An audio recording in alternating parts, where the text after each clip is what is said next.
Welcome to the Manhwa world. On a dimly lit night, the moon cast its luminance across the rain-soaked surroundings.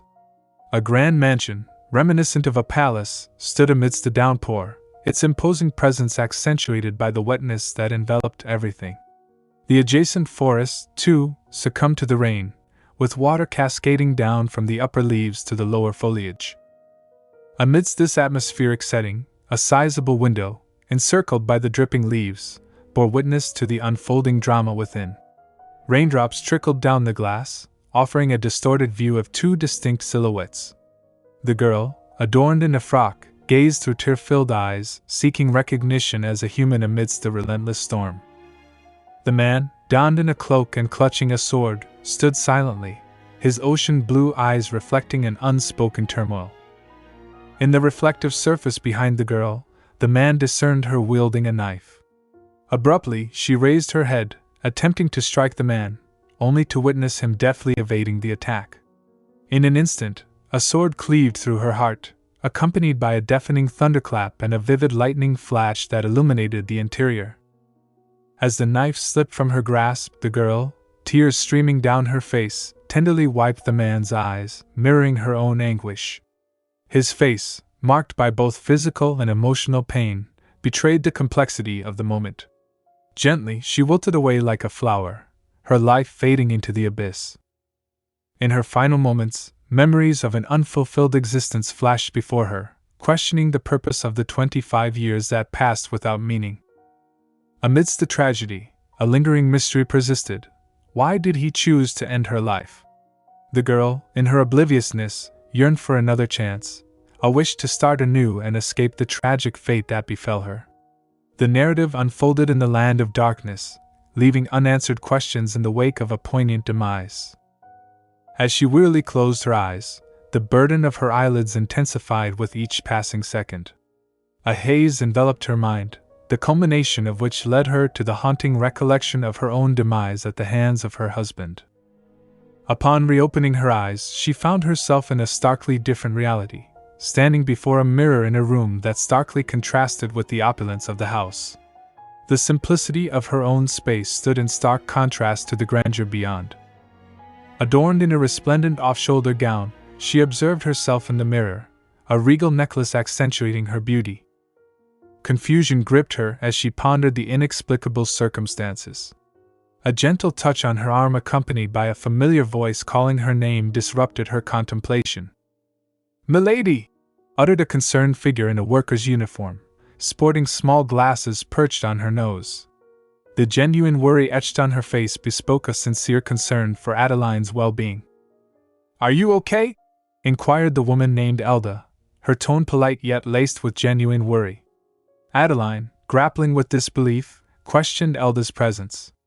Elda, who Adeline was certain had met her demise, now stood alive before her. As Adeline wrestled with the incongruity of Elda's existence, fragmented flashbacks cascaded through her consciousness. Visions of Elda's death, Adeline's own revelation at a noble banquet, and the subsequent disapproval of her lowly origins plagued her thoughts. "Adeline isn't your child. Count Lawton cheated? My God!"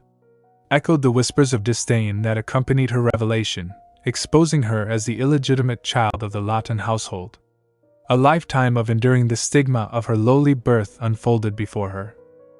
Amidst the haunting echoes of her past, Adeline abruptly pulled herself from the clutches of those memories, finding solace in an instantaneous embrace with Elda, momentarily escaping the harsh reality that surrounded her. "Milady?" Elda inquired with a deliberate slowness, her hands gently enveloping Adeline. Elda stood as the solitary ally in the midst of Adeline's tumultuous existence, a beacon of support in a seemingly hellish place. The revelation of Elda's continued existence brought genuine happiness to Adeline, dispelling any notion that this might be a mere hallucination. The palpable reality of the moment reassured Adeline. After a period of shared respite, Elda and Adeline found themselves seated on a bed, the weight of unspoken concerns lingering in the air. Elda, embodying her role as a trusted confidant, broached the topic of Adeline's impending marriage to the Duke, expressing worry for her well-being. Indeed, does Lady Adeline not wish for it after all? The marriage with that duke? Elda's inquiry reflected her apprehension, perceiving Adeline's unease about the sudden matrimonial arrangement. Don't worry, Elda. I'm really okay, Adeline reassured with a smile, attempting to alleviate Elda's concern. Yet, beneath the surface, a nervous tension pervaded Adeline's being. I'm nervous, Elda admitted, mirroring her own apprehension for Adeline's uncertain future in the new household. Elda, privy to Adeline's suffering within the Lawton household, harbored genuine concern for her friend. That's what I like about you, Elda, Adeline chuckled, tenderly wiping away Elda's tears. The memory of the pretty dress and ornaments she adorned served as a stark reminder that the day marked her engagement ceremony, devoid of any genuine affection, a marriage reduced to a mere contractual obligation. Adeline, contemplating her predicament, pondered the ironic twist of fate that led her back to the Lawton household, where she continued to be treated as a disposable entity. Despite her initial resolve to escape, circumstances inexplicably pulled her back. Now armed with a second chance, Adeline vowed to live life on her own terms. Standing up, Adeline approached the window, gazing into the outside world as her thoughts swirled. Meanwhile, Elda, occupied with her own tasks, remained a steadfast presence in Adeline's journey to reclaim agency over her life. Abruptly, the door swung open, prompting Adeline to turn and face the newcomer. It was none other than the esteemed daughter of the Lawton household, Bianca Lawton. Her lemon-yellow eyes exuded shrewdness, and she held a noblewoman's fan, examining Adeline meticulously from head to toe. I heard that clothes make the person. This isn't bad, Bianca remarked upon entering, her observation laced with a calculated tone. As she took deliberate steps towards Adeline, she unleashed a barrage of cutting remarks, questioning the desirability of a marriage with someone like Adeline. You're lucky. It seemed that you were going to live alone your entire life. Who would want to marry someone like you? That duke has interesting tastes, Bianca taunted, her words designed to wound. Smirking, she positioned herself in front of Adeline, reveling in her apparent superiority. In response, Adeline, undeterred, lowered her head and began to speak with unwavering confidence. You're right, Lady Bianca is the gem of the Lawton household, but to think he would choose an illegitimate child like me. Adeline locked eyes with Bianca, fearlessly challenging the disdain that emanated from her. The fact that there's a man who would choose someone like me, I think it's something I should be very thankful for.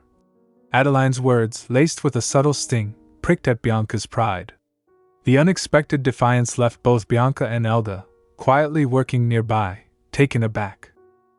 Adeline noted the absence of Elda's tears this time, realizing she possessed the ability to alter the future.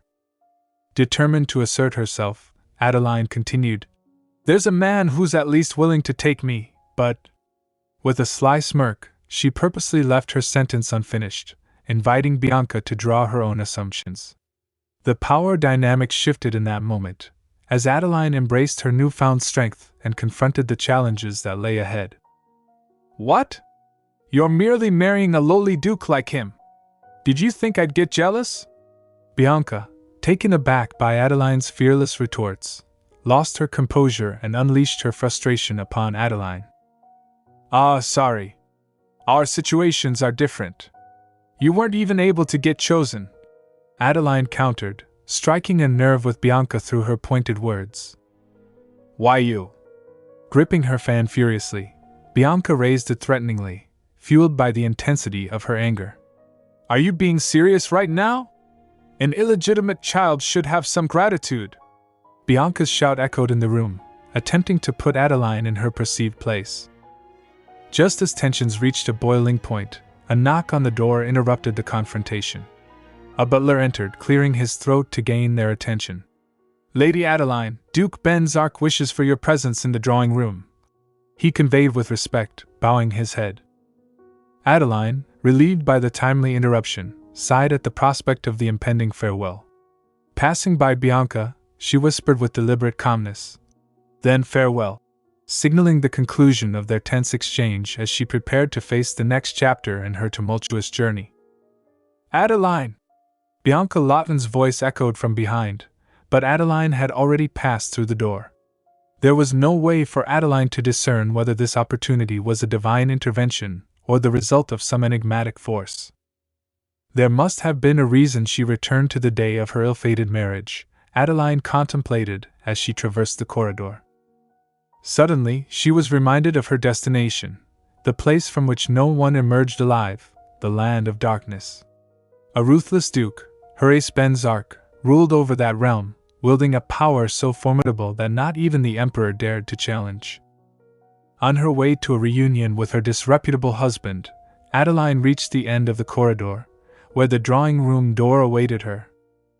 Pushing the door open, Adeline stepped into the room, bathed in its light. The sudden entrance drew the attention of everyone present. With a hand over her heart, Adeline scanned the room, searching for Horace Venzak, the man she loved excessively and died for by his sword. Finally spotting him standing amidst the windows, bathed in sunlight, she could only discern his silhouette. Gradually, she approached him, and as she reached him, his cold blue eyes met hers. "Are you Adeline Rotyn?" he inquired, his gaze piercing and direct, locking onto her eyes. With regal poise, Adeline entered the room, lifting her frock on both sides as she walked, a picture of nobility.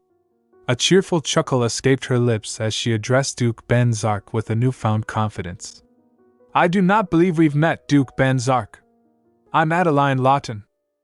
It's a pleasure to meet you," she declared, summoning every ounce of courage within her to stand before the formidable duke. Her approach exuded a charm that belied the turbulent journey she had endured. Undeterred by the duke's stoic demeanor, Adeline extended her hand delicately toward him, a gesture that bespoke both grace and courage. "Duke Venzak, would you care to escort me?" she inquired with a polite and composed tone, her eyes meeting his as she sought to bridge the gap between their worlds. Duke Venzak, in response, regarded her with a blank stare, his deep eyes attempting to decipher the enigma before him. Unbeknownst to Adeline, the Duke had dreamt of a prophecy that foretold a destiny intertwined with hers.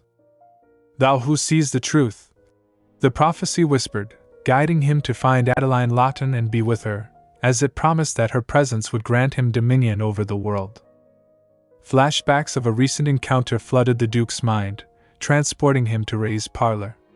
Seated across from Asterlef, a trusted friend of Ray, Venzak engaged in a serious discussion.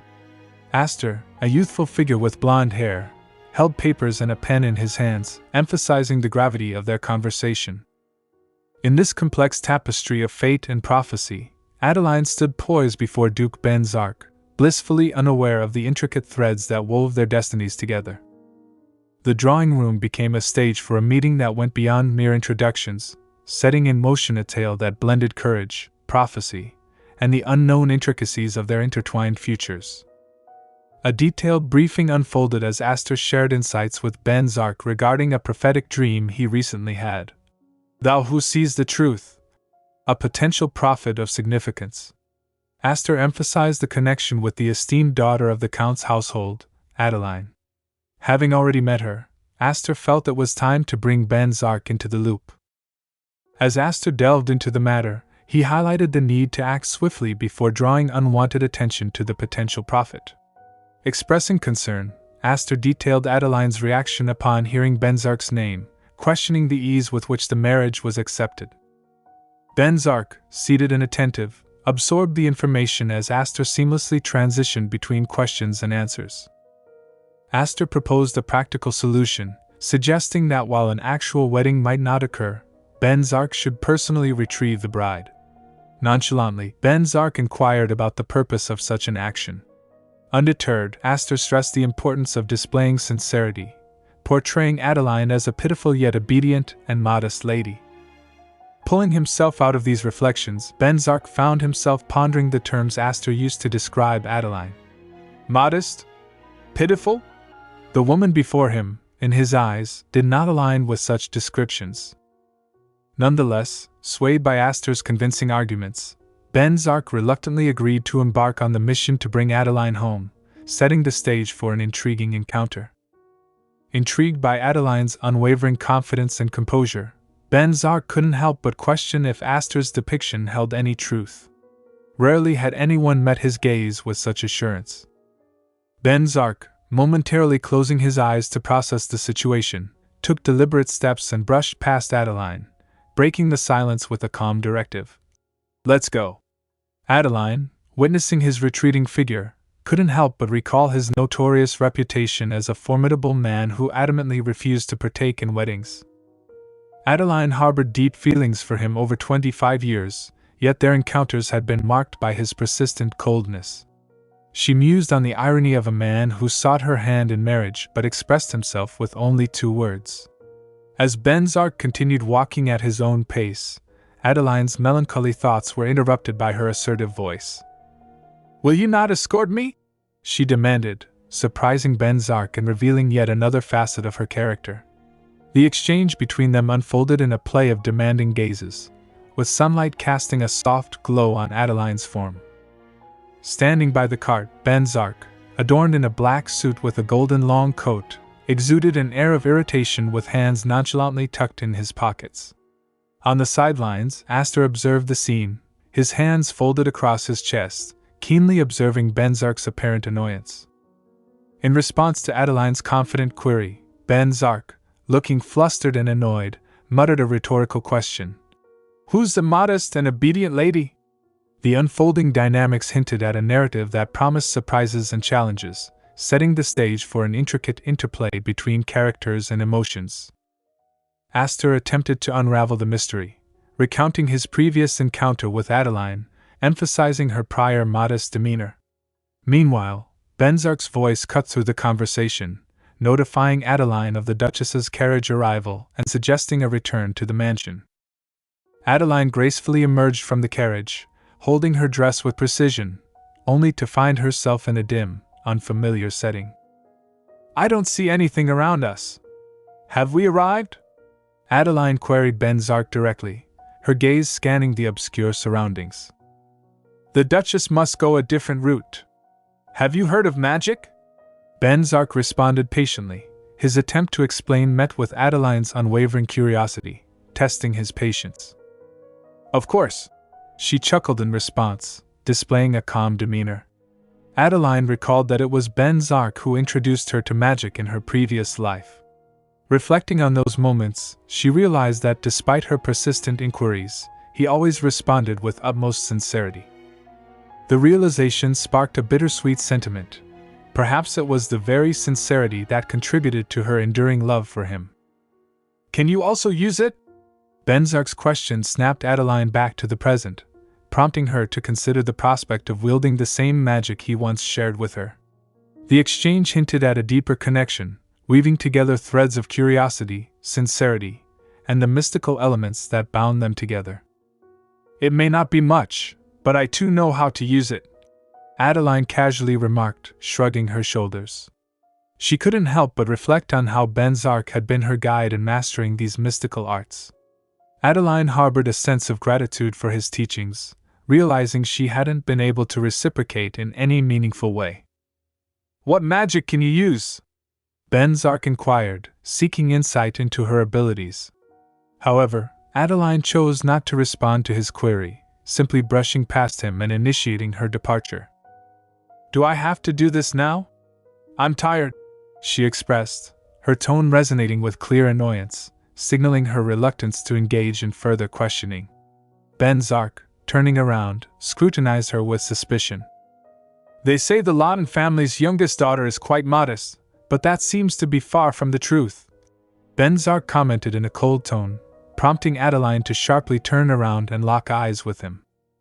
"If that's what you like, then you can just go search for a woman who acts in such a way," she asserted, each word delivered with purpose and clarity.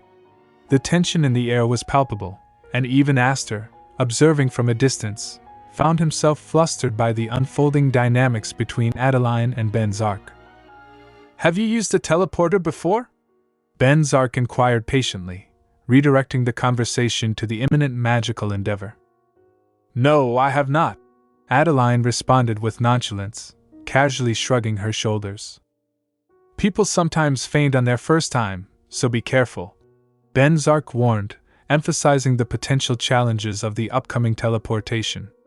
Preparing Adeline for the experience, he gestured towards the ground, initiating the intricate magic. Patterns began to materialize, and a soothing blue light emanated from them. Adeline, still grappling with the idea of teleportation, affirmed her commitment with a determined tone. "I'll try my best," she assured as the teleportation process unfolded. Under the full moon, they materialized on the grounds in front of a dark palace-like mansion. The grass beneath Venzak's feet rustled as he advanced towards the mansion. "As that woman should be unconscious by now, so—" Venzak began speaking, only to be interrupted by Adeline's voice. "Is this the duchy? The trees are cool, and it's a very nice place." Adeline, seemingly enchanted by her surroundings, explored the area with genuine interest. Her appreciation for the scenery was evident in her voice, providing Venzak with a refreshing perspective. Delighting in the simple pleasure of touching each tree, Adeline's reaction added an unexpected layer to the otherwise solemn atmosphere.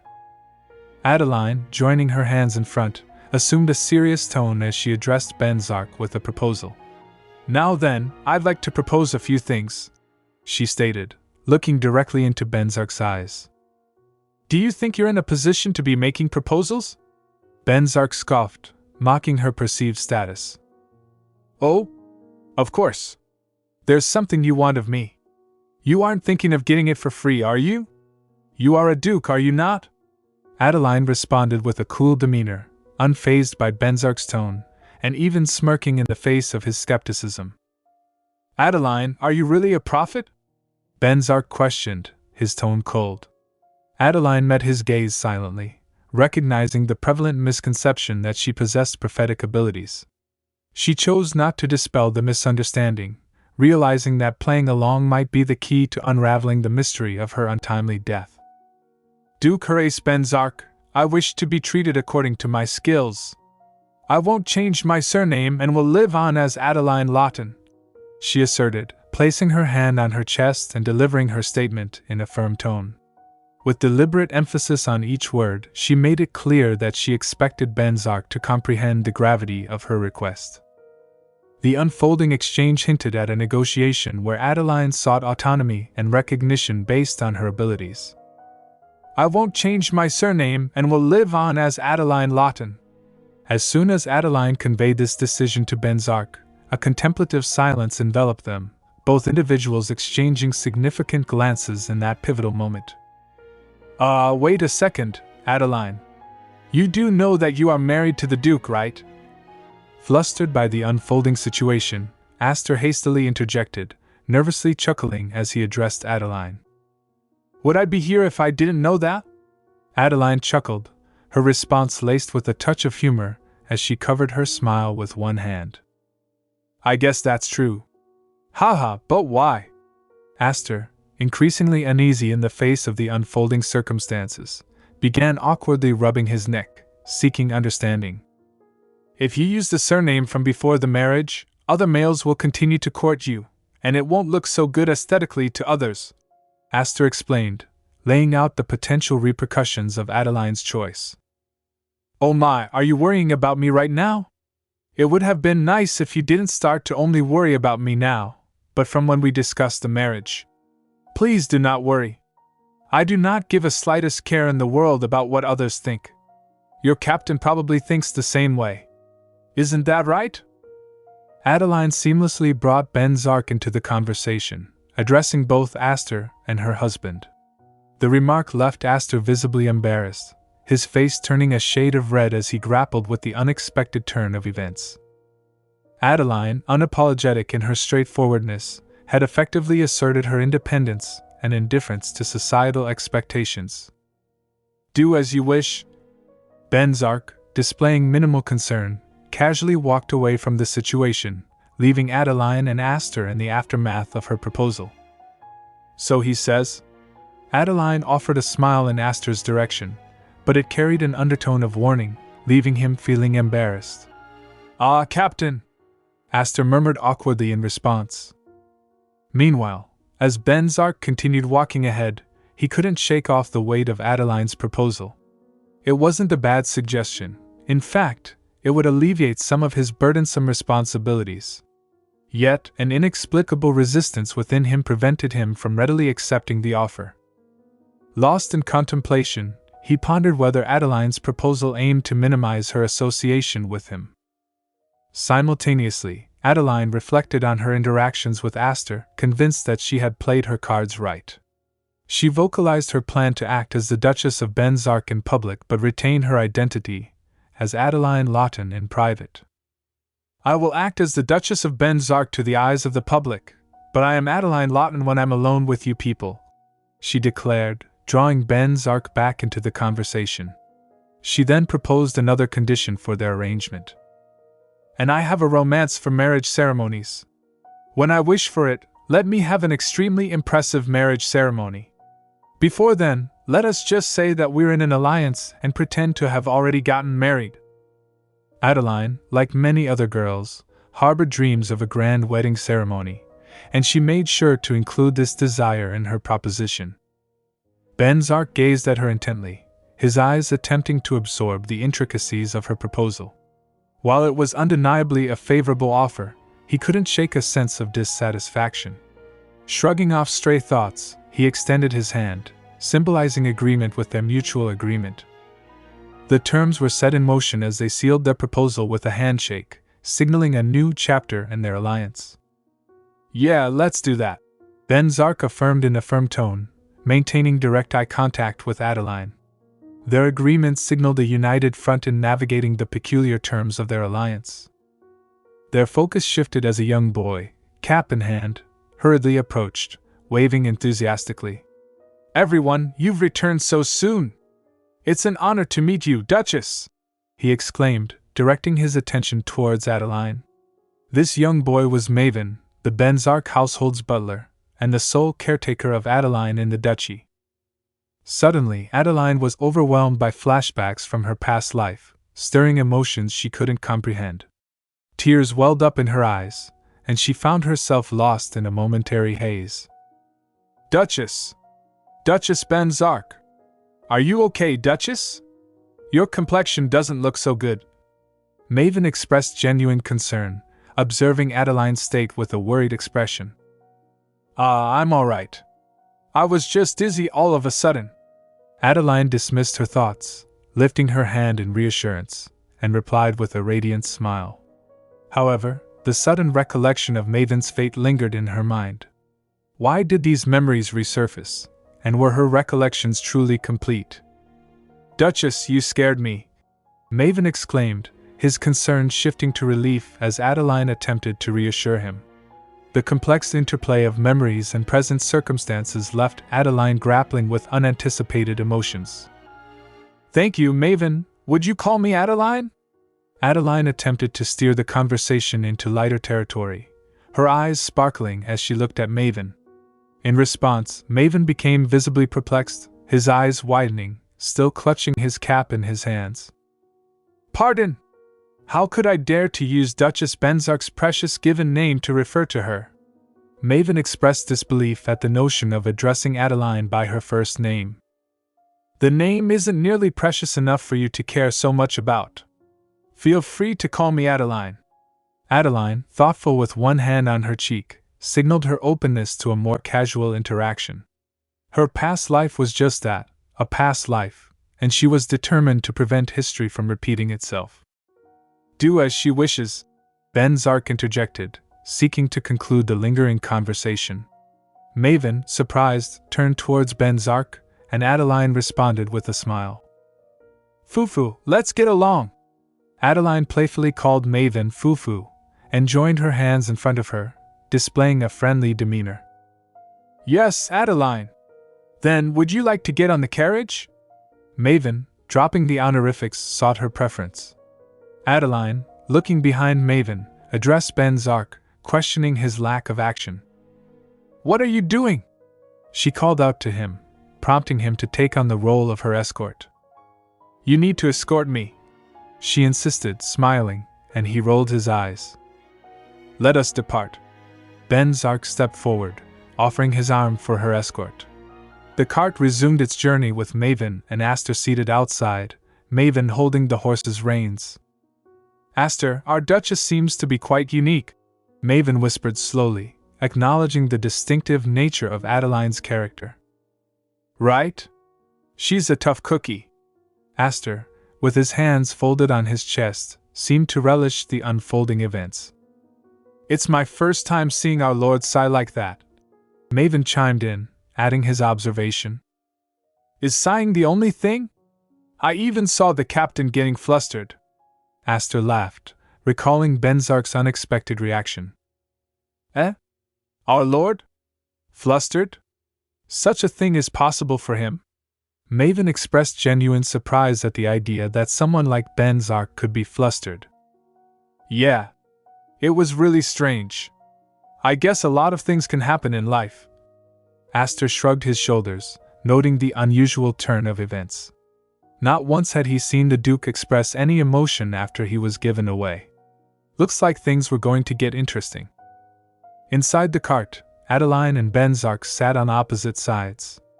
Adeline, looking outside, occasionally found her eyes meeting Venzak's cold gaze. It was uncomfortable. She regretted not choosing to ride next to Maven.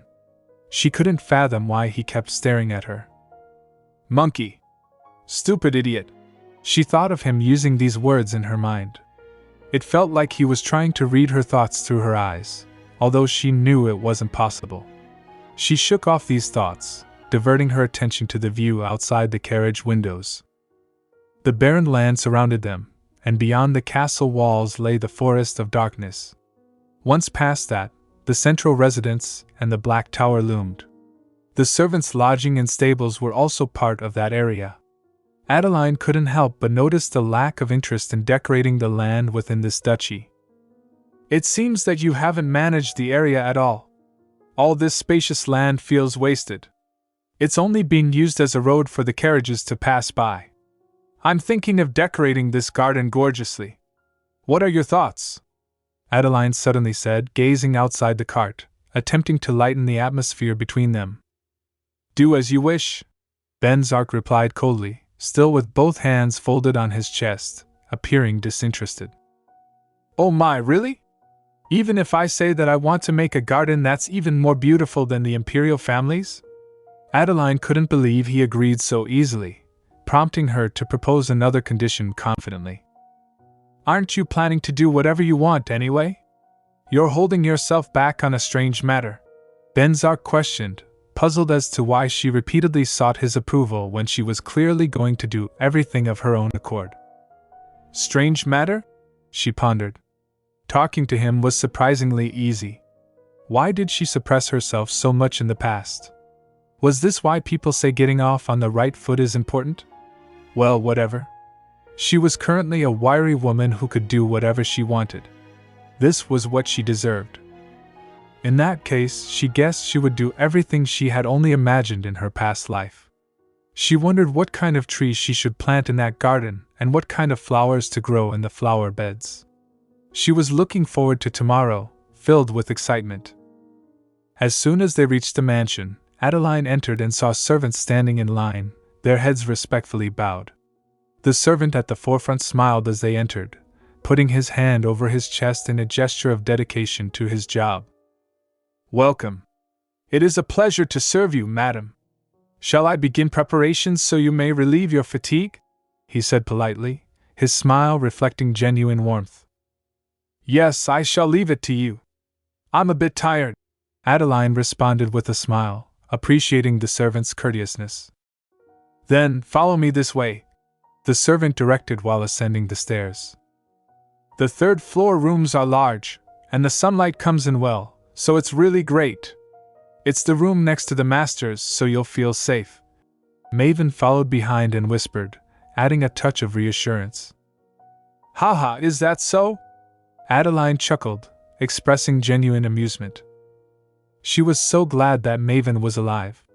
How relieved she was to have someone in this mansion to provide her support. They continued walking down the corridor, the servant leading the way. The servant stopped in front of a room, and Adeline instantly recognized it. The room that, in her previous life, wasn't hers. The one that became the domain of Hela Alton, the woman who stood beside Ray upon his return, a beautiful figure with scarlet hair and bold eyes. The servant held the handles of the door, turning around with a bright smile.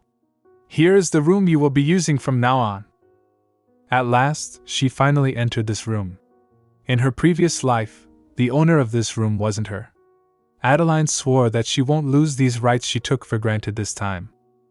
She was lost deep in her own thoughts and was walking in the room blankly looking around and thinking all again. "Are you satisfied with this room?"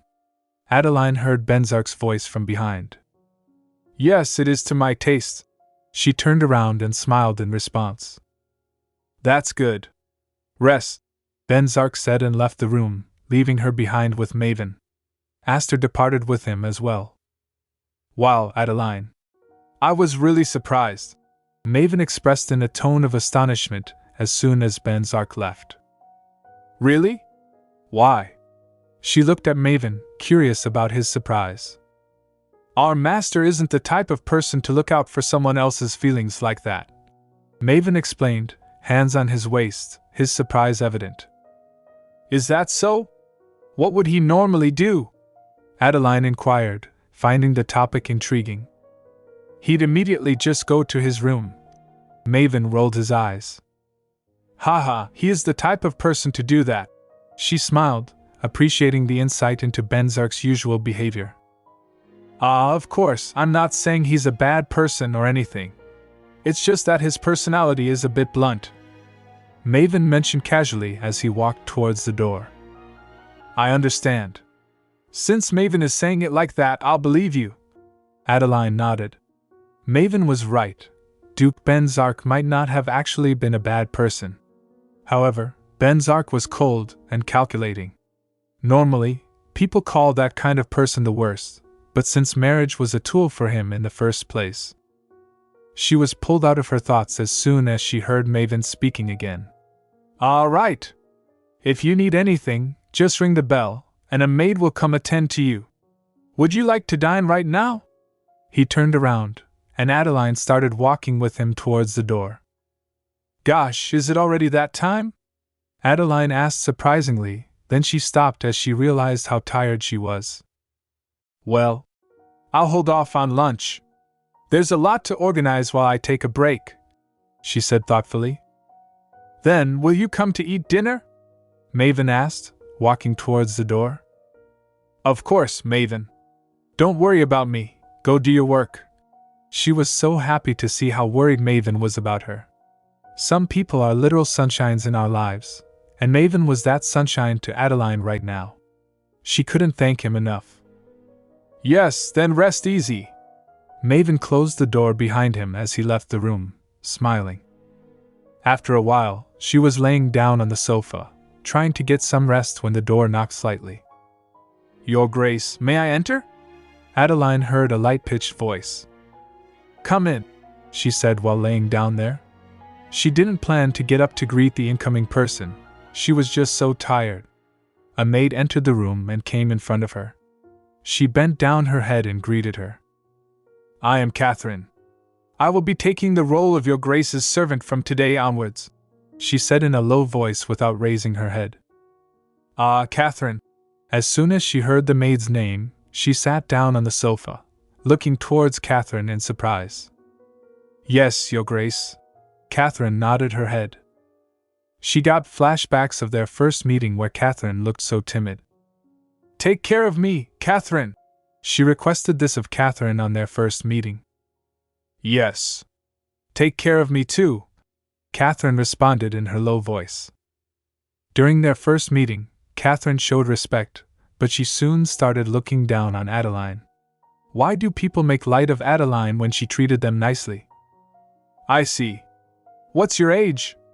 Adeline asked slowly with one hand resting on her forehead. "I am 22, your Grace," Catherine replied obediently. "All right. I'll call you if I need anything, so leave now." She raised her hands and pointed her to leave the room. "Yes, your Grace." "Then I shall leave," Catherine said slowly and turned around to leave. As she was walking out of the room, she thought of what she should do. Adeline's reaction wasn't great. Did she maybe make a mistake? Catherine was lost deep in her thoughts, not realizing she was about to hit a table. A pot was on the table. Ah! She screamed in pain as it hit her. Soon her reflexes woke up, and she turned around. The pot on the edge was about to fall off. Oh no! The flower pot. Catherine thought miserably. It's dangerous! Adeline lunged upon her to save her from this pot, which was about to fall on her feet. Adeline pulled Catherine towards her. Your Grace! Catherine's eyes widened as the sound of the flower pot breaking echoed in the room. Adeline was holding Catherine, and both of them looked towards the broken pot. It was a flower pot worth 10 months of Catherine's salary. Catherine saw the broken pot sadly. Ah, the flower pot. What should I do? Catherine started biting her nails anxiously, looking down at the floor. Catherine! Adeline tried to call her. I apologize. Because of my carelessness. Catherine stared blankly and anxiously at the broken pot and said in an emotional tone. She was about to cry. Catherine! Adeline held her shoulders and tried to get her attention. As soon as Catherine saw her, Adeline spoke softly. I'm not talking about the flower pot. Are you okay? Are you hurt anywhere? Adeline asked her worriedly. Pardon me. Because I was in a hurry. Catherine came in front of Adeline and bent down to apologize. It was just a single mistake, nothing to make a fuss over. It's okay, since you didn't get hurt. You don't need to worry about the flower pot. I'll call you again in the afternoon. Adeline tried to clear the atmosphere and smiled. Thank you, Your Grace. Catherine could not believe a person could be this soft in such a situation. She was flustered by Adeline's way of handling the situation beautifully and gracefully. Catherine came out and stood in front of the door for some minutes, trying to process whatever happened inside. Her Grace is such a wonderful person. I didn't know she would be like that. I was stupid to get envious at the news that she was getting married to the master. How can she look so pretty like a doll? She thought as she walked in the corridor. Her ears and cheeks were red with embarrassment. Catherine got flashbacks of the moment that happened a few minutes ago in Adeline's room. She was so thankful for Adeline's great character. She couldn't believe that she was the personal maid of someone like her. I'm so happy. I must tell everyone how beautiful and cool the Duchess is. I'll make Her Grace the most honorable person in this house. She talked to herself as she walked down the corridor. Meanwhile, Adeline was wondering why her ear was itching all of a sudden. It was because Catherine was talking about her. Later that day, Venzak was staring at the closed door of Adeline's room, and he suddenly remembered what she said to him after teleportation in front of the mansion. Before then, let us just say that we're in an alliance and pretend to have already gotten married. He drew himself out of that memory and looked at her room's door again. Adeline, he murmured. Adeline remained on the other side of the wall, but for Venzak, this spatial separation did little to alleviate the weight of the memories from that day. Despite his fondness for the past, he found himself unable to afford the luxury of dwelling on a girl like Adeline. Attempting self-reassurance, he grappled with an unintentional perturbation stemming from the circumstances. Puzzled by the unprecedented intensity of his feelings, he questioned the root cause behind his uncharacteristic unease. Engulfed in contemplation, Aster's knock interrupted Venzak's introspection. The door creaked open as Aster announced his entrance. Captain, I am coming in. Venzak, lifting his chin from his hands, responded with a surprised inquiry. What is it? Aster, closing the door behind him, approached the desk with a measured stride.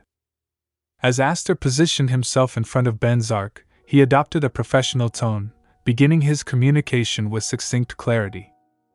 Well, I wanted to discuss our future plans, but I was also intrigued by your thoughts, came the opening statement, delivered with a degree of assertiveness. The response, however, was curt and dismissive. If you're going to speak nonsense, leave. Undeterred, the speaker pivoted to a topic with more weight. It's a different story if it's about prophecies. This triggered a contemplative response. Our prophecies, how that woman said she was going to open my eyes. Then it probably means I'm going to be able to differentiate between devas and asuras, right? A brief clarification ensued, defining devas as heavenly beings and asuras as demonic beings. However, the focus quickly shifted to interpersonal dynamics. Hold on a second, Captain. It's about something else, but don't tell me you're going to continue calling Adeline this woman or that woman, right? Adeline is a duchess now. If you continue to address her that way, the hired hands are going to look down on her. In response, a counterpoint was raised. Look here, AAS. Is her title what's important right now? There are a mountain of things to talk about. AAS, undeterred, emphasized the significance of the issue. No, I personally think that this is the most important issue at hand. Adeline is your family now, Captain. You might have forgotten it, but humans normally live their lives while forming relationships. They betroth and marry them. They have kids with them and create a family. You should already know that I don't have the luxury to be playing house like that. He was well aware of AAS's underlying message. However, the year was 512, and after the heavenly demonic war ended with the defeat of the Devas, their focus had been solely on reviving the heavenly realm. 60 years had passed since he barely managed to awaken AAS and Wacken, with no traces of the other Devas found, and scant information about the Demon King and the entrance to the demonic realm. So, was there a message from Wacken? Were they able to find traces of the Devas who entered Tranquility? In response, AAS provided an update. Wacken did contact us, but it was mostly useless information. Well, they were able to find traces but couldn't stay too long because of how cold it was. See, this is why you should have left things like this to me. Stupid Wacken. They're not patient at all, and they're such a crybaby. They really aren't patient. Arg anyways. Once they return, we should go to the land of ice. It might be best for you to join us then, Captain. It's quite far, so even if we use teleport, it'll take a few days. Since I don't have a lot of divine power left, I guess there's no other choice. A moment of reflection led to a realization. The woman had mentioned using magic. Was it possible to be a prophet and use magic? The Devas tree of life was dead, and the tree of Azura should have also weakened with their leader in hiding. This explained the disappearance of beings capable of using magic, as the tree was the source of both divine and demonic power. With the withering of the tree, such powers naturally dwindled. As Adeline Rotyn, the one who sees the truth, was prophesied to open Venzak's eyes, he wondered if her ability to use magic was connected. What did it mean to see the truth? Divine and demonic power? As these thoughts swirled, a discomfort lingered, prompting the question, why did he feel uneasy and peculiar when looking into her eyes? The memory of her face, especially her deep purple eyes, intruded upon his thoughts. The afternoon arrived, bathing the interior in golden light. Dimly illuminated by the afternoon sun, everything in her room exuded calmness, devoid of any disruptive noise. On the bed, she peacefully slept until the moment her eyes fluttered open, momentarily adjusting to the light. Lifting her head, she surveyed her surroundings, finding the atmosphere strangely unfamiliar. Her gaze wandered from the ceiling to the curtains surrounding the bed and the unfamiliar canopy. What was this canopy? She pondered, attempting to reconcile her surroundings. The effort to recall gradually intensified, and as she pressed her mind to remember, a sudden clarity washed over her. The disorientation of sleep faded, and she realized she had returned to Venzak Duchy. No longer reclined on the bed, she sat upright, gazing blankly outside the glass window. Her focus, however, wasn't on the scenes beyond the window. Rather, it was absorbed in introspective thoughts. Reflecting on the improbable nature of her resurrection, how she died but returned by traversing time, she marveled at the absurdity of her newfound existence. Lost in contemplation, the knock on the door abruptly snapped her back to reality. "Your Grace, it is Catherine," echoed Catherine's voice from beyond the door. "Come in," Adeline exclaimed loudly, ensuring Catherine could hear her. The door swung open a moment later, and Catherine, after excusing herself, entered the room with her head lowered. "I came to ask how you would like your dinner prepared," Catherine inquired, her voice hushed, head still bent. "You came just in time. I was right about to call you," Adeline replied, offering a smile. "Then shall I lead you into the dining room? Or would you prefer I bring the meal here?" Catherine respectfully posed the options, maintaining her lowered head and avoiding eye contact.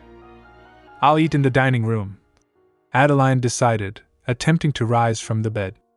Mid-sentence, she paused, noticing Catherine's persistent posture. "I can't leave the room like this, so can you help me?" Her words trailed off as she observed Catherine's unyielding stance.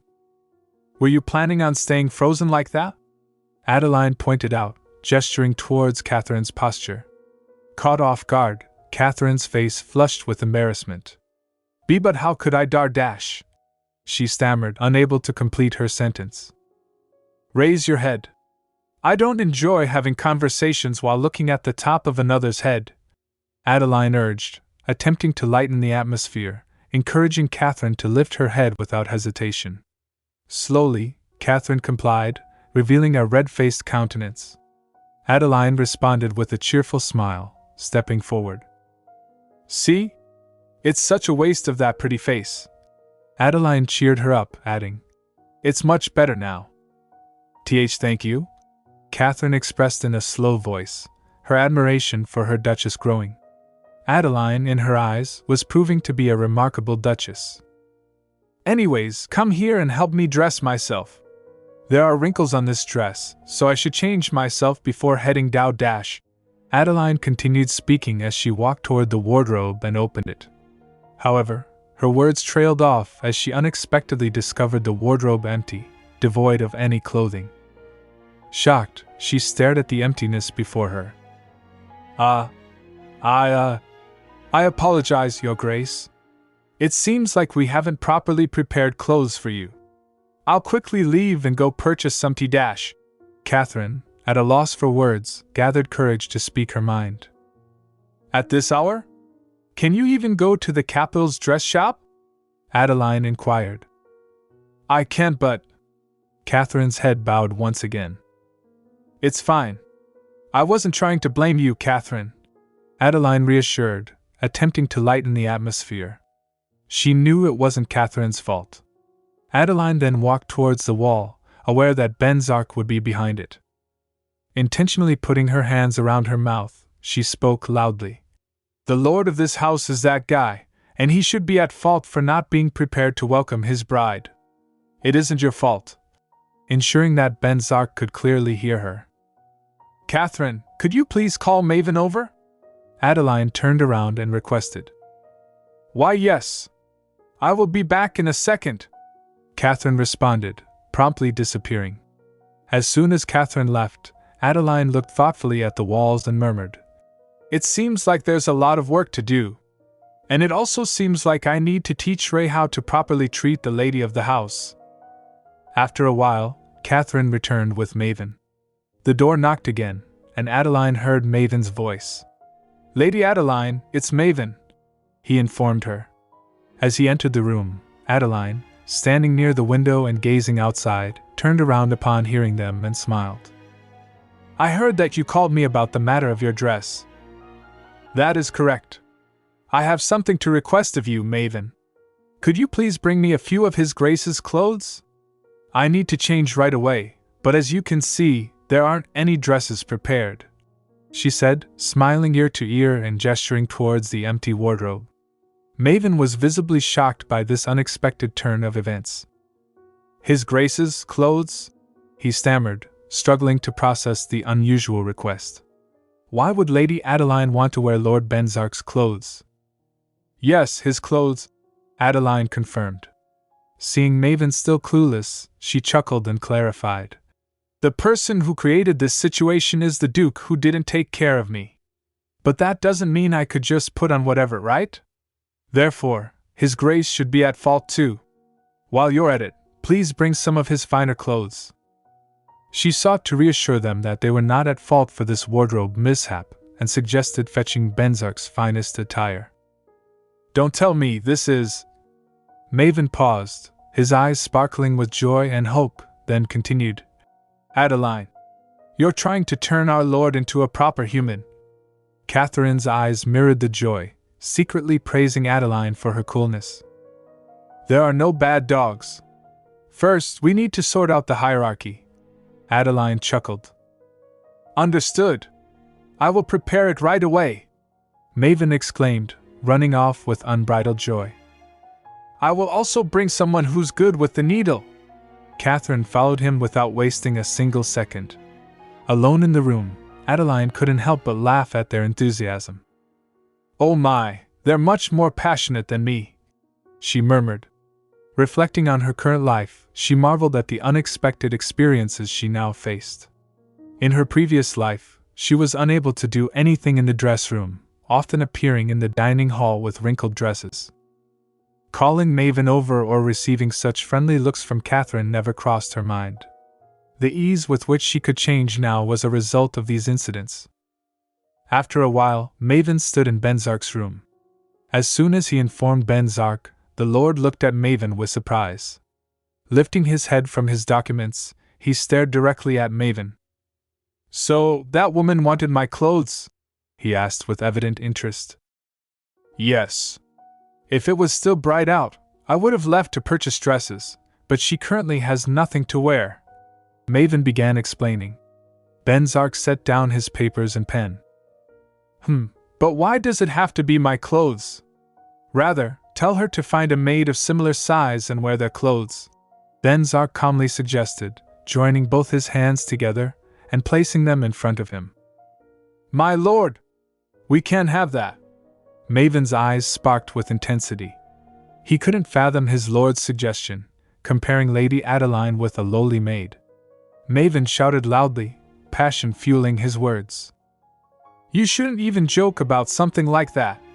Having our lady wear a servant's clothes is extremely insulting.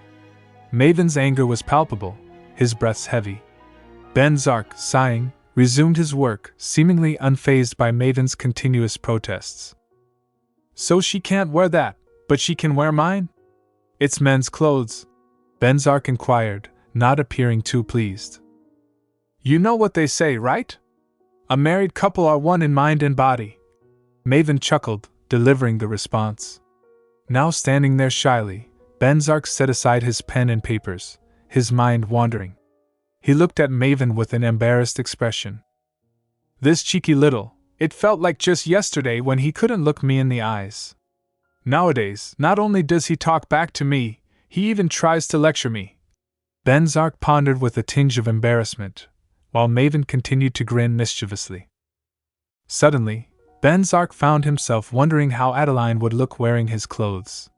His mind wandered, imagining Adeline adorned in his attire.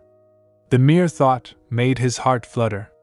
It might be nice to look at, he concluded, smiling to himself but refraining from expressing it in front of Maven. As soon as Adeline received the clothes from Venzak, she infused her unique style into the outfit. Catherine was the first to witness her in the new attire. Whoa! Milady, really? Catherine began with genuine joy. It suits you so well. You look like a young nobleman. Catherine effusively praised Adeline, who indeed looked stunning in the ensemble. Really? Thank you. Adeline chuckled, savoring the princess treatment. Let's hurry to the dining room. We've already been delayed a lot. Adeline remembered her hunger and started walking down the corridor. Yes, Your Grace. Catherine followed her in an instant. In the hallway now, the night moonlight was filling everything with its brightness. Catherine confidently led the way, and Adeline walked behind her, exuding a newfound confidence. Even if she didn't tailor the clothes herself, having someone who tailored them to her size felt like a refreshing change. Tasks that she once had to handle on her own could now be delegated to others. While it initially felt a bit strange, Adeline found the experience to be surprisingly liberating, similar to the relief she felt when removing a suffocating corset. She realized she liked this attire more than she had anticipated and contemplated dressing like this more often while touching her collar, reveling in the newfound ease of breathing. Upon reaching the dining hall, Maven eagerly opened the door, flooding the room with light and the tantalizing aroma of delicious food. Ah, you've arrived! We just finished our preparation dash. Maven's joyous expression faltered as he caught sight of Adeline's get-up. His eyes widened in praise. Adeline, you're much, much more handsome than I thought. Even more than Aster, he exclaimed with genuine joy, looking at Adeline with happiness. Maven, is Aster the first person that comes into your mind when you think of someone handsome? Not the Duke? Adeline smiled and asked, her expression thoughtful. Come on, I don't even need to say anything about his grace. He's handsome, but it's his mouth that's the problem, but still. Aster has a somewhat princely charm? Maven began explaining. Adeline nodded in understanding. You could say that he's the stereotype of what a handsome man looks like. He's a bit of a different type from his grace, Maven added, attempting to defend Aster's distinctive charm. AAS had that sort of mood about him. I don't think I've ever thought AAS was handsome. Adeline wondered aloud, marking another amusing defeat for Maven in his persistent efforts to convince her that anyone could be more handsome than Duke Venzak. No matter how much I think about it, I can't tell at all, she murmured, contemplating the elusive quality of attractiveness. Adeline, I have a question. You obviously think that our Lord is the most handsome, right? Maven chuckled, teasing her. Clearly bothered by this sudden comment, Adeline shot him an angry look. Are you making fun of me, Maven? She asked, rolling her eyes. Come on, there's no way I would. Maven laughed, attempting to ease the tension. Whatever, who cares if they're handsome or not? The most important thing to me is their wealth. Being rich is the best after all. I think it's important for me to enjoy a lot of things, she declared carelessly, adopting a queenly demeanor. Then, so that you'll look at His Grace in an even better light, I will make sure to scold His Grace a lot. So that you will be able to enjoy His Grace's wealth as you please. Maven obediently pledged, bending in a slightly exaggerated manner. Meanwhile, Catherine pulled out a chair for Adeline, ensuring her comfort. Thank you, Maven. Please do try. Adeline expressed her gratitude to Maven as she took her seat. Catherine ensured the chair was adjusted for her comfort. However, there was a time when Adeline looked at Ray favorably without conditions, and she wanted to tell Maven the truth. But the unavoidable truth was that Ray Venzak was the one who had ultimately ended her life. Though she was able to sit here again, she couldn't escape the feeling of loneliness. She contemplated all of this while absent-mindedly moving her fork through the steak on her plate. Suddenly she stopped, and Maven noticed her hesitation. He wondered if there was something displeasing to her palate. Adeline, is there something that is displeasing to you? If there is, I could request the chef to send out the next course, Maven asked politely. Adeline lifted her head, her face less cheerful this time, and her eyes appeared to have lost their charm. It's nothing. Thank you for worrying about me. I just had something on my mind. I just wanted to ask, does His Grace usually not join for the meal? She inquired, looking around sadly.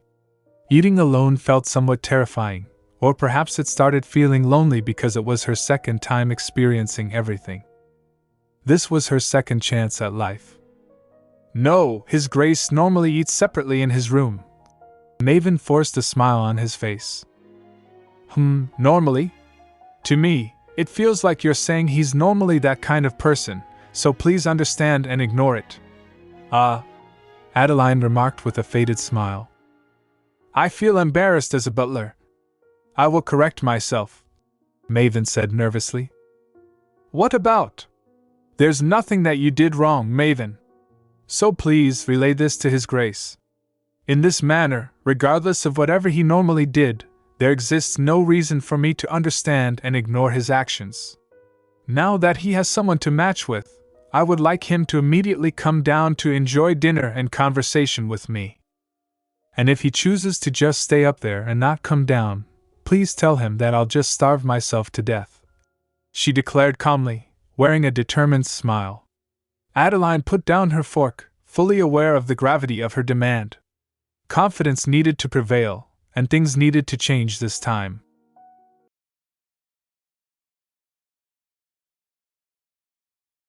In the midst of a quiet evening, Duke Venzak found himself indulging in a solitary meal within the confines of his room. The atmosphere was calm until a sudden intrusion disrupted the tranquility. Maven, the bearer of unsettling news, declared with an air of urgency.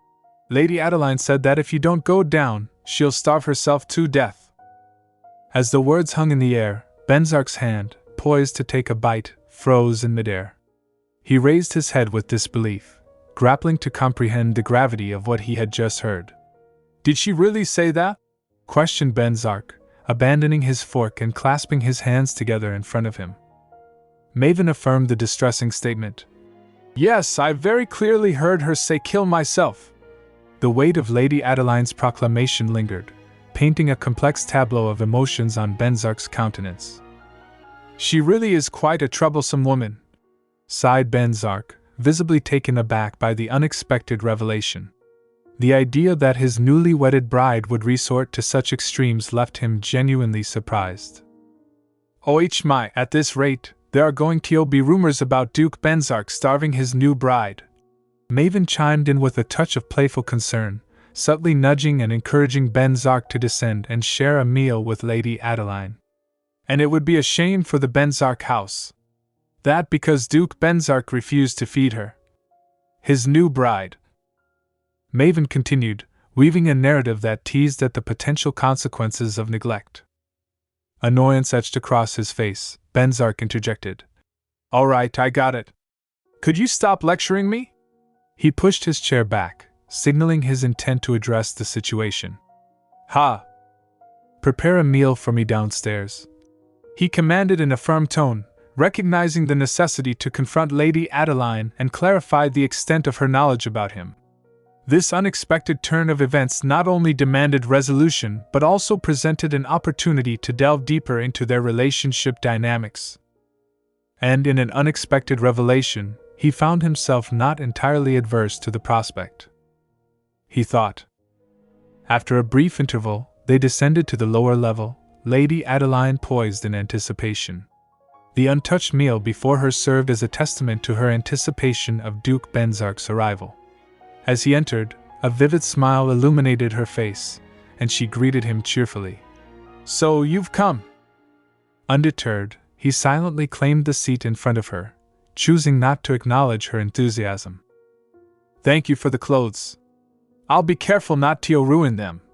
She extended an olive branch, attempting to initiate a smoother exchange. Her smile persisted, radiating warmth despite his reserved demeanor. Yes. They fit you well, despite being men's clothes. He responded with an air of nonchalance, seemingly unfazed by the compliment.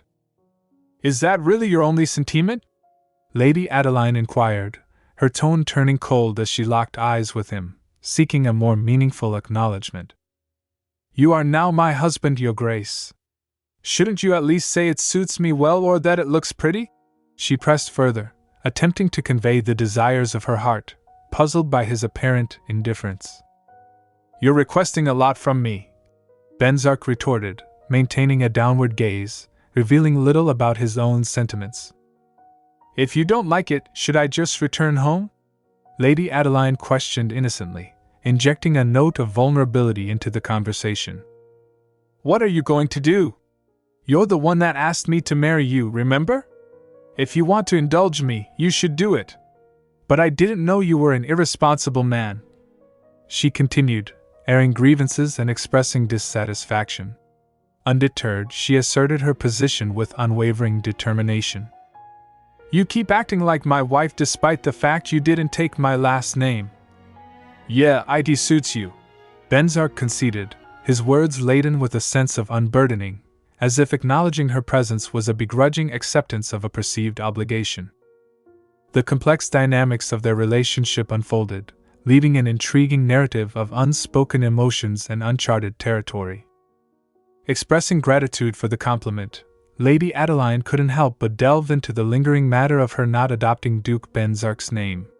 Leaning forward on the table, she confronted him directly, seeking clarity on his thoughts. In response, Venzak, seemingly exasperated, rolled his eyes, hinting at a weariness that transcended the current conversation. Is it too late to cancel the marriage now? Venzak's rhetorical question carried an undertone of frustration, an expression of being done with the complexities surrounding their union. Haha, it was just a joke. Shall we eat now? The food will get cold. Lady Adeline attempted to diffuse the tension, directing his attention towards the neglected meal. In that moment, a fleeting thought crossed her mind. Did Ray, her past acquaintance, ever lend her his ear like this? Could a bit of greediness in her desires lead to a more fulfilling connection? I'll call you Ray, she declared abruptly, her tone asserting rather than asking or requesting, marking a shift in their relationship dynamics. Do as you please, Venzak responded nonchalantly, engrossed in his dinner. Adeline contemplated the potential nuances of this altered life. It felt different, and she couldn't help but wonder about the unexplored aspects that lay ahead. Then, Ray, try calling me Adele. I'm sure you don't plan on continuing to call me this woman or that woman, right? She playfully suggested a new condition, half expecting resistance. However, to her surprise, Venzak set his fork down and sighed. As he began to utter her proposed name, Adeline experienced a sudden flashback of another man desperately extending his hand and calling her name, a memory that seemed to intertwine with the present, adding a layer of complexity to their evolving relationship. As the mysterious silhouette uttered the name, Adele, Lady Adeline's eyes widened, and an unexpected wave of emotion swept over her, leaving her pale and momentarily blank.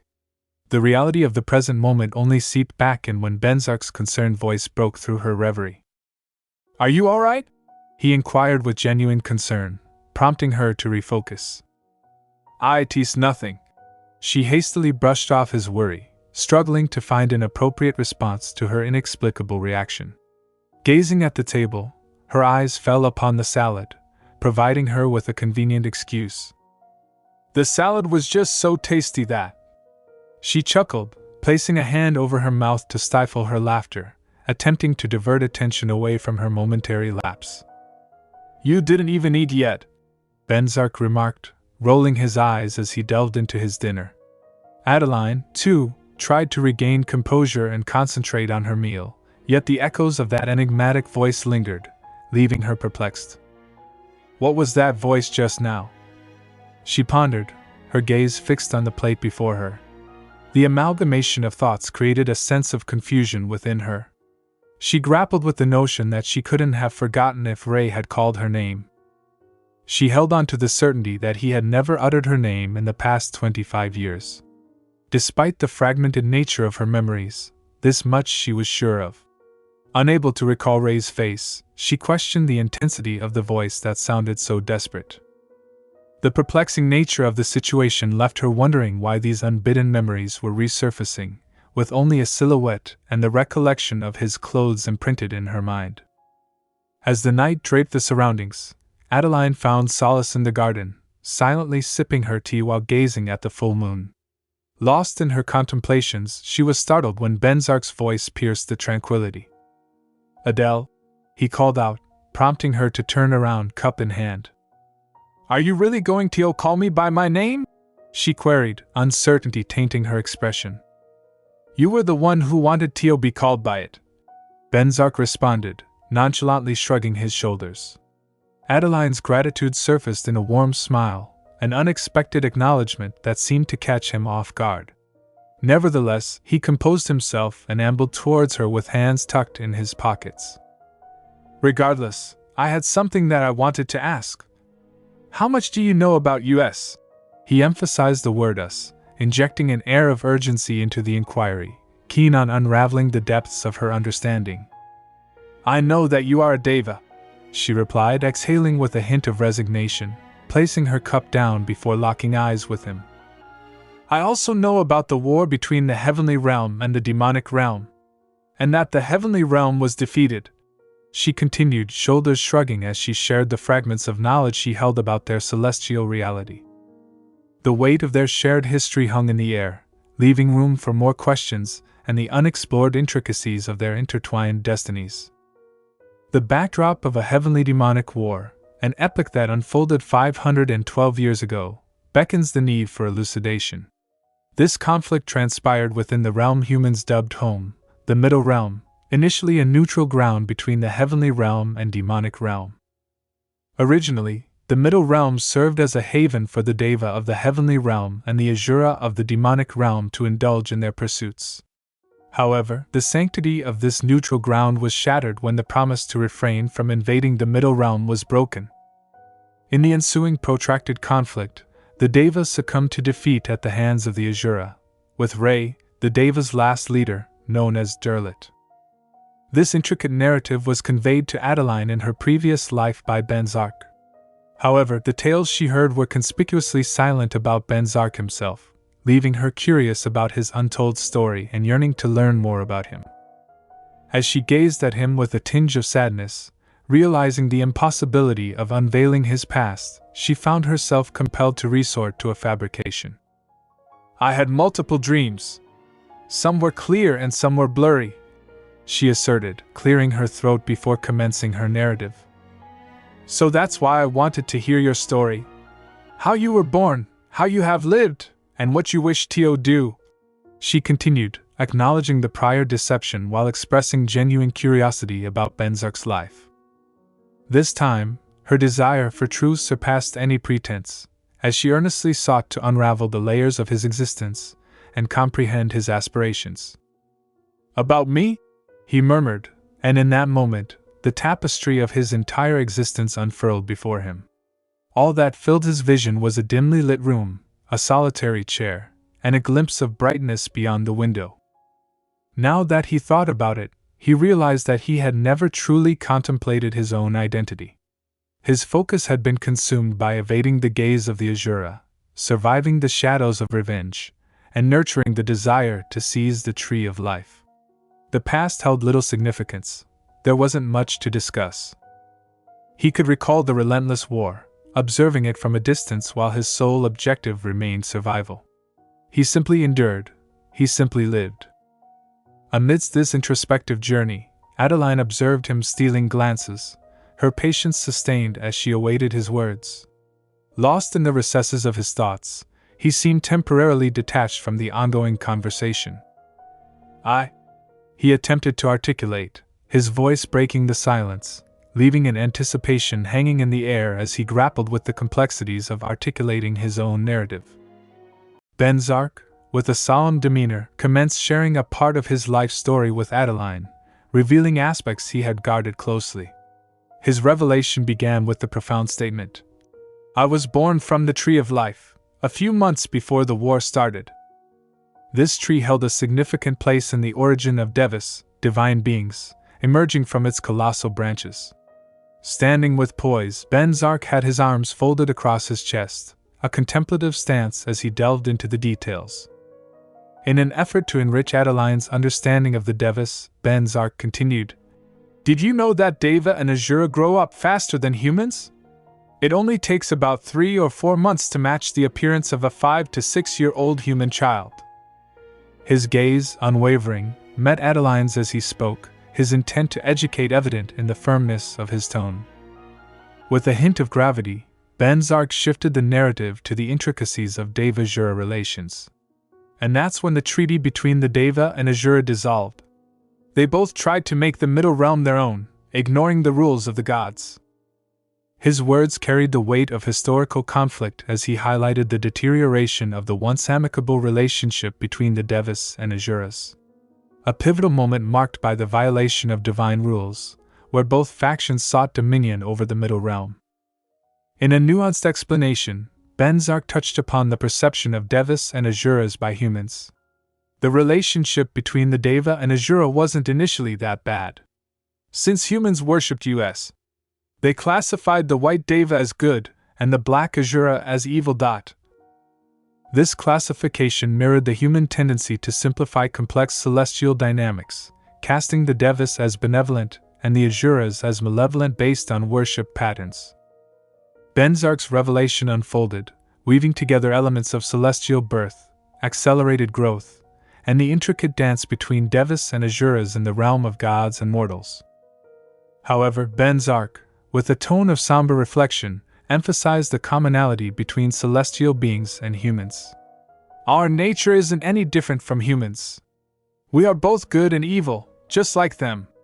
That's why sometimes we help them, and other times harass them, and even descended to mingle with them as incarnations. He shared insights into the intricate relationship between devas and humans, detailing how they would occasionally intertwine with mortals, either as children or assuming another human form. A connection forged through worship before the onset of the war. That's probably why we both desired the Middle Realm even more.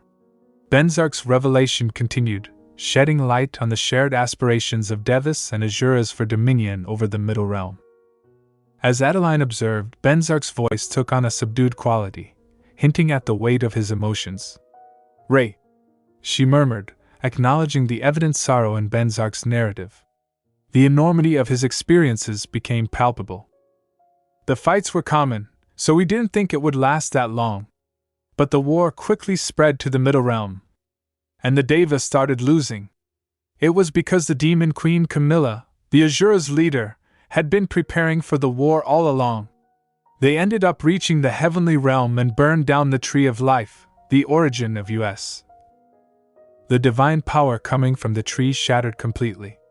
Unable to use their divine power, the devas lost in no time.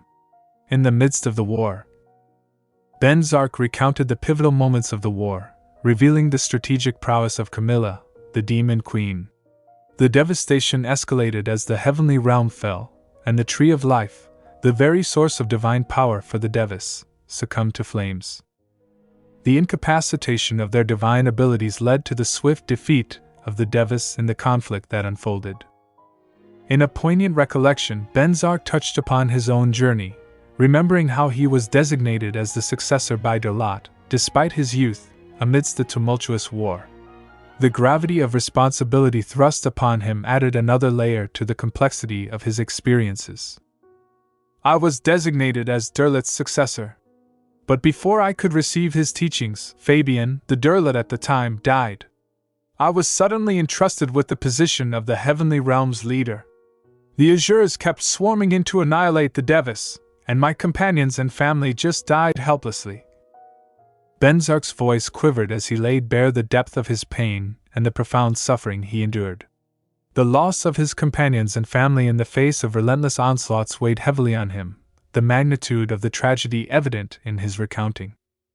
"The devas who managed to survive fell into a deep slumber called tranquility in order to heal their wounds. As the sole survivor, I had to find them in their tranquility. And as a stroke of good luck in the midst of misfortune, the demon queen had also fallen into tranquility." Venzak's narrative continued, revealing a peculiar turn of events amid the chaos. The demon queen's entry into a healing slumber provided him an unexpected advantage, allowing him to conceal his presence while seeking out the surviving devas. Among those he encountered were Aas and Wakan, compounding the tapestry of his experiences. He nearly choked on his words as he concluded, recounting the arduous journey he and his people faced. Adeline, empathetic and attentive, felt a surge of sympathy for him, her gaze unwavering as she listened intently to his tale. "Did you find them in the Middle Realm?" Adeline inquired, seeking further clarification. "Yes. Since the Heavenly Realm was destroyed, they could only sleep in the Middle Realm. Then this land, the land of darkness, is... Humans abandoned this land, calling it ominous. But thanks to that, it became a suitable land for us to gather our power." Venzak's response unraveled the connection between the devas and the Forsaken Land, highlighting the irony that transformed it into a sanctuary for them to regroup and regain their strength. Gesturing towards the encompassing darkness of the Land of Darkness, Venzak continued his narrative, describing the Forsaken Land as a backdrop to their struggles. The night deepened with each passing second, the untouched teacup standing as a silent testament to the gravity of the conversation. Adeline, her attention undivided, absorbed his words. "So in the end, you're trying to take revenge?" Adeline's smile bore a subtle pain, acknowledging the weight of Venzak's mission. Yes. I'll wake up all of my companions from their tranquility and gather our power once again, in order to kill the demon Queen Camilla. After that, I will retrieve the Tree of Life, because I need to carry out the Derlit's calling and rebuild the heavenly realm. Venzak laid bare his intricate plans, his determination evident in every word as he shared his vision of rescue and restoration. However, in Adeline's eyes, he appeared not as a cold-hearted leader but as a man who, unbeknownst to himself, had endured immense solitude and struggles. Her sympathy for him deepened. You are so brave. Even though you must have been lonely for that long period of time. I'll be on your side from now on, so do not worry anymore. Adeline stood, her cold hand resting on his arm, a gesture of reassurance and solidarity. She sought to comfort Venzak, pledging her support. Venzak, looking down at her hand on his arm, released a slight tension, allowing her gesture to register. Loneliness, huh? Venzak nonchalantly shrugged his shoulders, contemplating the emotion that lingered within him. The revelation of his innermost thoughts to Adeline left him questioning the reasons behind this newfound transparency. Was it the profound sense of loneliness that had prompted him to share his burdens? The cool touch of Adeline's hand seemed to echo the chill within him. As soon as Adeline departed, a profound feeling of helplessness overwhelmed Venzak, compelling him to reflect on their conversation. The passing of 1 month unfolded swiftly, marked by the hustle and bustle of maids and servants in the castle corridors. Maven, amidst the commotion, found himself caught up in the flurry of activity. Arg! I'm so busy. Wait a moment! That tree shouldn't be there, but in the training grounds. Maven's exclamation resonated loudly amid the chaotic sounds, emphasizing the heightened state of affairs. No! Please bring that table to the living room. Maven directed the servants, pointing towards a wooden table in transit, meticulously managing the castle's logistics. Adeline's numerous orders added to the whirlwind of responsibilities that kept Maven occupied. Alright, let's fix the garden first. It's way too dreary. Please hire a gardener. Oh, and an architect as well. Adeline's authoritative commands flowed as she surveyed the landscape from a vantage point in the castle. Maven, dutifully executing each directive, played a crucial role in realizing Adeline's vision for the castle's improvement. The once bustling corridors and rooms now buzzed with purpose and activity, a reflection of the changes initiated by Adeline's keen eye for enhancement. Whenever Maven received an order from Adeline, he promptly sought out Venzak, who seemed to be operating in an automatic mode, tirelessly repeating his commitment to fulfill Adeline's wishes. The atmosphere conveyed a sense of detachment, as if Venzak were indifferent to the ongoing transformations or perhaps found solace in the flurry of activity. Despite the weeks of tireless work, both servants and inhabitants of the castle expressed contentment with the final outcome. The once dreary surroundings now exuded a newfound radiance, adorned with beautiful trees and gardens that captivated the eyes. On the day of the grand revelation, as Adeline admired the lively atmosphere she had orchestrated, a joyful exclamation from the crowd caught everyone's attention. Maven, initially dismissive, soon realized he recognized the voice. Turning around, he was met with a surprising sight. Wow! What's all this? Someone from the crowd expressed astonishment, and Maven, sensing familiarity, couldn't ignore the inkling that he knew the voice. With mixed emotions, he turned around to confirm his suspicion. Huh! Wacken! Maven exclaimed in disbelief. Wacken, a brown-haired individual with a bright smile, stood before him. The unexpected presence of Wacken brought a mix of surprise and joy to the bustling scene. Meanwhile, in the office, Venzak and Aster were engrossed in important discussions when the door swung open with a thud. Captain? Did you really get married? Wacken burst into the room, his disbelief echoing through the space. The revelation of Venzak's marital status left Wacken in a state of shock, unable to comprehend the unexpected turn of events. Wacken, still adorned in his cloak with a sword at his back, burst into the room with a furious inquiry. Captain? Did you really get married? Venzak, momentarily taken aback by Waken's sudden entrance, shifted his attention from the documents before him to the intense scene unfolding. Yes, Venzak replied calmly, resuming his reading. Waken, in a swift motion, closed the distance and forcefully placed both hands on the table, leaning in with a barrage of questions. What? Why? When? With who? How? Each word carried the weight of Waken's incredulity, poised to extract answers. Before Venzak could respond, Aster, seizing the opportunity, interjected. Because she's a prophet, about a month ago, back when you were stranded in the Frostlands. Her name's Adeline. She's from the Rotyn family. And do I really need to explain the how part? Aster's mocking tone added a layer of amusement to the revelation. Waken, infuriated by Aster's interference, shot him an angry look. Shut up and stay out of this. I'm talking to the captain, not you. Waken's loud retort echoed in the room, emphasizing the singular nature of his conversation with Venzak. Venzak, a silent spectator, observed the unfolding drama before him. You're not talking to anyone. All you're doing is shouting by yourself. Aster, rolling his eyes, dismissed Waken's attempts at communication, provoking further fury from the already incensed Waken.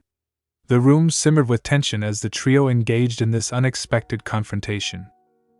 I told you to shut up. Why'd you let the captain get married anyway?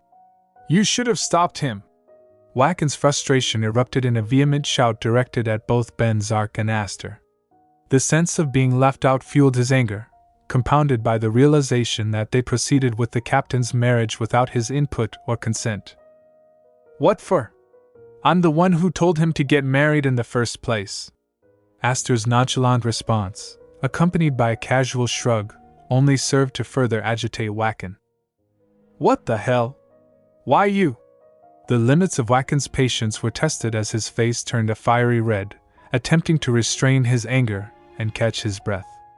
Despite his efforts, he couldn't contain himself, erupting into a tirade. I wanted to be the one to find the perfect wife for the captain. Waken sought to justify his intense reaction, revealing the depth of his feelings on the matter. If you wanted to do it that badly, then maybe you should have acted a little sooner, huh? Aster's taunting retort further escalated the tension between them, their furious gazes locked in a heated exchange. This is a waste of time. I'm going to see that girl for myself. Waken, conceding the futility of the argument, abruptly turned away from Aster and Venzak, determined to address Adeline directly. The room echoed with the remnants of their conflict as Waken stormed out, leaving Aster and Venzak to process the aftermath of his outburst. He makes a commotion every single time he comes by, Aster remarked, his gaze fixed on the door slammed shut by Waken. Turning to face Venzak, he inquired, Do you think it was all right to let him go like that, Captain? It's fine. Leave him be.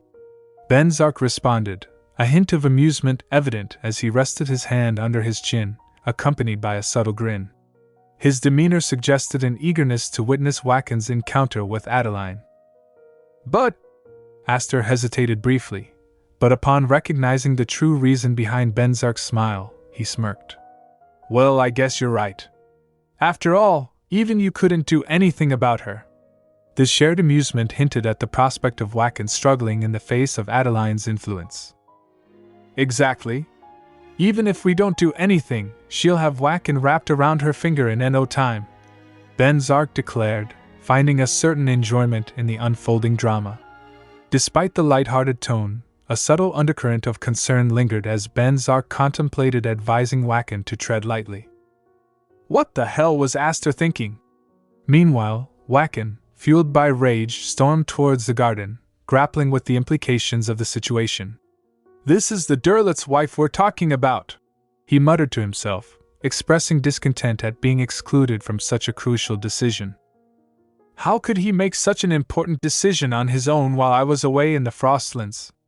If I find out she's just some common, ordinary woman, I'll kick her out myself. Waken continued grumbling, the sword on his back nearly touching the ground as he walked with purpose. Suddenly, his attention was drawn to Maven and Catherine standing before a lady with her back turned. Unconventionally dressed, her long wavy blonde hair caught Waken's eye, prompting him to pause behind the bushes, scrutinizing her with a mix of curiosity and determination. The unfolding scene set the stage for a potentially intense encounter. "That must be her," Waken murmured to himself, his attention fixed on the lady with the long wavy blonde hair. Determined to make his presence known, he bellowed, "Heu!"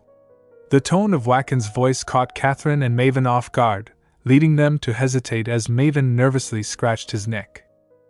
Adeline, initially shocked, swiftly composed herself and responded calmly. "HM? Oh, don't be alarmed. I'm perfectly all right. Let's carry on," Adeline assured, her poise unwavering.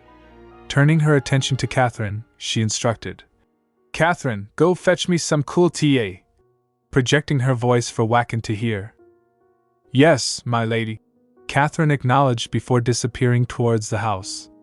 Unfazed by Waken's interruption, Adeline continued, "Let's see, over there is where we'll have the lilacs planted. The rest can face the opposite direction," gesturing towards another part of the garden. With Maven by her side, she subtly started walking in that direction. "Did she ignore me just now?" Waken, unable to comprehend being overlooked, twitched and flinched with anger. Unrelenting, he shouted once more, "Hey! Do you have any idea who I am?" Adeline, turning her head slightly, responded with an icy tone. "On the contrary, do you have any idea who I am? Are you so foolish as to be rude toward me even after being aware of my status, Waken?" Her cold growl pierced through the air, challenging Waken's audacity. How did you know my—" Waken stuttered before Adeline, with an air of authority, interjected, "No. More importantly, who are you calling foolish?" The confrontation escalated, leaving Waken momentarily stunned, caught between his stuttered inquiry and Adeline's cutting retort. "Answer my question. Do you or do you not know who I am?" Adeline's gaze bore into Waken, her eyes radiating an intense coldness. "Of course, your ladyship. You must think you're so high and mighty now, huh? But your marriage doesn't change the fact that you're still nothing but a huma." Waken smirked as he approached her, the wind hastening around them, causing the trees and leaves to rustle. "So you know I am Adeline Rotyn, the wife of Duke Horrid Venzak. Horrid Venzak is your master, the one you serve." Adeline enunciated each word with precision, her voice cutting through the air. As Waken paused near the bushes, Adeline, not one to back down, advanced towards him, causing the grass beneath her feet to rustle. "Therefore, when you disrespect me, the wife of your master, you also disrespect him. Or perhaps, that was your original intention?" Adeline joyously emphasized her point, stopping in front of the bushes. "I would never disrespect Captain. I only—" Waken's flustered response betrayed the impact of Adeline's boldness and remarks. Adeline, rolling her eyes, caught sight of a sword peeking from behind Waken, its glint capturing her attention. Her eyes widened. "That sword. It's the holy sword Nikagras." She pointed towards the sword, her words deliberate and measured. "How do you know about this sword?" Waken, visibly startled, sought answers to Adeline's unexpected knowledge of the sacred weapon. "Didn't Aster or Ray tell you? I'm a prophet." Adeline calmly disclosed her true identity. They were telling the truth? Waken froze in his place, grappling with the realization. "You claim to be loyal to your master, and yet have no faith in what he says." Adeline sighed heavily, gesturing her head in both directions. She then directed her attention towards the sword. "That sword." She pointed at it and continued, "It's asleep right now. But I can wake it from its slumber. If I do so, will you accept me as the wife of your master?" Adeline posed the question slowly, probing Waken's allegiance. "You can awaken it?" Waken, cautiously intrigued, took hold of the sword and presented it to her. "That's impossible." He smirked and elaborated. "This sword fell asleep after the tree of life in the divine realm died. Unless the tree grows back, it can't be awakened. So what would a mere human like you be able to do? He raised the sword, expressing skepticism. What have you got to lose by believing me? Besides, that sword must be very precious to you. Didn't it used to be Commander Fabian's? Adeline shrugged, emphasizing the sword's significance. I lost it during the war. I only found it again recently. This sword isn't important to just me. It's important to all of us. It was our commander's sword. Can you really awaken it? The only reason this sword is in my care is because it's lost its light. If it can regain its former power, I'd like to give it to the captain. Wacken spoke with genuine affection for the sword, expressing a readiness to witness its reawakening. As he raised the sword in front of them, a blue sapphire embedded in it caught the light, adding a touch of mystique to the unfolding scene. So let me ask you again. Can you return this sword to our Dalot? Wacken inquired with hope shimmering in his eyes. Of course I can, if that is what you desire. Adeline reached for the sword's handle. However, Wacken, the reason why I intend to wake this sword is because I want you to protect your Dalot with it. She held the sword, locking eyes with Wacken, who scrutinized her with intent. So, Adeline placed her finger on the sapphire and began murmuring spells. Wacken's eyes widened as a blue light spread, enveloping the sword suspended in the air. The surrounding environment succumbed to the enchantment, with trees rustling in the powerful wind, and Adeline's long wavy hair dancing in the air. The sapphire on the sword started sparkling, signaling its awakening. Wacken couldn't believe his eyes. It's the language of the Devis! How is this possible? She's human, I'm sure of it. What exactly is she? Wacken murmured in disbelief. Wacken, take this sword. It's yours. Can you trust me now? Adeline attempted to hand over the sword with an innocent smile. Despite her stature compared to Wacken, it felt as if he stood before his captain, prompting him to lower his gaze. It is an honor to meet you, Duchess Adeline Venzak. I beg your forgiveness for my rudeness earlier. My name is Wacken Hwyn. I hereby swear to use that sword to protect the Derlit, as you have commanded. Wacken knelt down, seeking forgiveness. Adeline chuckled, radiating warmth. Very good, Wacken. Then allow me to formally introduce myself as well. I am Adeline Rotyn. It's a pleasure to meet you, she added with a chuckle. But please call me Adeline. In the aftermath of Wacken's confrontation with Adeline, a palpable tension hung in the air as he hastily made his way back to the office. Venzak and Aster's attentive gazes locked onto him as he barged through the entrance. Captain, Wacken gasped, struggling to catch his breath. Aster, turning with an air of skepticism, inquired, What happened? You've come back somehow looking even more ridiculous than when you stormed off. Did Adeline hit you or something? Aster's words carried a tinge of suspicion, highlighting the evident transformation in Wacken's demeanor since his abrupt departure just moments earlier. Venzak, on the other hand, wore a sly grin, adding an intriguing layer to the unfolding scene.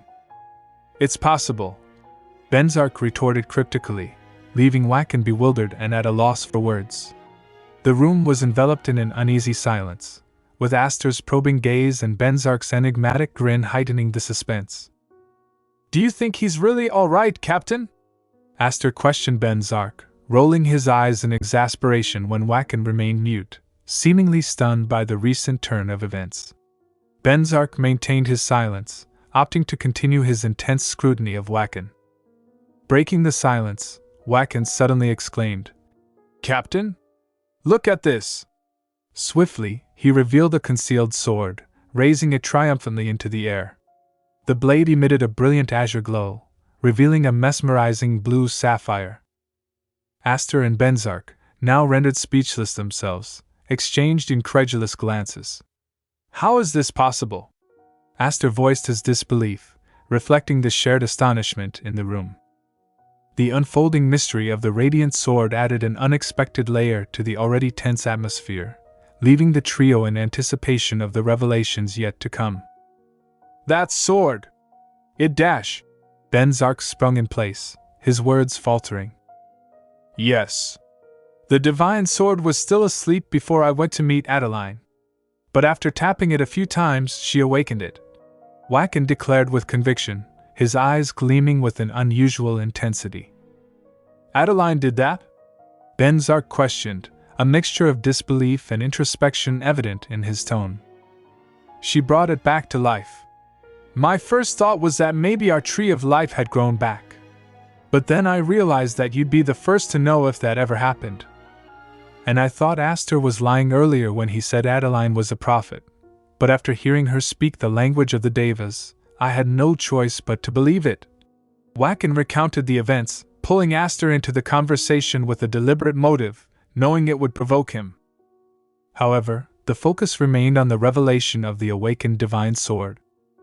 You couldn't say that without calling me a liar, could you? Aster, visibly angered, threatened Wacken with a punch, their confrontation overshadowing Venzak's presence. The two locked eyes, a silent challenge brewing between them. What was that? You looking for a fight? Let's go, then. I've got the divine sword now. Wacken taunted, challenging Aster. Like even that could help you. Follow me out to the training hall. We'll see who's the strongest. Aster chuckled and smirked, accepting Wacken's challenge. Meanwhile, Venzak, not drawn into their impending clash, remained fixated on Wacken's revelation. Adeline spoke in the language of the Devas? Venzak pondered, well aware that humans, in general, could learn the language but were incapable of speaking it. The exception was prophets. Adeline, his wife, was a prophet. Despite this knowledge, a sense of unease settled within him as thoughts of Adeline occupied his mind. In the garden downstairs, Adeline stood frozen at the precise spot where Wacken had left her, her thoughts deeply entrenched in the echoes of her past life. Amidst the reflective tide, a specific recollection surfaced, a pivotal moment when the very sword that had now been awakened was stirred to life by another, Hela. Adeline vividly recalled the scene, Wacken raising the sword, and Hela, through a touch, invoking its power, leading Wacken to kneel in reverence. The corridor bathed in an ethereal blue glow, with Aster and Venzak rendered speechless by Hela's presence. In the shadows, Adeline found herself reduced to a spectator, tears streaming down her face. In the past, Hela was the one who awakened that sword. But this time, she was the one who did it. Adeline contemplated, admitting a subtle sense of astonishment at her own unexpected success. Her amusement manifested in a soft chuckle as she observed her hand radiating with magical energy. The realization of her latent powers left her both intrigued and cautious. Surrounded by the bustling activity of servants in the garden, Adeline cast a sidelong glance, recognizing the need for discretion. The revelation of her abilities, particularly in front of Wacken, had evidently shocked even him. Recollecting her past life, Adeline acknowledged Aster's teachings in magic, a skill she honed diligently, allowing her to wield magic effortlessly without the need for incantations. She reminisced about those dedicated years of practice, culminating in the day she mastered simple spells.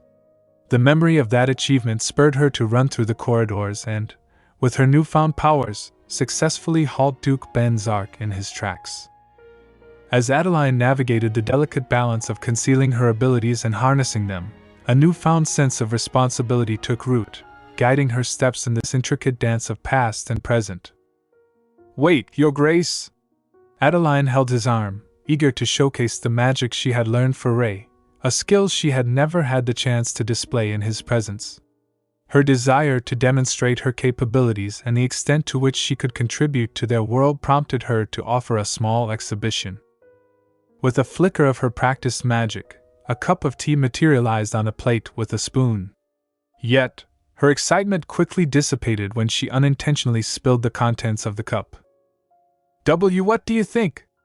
I can use simple magic like this instantly now. I don't. Adeline began enthusiastically, her joy abruptly stifled by Venzak's cold voice. Make sure you never use that power in front of others, Venzak asserted, his silhouette blurring as tears welled in Adeline's eyes. Shocked and disheartened, she struggled to recall Venzak's expressions from her hazy past memories. Excuse me? Adeline flinched, seeking an explanation, but Venzak remained silent. Why? A cascade of questions lingered on her lips, but her head hung low as tears streamed down her face. From that day forward, she refrained from showcasing her magical abilities in the presence of others. Reflecting on the incident, Adeline realized that the magic she employed wasn't particularly complex. The issue lay in her ability to wield it effortlessly without reciting an incantation. Contemplating a solution, she pondered the idea of pretending to recite incantations whenever she employed magic, surmising that if it posed a problem then, it likely remained a concern now. The incomplete nature of her memories left her yearning for a clearer understanding of Ray's reaction during that pivotal moment. Was it truly anger? For some reason, she felt as though it wasn't anger, but worry. She pondered this thought with a tinge of sadness, delving into the complexities of emotions.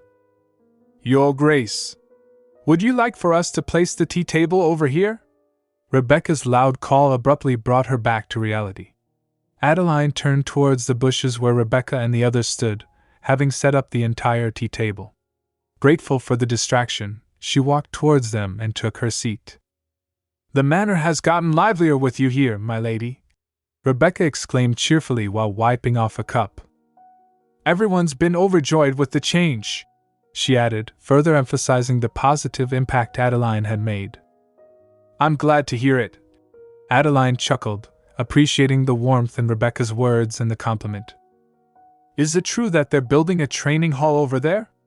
Rebecca inquired with curiosity, prompting Adeline to respond excitedly. Yes. I'm planning on recruiting some new knights to assist Duke Venzak, Adeline confirmed, her anticipation for the developments in the manor evident in her enthusiastic tone. The prospect of the training hall and the recruitment of new knights signaled a positive shift in the dynamics of the estate, and Adeline couldn't help but look forward to the changes taking shape under her influence. You have so many wonderful ideas, my lady, Rebecca remarked, placing the cup on the plate with a clink sound. Considering what little there was for Adeline to do in her past life, she had a lot of time to think, though she couldn't exactly share that with Rebecca. I intend to learn swordsmanship from Wacken as well, Adeline responded calmly as Rebecca poured tea into the cup. You, Your Grace? Rebecca was stunned, unable to speak further. Adeline smiled sweetly, nodding her head. Excitedly closing her eyes, she put her hands under her chin. Why, of course.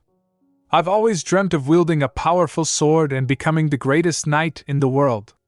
If I have Wacken teach me, perhaps I can finally make that dream come true, she continued, her voice rising with excitement. Rebecca chuckled at Adeline's passion. Ha ha!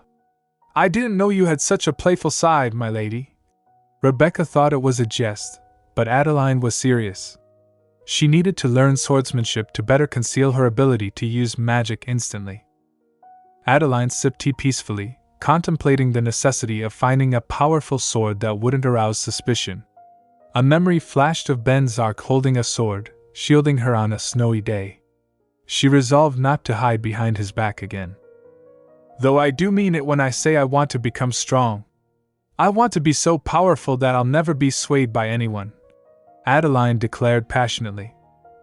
I'm not sure I entirely understand your concerns, my lady, but you shouldn't worry, Rebecca reassured, unable to grasp the full context but offering agreement nonetheless. Even as you are now, I don't think you'd be swayed by anyone. You're the strongest person I know, my lady, Rebecca complimented sincerely, smiling at Adeline. Ha, I see. Thank you, Rebecca. Adeline's cheeks flushed with gratitude for the supportive words that resonated deeply within her. In her recollections, Adeline found herself at the center of a heated discussion, subjected to disdainful glares from those around her. Do we really have to take that girl with us? Did you forget that the captain almost died because of that girl? Aster expressed strong displeasure at the prospect of bringing Adeline along on their trip. We're bringing her with us, Venzak asserted, advancing toward the door without acknowledging Adeline. Despite his lack of acknowledgement, his directive seemed to shield her from the harsh words. "Captain?" Aster shouted, turning to give Adeline a disdainful look. "Tisk," he added, rolling his eyes. Tears welled up in Adeline's eyes as she felt the weight of their collective disapproval. She felt utterly useless to them. Even Hila, echoing Aster's scorn, followed Venzak without a second glance. Adeline grappled with her embarrassment, wondering why Ray continued to include her when no one expected anything from her. "Ray," she murmured sadly, gazing at the closed door. The memories flooded back, reminding her of the nights when Venzak interrogated her. "What did you find out today?" Venzak would question her, hoping for answers. However, Adeline, feeling helpless, could only kneel on the floor in front of him, remaining silent. In moments of quiet reflection, Adeline often found herself shedding tears, grappling with the frustration of not uncovering any information. Today was no exception. She had no answers, no reply. Doubts about her ability to truly aid Venzak weighed heavily on her, leading to intense bouts of tears. Those days felt like recurring nightmares, haunted by the inability to contribute. Abruptly, she awoke, drenched in sweat, realizing she had merely dreamt a haunting flashback from her past life. The jarring reality struck her. Perhaps it was a repercussion of the Wacken incident. Regardless, she wondered how long it would take for her to become desensitized to these memories, questioning the duration needed to prove her usefulness and dispel her worries. Clenching her fists to regain composure, Adeline pondered, "How long will it be before I grow numb to this memory? How long will I have to prove my usefulness to erase my worries?" Sighing and rolling her eyes, she recognized the stark difference of her current surroundings, no longer confined to the shabby room of her past life. Now, in a luxurious room fit for a duchess, Adeline no longer faced nightly interrogations by Ray. As she strolled barefoot towards the balcony, adorned in her nightgown, the moonlit room presented a stark contrast to her previous life. Despite the positive changes, a lingering loneliness persisted. On this particular night, with Ray absent, Adeline gazed at the moon, thinking of him. Her sad eyes spoke volumes her heart couldn't express. Leaning on the railing, she lifted her head to the sky, watching petals from nearby trees gently descend. In the midst of conflicting emotions, she admitted her hatred and disdain for Venzak, wishing her heart could forget him entirely. After 2 months of dedicated work, the castle Adeline was overseeing was finally completed. Venzak, accompanied by Aster and Wacken, visited the finished structure. "Wow, how in the world did the building get built within 2 months? What did they say they would use this building for?" Aster couldn't hide his shock, eagerly questioning Venzak, who was equally perplexed. Wacken, displaying a silent awe, meticulously surveyed the entire building with his sword still hanging on his back. "Captain, did Adeline not explain?" "You don't know?" Aster asked Venzak, taken aback by the lack of information. Venzak remained silent, unable to find words to explain the swift construction. "I think it would be quicker to just ask Adeline nowadays," Aster remarked, rolling his eyes upon realizing that even Venzak was at a loss for words. "If this continues, we might end up calling Adele the captain instead." "Well, Adele is indeed a captain since she's the captain's wife," Wacken commented, accompanied by a thoughtful sigh. "What's with the compliments so suddenly?" Aster eyed Wacken suspiciously. Before they could delve further into the matter, Adeline's voice came from behind. "That is the new dormitory for the knights we will be hiring," she replied, addressing their uncertainties. Unbeknownst to them, she had utilized magic to expedite the construction, a detail she chose not to disclose. "A dormitory? Our knight order is not large enough to manage a dormitory," Aster questioned, folding his arms across his chest. "Besides Deva, we'll be using mercenaries in order to augment the knight order," Adeline calmly explained, standing next to Venzak. Aster, still in shock, sought clarification, momentarily forgetting Adeline was present. "Captain? What sort of bullshit is this?" he exclaimed loudly, catching Adeline completely off guard. I don't remember receiving any reports. Venzak, flustered by the unexpected revelation, struggled to recall any such discussions. His murmurings were audible, prompting Adeline to roll her eyes. There is no way that's true. There is no way that I would decide on something so critical so haphazardly by myself. I definitely received permission through Maven. How weird. Should we call Maven and ask him? Adeline asserted, adopting a firm tone and suggesting a call to Maven. Venzak began to realize she might be right, recalling Maven presenting Adeline's proposals during his autowork mode. CPN. CMTNSMFRBT. Aster, using abbreviations, indicated to Venzak to come out and see him for a bit, showcasing his frustration. I'm doomed, Venzak thought to himself, recognizing the danger in Aster's expressions and eyes. Adeline, what do you suddenly mean by a knight order? And you're saying it'll be using mercenaries instead of normal knights? You know how rough and rude they are. Wacken, who had silently observed, finally voiced his concerns, drawing everyone's attention. I know, but how long will it be just you three moving around? Adeline's voice reflected genuine concern for their well-being. That's... Wacken attempted to speak but halted. The Deva's numbers aren't much. Not to mention they all entered tranquility, so it would take a while to awaken them. We have to receive the information from the Azura, and we have to awaken the Deva. Adeline explained the complex situation, and why she believed this course of action was the best for them. Does that mean that Wacken and AAS have to move alternately every time? Even if we start recruiting normal knights this instant, how many would tread through the forest of darkness to apply? Venzak raised a valid point, and Aster, understanding the distinction between normal knights and mercenaries, grasped Adeline's recruitment strategy. So that's why you are trying to recruit mercenary troops? Aster gasped, clenching his fist in realization. Yes, it's because mercenaries move to follow profit, and I don't think that is particularly bad. Rather, I thought that they are rather similar to us. The fact that they act more and more roughly in order to survive. Adeline, carried away by her emotions, explained her true reason for recruiting mercenaries. Composing herself, she turned to Aster excitedly. So AAS, please teach them well, she pleaded, sporting a smile that softened her features, eliciting a cute response. What? Wait a minute, this suddenly? I've never taught humans before. Aster, startled, almost went into shock. Don't worry, AAS, you will do great, Adeline reassured him, knowing Aster had taught mercenaries in her past life. And what else?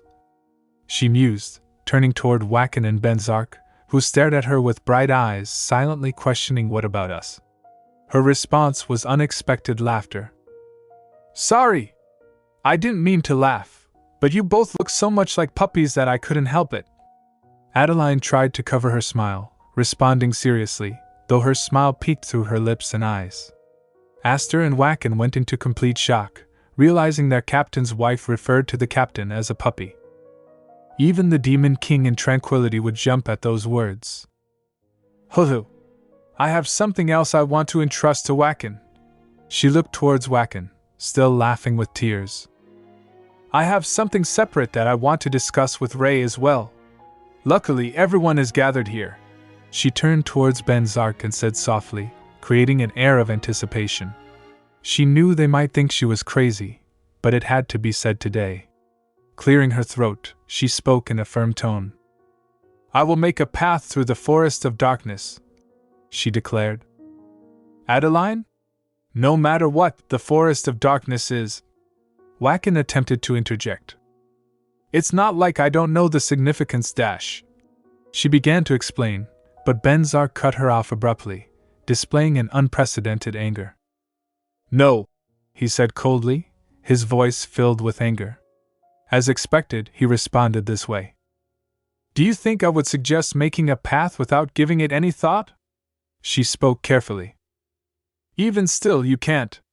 Decorating the main castle, upturning the garden, even building an entirely new military training hall and creating a new knight order, none of that matters.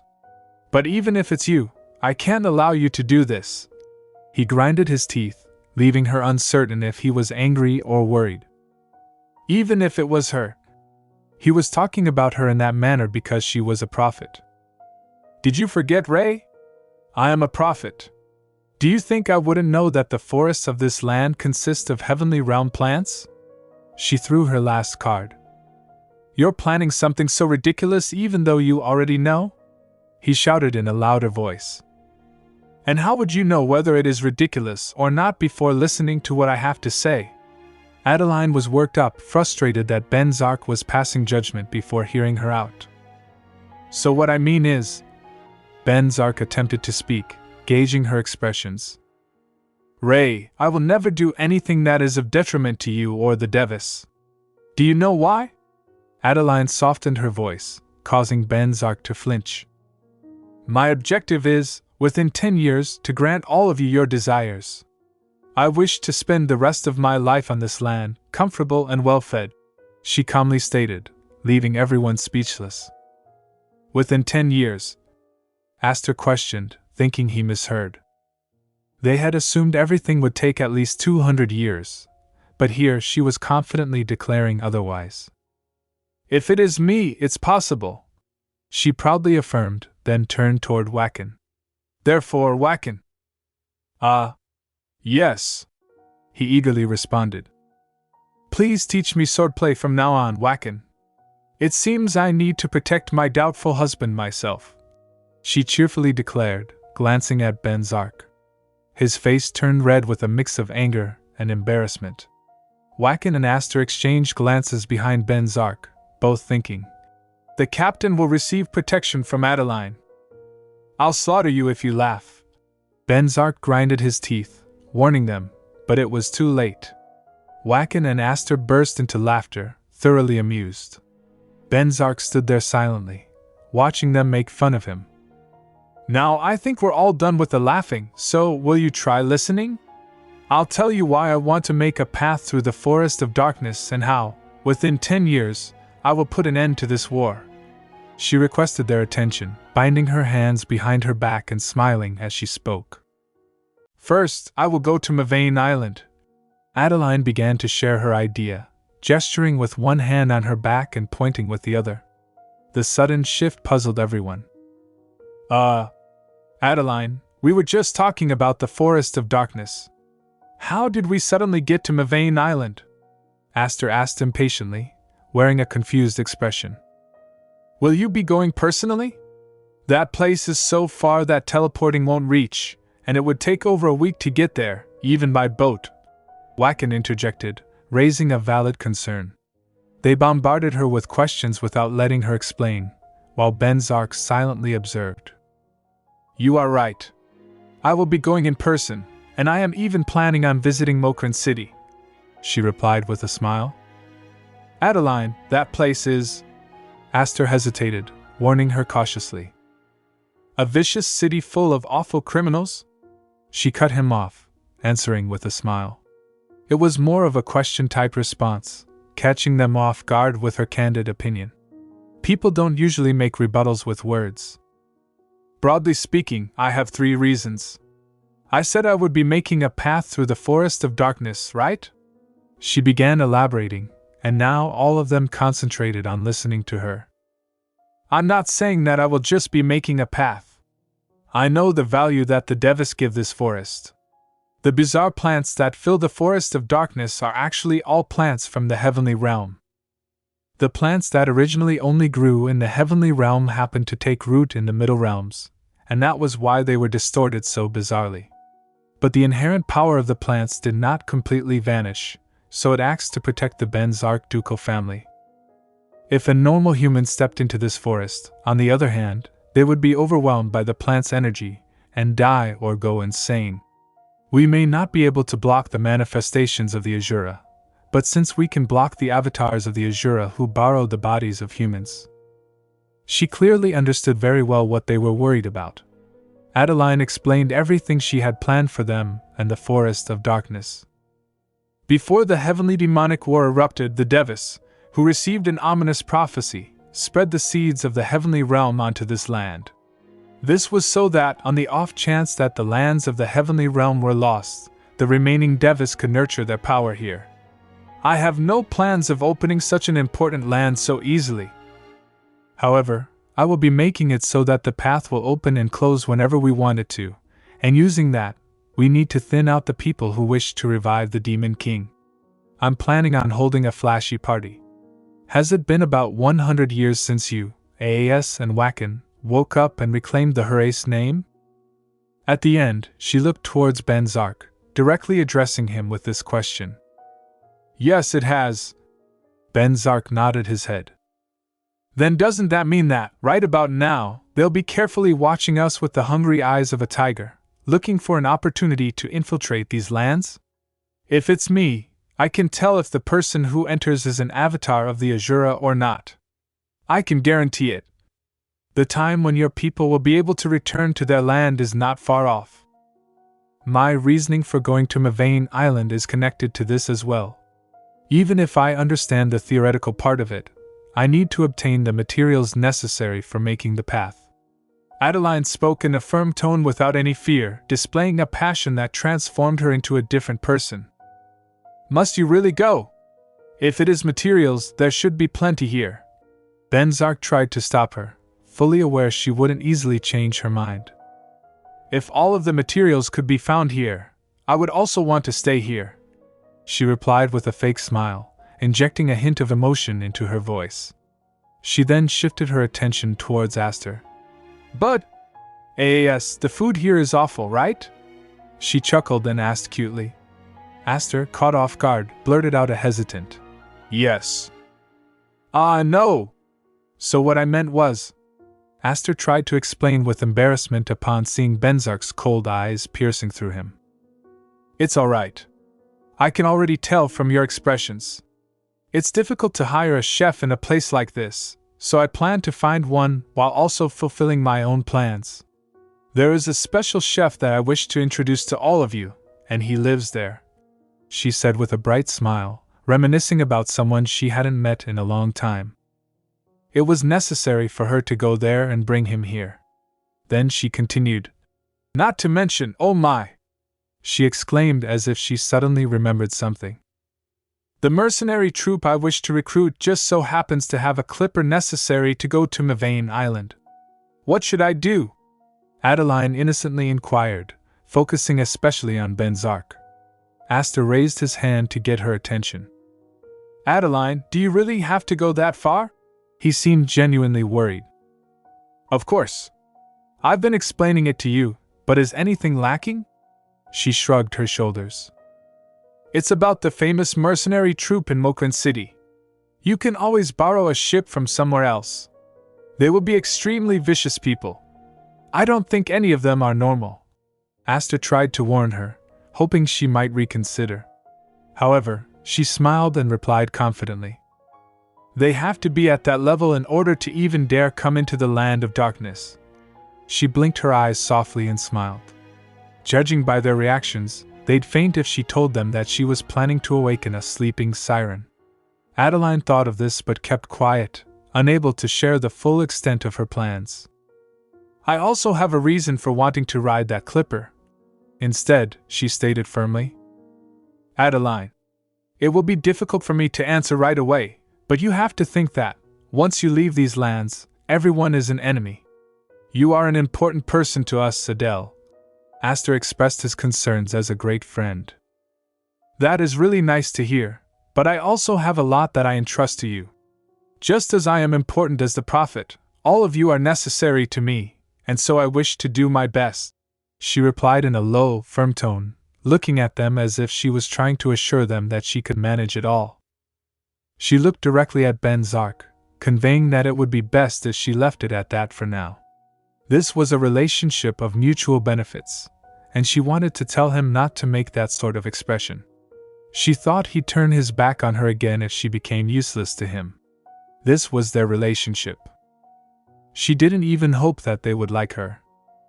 She thought everything so sadly and was just about to turn around to leave when she heard something unexpected. When are you planning to leave? It was Venzak's voice. She couldn't believe he asked her something. He asked her, For what? She was so taken aback. Her eyes widened, hope gleamed in them, and they shined brightly as she turned around to see him. He was looking towards her worriedly. Huh? She murmured confusedly. Captain? Aster tried to call Venzak to stop him from making foolish decisions. Now that he had listened to her reasoning, there was no reason to stop her. So what shouldn't be allowed? If it's dangerous, we can guard her, he replied simply in a strong voice, looking directly at Adeline. He walked towards her and stood in front of her. Even still, I am Adeline. She rolled her eyes. Tisk. He clicked his tongue.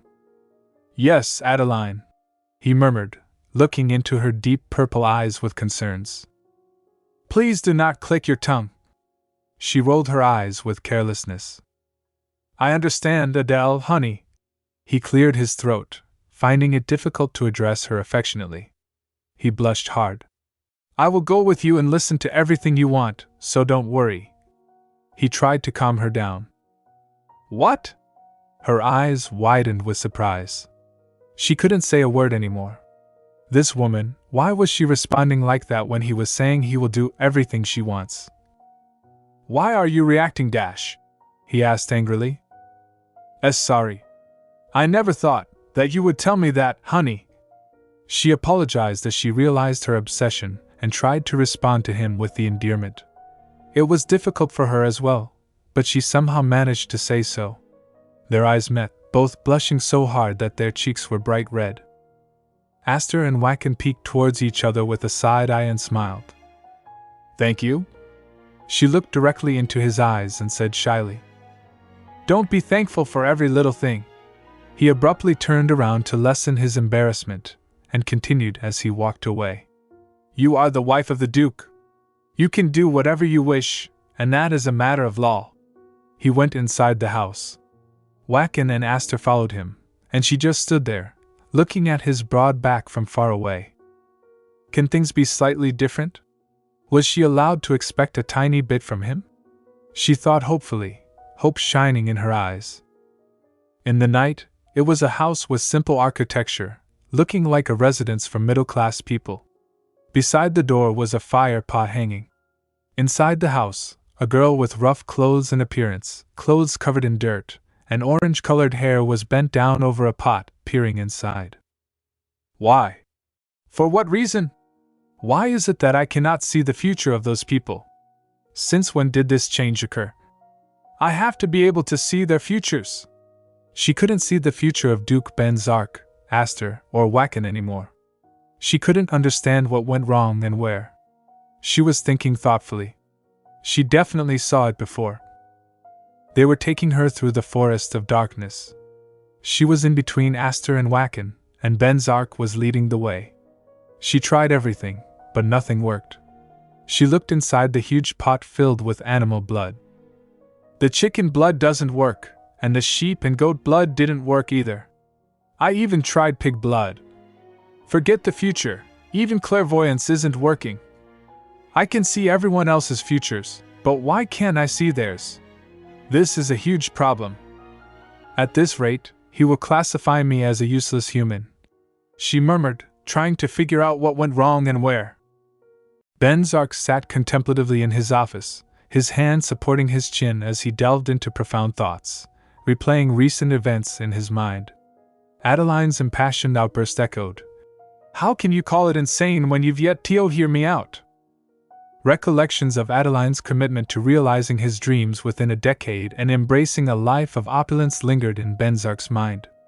Astonishment marked his expression as he contemplated her determination to acquire self-defense skills from Wacken, driven by the perceived necessity to safeguard her skeptical husband. The vivid memory of Adeline's surprise at his unexpected agreement to join her replayed in his thoughts. It's just, I didn't expect you'd say something like that to me, she articulated slowly, a moment that remained etched in his memory. Gratitude flowed as she softly uttered, Thank you? Lost in contemplation, Venzak failed to notice Aster entering the room after a discreet knock. Aster, assuming an assertive stance, approached Venzak's desk with uncertainty. We need to talk, Capt. he declared with aggression, expressing concern about Venzak's intentions. Please tell me you're not seriously planning to take Adeline to Mokran City, Aster pleaded with worry evident in his eyes. Venzak, lifting his head, met Aster's gaze directly and responded calmly. I am. The gravity of the decision hung in the air, leaving an air of uncertainty and concern. Have you lost your mind, Captain? You know how important she is to us. Adeline might get hurt in that city or worse, killed. We can't afford to lose her, Aster exclaimed, his concern overriding his awareness of addressing his captain, raising his voice in the process. Aster, Venzak retorted, his gaze piercing with coldness, his voice echoing an even colder tone. Do I look that weak to you? Venzak questioned calmly, emphasizing each word with deliberate weight. Aster, momentarily taken aback, composed himself to respond. That's not what I'm talking about. You're stronger than anyone I know. But this is different. This involves fighting and protecting someone at the same time, and it's not like Mokran is your average city. Even the most powerful of nobles hire a multitude of guards to protect them when they travel there. That place is full of kidnappings, robberies, murders, everything. Anything could happen there, and no one would so much as blink. I'm not saying that I don't trust Adeline. I just don't want to take any chances. Go to Mokran City if you must, but don't take her with you, Aster passionately conveyed, articulating the myriad dangers associated with Mokran City, especially for someone as vulnerable as Adeline. But Venzak hesitated, torn between rationality and his commitment to Adeline. Aster's earnest depiction of Mokran City's perils resonated, yet something held him back from rejecting Adeline's desires outright. The internal conflict reflected in his expression as he grappled with the weight of responsibility and personal emotions. Is this because of what Adeline said? Since when did you become so obedient? Last I recall, you excel at ignoring other people's words, Aster challenged aggressively, astonished by Venzak's perceived vulnerability to Adeline's influence. It was clear to Aster that when it came to Adeline, Venzak was willing to sacrifice anything and comply with her every request. Venzak, in the midst of Aster's scrutiny, found himself questioning his own behavior. Now that he thought about it, he didn't understand either. Somewhere along the way, he started wanting to fulfill her every wish, from the most trivial requests down to the most outrageous demands. Why is that? Why is it that every time he looked into those eyes he felt like his body has frozen over? Adeline's innocent face lingered in his thoughts as he grappled with this newfound realization. Aster, Venzak murmured, seeking Aster's perspective on the matter. Yes, Captain? Aster responded casually, his demeanor unbothered as he observed Venzak. Am I behaving that strangely? Venzak queried slowly, prompting a shocked reaction from Aster, who couldn't fathom Venzak's self-awareness. I'm glad you're finally starting to notice. Nothing I say is going to stop you, is it? I noticed that you've been changing. I've just kept quiet about it until now because I think it's a good thing, Aster admitted, expressing contentment with Venzak's transformation while cautioning him to tread carefully. We have Melda and scrolls in the shed. Change them into magic stones and take them with you. We have more than enough. Something tells me we'll be using them a lot more from now on. Aster smoothly transitioned to practical matters, offering valuable advice on preparations for the journey. Venzak, appreciating the guidance, nodded in acknowledgement. As Aster prepared to leave, Venzak called out, Aster. What? Anything else you want to add while we're at it? Aster, rolling his eyes, inquired sarcastically. Thank you. Venzak expressed gratitude, surprising Aster with this unanticipated gesture. I never expected to hear those words from you, Aster admitted, genuinely taken aback by the change in Venzak's demeanor. Well, it's nice to see how much Adeline has changed you already, but don't expect me to say you're welcome. Or did you want me to get all sentimental too? Aster, attempting to mask his own surprise, made a light-hearted comment before leaving the room. I'm heading out now. I need to continue preparing the mines so we can dig up more melda to sell. In the meantime, you can teach Adeline more magic or something. Aster teased, enjoying the evident flustered state Venzak found himself in whenever Adeline's name was mentioned. All right. Venzak responded with a wry smile, acknowledging the playful banter while understanding Aster's intentions. The dynamic shift in Venzak's demeanor reflected the profound impact Adeline had on him, creating a unique and captivating transformation. Adeline strolled through the hall with Catherine, glancing out the window and sensing the chill in the air. "It feels a little cold today," she remarked, her loosely tied hair cascading as she wore a long coat. "It's already December. Wouldn't it be best to wear warmer clothes from now on, my lady?" Catherine expressed concern, though she herself only had a scarf, clearly insufficient against the cold. "No, this coat is enough for me. I'm more worried about you. Aren't you cold?" Adeline inquired, genuine worry evident in her voice as she observed Catherine's attire. I'm all right, my lady," Catherine reassured, attempting to downplay her discomfort with a mere scarf, lacking a better option. "I'll buy you a coat just like mine and send it to you later. I can't have the people I care about getting cold," Adeline offered warmly, a smile accompanying her caring words. "Your Grace," Catherine responded, flustered by Adeline's thoughtful gesture, feeling understood on a deeper level. Wacken and Maven approached, Maven greeting Adeline enthusiastically. "Hello, Adeline! Are you ready for your trip?"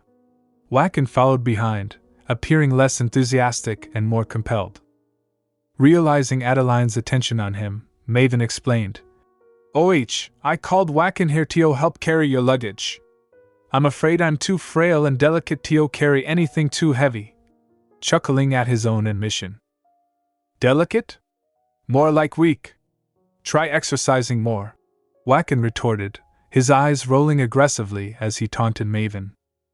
"You seem to be forgetting that I'm just a fragile, ordinary human," Maven countered with a verbal jab, attempting to hold his ground against Wacken's teasing. The banter between the two added a touch of humor to the atmosphere, creating a light-hearted moment amid the preparations for Adeline's upcoming journey. "Not everybody's as strong as you know," Maven added, acknowledging Adeline's strength. Adeline, maintaining her silence, continued to observe Maven, her mind preoccupied with a deeper reason for their swift departure. The reason as to why she was having them leave in such a hurry was because of Marvin. In Adeline's past life, they went to Mavane Island not for materials, but to kill demon beasts. The awakening of demon beasts is a sign that the demon king's power is growing stronger. Unless things have changed from her past life, the sirens will wake up in the year 517. But they can't afford to wait that long, because Marvin, who went along with Aster on the expedition to kill the sirens, died in that battle. That's why Adeline need to take care of the sirens now, while they're still dormant. "Don't worry, Marvin. I'll protect you." Adeline abruptly shifted from her contemplative state, determination evident in her words as she reassured Marvin, her attention focused on his innocent face. "You seem to enjoy saying that, Adele. Is protecting people your hobby or something? First it was the captain, and now it's Marvin," Wacken questioned thoughtfully, hands supporting his cheeks as he observed Adeline. "Adele, I didn't realize I looked that weak to you. I do know how to take care of myself, you know? It's just that everyone around His Grace is freakishly strong," Maven continued, tears betraying a sense of disbelief at Adeline perceiving him as weak. The complexity of relationships and individual strengths within their group unfolded in this moment of introspection and revelation. Sure. Just focus on hiding if anything happens, all right?" Wacken taunted Maven, eliciting an angered response. "Humph. Talking with you is like talking to a wall," Maven retorted angrily, lifting his suitcase and storming towards the stairs, visibly upset. "Great. Now he's all pouty," Wacken remarked, rolling his eyes at Maven's departure. "Stop teasing him. I know how much you like him," Adeline intervened, smiling at Wacken. "Who, me? Wacken feigned surprise at the unexpected revelation. Yes, you. And if you keep acting like that, you might come to regret it later, Adeline warned calmly, her words carrying a depth of insight. Flashbacks of Maven's tragic death played in her mind, a scene where Wacken held Maven's lifeless body by the sea, shouting in anguish. Adeline was determined to prevent such a fate from recurring. Well, enough of that. What was the name of the band of mercenaries you planned to meet anyway? Wacken shifted the topic, attempting to conceal his emotions. Oh, did I forget to mention that? Adeline responded with surprise, walking behind him. They're called the Legion of Eagles, otherwise known as the Black Wind, she disclosed in the hallway, revealing the identity of the mercenaries they were about to engage with, introducing an element of intrigue and anticipation to their impending encounter. It's the Eagle Mercenary Corps. They are also known as the Black Wind, Adeline calmly revealed. Wacken, taken by surprise, turned towards her with a mix of curiosity and concern. Adeline, do you realize what kind of people the Black Wind are? Wacken asked with astonishment, clearly startled by Adeline's choice of mercenaries. Of course I do, Adeline replied calmly, continuing to walk past Wacken without a backward glance. Then you must also be aware that they partake in cruel human trafficking. Wacken almost raised his voice, expressing genuine worry for Adeline. Yes, I am aware, Adeline reiterated, maintaining her composure and steadfast pace. Yet you're still saying that you're going to them? Wacken questioned with a tinge of anger, feeling disappointed in Adeline's decision. I feel like Ray, you, and AAS sometimes treat me as some child. Adeline's voice turned cold without facing Wacken. She continued, That's not what I'm saying, but it's really dangerous. Wacken attempted to clarify, but Adeline misinterpreted his words. So what? Are you going to make me hide behind you every single time and tell me to stay away from my business because it's dangerous? Yes, I'm sure you are worried because I am the important prophet. If you did it once or twice, I could understand it being the result of your worries. However, I'm not a doll that moves as you please. Adeline turned around abruptly, expressing her frustration and anger. You asked me earlier if my hobby was to protect people, right? Adeline inquired calmly, cutting off Wacken's attempt to respond. I know, I must look extremely small and weak in your eyes. I must look like I can't even lift a single sword. However, please remember that I'm the person who returned the light to that sword. She pointed towards the sword. Please remember that I also have the power to protect somebody. And because of somebody, I got sick and tired of doing nothing while hiding behind people's backs. That's why I'd like you to understand me, got it? Adeline explained, concluding with a grin that conveyed a mix of determination and assurance. Wacken remained silent, indicating that he understood. Later that day, they teleported to Makran City. Blue magical lines, light, and spells carried them through the teleportation medium, depositing them at their destination. As they set foot on the ground, Venzak turned towards Adeline with worry, asking, Are you okay? Yes, I'm perfectly fine. Adeline chuckled, adjusting her clothes with a sense of confidence. I did hear about it, but she's really fine. Wacken pondered silently as he observed Adeline. He chose not to say anything further, having heard that it was her second time teleporting. It's way easier than when I used it the first time, Adeline commented to Venzak, who nodded in acknowledgement. Adeline recognized the importance of getting accustomed to teleportation, a skill she anticipated using frequently in the future. Despite Wacken's doubtful gaze, her resolute voice echoed in his mind. Please remember that I also have the power to protect somebody. It's natural that she got angry. She's the prophet, after all. Even though it wasn't Wacken's intention, he was looking down on Adeline. Wacken contemplated, acknowledging the weight of Adeline's role as a prophet. Although humans worship Deva and Azura as gods, the actual god is another existence. And the prophet is the person who was bestowed with God's authority. The power of prophecy is God's power, and while Deva and Azura use the mana coming from the Tree of Life, it is still an extremely rare occasion for them to see a prophecy. It must be because she is a prophet that she can teleport so easily. Wacken marveled at the significance of Adeline's abilities, feeling grateful for her connection with the captain. Wacken felt so pleased that he wanted to thank Adeline for marrying the captain. As Adeline and Venzak walked away, engrossed in conversation, Wacken gazed at their backs with genuine happiness.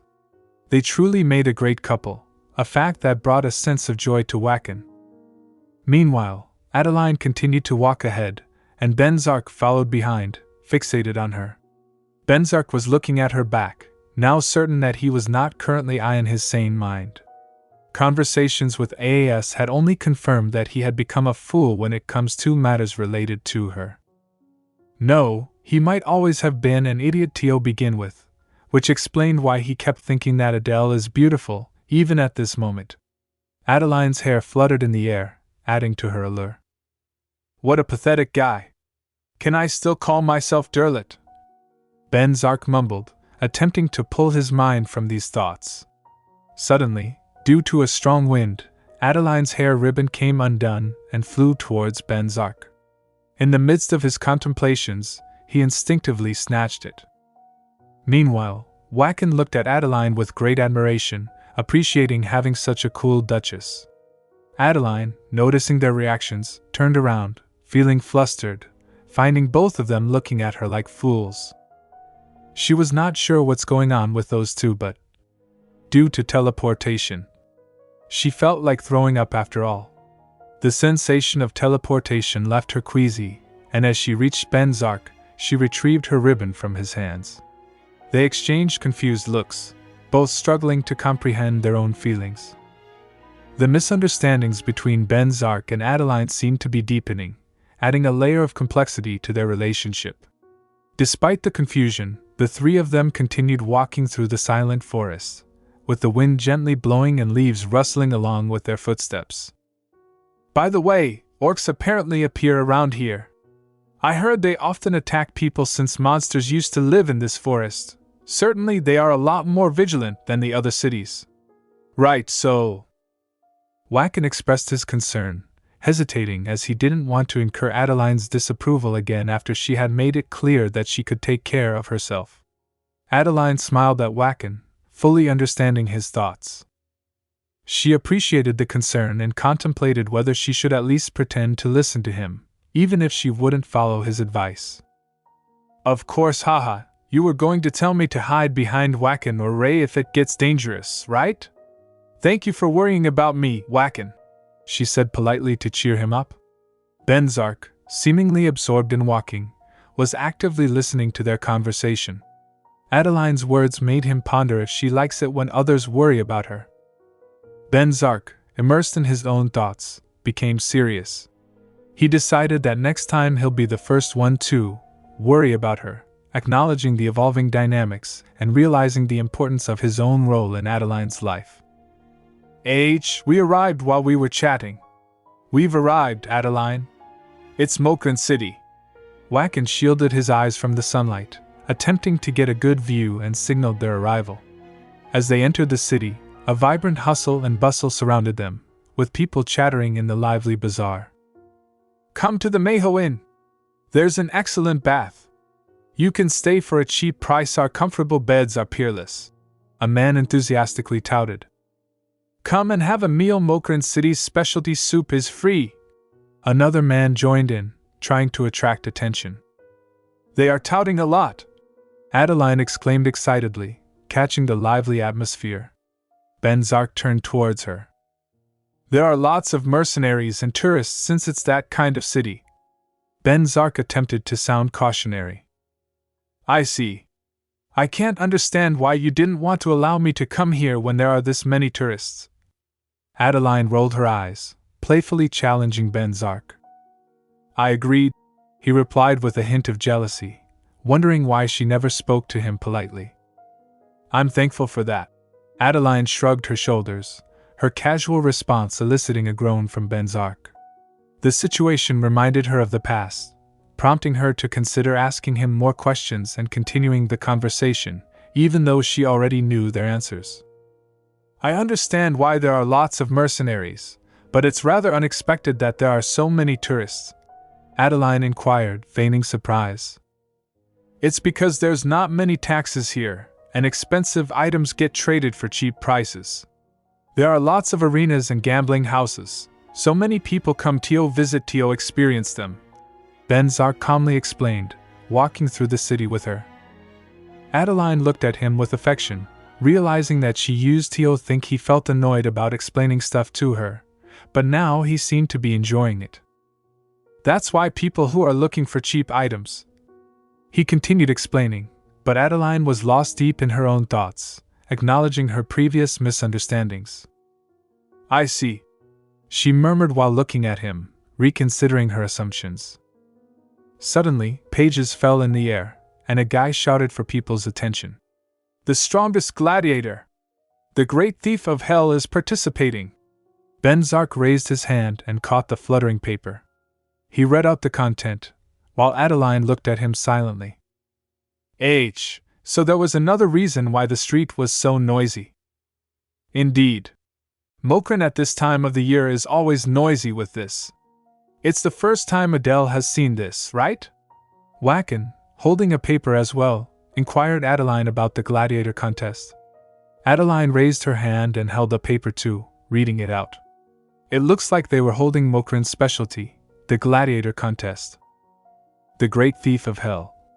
It was tomorrow. The matches were tournament style, and you can bet on the person you think will win and earn money if you guess correctly. She have already experienced the past, which means she already know the results of the matches. She remembered what the Eagle Mercenary Corps leader said in her previous life. She was sure he said the Great Thief of Hell lost because of a stupid mistake. She remembered it because he complained so much about the host being the only one that benefited from it, and she also know who is going to win this tournament. Venzak saw her lost in thought and leaned towards her. Ray, he murmured. What's up? He asked her politely. Do you want to earn some money tomorrow? She raised her head and smiled brightly towards him, revealing her knowledge of the upcoming events. Wacken, do you believe Adeline truly indulges in watching gladiator contests? The upcoming match promises to be exceedingly brutal, he inquired, still clutching the banner. Venzak observed silently, letting the conversation unfold. Adeline, seemingly unfazed, responded, I'll be fine. After spending a considerable amount since arriving at the manor, I aim to accumulate some funds this time. She chuckled, envisioning the myriad ways she could enhance the estate, from garden embellishments to interior redecoration and the construction of a new dormitory. Intrigued, Wacken probed, are you contemplating purchasing tickets for the contest? Adeline, with a sly smile, remarked, I have a keen eye and can discern the potential winner at a glance. If you find yourself uncertain, feel free to seek my insights. Wacken, seizing the opportunity to boost his ego, failed to recognize that he was addressing the prophet herself. Venzak merely rolled his eyes at the display. With chest puffed and hand on his heart, Wacken proudly declared, If you're unsure about whom to bet on, just consult me. The realization of addressing the prophet dawned upon him, causing embarrassment as Venzak's disapproving gaze intensified. In a sheepish tone, Wacken admitted, I'm considering choosing the same contender as Adeline. The boastful facade crumbled, leaving him on the verge of tears. Turning her attention to Venzak, Adeline inquired, does Ray want to try his luck as well? Venzak, with a pensive expression, scratched his chin and murmured, What exactly is a contest ticket? Venzak queried, his question dripping with embarrassment. Wacken and Adeline stood frozen, wide-eyed, caught off guard. Breaking the silence, Wacken couldn't comprehend how someone with Venzak's extensive life experience remained oblivious to the concept. Captain, you've lived for 500 years, and you seriously don't know what a contest ticket is? Wacken expressed disbelief. Adeline's eyes echoed the sentiment. The awkwardness lingered until Venzak chuckled lightly and admitted, It's because I didn't have time for useless things. Grinding his teeth at Wacken. Betting isn't useless. It's akin to a desperate fight for life and death, Wacken exclaimed, shocked at Benzak's ignorance. Unconvinced, he shouted, "Why would something like that be life and death? Do you have too much stamina or something?" Benzak, nonchalantly, started walking, with Wacken and Adeline trailing behind. "Captain doesn't understand romance. It's romance. Learn to live life, Captain." Wacken continued his banter. Adeline stole a glance at Benzak, sensing a subtle hint of upset in his expression, or perhaps it was just her imagination. Meanwhile, Benzak remained engrossed in conversation with Wacken. "Use that strength to work harder on your mission," Benzak advised seriously as they reached a stopping point, prompting Wacken to begin his explanation. "In essence, it's a gamble. Tomorrow, the notice board will display information about the participating gladiators, and we simply need to predict the winners of each match and place our bets," Wacken succinctly explained to Benzak. The crowd gathered around the board, eagerly studying the list of fighters. Which means popular gladiators will have a lower dividend rate, and the unpopular ones will yield a higher dividend in return, Benzak mused, making his own assumptions. His gaze then shifted towards Adeline, a smile playing on his lips. "I'm guessing there's another reason why you're trying to make money," he intimated, locking eyes with her as if revealing that he understood her intentions. "As expected of the captain, Ray is quick on the uptake." Adeline laughed, her closed eyes emitting an air of genuine joy. The atmosphere seemed to blossom with imaginary flowers falling around them. Adeline couldn't fathom what was happening. Were Ray's expressions ever that warm in her previous life? Benzak, seemingly approving yet cautionary, flicked her forehead. Adeline closed her eyes, processing the unexpected gesture. "We have more than enough money to use, even if you don't do something like that," he nonchalantly remarked, leaving Wacken wide-eyed at the unexpected generosity. Adeline, still in shock from the forehead flick, quietly observed him. Benzak, revealing a smirk, shared a past anecdote. "There used to be a human named Balin.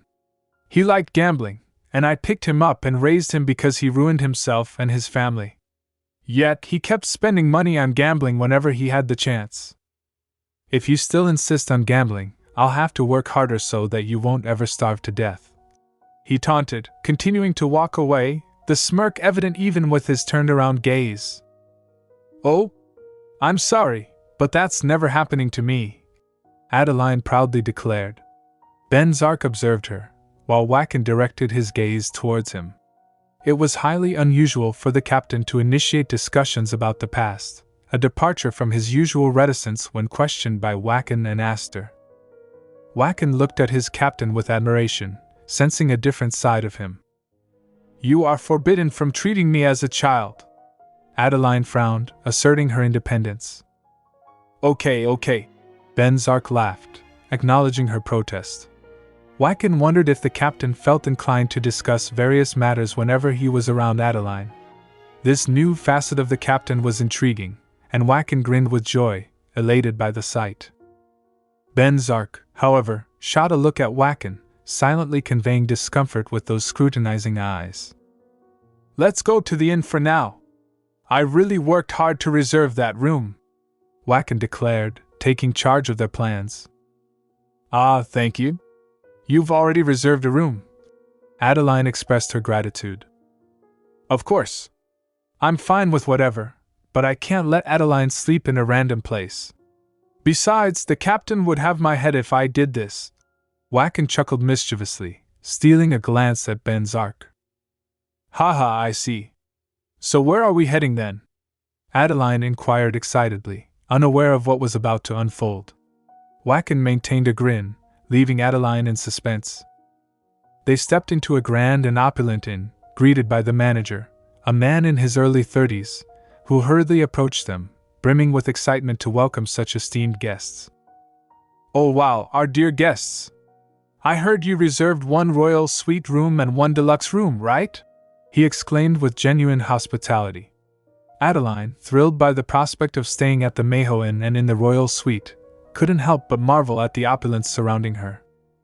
However, a sudden realization struck her, prompting her to whirl around abruptly. Wait. Did he just say one royal suite room? She questioned the manager, a hint of disbelief in her tone. Yes, one suite room and one deluxe room.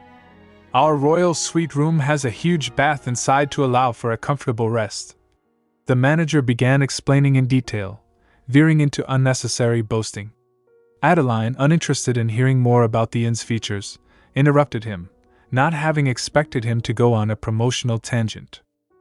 She wondered if the manager would rectify the situation, perhaps admitting to a mistake in the reservation. The uncertainty hung in the air as Adeline anxiously awaited the manager's response. Wacken, what is this? Adeline turned around and asked Wacken in tension. Have a great time. Please compliment me. Wacken winked at her and showed her a thumbs up. Adeline rolled her eyes, feeling on the verge of tears. He completely misunderstood what she was trying to convey. Give me a moment, Ray. Are we going to use the same room? It might be better for why. She turned around and anxiously asked Venzak. We're a married couple, aren't we? It'd be strange for us to stay in different rooms, Venzak stated matter-of-factly. Adeline, recalling Venzak's aversion to sharing a room, considered it even weirder to use separate rooms. Despite their marriage being a mere formality for 25 years, he had never shared a room with anyone else. I mean this. I'm sure you find it troublesome too. She began, flustered, but her words caught in her mouth as Venzak calmly responded. Why do you think I would find it troublesome? Do you hate sharing a room with me that much? Adeline blushed intensely, her heart pounding audibly. She reminded herself not to fall for such words. He wasn't asking with any special meaning. Mustering her composure, she thought of the moment when she was killed by her own husband. Determined to focus on maintaining her position, she said, All right. It can't be helped since we've made the reservation already. Let them guide us already. Blushing, she walked ahead without turning around, claiming her legs were starting to hurt. Venzak watched her with interest. Okay. After all, I promise to do what you want. Venzak smiled, looking at her retreating figure. The manager graciously ushered them into the opulent expanse of the royal suite. Welcome to the royal suite room, he announced with a flourish. Taking the lead, he proceeded to showcase the lavish accommodations to Adeline and Venzak. As Adeline absorbed the grandeur of the suite, she realized it wasn't just a room but an entire suite, comprising 2 separate bedrooms with en-suite bathrooms and a spacious living area. It dawned on her that she had been fretting needlessly. The separate rooms were exactly what Venzak had arranged, a fact that brought a slight flush of embarrassment to her cheeks. I'm truly relieved, she exclaimed, her face breaking into a radiant smile as she turned to Venzak, who mirrored her joy. Shall we take a moment to enjoy the view? Venzak suggested, inclining his head towards the balcony. Adeline followed his gaze, curiosity piqued. Stepping onto the balcony, her eyes widened in wonder. Oh my! What a breathtaking sight! She exclaimed, her gaze sweeping over the sprawling vista of Mokran City. Her admiration was evident as she took in the panoramic view, her eyes darting from one landmark to another. Meanwhile, Venzak stood nearby, leaning against a pillar with his arms folded across his chest, silently observing her with affection. Does it please you? He inquired softly, his gaze fixed on her animated expression, her hair gently tousled by the breeze as she soaked in the cityscape. Yes, very much so, Adeline replied, her smile radiant enough to illuminate the dimly lit surroundings, her eyes sparkling in tandem with her grin. I'm glad, Venzak murmured, his gaze lingering on her, captivated by her beauty. His heart fluttered in unfamiliar ways, a sensation he couldn't quite place. It was a novel experience, this desire to see someone smile so brightly, but he found himself embracing it without reservation. In the shadowy confines of the restaurant, flickering flames from hanging fire torches and candles casting a soft glow, Adeline and Venzak found themselves enveloped in an intimate atmosphere. The majority of the tables sat empty, lending an air of secrecy to the establishment. In a secluded corner, a cloaked figure sat, his silhouette illuminated by the firelight, a mug in hand and a sword resting on the table beside him. Adorning his neck was a necklace adorned with intricate designs. Suddenly, the stillness was broken as another cloaked figure entered the restaurant, making his way purposefully toward the seated man. "Captain," the newcomer addressed him, pulling back his hood to reveal a youthful face framed by brown hair. His excitement was palpable as he spoke, the fire casting shadows across his features. "What is it, Koken?" the seated man inquired, his voice steady as he kept his gaze fixed elsewhere, his cup placed delicately on the table. "I discovered some interesting individuals during lunchtime, a woman dressed as a man, a noble, and a guard," Koken divulged eagerly, leaning in to share his findings with the captain. "And how is that supposed to be interesting?" the man with yellow eyes interjected, his tone tinged with skepticism. "They booked the royal suite room at Manhwa. You know that not just anybody can book that room during the gladiator contest, right?" Koken exclaimed, his excitement palpable as he relayed the details to his superior. He was confident that his captain would find this information invaluable. "He's that rich?" the man mused, tapping his fingers on the table in surprise. "I hate tiresome stuff, so just bring the girl to me when the guys aren't there. After that, I'll let you have a taste of some money. Get ready immediately," the man ordered, rising from his seat and retrieving his sword before issuing further instructions. With that, he departed, leaving Koken to prepare for the task at hand. The following day dawned bright and sunny, prompting Adeline to embark on a shopping expedition with Venzak and Wacken in tow. While Adeline was filled with boundless energy, her companions found themselves weary from the day's activities.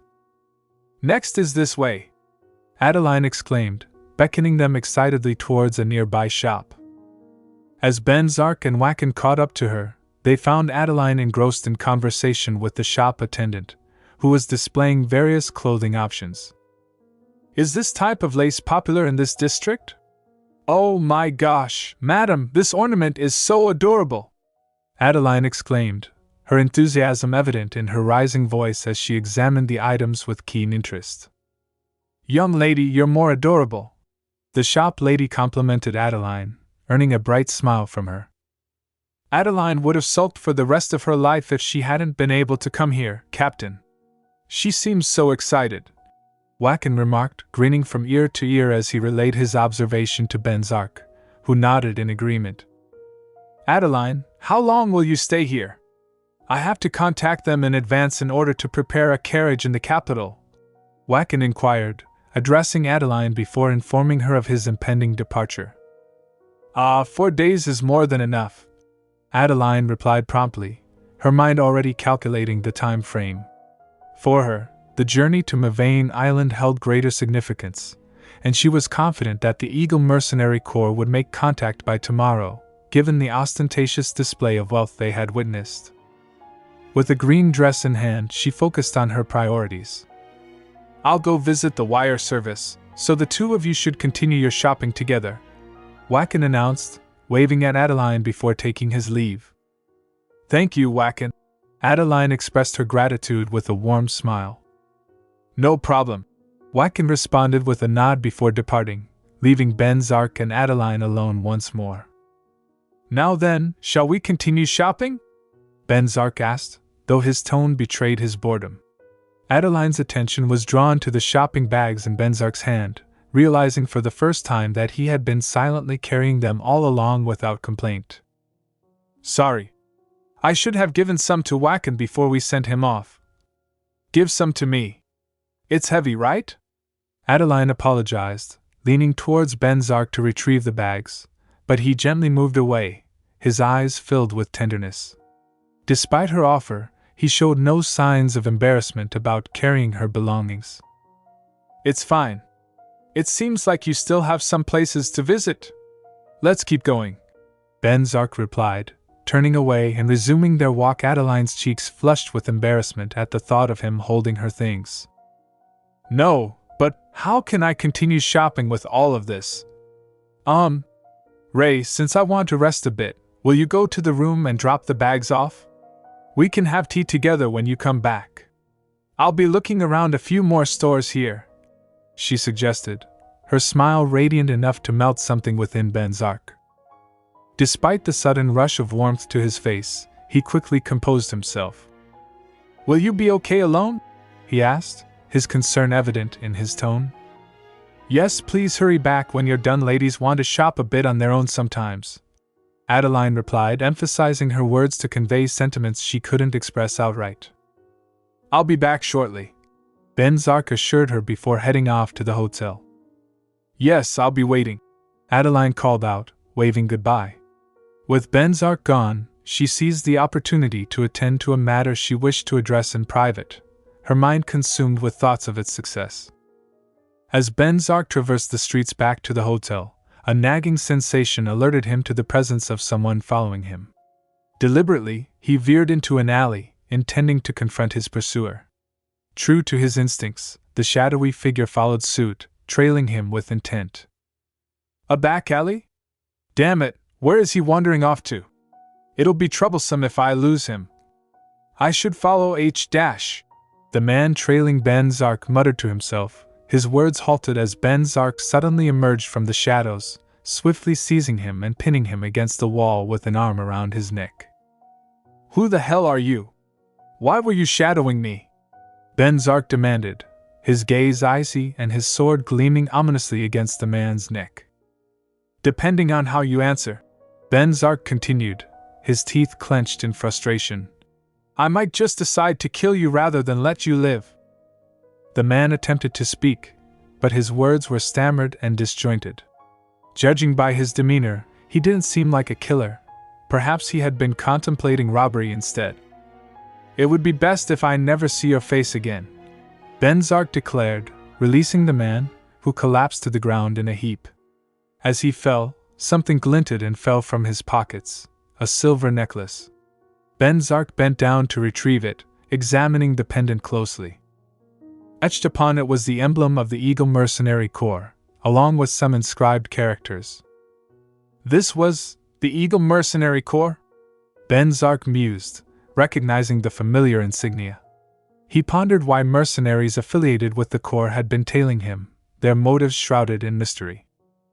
In the softly illuminated room, Adeline's gaze sparkled with anticipation as she beheld the source of the gentle blue light emanating from the pink bag. "I did it!" she exclaimed with palpable excitement. Attempting to harness the power of infinity magic, a form of spatial manipulation renowned for its complexity, Adeline embarked on a daring feat. Though whispers of its difficulty echoed through her mind, she couldn't shake the doubt lingering from past encounters with Ray, uncertain if her magical prowess truly exceeded the ordinary.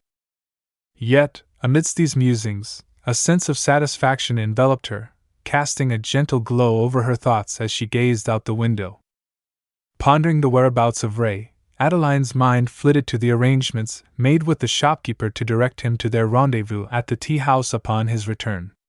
Doubt crept in as the minutes ticked by, prompting her to scan the surroundings from her perch on the chair.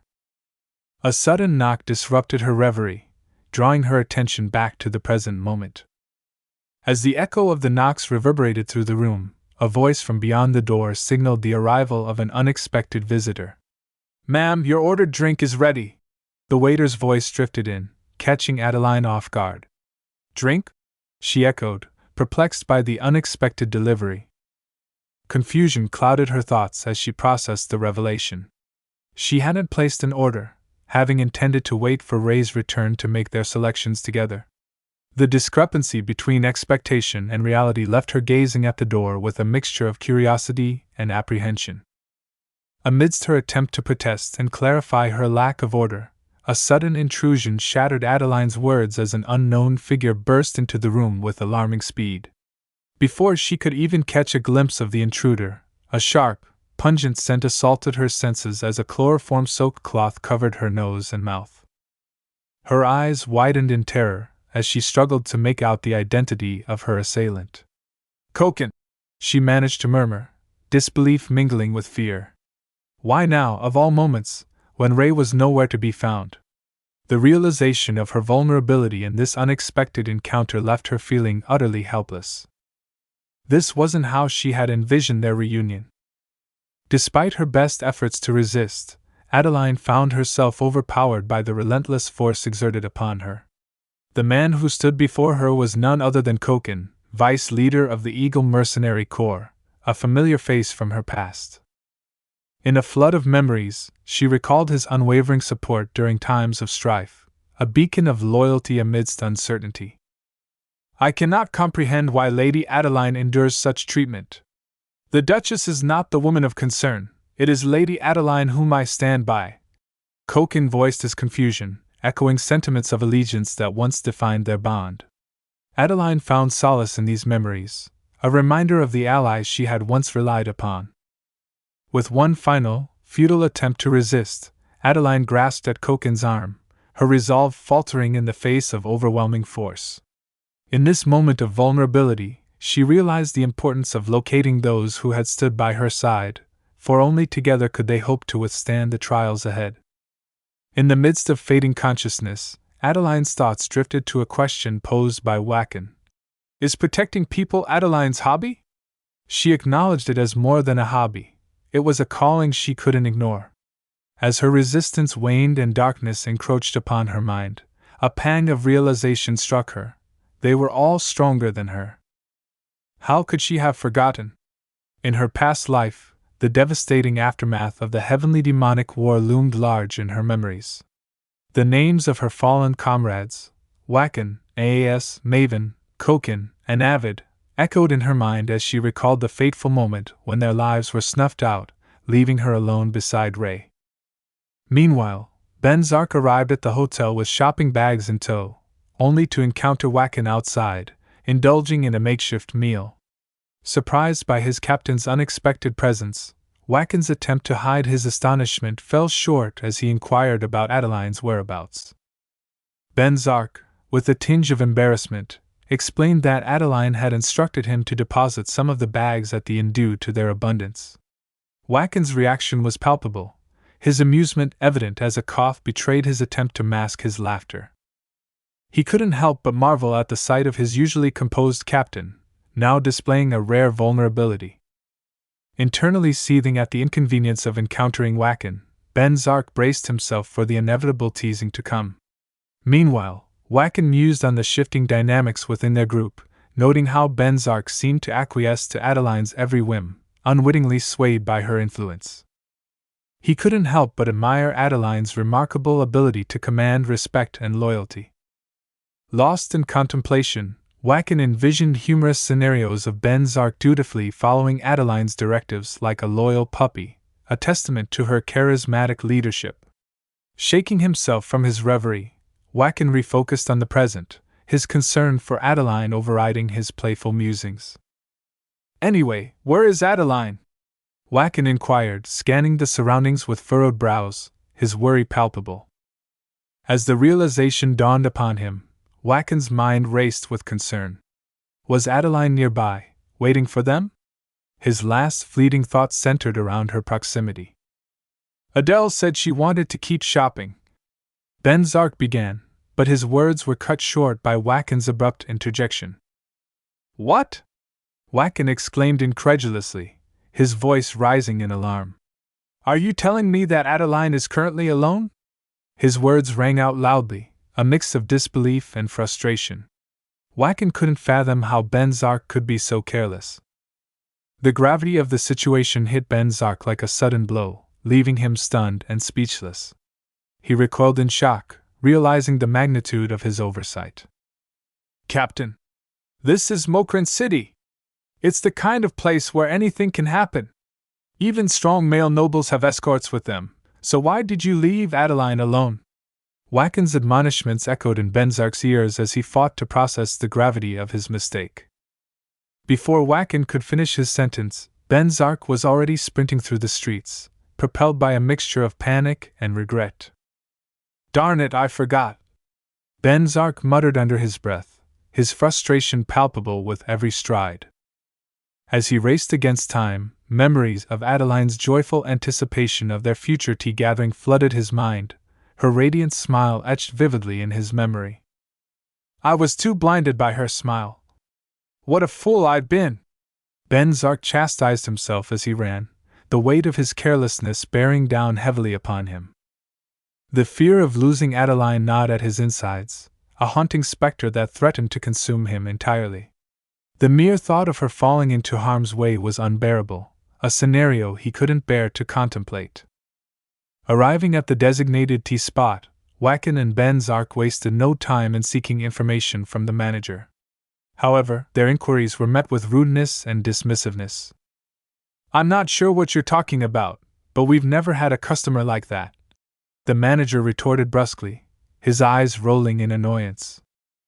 Undeterred, Wackin persisted, providing a vivid description of Adeline's features in hopes of jogging the manager's memory.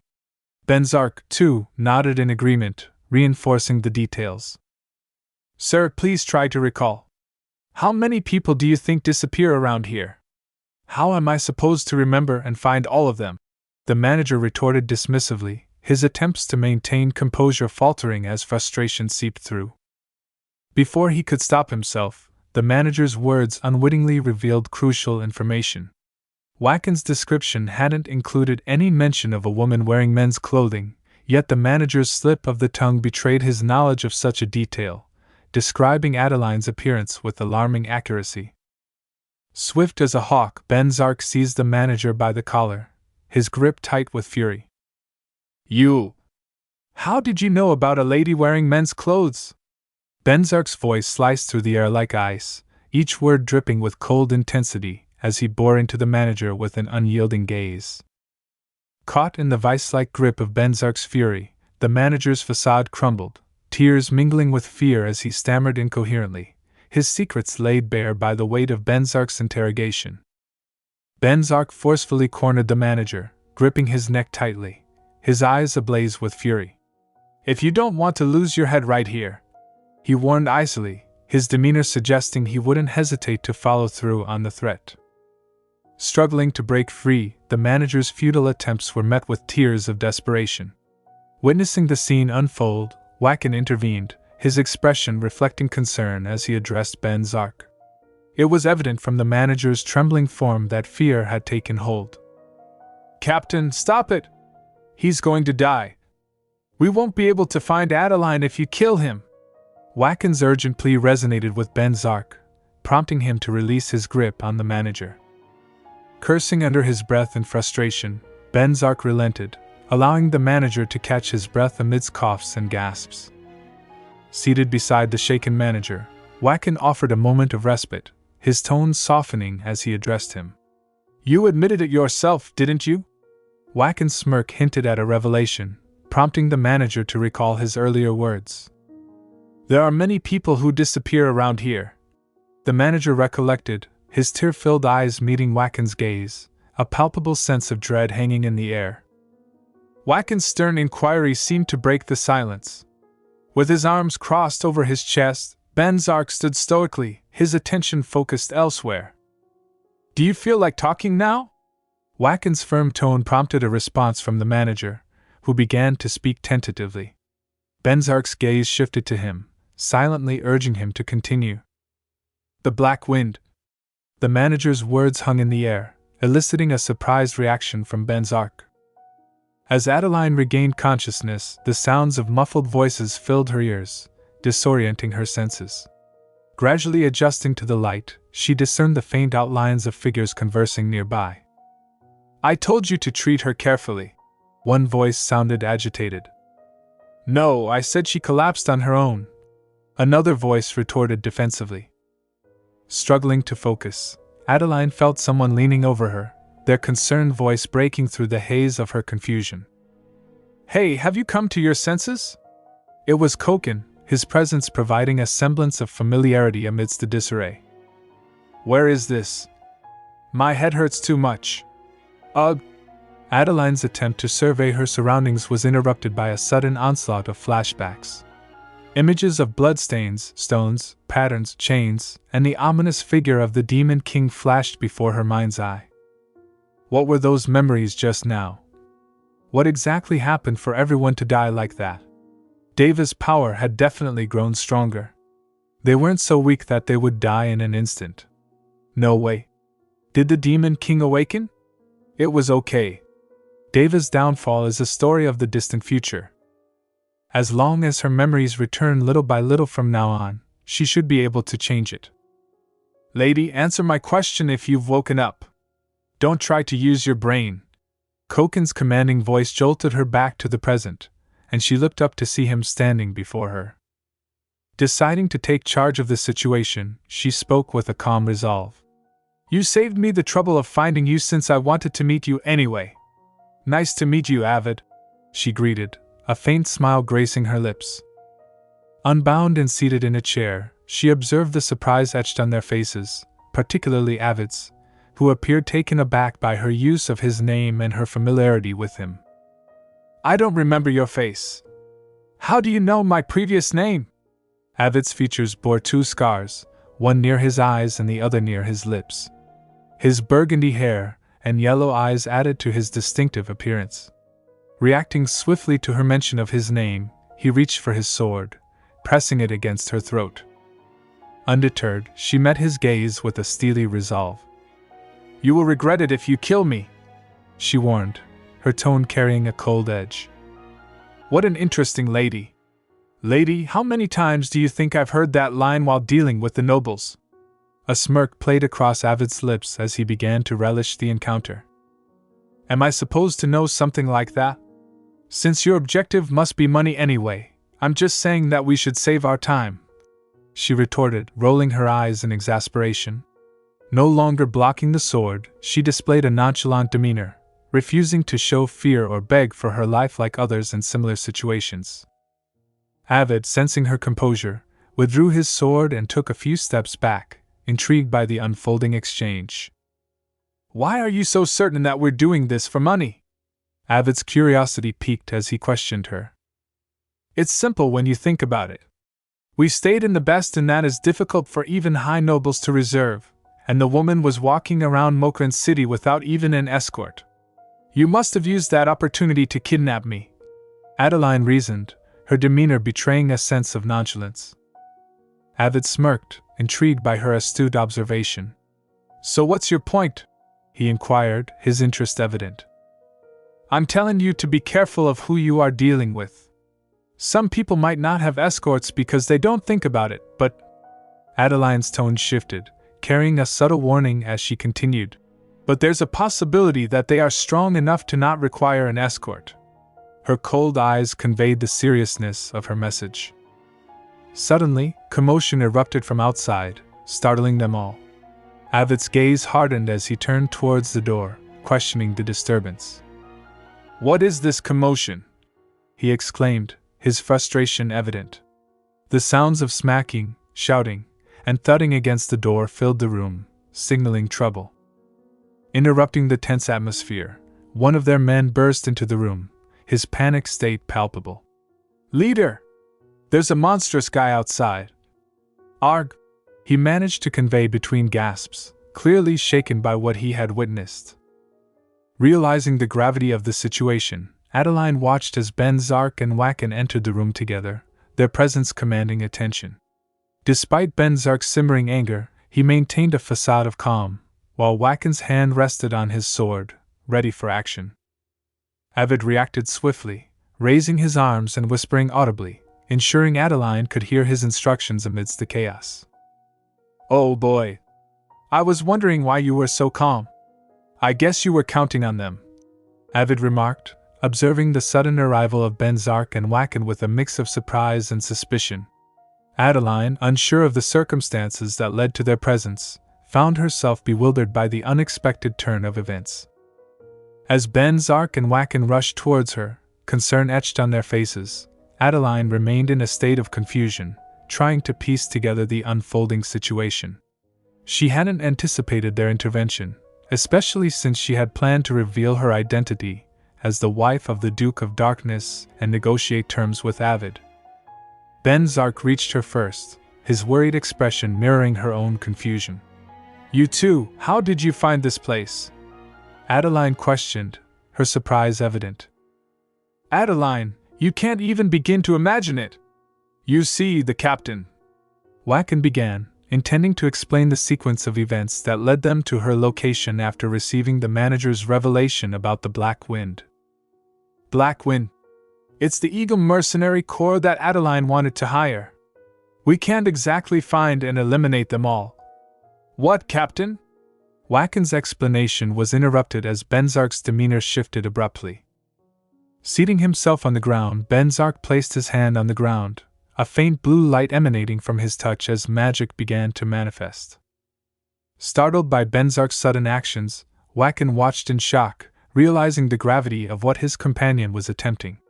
Despite his hopes that Venzak's actions weren't as dire as they seemed, he couldn't shake the sinking feeling that his suspicions were warranted. I'm going to use search magic, Venzak declared firmly, his tone resolute as he made a decision that he knew carried significant risks. Despite the potential dangers, his primary concern remained Adeline's safety. Captain? Wait a moment. Captain, are you serious? You can't use that magic. Azura might find your location if you use this. It will be dangerous if that happens. Wacken's urgent protest fell on deaf ears as Venzak proceeded with the spell, his determination overriding any objections. That doesn't matter. Venzak responded abruptly to Wacken's warnings, his focus unwavering as he rose to his feet. With unwavering resolve, he was prepared to go to any lengths to locate Adeline, and the spell quickly revealed her whereabouts. That's what happened, Wacken concluded, exhaling deeply as he recounted the sequence of events to Adeline. Oh my! Adeline's stunned expression conveyed her disbelief at the turn of events. She struggled to come to terms with the reality of Venzak's extraordinary actions. Let's go, Venzak urged softly, his gaze avoiding hers as he motioned for her to leave the premises, intent on removing her from harm's way. Adeline's mind raced with conflicting thoughts as she contemplated Venzak's unexpected heroism. Despite her disbelief, she couldn't deny the surge of gratitude and admiration swelling within her. I remembered what we talked about before, so I didn't kill them. Venzak's explanation barely registered as Adeline's focus shifted inward, her attention consumed by the tumultuous rhythm of her own heartbeat. Meanwhile, Avid stepped forward, shedding his cloak of indifference to reveal a genuine curiosity. I can't believe this is happening. Hey, can you explain the situation to me? He inquired, his smile tinged with intrigue as he turned to Venzak for clarification. Venzak and Adeline were engrossed in conversation when they were interrupted by Avid's voice. Hey, can you explain the situation to me? Both turned towards Avid simultaneously. Adeline, in the midst of tying her hair, quickly finished and redirected her attention to him, momentarily forgetting their initial purpose due to the interruption. Clearing her throat, she introduced herself. Ahem, please excuse me. I didn't expect this situation either. It's a bit late, but let me introduce myself. I'm the wife of this Duke of Darkness, Adeline Rotyn. She gestured towards Venzak. Avid, visibly shocked, stuttered, What? Duke of Darkness? His disbelief was palpable, beads of sweat forming on his forehead. Eventually, they found themselves seated across from each other, Adeline and Avid facing one another with Venzak and Wacken standing behind Adeline. A cup of tea sat on the table between them. Well then, let's start the negotiation, Adeline declared in a clear, assertive tone. Avid chuckled inwardly, recognizing that this wasn't a negotiation at all. It was a veiled threat, delivered with a disarming smile. Irritated by the charade, Avid met the unwavering gaze of Venzak, sensing an underlying seriousness that compelled him to play along. So, what kind of negotiation are you looking for? Avid sighed, reaching for his cup of tea as he awaited Adeline's response, silently acknowledging the shift from confrontation to diplomacy. Please become a loyal knight for my husband, Adeline calmly requested, clasping her hands together. Wacken shot Venzak a playful glance, still reveling in the joy of being referred to as her husband. Are you kidding me? Avid blurted out in frustration, his annoyance evident in his loud outburst. You! His tirade was cut short as his gaze once again locked with Venzak's, feeling a sense of unease wash over him as he sensed an implicit threat. "Do you have any complaints about what my wife just said?" Venzak's voice cut through the tension, his cold stare sending a shiver down Avid's spine. As Avid glanced around, everything appeared normal, except for Adeline patiently awaiting his response. "Never mind, you mean, ma'am?" Avid cleared his throat, setting down his cup with deliberate care, his demeanor shifting to a more respectful tone. "Please call me Adeline," she responded with a radiant smile, her hand delicately placed under her chin. "Okay. Adeline, do you know what a mercenary is?" Avid inquired, adopting a serious, professional tone. "Do you think I would have made that suggestion without even knowing that?" Adeline's expression turned intrigued as she locked eyes with Avid. Quietly contemplating her response, Avid turned to Venzak, seeking further guidance. "No, I mean, Horace Venzak, even the Emperor can't go against you, right? Yet, are you planning to use mere mercenaries like us as knights? Even when we are the infamous Black Wind?" Avid directly engaged Venzak, emphasizing his name and posing a question regarding their intended role.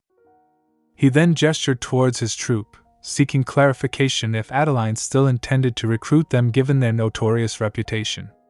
Adeline calmly took a sip of her tea, observing the exchange. "I'm well aware of your infamy. You do anything that earns you money, and I heard you received the name of Black Wind because only despair remains after you pass, right?" Adeline remarked, placing her cup down before interlocking her hands under her chin, a mischievous grin playing on her lips. "Am I right, Avid Kanta?"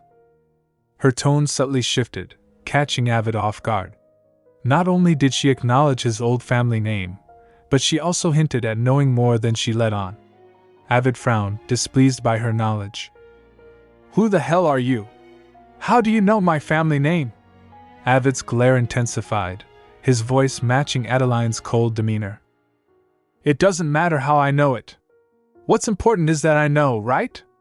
Adeline nonchalantly set her cup aside, maintaining her enigmatic demeanor. "Well, I guess that's true." Avid's gaze darted around nervously, beads of sweat forming on his brow. He couldn't shake the feeling of unease.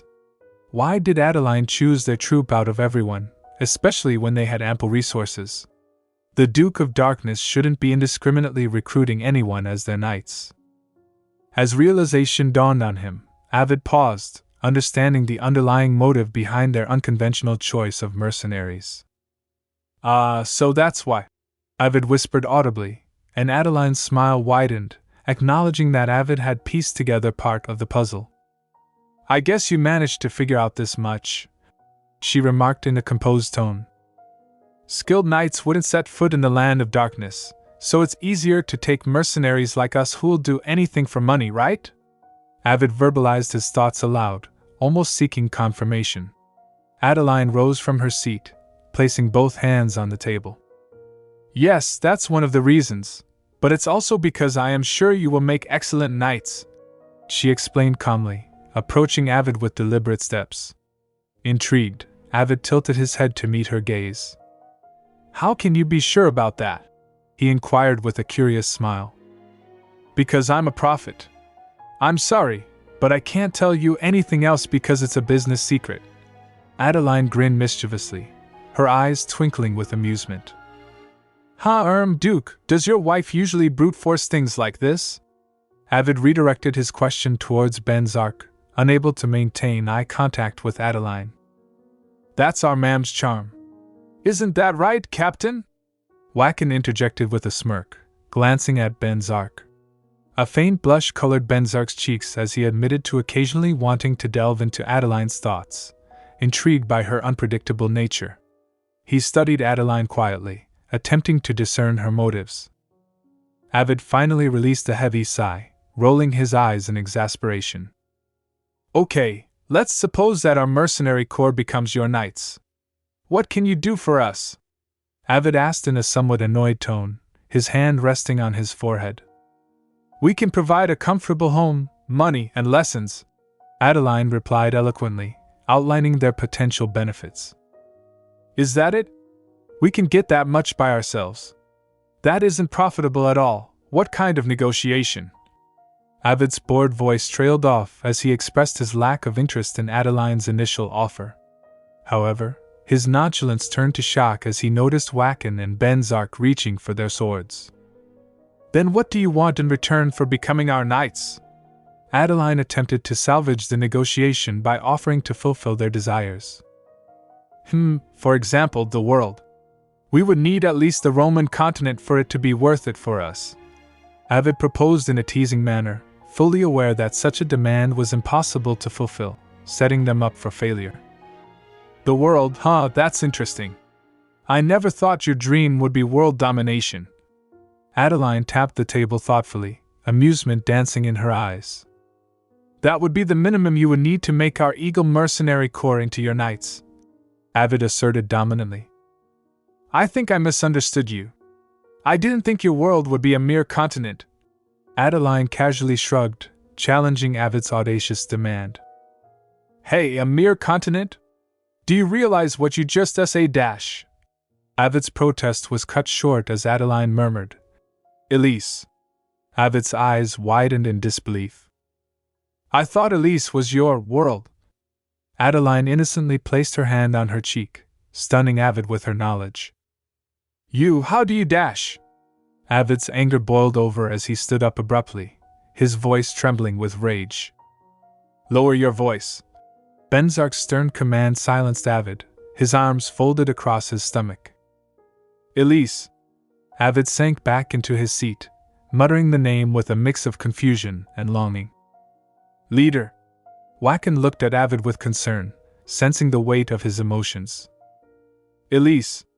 Avid repeated the name slowly, memories flooding back to him. He envisioned Elise, her image clear in his mind, a girl in a green dress with a long French knot, standing in a sunflower field, her presence evoking a sense of serenity. Are you telling me that you can find her? Avid's voice softened, filled with hope and anticipation, his demeanor transformed by the possibility of reuniting with Elise.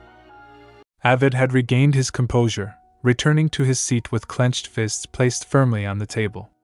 Are you telling me that you can find Elise? He asked in a hushed tone, his disbelief evident. That's right, Adeline confirmed, standing nearby with her hands bound behind her back. She observed the myriad of unspoken words reflected in Avid's eyes, understanding the depth of his emotions. I don't know where you heard about that, but I will not become some night dog for something like that, Avid retorted coldly, crossing his arms over his chest. You will definitely come to regret it if you send me away like this, Adeline responded, her tone persuasive, offering Avid a chance to reconsider the situation. That's... Avid faltered, unable to articulate his thoughts. Adeline sensed his hesitation, noting the tension in his clenched jaw. I know what you are worrying about. You can get used and thrown away just because you're a mercenary corps. I understand that's why you can't accept requests so easily. Adeline spoke slowly, her voice tinged with empathy born from personal experience. Avid recognized the sincerity in her words. That's why I hate nobles. I'm sick and tired of them and being used and thrown away. Avid's voice rose with anger, his frustration palpable. Adeline lowered her head, her gaze cast downward, concealing her eyes from view as she absorbed Avid's outburst. She was lost deep in her own thoughts, consumed by a familiar feeling. Avid sensed her sadness, his concern evident as he confronted Adeline. A noble like you knows how I feel? There's no way that's dash. Avid's voice rose to a shout, his anger palpable as he struggled to comprehend Adeline's empathy. You're right. If only my entire life wasn't filled with that feeling. Adeline's voice trailed off sadly as she clasped her hands together in a gesture of melancholy. Avid was taken aback by her admission, his shock evident as he processed her words. However, Adeline's demeanor swiftly shifted, her expression brightening as she regained her energy. Anyway, if you can't believe me, then how about this, half a year? Let's decide on your tenure being for half a year. Adeline proposed a new arrangement, pacing around the table to emphasize her points. Half a year? Avid's surprise was evident as he processed the suggestion. I hope that you folks will become useful knights, and you want Elise. Therefore, in half a year from now, why don't we prove our worth to each other? Adeline's smile exuded confidence as she outlined the terms of the proposal. Her words held sway over Avid, who sat deep in thought, contemplating the offer. So what you mean is, if in half a year Elise isn't by my side, I get to quit being a knight? Avid sought clarification, ensuring he understood the terms correctly. That's right, and if you all aren't able to increase your skills, then you will not get to see Elise at all, Adeline affirmed, nodding in assurance that the deal was indeed advantageous. Avid was plunged into a sea of contemplation, torn between accepting the deal and considering the implications for his subordinates. Just as Avid grappled with this decision, Koken approached him, leaning in to engage in conversation, interrupting his train of thought. Captain, accept. Koken urged Avid to embrace the offer, his tone firm and resolute. What? Avid's surprise was evident as he turned to face Koken. This is Elise, who you've been searching all over for. If it weren't for you, Captain, none of us would even be here. Therefore, you should accept. Your wish is our wish, Koken declared, placing his hands on his waist, exuding unwavering support and conviction. Another member of the group chimed in to reinforce Koken's sentiment. Finally, we will be able to end this crappy mercenary life, a cheerful young man with brown hair exclaimed, his grin infectious as he expressed his excitement. A younger, red-haired boy eagerly joined the conversation, curious about the adventures that awaited them as knights. Oh? So if we become knights, will we be doing cool stuff? He asked with anticipation. The Knight's Pledge? Hey, do you think it even fits your image? Their banter filled the air as Avid's subordinates exchanged light-hearted remarks, their laughter echoing in the room. Avid watched them silently, a sense of pride swelling within him as he observed their camaraderie. Turning towards Adeline, he couldn't help but smile genuinely. Did you just hear them? My subordinates are quite magnificent, aren't they? Avid's affection for his team was evident in his tone as he addressed Adeline. You're right. They really are magnificent, Adeline agreed, returning his smile. Following their exchange, negotiations with Avid proceeded swiftly.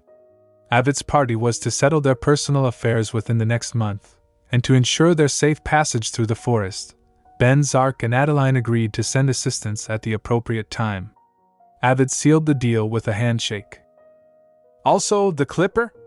How do you know about that? Avid's curiosity was piqued as he recalled Adeline mentioning the Clipper. I have some business at Mavane Island. We're trying to get there covertly, Adeline explained, shedding light on her knowledge of the Clipper. Avid sighed in resignation. My gosh, do we even have the power to deny you? Do as you please, Avid conceded, rolling his eyes and gesturing for Adeline to proceed as she wished. Adeline chuckled in response, the tension of negotiations finally dissipating. Later that day, Venzak and Adeline decided to dine out, taking a seat across from each other at a restaurant.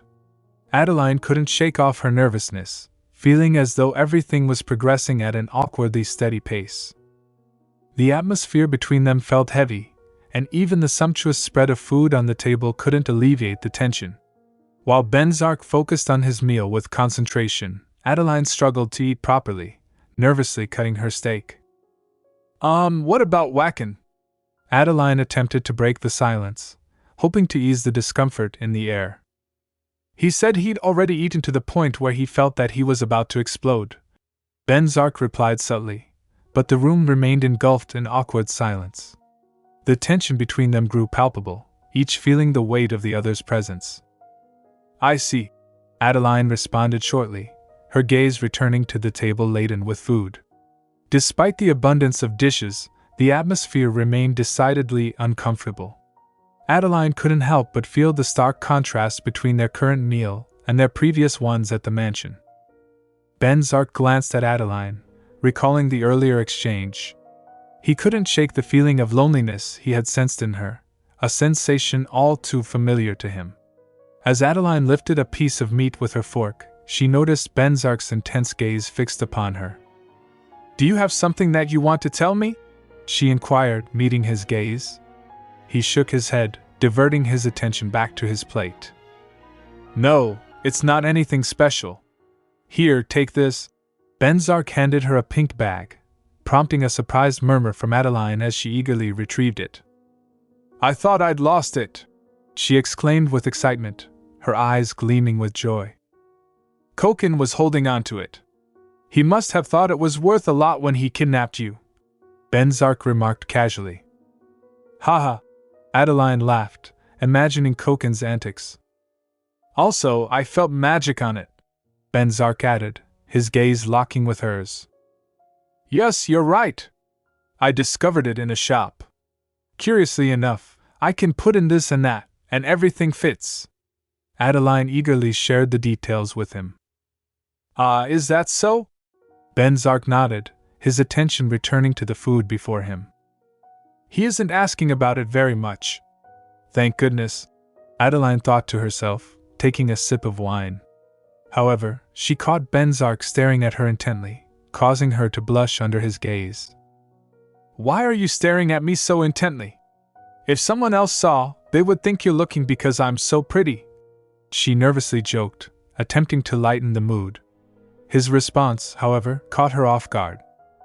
"That's correct," he replied calmly, his words causing her to choke on her drink in disbelief. What did you say?" Adeline stared at him in astonishment, unable to believe her ears. "I'm looking at you because you're pretty," Benzak reiterated calmly, his eyes locked with hers. "The way that your face blushes reminds me of peaches," he continued, his own cheeks flushing with embarrassment. What?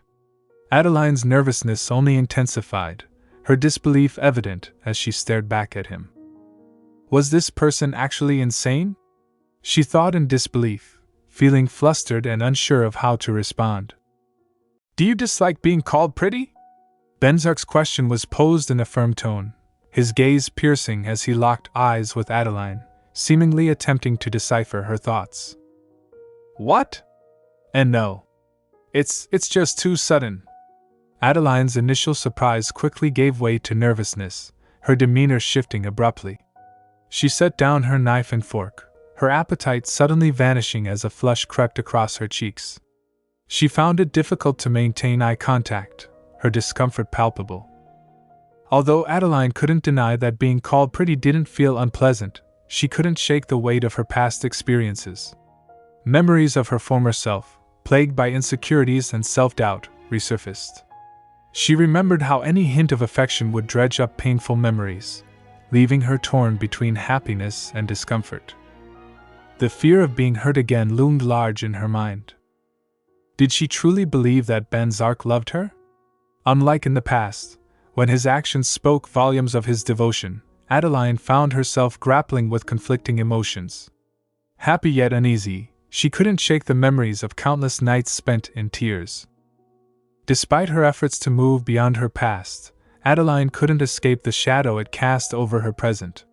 She wrestled with the fear of repeating past mistakes, unsure if she was ready to confront the vulnerabilities that lay dormant within her. "And nothing. By the way, you are really keeping your promise as a husband. You even called me pretty. We look like a real couple." Adeline chuckled nervously, attempting to steer the conversation away from the tension that hung between them. Her laughter was forced, a feeble attempt to diffuse the awkwardness that enveloped them. With her eyes closed and a forced smile plastered on her face, Adeline's attempt at levity only served to exacerbate Benzak's unease. "You are my wife," Benzak asserted firmly, his tone leaving no room for ambiguity. It was as if he was reminding her of their roles in this charade they had agreed upon. "I'm pretending to be one for the benefit of both of us," Adeline replied, her gaze averted as she struggled to meet his eyes. Despite her efforts to deflect his probing, her flushed cheeks betrayed her discomfort. "Do you not?"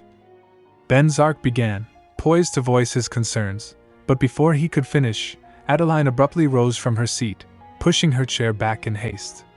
It was as if she couldn't bear the weight of his gaze or the impending conversation. I'm sorry, I have no appetite right now. Can I return first? Adeline's request was hurried, her voice strained as she sought an escape from the stifling atmosphere. Without waiting for a response, she turned to leave the room, only to feel Venzak's hand wrap around her wrist, halting her in her tracks. Their eyes locked, an unspoken plea passing between them as time seemed to stand still. In Venzak's gaze, Adeline saw a vulnerability she hadn't expected, a desperation that tugged at her heartstrings. It's you who called me, your husband. I liked hearing that from you. Venzak's voice wavered slightly, belying the intensity of his emotions. His admission hung heavy in the air, laden with unspoken truths and unexplored depths. For a moment, Adeline hesitated, torn between her own fears and the raw vulnerability she saw reflected in Venzak's eyes.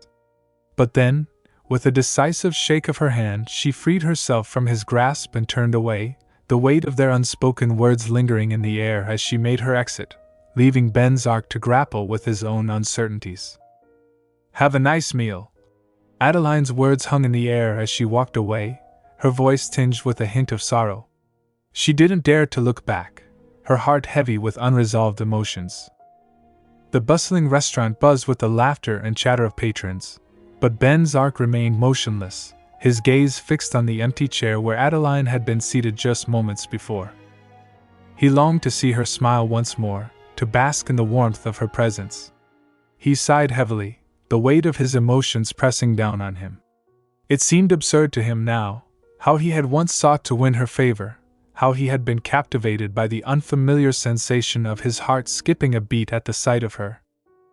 As memories flooded his mind, he couldn't help but recall the tender moments they had shared, moments that now seemed so distant. He remembered the way her smile had lit up her face, filling him with a sense of longing and contentment. Yet, even as he reminisced, he couldn't shake the feeling of emptiness that now gnawed at his soul. For reasons he couldn't quite fathom, Venzak felt as though something precious was slipping away from him, slipping through his fingers like grains of sand. It was a sensation both unsettling and inexplicable, leaving him grappling with a profound sense of loss. Opening his eyes, Venzak found himself bathed in the warm glow of sunlight filtering through the windows of a familiar room. The sight of the red curtains and the elegant furnishing stirred something deep within him, evoking memories of moments long past. It was a place he knew well, yet its familiarity only served to deepen the ache in his heart. Duke Venzak, welcome back. Count Lawton's voice echoed through the corridors of his mansion, jolting Venzak out of his bewildered state. It felt like a surreal moment, as if he were caught in the midst of a dream or a haunting memory. As he tried to make sense of his surroundings, Venzak realized with a start that he was in Count Lawton's mansion. But how had he ended up here? He racked his brain, attempting to recall the events that had led him to this peculiar situation. He remembered falling asleep after dinner, but beyond that, everything was a blur. His confusion only deepened when he found himself unable to move his legs, as if they were held captive by an invisible force. Panic began to well up within him as he struggled against the invisible bonds that held him in place. Was this the work of Azura, or was it something else entirely? His thoughts were interrupted by Count Lawton's voice, drifting faintly from the corridor. The words pierced through the haze of confusion, sending a shiver down Venzak's spine. I'm embarrassed to show her to Duke Venzak because she is inadequate in many ways. Suddenly, a scene unfolded before Venzak's eyes as if he were witnessing a fragment of his past come to life. His past self stood before him, clad in his uniform, a smirk playing at his lips. It was the day he had first met Adeline, a memory that had long been buried beneath layers of time. As the scene played out before him, Venzak felt a surge of frustration and annoyance wash over him. Was this some kind of twisted dream, or perhaps a prophecy? The lines between past and present blurred, leaving him disoriented and unsure of what was real and what was merely a figment of his imagination. With a shake of his head, Venzak attempted to ground himself in reality, to shake off the unsettling sensation that gripped him. But the nagging feeling of uncertainty lingered, leaving him to grapple with the unsettling notion that perhaps some mysteries were not meant to be unraveled. Venzak's mind swirled with a whirlwind of thoughts as he observed his past self engaging in a conversation that he couldn't quite comprehend. Was he truly considering such a callous course of action? The idea of marrying Adeline seemed absurd to his current sensibilities. Why go through the trouble when they could simply apprehend her and confine her? It was a notion that baffled him, yet it offered a glimpse into the mindset of his former self, a reminder of the person he once was. His gaze lingered on the reflection of his past self, scrutinizing every detail with a mixture of frustration and curiosity. How could he have been so oblivious to the repercussions of his actions? The memory seemed to taunt him, dredging up feelings of regret and unease. Amidst his internal turmoil, the arrival of Lady Adeline brought a shift in the atmosphere of the room. Anticipation crackled in the air as Venzak's eyes fixated on the figure entering through the door, her presence commanding attention even in her timidity. As Lady Adeline approached, her demeanor seemed to falter under the weight of expectation. Venzak watched intently, his brow furrowing slightly at the sight of her apparent unease. Count Lawton's impatient reprimand only served to heighten the tension, casting a pall over the encounter. When Lady Adeline finally mustered the courage to speak, her words came out in a hesitant murmur, her voice trembling with uncertainty. Venzak's expression remained impassive as he regarded her, his demeanor cool and detached. Yet behind his composed facade, a tumult of emotions churned within him. Their eyes met, and in that fleeting moment, a silent exchange passed between them. There was a depth to Lady Adeline's gaze that stirred something within Venzak, a stirring of recognition tinged with apprehension. It was as if they were two puzzle pieces, each bearing a fragment of the other's truth, on the brink of fitting together to reveal the bigger picture. As the echoes of Lady Adeline's introduction lingered in the air, Venzak found himself grappling with a myriad of conflicting emotions. It was a peculiar sensation, being confronted with a version of himself from the past, while simultaneously facing the enigmatic presence of Lady Adeline. In that moment, the lines between past and present blurred, leaving Venzak to navigate the labyrinth of his own memories and desires. Adeline's introduction was hesitant, her voice trembling as she spoke the words of formalities. Her cheeks flushed crimson with embarrassment, and she avoided meeting Venzak's gaze, unable to muster the confidence she once possessed. It was a stark departure from the Adeline he remembered, vibrant and self-assured. This sudden transformation puzzled Venzak, leaving him to question the cause of her subdued demeanor. As he brushed past her with a trace of irritation, he couldn't shake the feeling of unease that gripped him. The Adeline he encountered in this vision was a far cry from the spirited woman he once knew.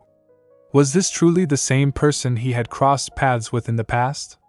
The disparity between the two versions of Adeline left him bewildered. Even Aster, walking behind him, commented on Adeline's reserved demeanor, noting her lack of interest.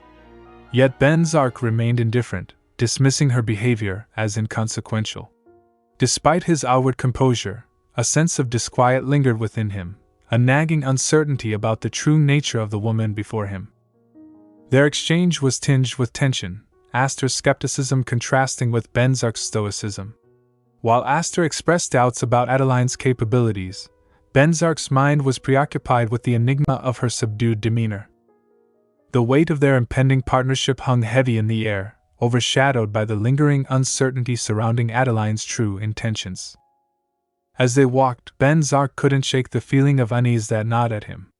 Adeline's transformation raised more questions than answers, leaving him to grapple with the unsettling notion that the woman he once knew may have undergone a profound change.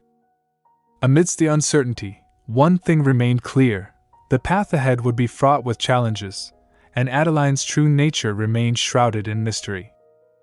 Aster's murmured acknowledgement fell upon Venzak's ears as he contemplated Adeline's fate with callous indifference. His words, uttered without a second thought, echoed through the empty space, leaving a bitter taste in the air. Unbeknownst to him, another version of himself watched on in disbelief, startled by the coldness of his own demeanor towards Adeline. Meanwhile, Adeline stood alone, her tears betraying the hurt caused by Venzak's dismissive words. Though he and Aster had already departed through the door, Adeline's heartache lingered, her sorrow evident in the silent tears that streamed down her cheeks. Even in her solitude, her pain was palpable, a stark reminder of the callousness she had encountered. In the next scene presented by the vision, Venzak found himself transported to the forest of darkness, cradling Adeline's unconscious form in his arms. Astor's irritation was palpable as he commented on the inconvenience of Adeline's condition, his annoyance mirroring Venzak's silent vigil over the vulnerable woman in his arms. As Venzak traced the contours of Adeline's face with gentle fingertips, a sense of awe washed over him, prompting a whispered acknowledgement of her beauty. The revelation struck a chord within him, stirring emotions that he had long suppressed. Yet, even as he marveled at her delicate features, doubt crept in, questioning the authenticity of his newfound admiration. Meanwhile, the other Venzak stood frozen in disbelief, grappling with the inexplicable convergence of his emotions with those of his counterpart. Was he losing his grip on reality, or was this vision a manifestation of his deepest desires?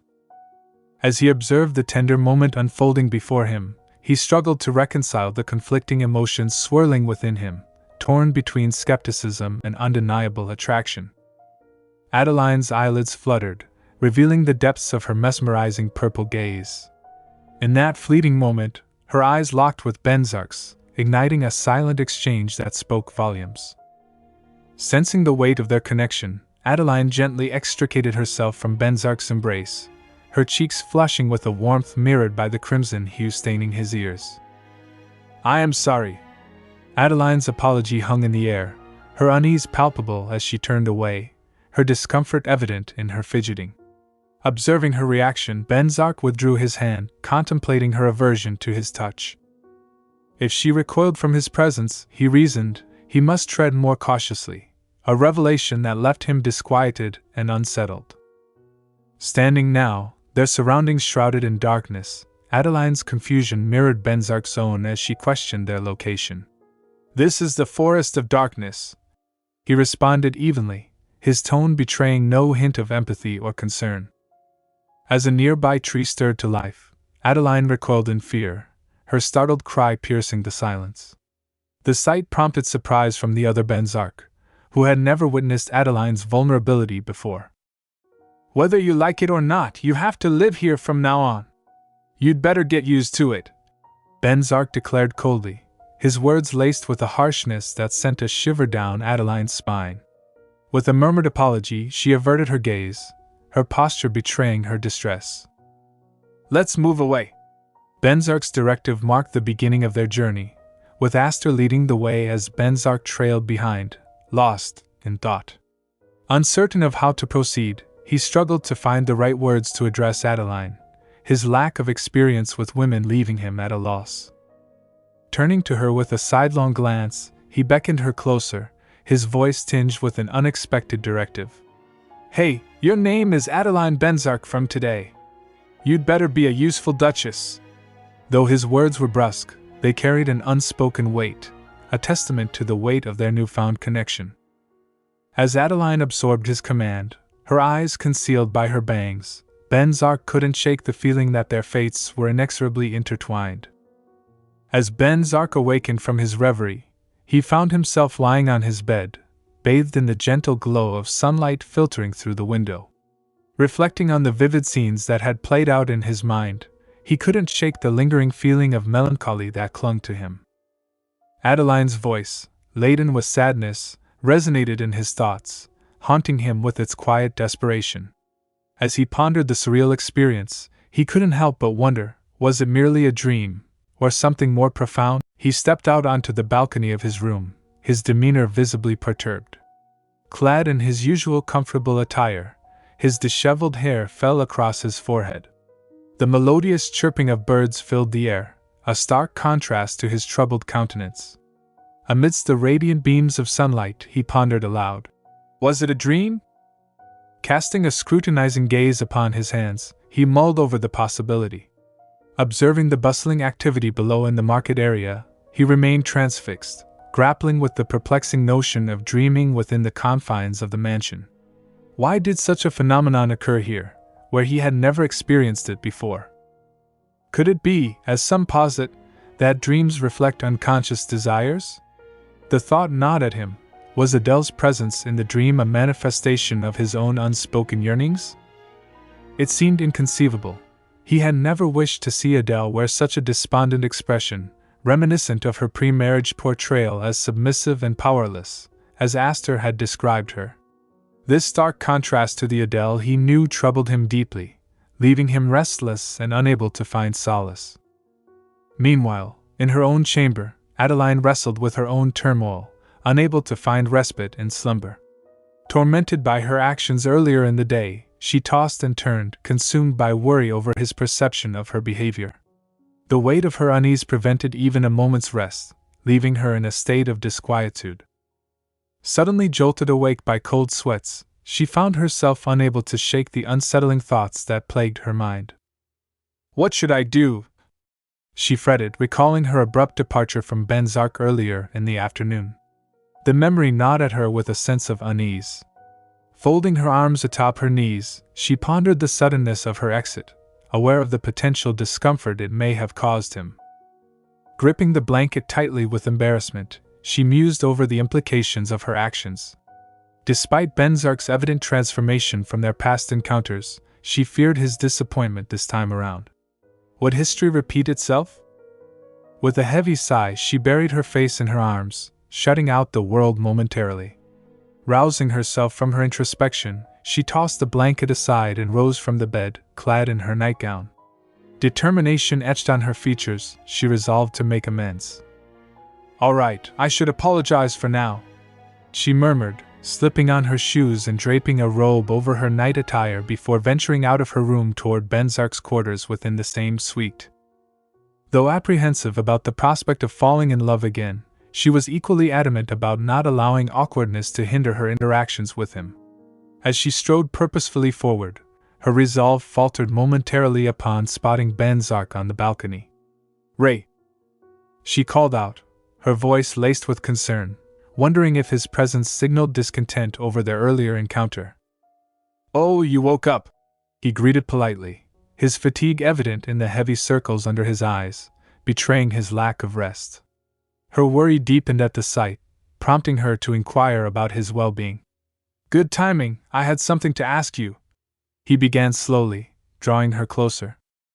"Ray," she repeated, her concern mounting as she observed his troubled demeanor. "Oh my gosh, your face, did something happen to you?" she queried, her gaze fixed upon him. "No, not really." "Rather than that, Adele, do you also have dreams, my dear?" he asked, his tone laden with desperation, as though the answer held profound significance to him. Caught off guard by the intensity of his inquiry, she responded incredulously. "Dreams? Is there anyone who doesn't have dreams?" Yet, in that moment, realization dawned upon her.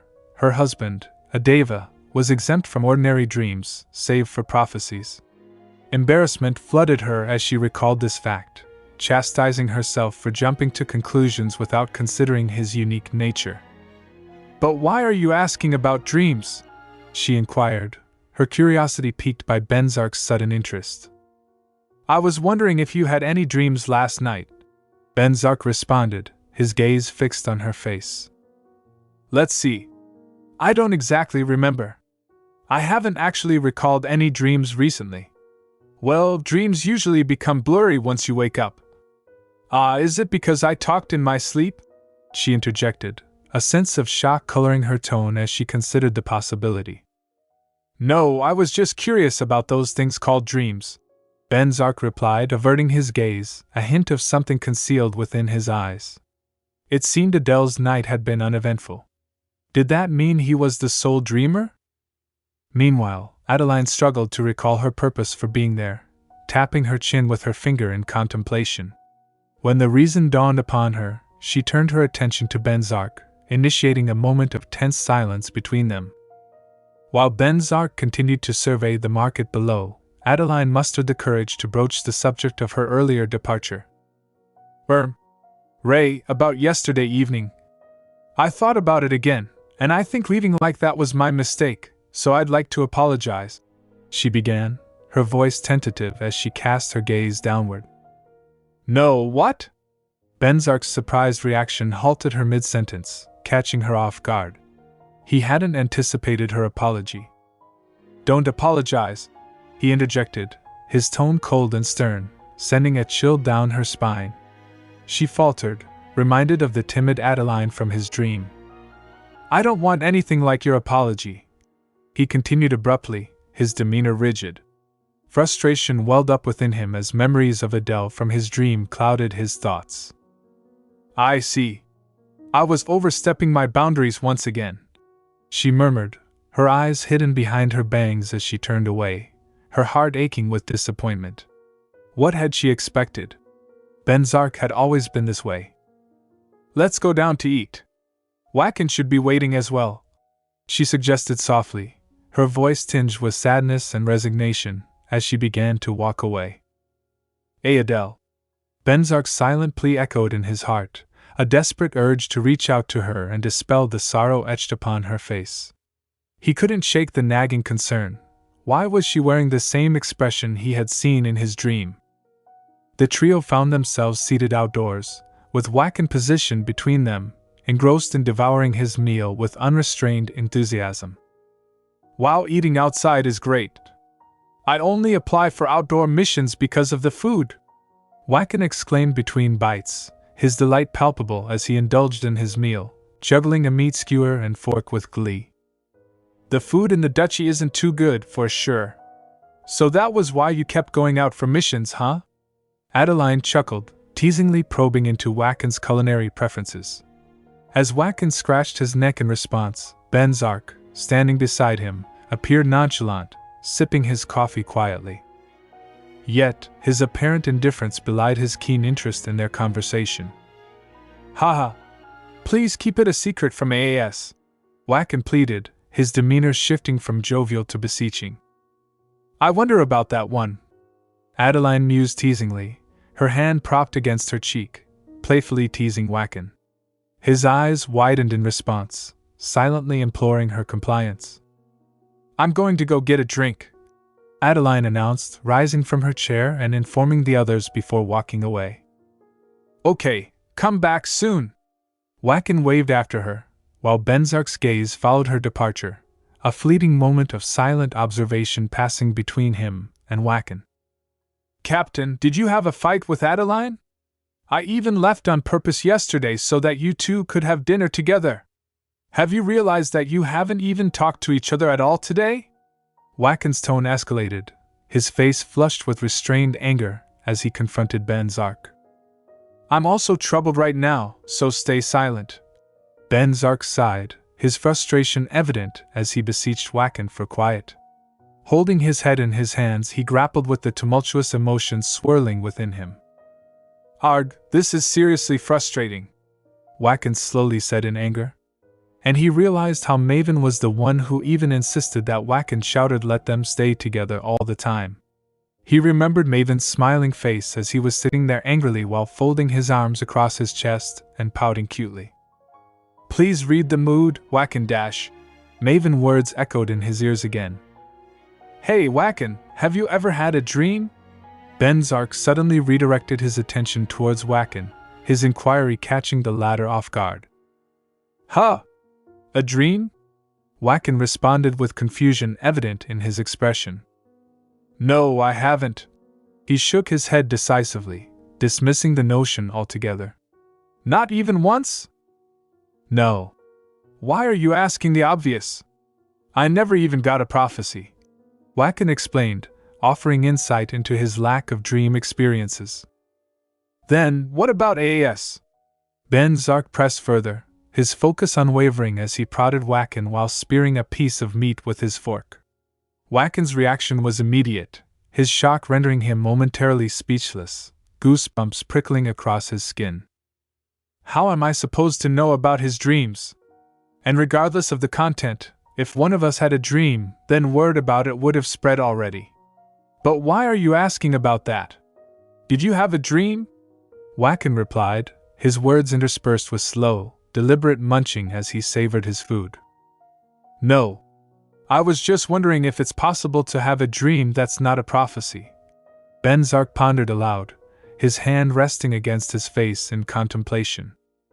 You are wondering about some strange things. I've lived for over 100 years before entering into tranquility. But I've never heard of a deva having a dream. If that ever happens, rumors about it would spread since it would be such a curious incident. Oh wait, maybe they would be ashamed of it. Wacken remarked casually, waving his hand dismissively before reaching for his cup on the table. What do you mean, ashamed? Venzak interjected, curiosity piqued by Wacken's offhand comment. I heard humans protect their weak mentality through dreams, so it's a kind of auto-hypnosis or something. Wacken remarked, his eyes rolling as he took a sip from his cup. Venzak's mind froze at this revelation. Did this mean he had a dream that deva aren't supposed to have, all to protect his own mentality? The thought sent shivers down his spine, leaving him momentarily paralyzed in contemplation. Captain? Wacken's concerned voice pierced through his reverie, drawing his attention back to the present moment. Come on, gentlemen. Have you finished eating? Suddenly, their attention was diverted upwards as Adeline stood before them, her bright smile illuminating the space.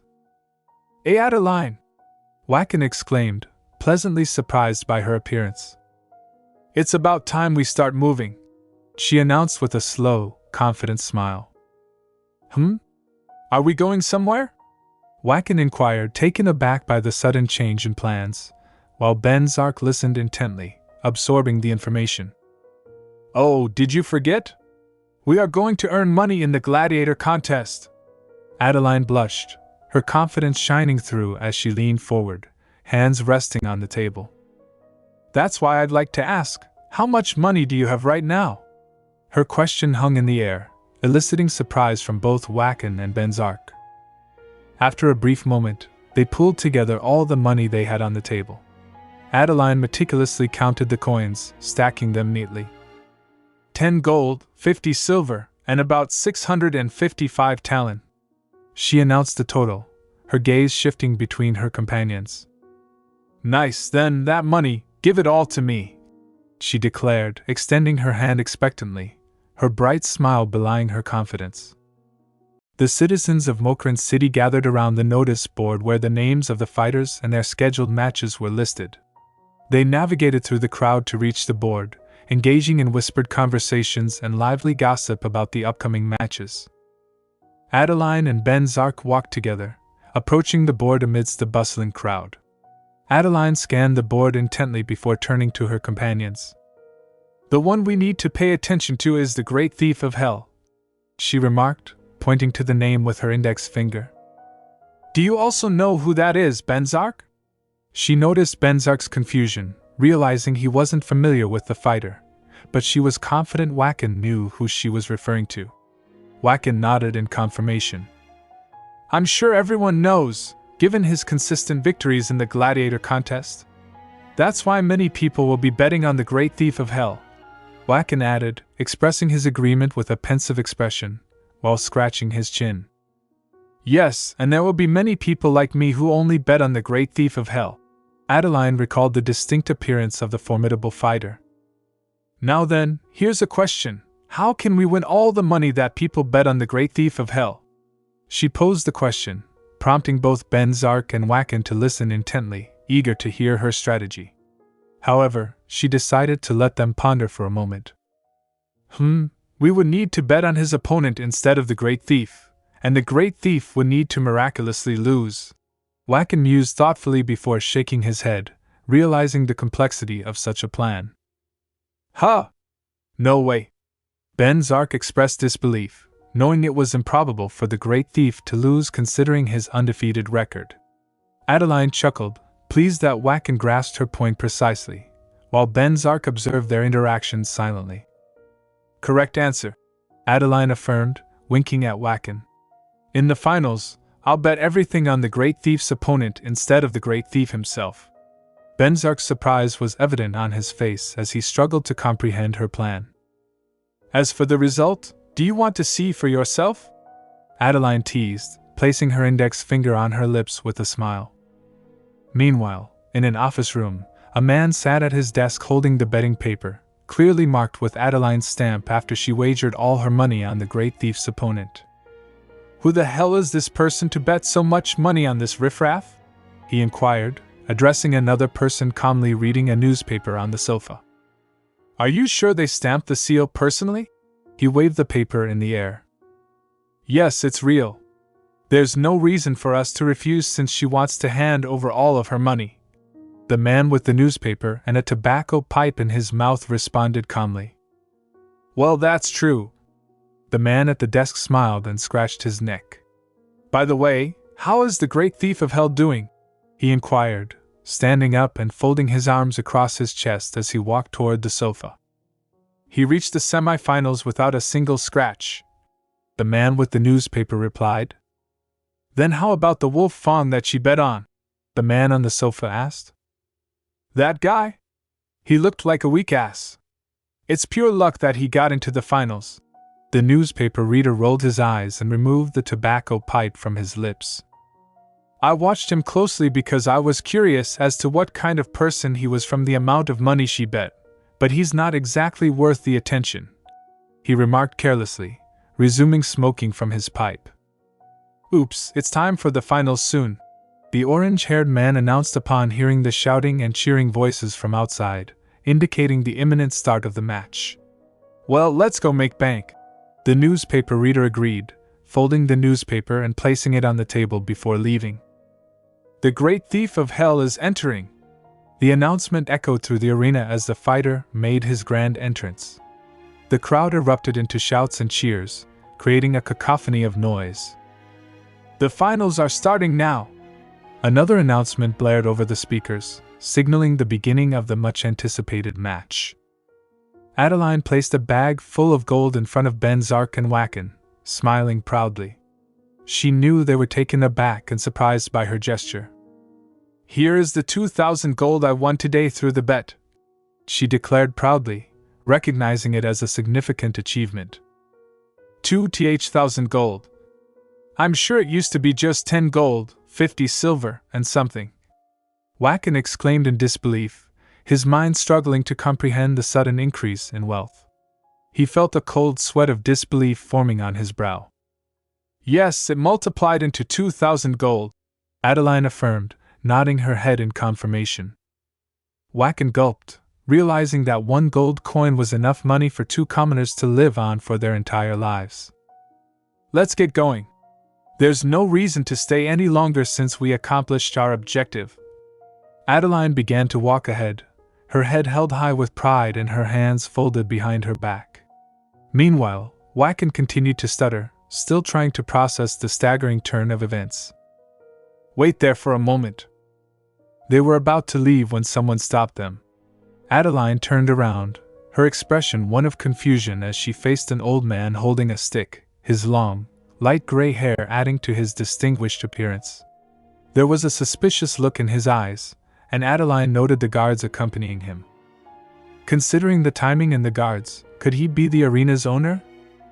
"Yes, I am." "Who might you be?" Adeline responded calmly, her tone composed despite the unexpected interruption.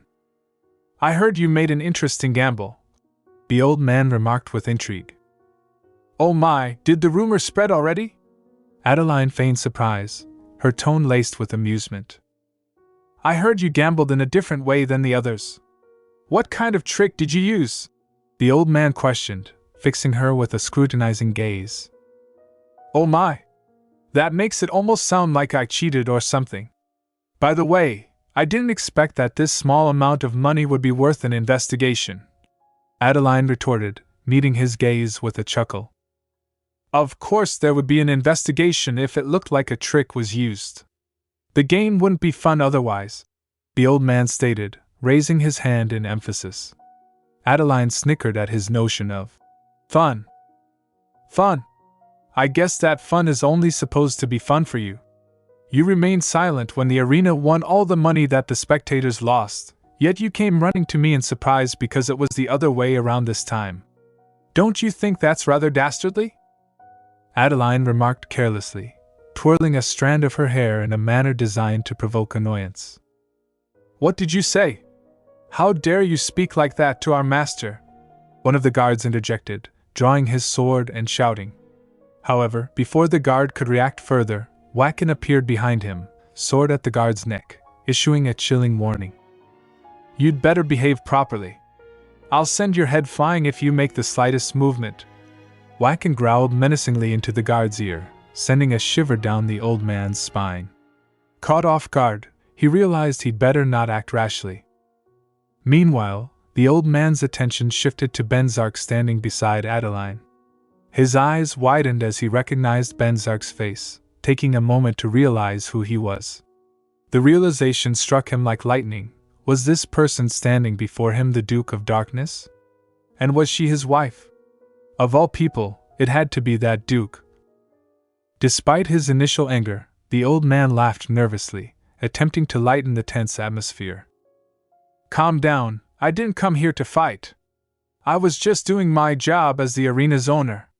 If I knew the Duke was here, I would have prepared a proper reception. I apologize for not having recognized you, Duke Venzak," the old man stammered, his voice now polite as he broke into a cold sweat. "I don't think I'm the one you should have recognized," Venzak replied icily, his tone cutting through the tension in the air. "What?" The old man's eyes widened in realization. This old man has poor hearing and didn't understand it too well. He apologized, placing his hand on his chest and bowing slightly in a formal manner. "It was my wife, not me, who received your disrespectful behavior.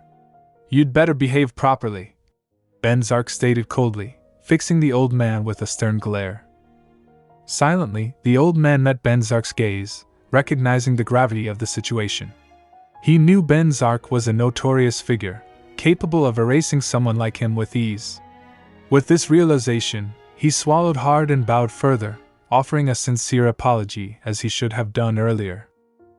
"I was blinded by my foolishness and didn't recognize the lady. Please allow me to greet you once again.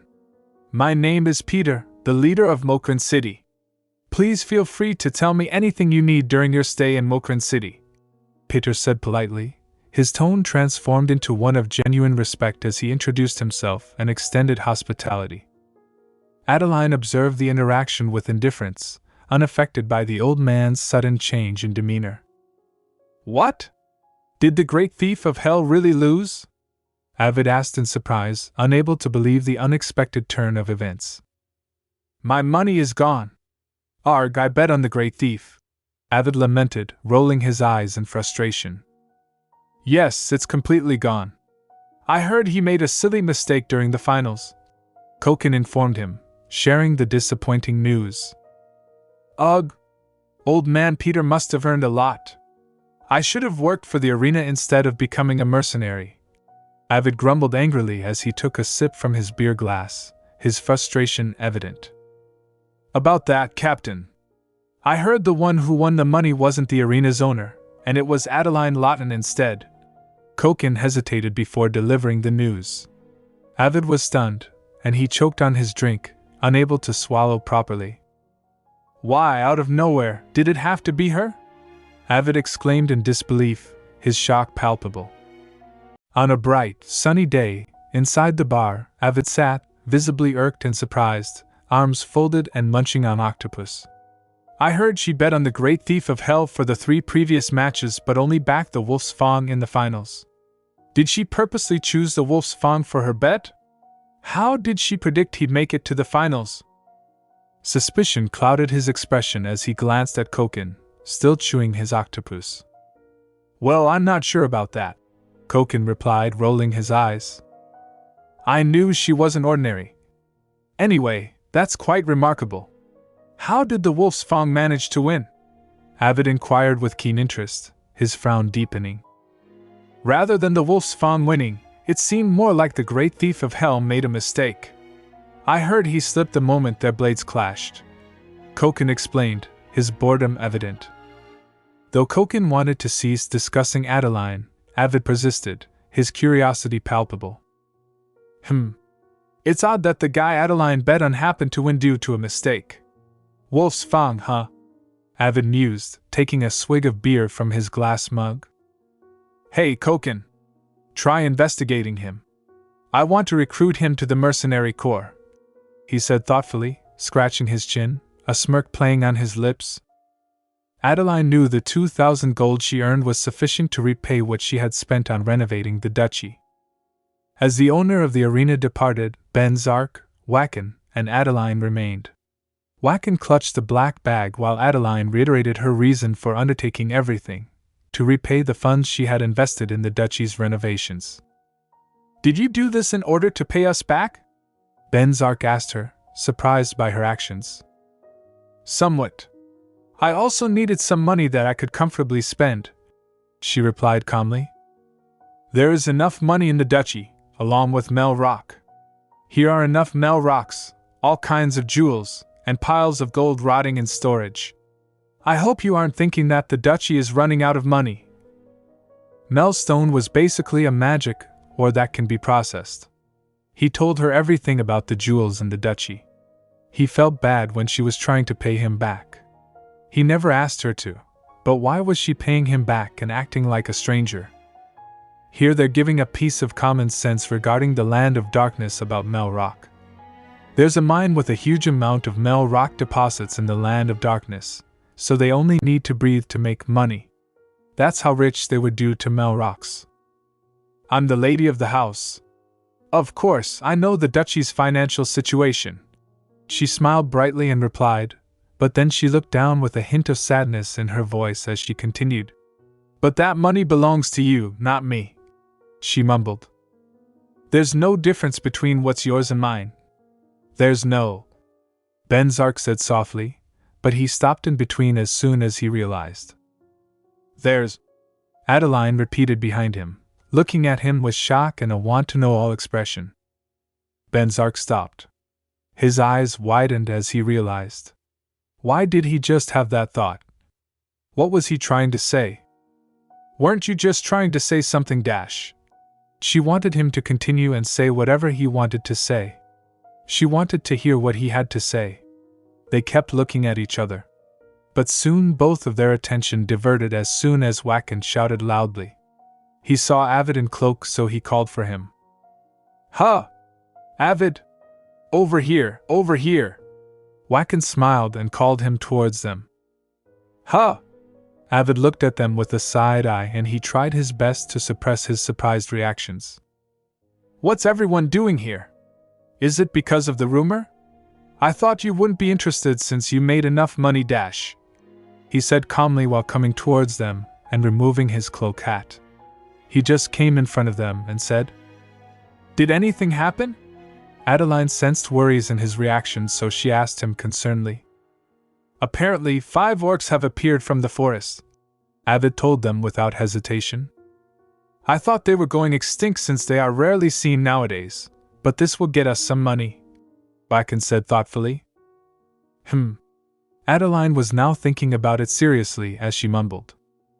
If she remembered correctly, the Eagle Mercenary Corps suffered a big loss here. I heard 4 to 5 armed knights have to cooperate to barely manage to fight against one. She asked him, curiosity piqued. Wachan turned his head a little to see back, while Avid popped his head out from Wachan's shoulders to see her. That's true, but that's why this makes us money. Dismantling them will earn us a lot. He smiled brightly with the thought of making money and told her. Captain? Come quickly before the other mercenary corps snatch them from us. Koken came from the same street and shouted to call Avid. It was the best chance for them to make money. I'll be going then. He then informed them and turned back to leave. Let us tag along, Adeline said concerningly. She looked so concerned about this. No, it's dangerous. Venzak came forward and grabbed her shoulder. Leaning down, he looked into her eyes as if warning her and said, Orcs are demonic beasts blessed by the Demon King. He tried to stop her from tagging along with the mercenaries. I know. That's why they are too strong for the human mercenaries to handle, Adeline shouted in a low voice. It doesn't matter to me what happens to them. You don't need to pay attention, Venzak said coldly, folding his arms across his chest. Ray. Adeline didn't like Ray's behavior, so she shouted at him. Wachan, who was standing behind and witnessing all of this, thought that he should interfere between them because they were both now glaring at each other. "Oh no, why is the captain talking like that?" Wacken thought nervously, and quickly jumped in to grasp the situation. Haha, the captain is trying to say that the place is dangerous, so we should leave it to the mercenaries and move on to a safer location. Orcs usually move individually, but the fact that 5 of them are gathered, it's strange no matter how you think about it. Doesn't the captain agree? Wacken put his arm around Venzak's shoulders and chuckled nervously while trying to inform Adeline of the danger in the situation. "It must mean that the Demon King's awakening from tranquility is nigh," Venzak said coldly in a stern voice, glaring at Adeline. "Ha, that's a big problem. We don't even have enough holy water to neutralize the demonic beasts. If the demonic beasts keep waking up and causing problems, lots of humans might die," Wacken said worriedly. "Since this city is dangerous, we should leave for now. Then, let's first return to the dormitory," Venzak suggested. "No. We can't leave Avid here alone. I need to go help." Adeline was still stubborn to stay and help Avid and his group. "Please!" Venzak never got this worked up ever. He didn't realize and just acted on his impulse. He leaned and reached her while grabbing both her shoulders. He shook her a little and said in a begging voice, "Kaya!" Adeline was literally taken aback. Her eyes widened, and she looked at him with shock in her eyes. "Please, I'm telling you to leave such a thing to the mercenaries." He begged her slowly and nearly whispered this. His voice was broken and sad. "Why have you been trying to stop me?" Adeline looked at him and asked. "If it's an omen of the Demon King's awakening, then that's even more of a reason to check it out, because it might put you in danger," he said coldly in the same voice. "What? I guess so. Since I'm the prophet if I ever get hurt." She looked down, her face expressing sadness as she spoke slowly. She wasn't someone to harbor misunderstandings, and she didn't want any to linger. "That damn prophet! Stop talking about it. I'm worried about you," he snapped loudly, breathing shakily, still gripping her arms and locking eyes with her. He was worried about her. Seriously? She thought as her heart pounded, her face flushing. She shrugged her shoulders to free herself from his grasp. "I can't stand to see you getting hurt." He was trying to say more when she cut him off. "Why?" she asked firmly. She always believed that he was worried about her because she was the prophet. He looked away, his face turning red, flustered to speak. He cleared his throat. "Because you are my wife," he said, still blushing and looking away. Everything between them stood still at that moment. Their hearts pounded louder and louder. Adeline turned all red. Was he for real? Wife? His wife? Ha ha! Ha! She laughed in her heart.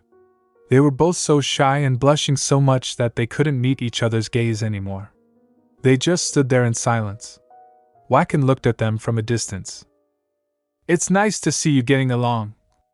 Then how about the 2 of you return to the inn, and I'll go help against the orcs. Since Adeline awakened the holy sword for me, I'll just slay them in a single strike."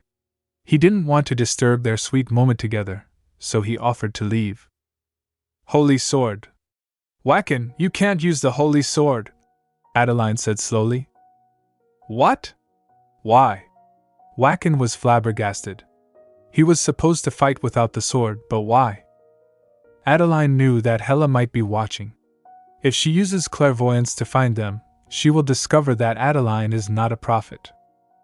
"Ray used his power to find me. If you use the holy sword on top of that, the Azura might find out," she said slowly, looking down with guilt.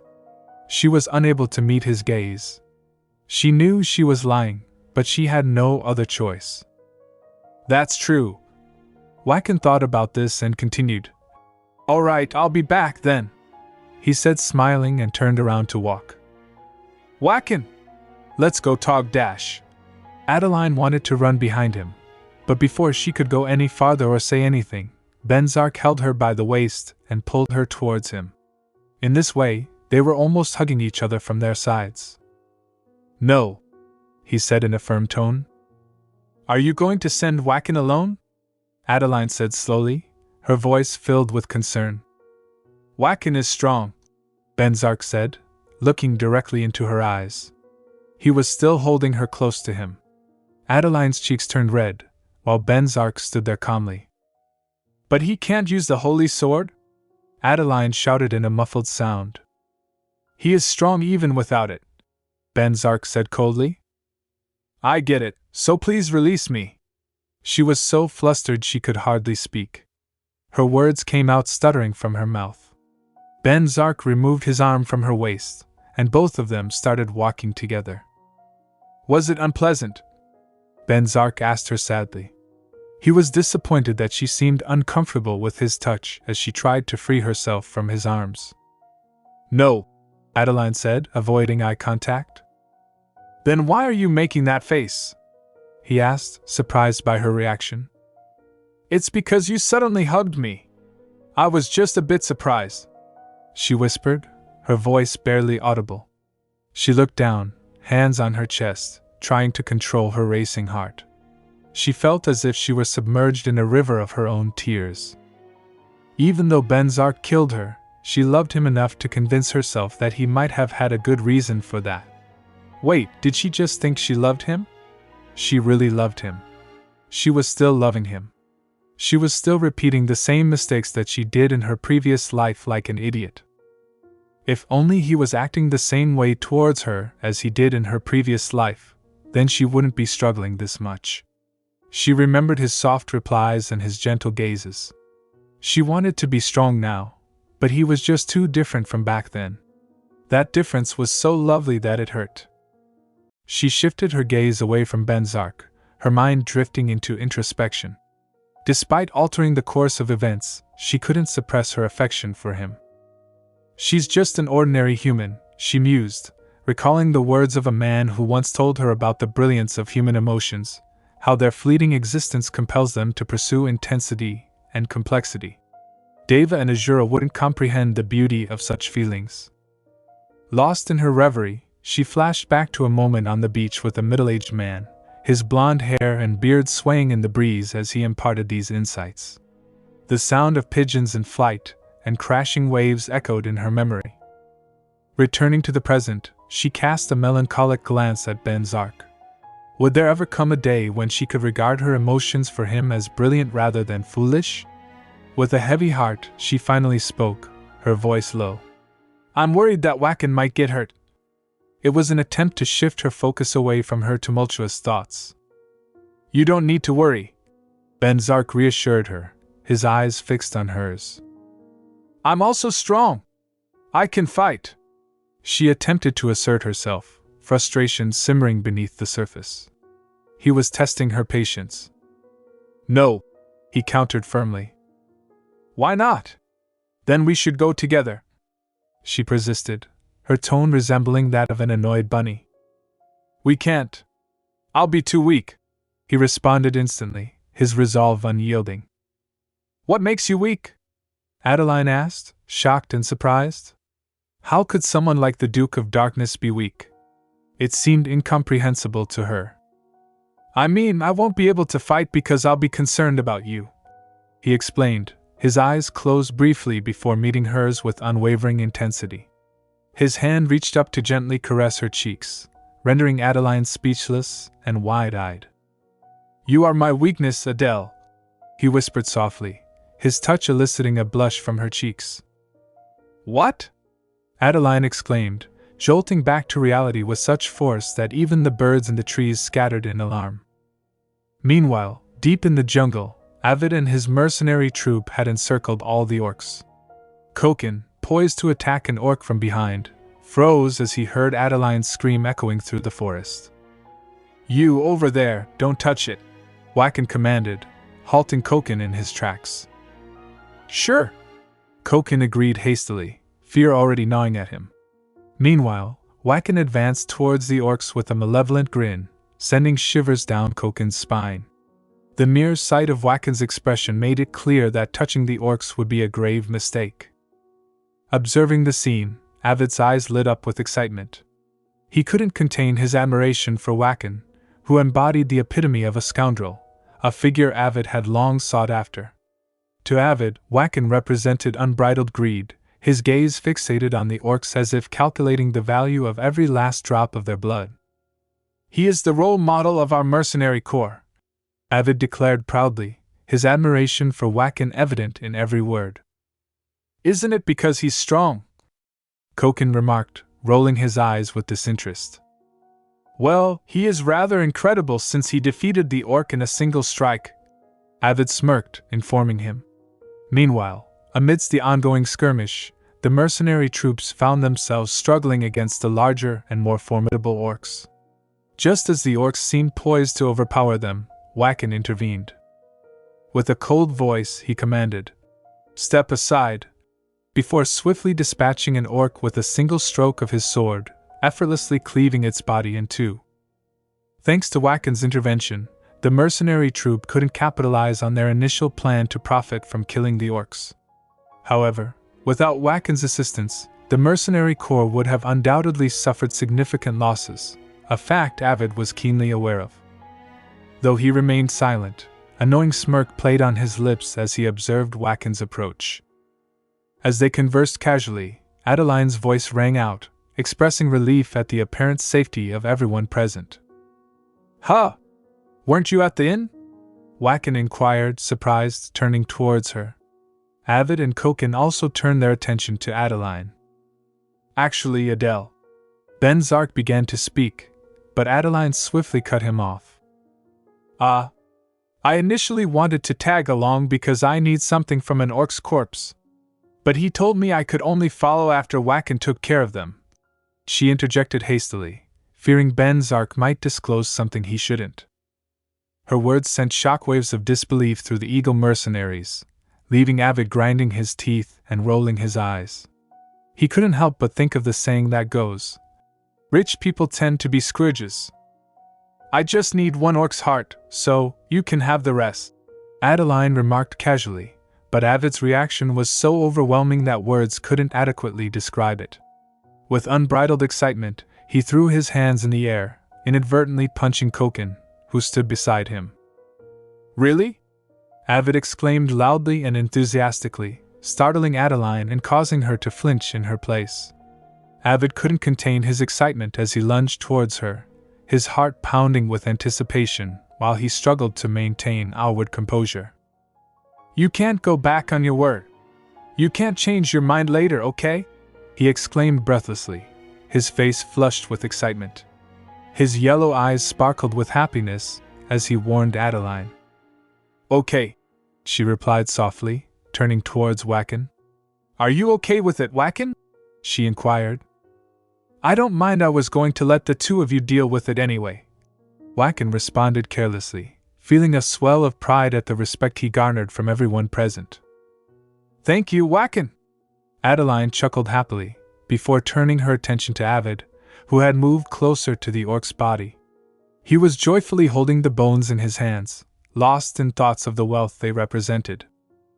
Avid! Can you give me the thing I mentioned earlier?" Adeline called out to him, breaking him out of his reverie. "The orc's heart? But of course I'll properly polish the biggest one before sending it to you, ma'am," Avid replied with a wide smile, rubbing his hands together slowly as he eagerly anticipated the lucrative transaction. "Avid, you look like a merchant, instead of a mercenary," Adeline remarked in shock as she observed him.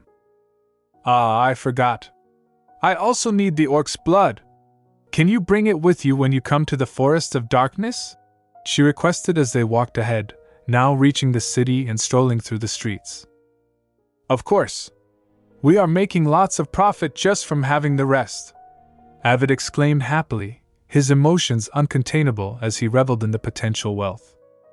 "The other mercenary corps must be jealous," Koken remarked excitedly at the thought of others envying their success. "That's why it's important to carefully choose who to serve," Avid replied with excitement, humming under his breath. "But Leader even kidnapped her before," Koken rolled his eyes, prompting a sharp response from Avid. "Shut up, you bastard!" Avid retorted, feeling personally attacked. Back at the inn, in the dimly lit room, Venzak entered with a candelabra, casting a golden glow that illuminated the space. As he approached the bed where Adeline lay sleeping peacefully, he took a stool and sat quietly beside her. Watching her serene expression as she slept, he felt an unfamiliar emotion stirring within him, something he had never experienced in his entire life as a deva. Her presence filled him with a sense of fear for her safety, and above all, an overwhelming feeling of suffocation whenever she looked at him as if he were distant. He smiled lightly, his gaze never leaving her face, yet he couldn't shake the feeling that perhaps he had truly lost his mind. Regardless, fatigue weighed heavily on him, and he decided to rest for a while. With a sigh, he leaned back in his chair, intending only to take a short nap. But as sleep overtook him, he was plunged into dreams so vivid it felt like he was witnessing an alternate version of himself, one that was cold and distant towards Adeline. He blinked twice, and as his eyes refocused, Maven stood before him in his office, regarding him with a questioning expression. "Master, are you planning to keep the Duchess in the room next to Watkins?" Maven asked tentatively, clearly hesitant to broach the subject with Venzak. "Maven," Venzak murmured, puzzled by Maven's sudden appearance. Was this another dream like last time? And did Maven just mention the room next to Watkins? Venzak wondered silently, observing the scene unfolding before him. "What's wrong? Did she complain about her room?"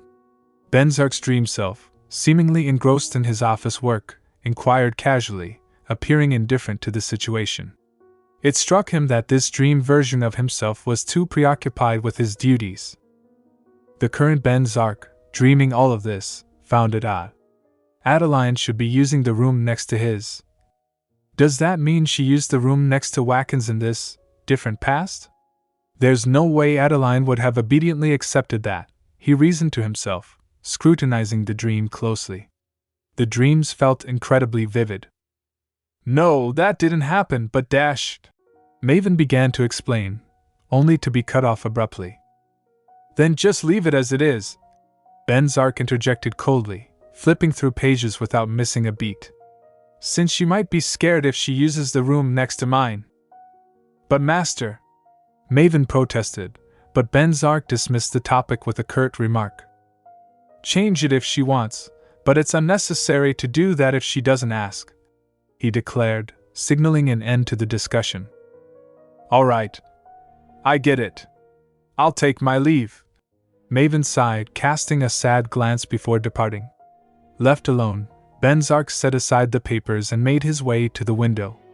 As he gazed outside, sunlight flooded the room, illuminating his troubled thoughts. He whispered Adeline's name softly, his voice tinged with melancholy. He couldn't shake the memory of her on the verge of tears, nor could he focus on anything else. The current Venzak, observing his dream self, realized that he spent every waking moment, both in dreams and reality, consumed by thoughts of Adeline. In that moment, he acknowledged the truth. He was completely head over heels for Adeline Rotyn. The dream was vivid. In Venzak's office room, sunlight streamed through the windows, casting a golden glow across the space. Venzak sat in his chair, while Aster occupied the seat opposite him. "It's already been over half a year since we brought that woman here, yet we still haven't received a prophecy. Are you even sure she is a real prophet? Maybe it was our mistake," Aster expressed in a displeased tone, visibly vexed. Venzak, within the dream, listened silently as Aster spoke. He bristled at the way Aster referred to Adeline as that woman. Present Venzak would have smacked his head if he could. "I wonder," he replied, looking away, attempting to evade the question. "Captain, some orcs attacked Mokan City a few months ago. The number of monsters is gradually increasing, which means the Demon King's awakening from tranquility must be nigh. We can't just stay doing nothing anymore. At this rate, the heavenly realm is really going to fall." Aster shifted the topic, informing Venzak of the current situation. The room was bathed in a warm, golden glow, yet suddenly, The atmosphere shifted, as if under the sway of some mystical force. Everything began swirling and morphing, transforming into an entirely new setting. What was this surreal experience? Could it be what people refer to as a dream? These were the ponderings of Venzak, caught in the midst of his reverie. As the scene transitioned, the dream version of Venzak found himself seated quietly in his dimly lit room, an air of unease shadowing his countenance. Abruptly rising from his chair, he gravitated towards the window, peering out into the darkness of the night. The moon cast its radiant glow upon the nocturnal canvas, illuminating the world below. In a hushed tone, he voiced his desire. "I want to see." Intrigued, the dreaming Venzak pondered the intentions of his counterpart. Observing as the dream version of himself opened the window and ventured onto the balcony, his gaze fixated below, where a luminous yellow light emanated from a distant room. Could that be Adele's abode? Such musings filled the mind of the dreaming Venzak. Continuing the narrative, the dream Venzak witnessed his doppelganger scaling the balcony railing with sudden determination, eventually traversing the divide to Adele's balcony. The Venzak who was dreaming this looked at the whole situation surprisingly. What the hell was he doing in the dream? Was that how the Venzak in the dream was visiting Adeline instead of using a normal door? He was insane because he didn't even knock. The Venzak who was dreaming thought of this as he followed his own self in the dream, and he saw that he didn't even bother to knock on the door. He wondered if Adeline was angry due to this behavior of the Venzak in the dream. But he was caught off guard when he saw that the Adeline in this dream was sitting on the chair waiting for him. Not only did she wait, she also welcomed him. But she was looking gloomy. A candelabra was on the table. Of course, the golden light was due to candles. She looked so sad and gloomy, and when she saw him, she turned her face away. "Welcome, Duke," she just said and started looking away in guilt. "Did you find anything out today?" he said while walking towards her. "I'm sorry I didn't," she said embarrassingly and started looking down at her hands. The Venzak in the dream had some unexplainable expressions on his face after her answer and the way she was acting around him. He looked quite sadist. He only came to visit her because he wanted to see her, yet she was hanging her head like always. Venzak, who was dreaming this, stood at a distance, silently observing the scene before him. It was suffocating. He wondered if the Venzak in the dream couldn't just honestly say that he wanted to see Adeline. But he guessed he shouldn't really be saying that with the way he'd been acting. Reflecting on his treatment of her so far, he pondered whether the other Venzak was struggling with the same emotions as he was. The inability to convey his feelings was really painful. Even then, if only he had honestly spoken to her, he would have been able to look into those clear eyes over and over again. He closed his eyes, trying to imagine gazing into her deep eyes. In the dream, Venzak suddenly turned around abruptly. "All right, you can rest," he said slowly, walking towards the window. Adeline slightly lifted her head to look at him. He was walking towards the window when he suddenly stopped. I have a question for you." He turned around slowly. Their eyes met for a brief second before they looked away. It was obvious that both of them were caught off guard by this sudden eye contact. Adeline was all flustered, so she tried to hide her blushing face. Meanwhile, Venzak cleared his throat and looked away. Yes, please continue," she said nervously. "When the marriage was mentioned, why did you not refuse it?" He looked at her from the corner of his eye. She lifted her face to look at him silently. That's because I've always been confined. Because of my status as the Rotyn family's illegitimate child, I've always been alone. The only way to get out of that situation was marriage. That's why I looked forward to it. I wanted to leave that place and experience the larger world." She clenched her frock in her fists as she mustered up the courage to tell him.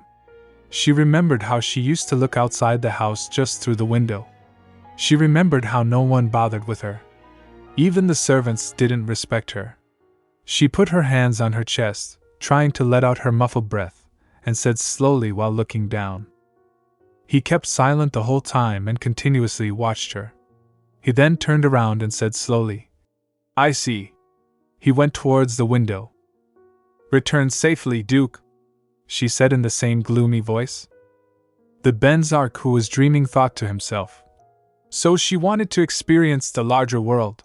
He thought he should take her to different places, if that was the case. As he stirred awake, bathed in the gentle glow of morning light permeating the room, the melodious symphony of birdsong greeted his ears from afar. Seated on the stool beside the bed, he slowly raised his gaze, fixing it upon Adeline. Was it another dream?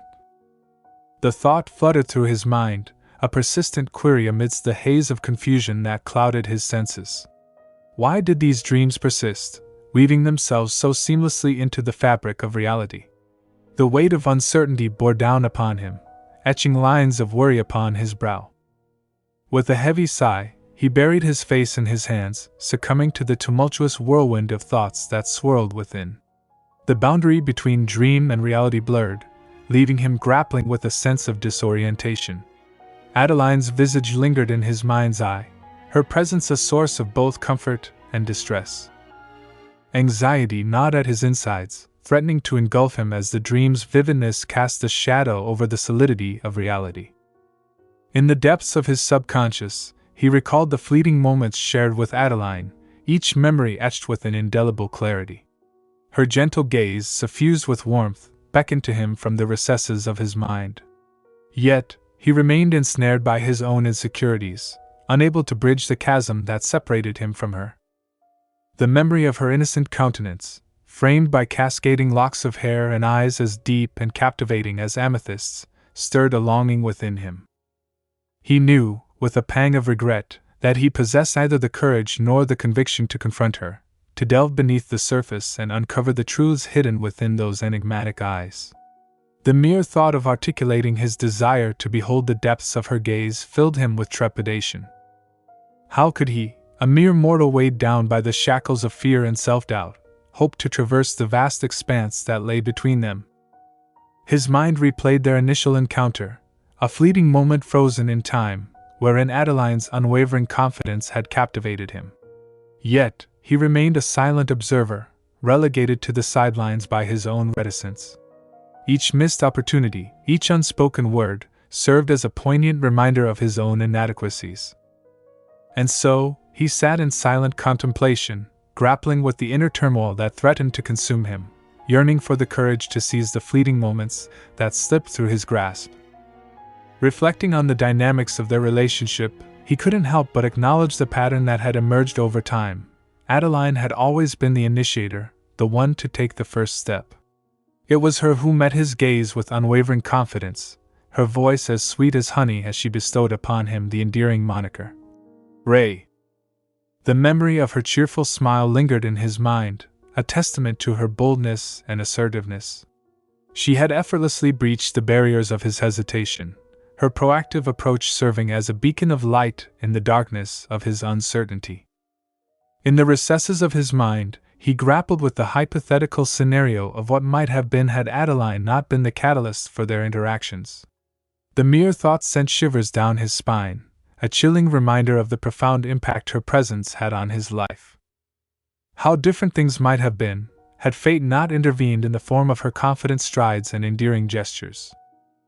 Lost in contemplation, he failed to register the subtle movements of Adeline as she began to stir from her slumber. Her gentle awakening disrupted his reverie, her voice like a melody in the stillness of the morning. Startled by her presence, he lifted his gaze to meet hers, a silent acknowledgement of the bond that tethered them together. Ray. Her voice, tinged with surprise, cut through the silence like a knife, prompting him to rouse from his introspection. What's up with you so early in the morning? His heart raced as he gathered his thoughts, summoning the courage to articulate the emotions that lay dormant within his soul. With a steady gaze, he met her eyes, each word carefully chosen as he spoke the truth that had long been suppressed. Adele, I wanted to see you. The air between them crackled with anticipation as his confession hung in the space between them, a fragile thread connecting their hearts. He held her gaze, unflinching in his resolve, as if daring the universe to intervene. In that moment, amidst the soft glow of morning light, it felt as though time stood still, the world around them fading into insignificance as their souls collided in a silent embrace. It was as if the very essence of their being converged in that singular moment, transcending the boundaries of reality and imagination. And as he beheld her, bathed in the soft radiance of dawn, he knew with unwavering certainty that his words had found their mark, weaving a tapestry of hope and possibility that stretched across the vast expanse of their shared destiny.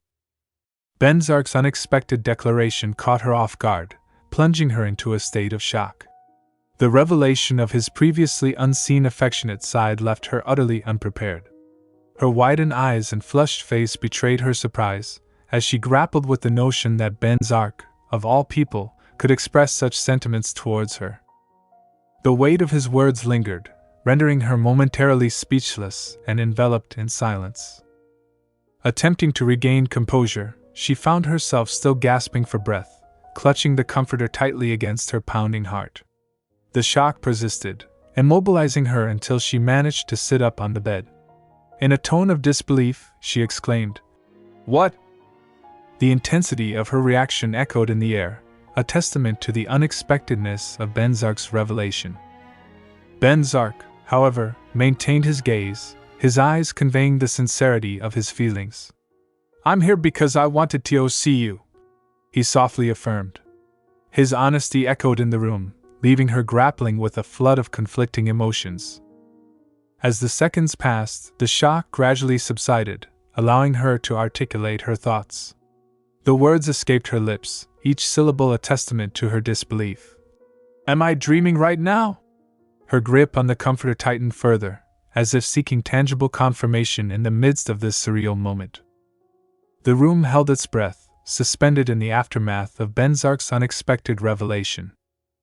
In a swift motion, she discarded her comforter and assumed a kneeling position on the bed, her disbelief evident in her expression.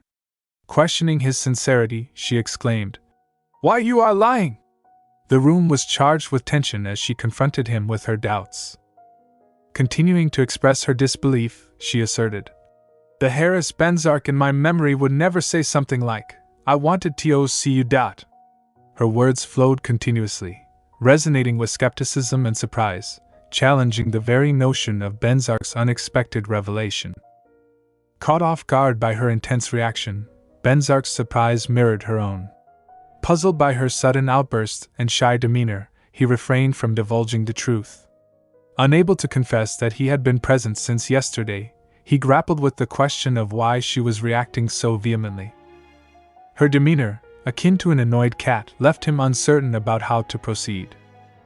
Bending forward, she locked eyes with him, clutching her nightgown tightly. The sleeveless garment revealed her vulnerability, and her proximity prompted Venzak's gaze to wander. Entranced, his eyes traced the contours of her lips, parted in anticipation. As his eyes continued their exploration, they descended to her neck, collarbone, and the delicate details of her body curves. A gasp escaped him as he noticed her gown's strings slipping to her shoulders, laying bare her vulnerability in his presence. The charged atmosphere lingered, leaving the room fraught with unspoken tension. "How strange," she mused, sitting upright with her hand under her chin, lost in contemplation. Venzak found himself flustered, his face turning a deep shade of red, overwhelmed by the unfamiliarity of this version of Adeline. It stirred a concoction of emotions within him, making him acutely aware of a newfound sense of danger. The intensity of Adeline's presence made him feel hot and bothered, prompting the realization that he needed to vacate the room immediately. In an instant, he stood up, covering his eyes with his hand and breathing heavily to regain composure. Adeline, observing his reaction, raised her head and inquired slowly, "Ray, is it really you?" Venzak, feeling the urgency to distance himself, swiftly turned away, leaving the room in haste, reminiscent of a cute puppy running away. As he reached the door, he affirmed, "It's definitely me." However, Adeline, puzzled by his sudden departure, questioned, "Where are you going?" Sitting up on her bed with folded hands, she observed him intently. "To my bedroom," he replied without turning around, his face still flushed. Urging her to rest more, he swiftly exited the room, attempting to maintain his composure amidst the whirlwind of emotions. Left alone, Adeline was in shock, flabbergasted by the unexpected turn of events. She whispered to herself, "What was that?" Throwing her head onto the pillow, she contemplated whether it was a dream, finding the notion seemingly impossible. Her stomach fluttered with butterflies as her flushed face betrayed the impact of the lingering thoughts. The room echoed with the aftermath of Venzak's abrupt departure, leaving Adeline in a state of bewilderment. The detective instincts within Adeline abruptly kicked in, prompting her to consider whether there was another motive behind Venzak's sudden appearance. Resolute in not succumbing to fantasy, she whispered to herself, "He must have been here to confirm whether I'm really a prophet or not, just like before." Memories of his past visits to assess her progress flooded her thoughts, causing a surge of fear that stifled her ability to embrace new emotions. Sitting up, she conjectured that his claim of wanting to see her was merely an excuse concocted because of her sudden awakening. Pondering the possibility that Aster might have instructed him to do so, she dismissed the notion that Venzak would express such sentiments out of the blue. Convinced of an ulterior motive, she reassured herself that there had to be a logical explanation for his unexpected visit. Reflecting further, she realized that she hadn't experienced dreams since the one following her awakening with Waken's holy sword. In her past life, she had dreamt daily as an escape from reality, prompting her to wonder if the absence of dreams now indicated contentment in the life she had chosen. Brightening her expression, she smiled as if encouraging herself for navigating her current circumstances successfully. The day seemed promising as she descended for breakfast, her happiness short-lived as Venzak announced, "I'll share a room with Waken today," resonating loudly across the breakfast table. Adeline, thrust back into reality, lost her smile, her cups of tea before her, as she absorbed the shocking revelation. Waken, equally taken aback, observed the unfolding scene. "Sorry," she repeated in disbelief, hands trembling as she attempted to pick up a cup. The sudden declaration left her wondering if she had unintentionally divulged something during her sleep, prompting Venzak's desire to distance himself. The room, once filled with the promise of a bright day, now hung heavy with tension as the unexpected turn of events reverberated in the air. She sighed, looking away in despair. Venzak, observing the despondent expression on her face, felt a wave of sadness and worry. He disliked seeing her in such a state, and was concerned about what could have caused it. "How do I look?" She continued to avert her gaze, her face reflecting disappointment and sorrow. "You look upset." Venzak gently placed his hand on hers, expressing his empathy. Softly, he admitted, "Yes, I'm upset." She met his eyes momentarily before withdrawing her hand. Expressing her concern, she confessed, "I'm worried that I offended you somehow, since you're telling me we'll use separate rooms." Her sad expressions lingered as she explained her perspective. Assuring her, Venzak spoke slowly. "I just said that because I have something to confirm." Wanting to dispel her worries, he reassured her that his decision had a purpose beyond any offense.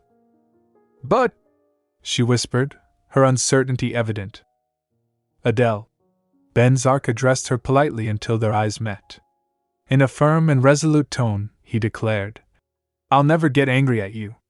No matter what happens, I won't get angry at you." His words conveyed a depth of understanding and acceptance, assuring her that she could be herself without fear of judgment. "Because it's you." The final words dripped with love, emphasizing his commitment to her true self and his unwavering affection. What am I seeing right now? Did the captain go crazy?" Waken, witnessing this unexpected side of Venzak, was in cold shock. His blank stare reflected the disbelief and chills that ran through him, leaving him in a state of goosebumps at the sight of his captain's uncharacteristic display of emotion. The idea that Venzak might not be the captain crossed Waken's mind, unable to fathom such a drastic change. The unexpected shift in Venzak's personality, both shocking and pleasant, led Adeline to conclude that he couldn't possibly be Ray. The softness she witnessed contradicted everything known about Venzak, challenging their perceptions. Love, it seemed, had the power to transform even the sternest of personalities. As Adeline looked towards Wacken, they exchanged a surprised glance, both contemplating the possibility that Azura had secretly replaced him. Meanwhile, Venzak remained silently sipping his tea, seemingly unperturbed by the speculation swirling around him. I'm leaving for now. Please continue what you were doing. Wacken, overcome with chills, stood up, prompting Adeline to urgently grasp his cloak, pleading for him to stay. Confused, Wacken inquired, "What?" Adeline, noting the unusual behavior of Ray, questioned whether Wacken found him strange. I agree with that. Wacken nodded, suggesting the possibility of Azura using magic on Venzak's mind. Adeline voiced their thoughts, pondering various possibilities. Bent down to whisper, Wacken expressed his skepticism. "But that shouldn't be effective against the captain." Adeline concurred, finding the situation perplexing. As they engaged in their discussion, oblivious to Venzak's presence, he rolled his eyes. "I'm leaving first since I have something to do," he informed them, sliding his chair aside and walking away. Wacken remained lost in thought, while Adeline silently stared at Venzak's departing figure, the air thick with uncertainty and speculation. "Ray," she whispered in her mind. Later that evening, in the cozy office room with a chilly ambience, Venzak stood near the window, gazing at the night sky. The full moon illuminated the surroundings, creating a bright night. In a moment of introspection, he realized that he had never experienced any dreams throughout his life. However, when he shared a room with Adeline, he encountered the phenomenon of dreaming for the first time. As he stood by the window, he pondered, realizing that being in the same room was the condition for this strange dream. The quiet night outside seemed to amplify the depth of his contemplation. The following day, Venzak, Adeline, and Wacken embarked on a journey to the market with the specific purpose of acquiring a sword for Adeline. Their destination was a reputable sword and armor shop where a variety of blades awaited their consideration. Diligently, the trio surveyed the selection, carefully evaluating each option to determine the perfect fit for Adeline. Upon discovering a particularly fine specimen, Wacken promptly voiced his opinion. "I believe this one suits you better." The chosen sword boasted a brown handle and a seemingly lightweight design, characterized by its overall decency and simplicity. Adeline, after inspecting the weapon, concurred with Wacken's assessment, stating, "It seems good since it has a decent weight." Observing the interaction from a distance, Venzak stood contemplative, entranced by his own thoughts as he fixated on Adeline. Unbeknownst to the others, he silently reflected that everything was proceeding as anticipated, given the absence of dreams the previous night. In his contemplation, Venzak inferred a peculiar connection between his dreams and sharing a sleeping space with Adeline. Deciding on the chosen sword, Adeline confidently declared to the shop owner, "I'll take this sword." The owner, appreciative of their selection, responded, "Excellent choice, dear customer," while diligently preparing the purchase for them. As they navigated the market, Wacken led the way, Adeline positioned in the middle, and Venzak trailing behind. Lost in his musings, Venzak found himself unable to fathom the reasons behind his current state of contemplation. Could it be, he pondered, that Adeline's prophetic nature played a role in this perplexing connection between their shared sleeping space and his dreams? Upon reaching the ship bound for Mavane Island, lost in his thoughts, Venzak caught sight of Adeline's radiant face. He mused that he would have ample time to decipher the enigma behind his dreams since they were slated to share the same room frequently in the future. However, his contemplations were interrupted by the ship manager, who approached with a chuckle. "Then I'll guide the two of you to a separate room," he announced, causing Venzak's eyes to widen in surprise. Different rooms? This unforeseen development puzzled both Venzak and Wacken. In response, Venzak called out to Adeline, who was walking ahead, questioning the change of plans. Adeline, with a knowing tone, highlighted that they no longer needed to share a room, given the abundance of available accommodations. Venzak, growing irritated, struggled to convey his point, emphasizing that he had something to confirm the previous day. Apologizing for not informing them earlier, Adeline explained that she had preparations to attend to and suggested exploring the rooms while she took care of matters in the guest room. Despite his displeasure, Venzak acquiesced, rolling his eyes in frustration. Turning to Wacken for assistance, Venzak was met with surprise and shock as he discovered Wacken had transformed into his vacation attire: a loose printed t-shirt, a boho hat, black spectacles, and even grasping a champagne bottle. With a sly grin, Wacken apologized. "I'm sorry, Captain. There were lots of interesting things around. I heard there's even a bathhouse here." Amidst the excitement, Wacken's playful revelation only served to exacerbate Venzak's annoyance, already fueled by Adeline's earlier actions. Boiling with rage, Venzak responded coldly. "Did you come here to play?" Stammering, Wacken quickly apologized, realizing the gravity of the situation and the tension he had inadvertently heightened. Later in the day, in the guest room, Adeline, engrossed in her research on Mavane Island, displayed visible signs of nervousness and concern. The room, adorned with golden candle and lamplight, provided a solemn backdrop as she sat at a table meticulously examining a map. Contemplating the imminent journey to Mavane Island, Adeline was resolute in her determination to exterminate the siren at any cost, vowing never to let Maven meet the same fate again. As she delved into her memories, sadness flickered across Adeline's eyes, recalling the tragic death of Maven. She remembered how Aster broke the news to Wacken, who reacted with disbelief and anger. "What did you just say? Maven is dead." Wacken's voice trembled with anger and disbelief as he confronted Aster. Regret and sadness etched Aster's expression as he explained. "The siren's song got him."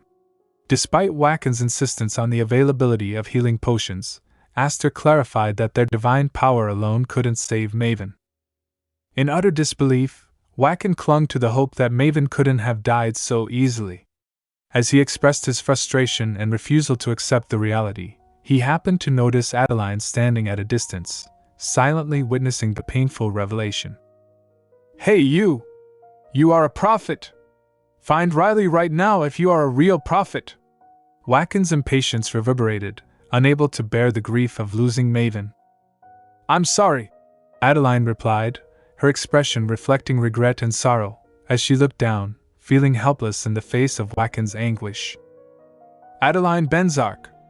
Wacken's shaky voice shattered Adeline's introspection, pulling her away from the haunting flashbacks. Riley was the key to their plan, a deva born with extraordinary healing abilities, capable of wielding healing magic without the Tree of Life. In this life, without Riley by their side, Adeline realized they had to strategize. They couldn't rely on a coincidental encounter with the siren as in her previous life. Instead, they needed to force the siren to wake up. Adeline's focused expressions, coupled with her worry, painted a picture of determination as she scrutinized the map. Recalling Aster's experience, Adeline pointed to a location between rocks on the map, identifying the expected area of the siren. However, the challenge lay in the multitude of uninhabited islands and submerged rocks, making it impossible to pinpoint the exact sleeping place. Moreover, the ship's reliance on magic stones as fuel restricted their search time. With firm resolve, Adeline decided to inform the ship's captain about their predicament. Stepping outside, she conveyed the situation to the captain, whose face transformed with shock and fear. "Did you just say you're going to exterminate the siren?" The captain's disbelief echoed through the air, while Wacken stood calmly sipping on a drink, observing the unfolding events. "Yes, in 4 days," Adeline replied peacefully, her calm demeanor contrasting with the captain's profound disbelief. He shouted in astonishment, unable to fathom the audacity of Adeline's declaration. Meanwhile, Wacken, sensing a familiar pattern, paused in his drinking, struck by a sense of déjà vu. Grinning, Wacken playfully showed a thumbs up to the captain, remarking, "Even our captain can't stop Adeline if she insists. Even the Emperor wouldn't be able to stop her." The captain, wearing a mournful expression, left them alone in the bar, promising to make preparations for the upcoming challenge. Seizing the opportunity to delve into the gravity of the situation, Wacken turned towards Adeline with a serious inquiry. "Anyway, it was orcs last time, and is it a siren this time?" he asked, addressing the impending threat with genuine concern. Adeline, mimicking Wacken's earlier laughter, attempted to lighten the mood. However, Wacken pressed on, acknowledging the heightened difficulty in dealing with sirens compared to orcs. He outlined the challenges, emphasizing the thicker skin of sirens and the dangerous impact of their mesmerizing songs on the human crew. He assured Adeline of their protection, pledging the captain's and his own commitment to her safety. Aware of the potential devastation a siren could bring to the ship and its human occupants, Wacken underscored the severity of the situation. "I do have a secret weapon," Adeline calmly informed him, prompting Wacken's curiosity. He inquired, "It's not the weapon you bought from the weapon shop, right?" Wacken presumed she referred to the recently acquired sword, eager to uncover the true extent of Adeline's strategic preparations. "Of course not. This is my secret weapon," Adeline denied, placing a small jar on the table. The jar, tightly sealed with a wooden lid, contained something purple submerged in water, emitting a faint glow. Wacken, visibly surprised, inquired, "What is this?" "It's an orc's heart," Adeline informed him, revealing the unusual contents of the jar. "An orc's heart? What are you planning to do with this?" Wacken asked, still trying to process the unexpected revelation. He speculated that Adeline must have obtained the orc's heart from Avid. "I'm going to create a powerful explosive with this. It's powerful enough to easily slay a monster like Saipan," she calmly explained, unveiling her ambitious plan. Wacken, catching on to the intricacies of her strategy, stood up in excitement. So that's why you specifically took the heart back then." He couldn't contain his enthusiasm, realizing the significance of Adeline's previous actions. "Correct. However, a siren's skin is too thick, and it won't be able to kill it unless the bomb is inserted inside its body. Let's discuss the details with Ray later," Adeline elaborated, outlining the necessity for precision in their plan. With a subtle glance, she observed Wacken lost in thought, recognizing that executing this plan would require the use of magic without Wacken and Ray's knowledge. The challenge lay in ensuring she could carry out the plan without being detected. "Wacken, I'm thirsty right now. Do you have anything to drink?" Adeline asked suddenly. Wacken gestured towards the bar, indicating an array of drinks on the shelf. "I have some liquor. Do you want some?" he offered. Adeline, with surprise in her eyes, admitted, "Liquor? I've never drunk liquor before, though." "What? Not even once?" Wacken was determined to introduce her to a good liquor. Then I'll bring a decent one." Wacken turned toward the bar to fetch a suitable bottle. In the meantime, Adeline noticed the mug from which Wacken had been drinking earlier on the table. Mistaking it for water due to its transparency, she picked it up and declared, I'm fine with just water," before taking a sip. Soon, she realized it was a potent drink. After some searching, Wacken returned with a pink liquor bottle. "Adeline, this liquor is popular among women," he announced, a smile on his face. However, his joy quickly turned to shock as he observed Adeline's reaction. Hee. Adeline was completely inebriated, her face flushed and eyes spinning. It was evident she had lost control. Wacken, realizing the gravity of the situation, gulped nervously. Adeline's drunken state left him on the verge of tears, knowing that the captain would not take this lightly. "The captain is gonna kill me," he mumbled.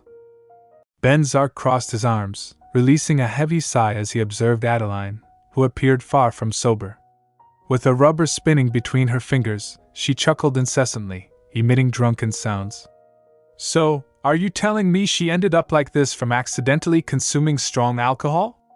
Venzak queried in a serious tone.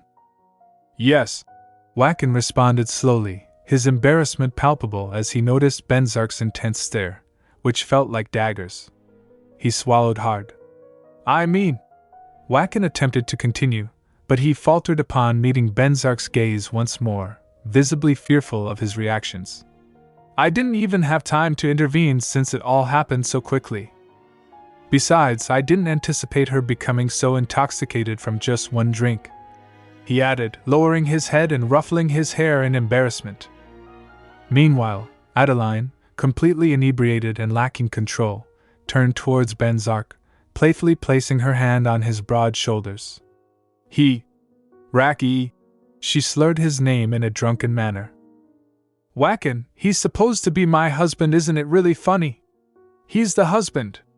Her hand rested on his shoulder as she stood uncomfortably close, turning towards Wackin with giggles. Adeline, please. Wackin thought to himself, his nerves fraying as he caught sight of Venzak's expression, enough to send shivers down his spine. Seeing Venzak's fist clench, he swiftly pivoted, making a dash to escape. I wonder why my stomach suddenly hurts? He blurted out loudly, using it as the perfect excuse to flee the situation. He is seriously useless, Venzak muttered, his gaze following Wackin's retreat. Unaware of Adeline's close proximity, he found her now pressed against him, gripping his shirt collar tightly as she buried her face in his chest, murmuring his name softly. Ray. Venzak looked down at her, his voice softening. I can't walk anymore. Can you take me to my room? Her gaze fixed downwards, struggling to keep her eyes open against the onslaught of intoxication. Her flushed face radiated heat from the effects of alcohol. Venzak's own face flushed with a mix of emotions, but he composed himself, recognizing it was time to tend to his inebriated wife's needs. Sure, Venzak complied, bending down to scoop her up into his arms. She felt small and light, akin to a feather, effortlessly lifted by him in one smooth motion. As they traversed the corridor, a meaningful silence enveloped them. Venzak, entirely sober, grappled with a myriad of emotions, contrasting sharply with Adeline's drunken oblivion. Anyway, you are such a poor drinker. You can't even keep your balance after a single round, Venzak interjected, breaking the awkward silence. It's okay since you came to look for me. How curious. I never imagined this could happen in my previous life. But we look like a real married couple this time around. She chuckled softly, resting her head against his broad chest, murmuring slowly. Venzak pondered over her mention of a previous life, dismissing it as nonsensical rambling induced by intoxication. We don't only look like it, but we are a real married couple, he replied softly, his feelings for Adeline deepening with each passing day, captivated by her charm and inexplicably protective of her. That's right. Maybe? Indeed, she giggled in response, lost in her drunken haze. I'm really. Adeline's eyes fluttered open slightly, gazing at him with love and affection before closing them again, her head nestling back onto his chest as she expressed her relief. Really relieved, she murmured, her words laden with gratitude towards him. Her admission of relief stirred a warmth within him, grateful to have been able to provide her with solace. Finally in her room, Venzak gently laid her down on the bed. She immediately settled into a deep slumber, oblivious to his lingering concerns. As he sat beside her on a chair, minutes ticked by, his gaze filled with adoration as he watched her peaceful form. She slept soundly, unaware of his internal struggles. If I sleep here without leaving right now, maybe I can have another dream, he mused, his eyes alight with anticipation. He yearned to revisit the dream and uncover its mysteries. Glancing towards the floor, a sense of happiness washed over him. Yes, if I sleep on the floor for a short time. Adeline should allow it, right? He reasoned, convinced she wouldn't mind.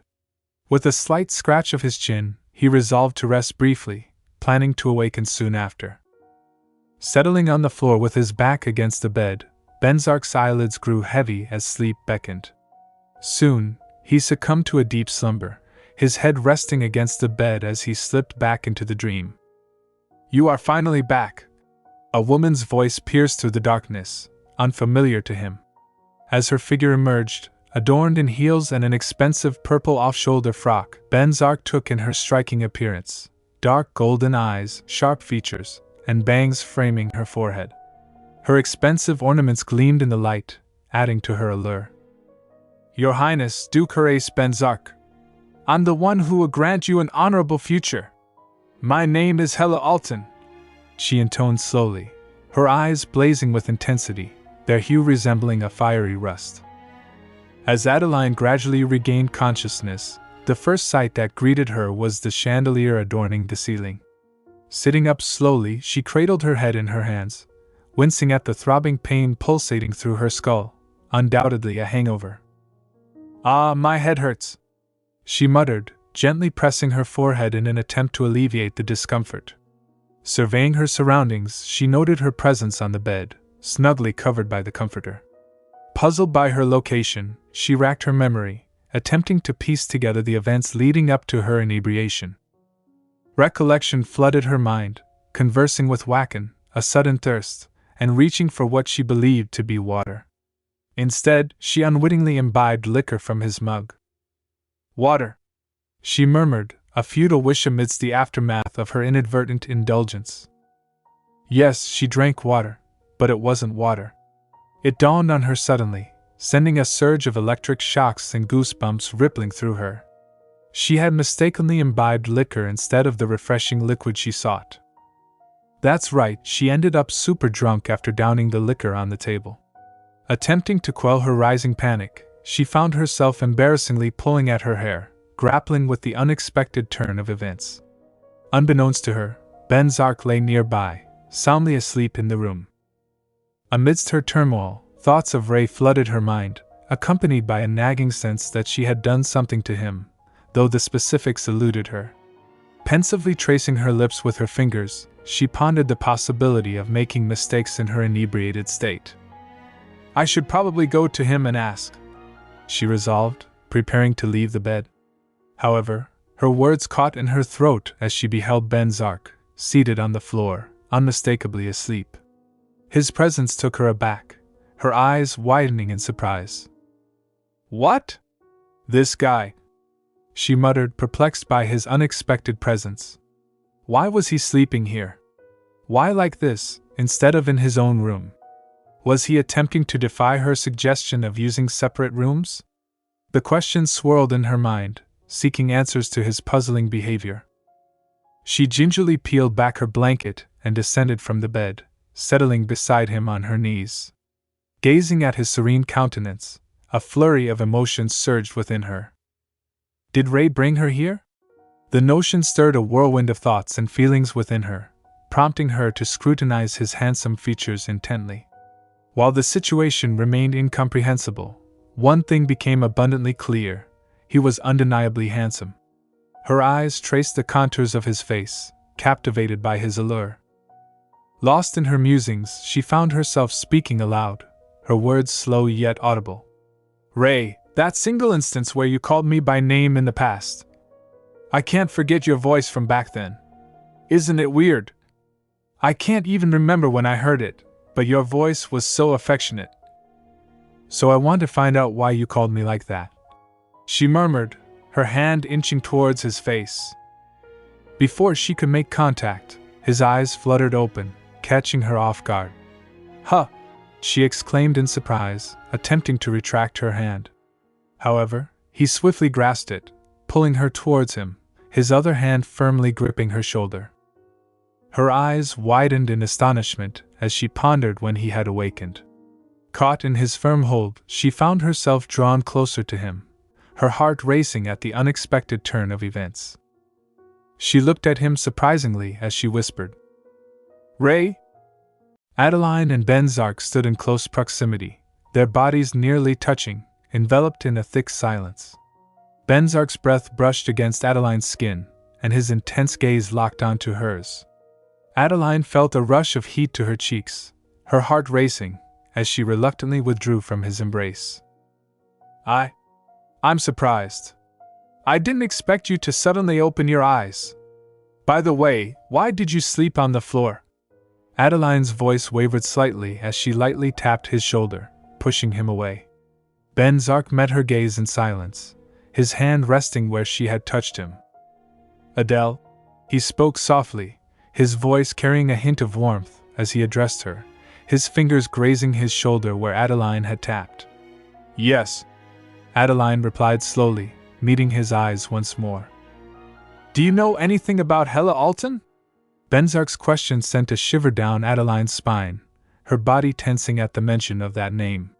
She struggled to maintain her composure, her purple eyes widening in disbelief. However, she quickly regained her composure. Hella Alton? I wonder, who is that? Adeline responded, her voice cool and detached, masking any hint of recognition. She swiftly rose from the floor, putting distance between them. You don't know? Venzak's surprise was evident as he raised his gaze to meet hers. I don't. It's my first time hearing that name, Adeline asserted, her tone growing colder, a clear warning not to pursue the topic further. With a deliberate turn, she faced the wall, signaling her desire to avoid any further discussion on the matter. Adele, Venzak called out, instantly rising from his seat as he noticed her distress. He felt a pang of guilt for upsetting her. Ray, I need some water. I feel sick to my stomach. Adeline's voice was serious and low, barely concealing the turmoil of emotions within her. She struggled to maintain her facade of strength, turning away from Venzak to shield her face from his view. Can you go get some for me? Adeline's request was hesitant, her reluctance evident as she avoided facing him, fearing he might discern her true feelings from her expression. Cold water would be best, she added slowly, her voice betraying her inner turmoil. All right, Venzak replied quietly, unable to find the right words to comfort her. With a heavy sigh, he turned to leave the room, his heart weighed down by Adeline's distress. As he departed to fetch water, Adeline sank onto the bed, her emotions threatening to overwhelm her. She fought back tears, her fists clenched tightly on her thighs, consumed by thoughts of Venzak's inquiry about Hella Alton. How much did he know, and how did he come to know it? Adeline understood that in her past life, Ray's encounter with Hella occurred much later than the present moment. Was this a consequence of her altering the course of history? Adeline anticipated that Venzak might delve into investigating Hella upon his return to the Duke's mansion. She recalled with a heavy heart how Hella's arrival in her past life had heralded disaster, stripping Adeline of everything she held dear. Hella was cunning, adept at manipulating circumstances to her advantage. Adeline buried her face in her hands, grappling with a sense of sadness and hopelessness. She understood that Venzak's investigation could lead to Hella's return to the mansion, as she was the real prophet. Memories flooded her mind of Hella's previous machinations, leaving Adeline feeling vulnerable and powerless against her cunning adversary. Adeline's mind drifted back to the painful memories of Venzak's bond with Hella in their past life, recalling how Hella had cunningly lured Venzak away, leaving Adeline in desperate pursuit, yearning for his attention. The mere thought of Hella's potential return sent shivers down Adeline's spine, filling her with dread and apprehension. She feared that history would repeat itself, that Venzak would once again be swayed by Hella's influence, leaving Adeline to face his disappointment and cold indifference. The memory of Venzak's icy gaze haunted her, tormenting her with the possibility of reliving that heartbreak. Overwhelmed by the weight of her past traumas, Adeline's body trembled uncontrollably, her breaths coming in shallow gasps as she struggled to contain her rising panic. She felt suffocated, as if the weight of her memories was crushing her, rendering her immobile. Adeline's thoughts turned to the happiness she had found with Venzak in this lifetime, a stark contrast to their turbulent past. Yet the fear of reverting to their former selves loomed ominously over her, threatening to shatter the fragile happiness they had built together. As tears streamed down her cheeks, Adeline's laughter rang hollow, a bitter mockery of her own futile attempts to escape the shadows of her past. She had fought so hard to break free from the constraints of her previous life, transforming herself from a timid soul into a vibrant, outgoing woman. Yet she couldn't shake the feeling that her fate was predetermined, that her efforts to change the course of destiny were in vain. With a heavy heart, Adeline acknowledged the painful truth. Perhaps she was destined to repeat the mistakes of her past, condemned to endure the same heartache and loss all over again. Meanwhile, in the corridor outside, Venzak proceeded with slow, deliberate steps, his mind consumed by troubling thoughts. He couldn't shake the feeling that Adeline had been lying to him. The change in her demeanor when he mentioned Hella Alton was too conspicuous to ignore. Her avoidance of eye contact and sudden shift in behavior raised red flags in Venzak's mind. Recalling his dream only added to his confusion. The vivid image of a woman with orange hair declaring herself as Hella Alton haunted him as he walked. In his dream, she promised to grant him the future he desired, the resurrection of the heavenly realm. But could there be any truth to it? Was Hella Alton real, and if so, did that mean his dream held some semblance of reality? Lost in contemplation, Venzak couldn't help but wonder if his dream was merely a product of his imagination or if it hinted at an alternate reality. The uncertainty gnawed at him, fueling his suspicion that Adeline was hiding something from him. Lost in thought, Venzak reached for the doorknob and pushed the door open, stepping into the kitchen. His racing mind came to an abrupt halt as he was greeted by the sight of Wacken seated at the dining table, casually munching on an apple. Wacken glanced up at Venzak as the door creaked open, his expression curious yet unfazed by Venzak's sudden appearance. "Ha! Captain, are you here to eat?" Wacken's voice interrupted Venzak's thoughts as he entered the kitchen. Venzak approached the dining table where Wacken was seated, his curiosity piqued. I just came here because Adele said she was thirsty," Venzak replied slowly, his gaze shifting towards the jug of water on the table. "I didn't know you had a romantic side to you. Since you are here, you should take something back with you. The chef here makes great dishes. I want to bring him to the Duke's mansion." Wacken's words were interrupted by his enthusiastic endorsement of the chef's culinary skills. The table was adorned with a variety of dishes: rice, spaghetti with prawns, cream-filled buns, salad, and apples, but Venzak's focus remained on the cold water he sought. As Venzak poured himself a glass of water, he seized the opportunity to broach a sudden question with Wacken. "Wacken," he began, his tone serious, "have you ever lied before?" Wacken's expression shifted, registering mild displeasure at the unexpected inquiry. Nevertheless, he complied, admitting, "Well, I do lie a lot, like when I'm about to get into an awkward situation, or when I want to hide something." Venzak seized on Wacken's admission, pressing for further clarification. "When you want to hide something?" he interjected, his interest piqued. "Yes, I usually lie when I want to get out of a situation. For example, I lie that I'm sick when I want to fake illness to avoid studying, training, or working," Wacken explained casually, crossing his arms over his chest. Venzak absorbed Wacken's response with a nod of understanding. Though Wacken's admission may have seemed inconsequential, Venzak couldn't help but admire the stark contrast between Wacken's casual approach to deception and his own unwavering dedication to duty as a captain. "Well, there are people like me who do that, but why are you asking? Is it about Adeline?" Wacken's astute observation caught Venzak off guard, highlighting his transparency in the matter. "It's not what you think," Venzak responded, his voice barely above a whisper, feeling a pang of embarrassment at the implication. "Of course not.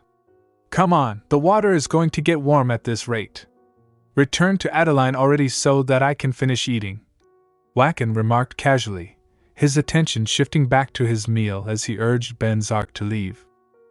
Feeling slightly unsettled by Wacken's nonchalant dismissal, Venzak hesitated, his frustration simmering beneath the surface. Before he could protest, Wacken ushered him out of the kitchen, pushing him firmly and closing the door behind him with a resounding slam. "I said that it's not." Venzak's protest fell on deaf ears as Wacken's teasing continued from behind the closed door, adding to Venzak's irritation.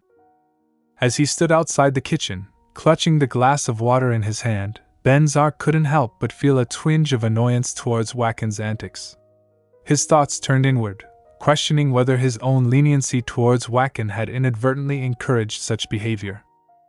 That guy, he just does whatever he wants these days. Have I been too kind to him?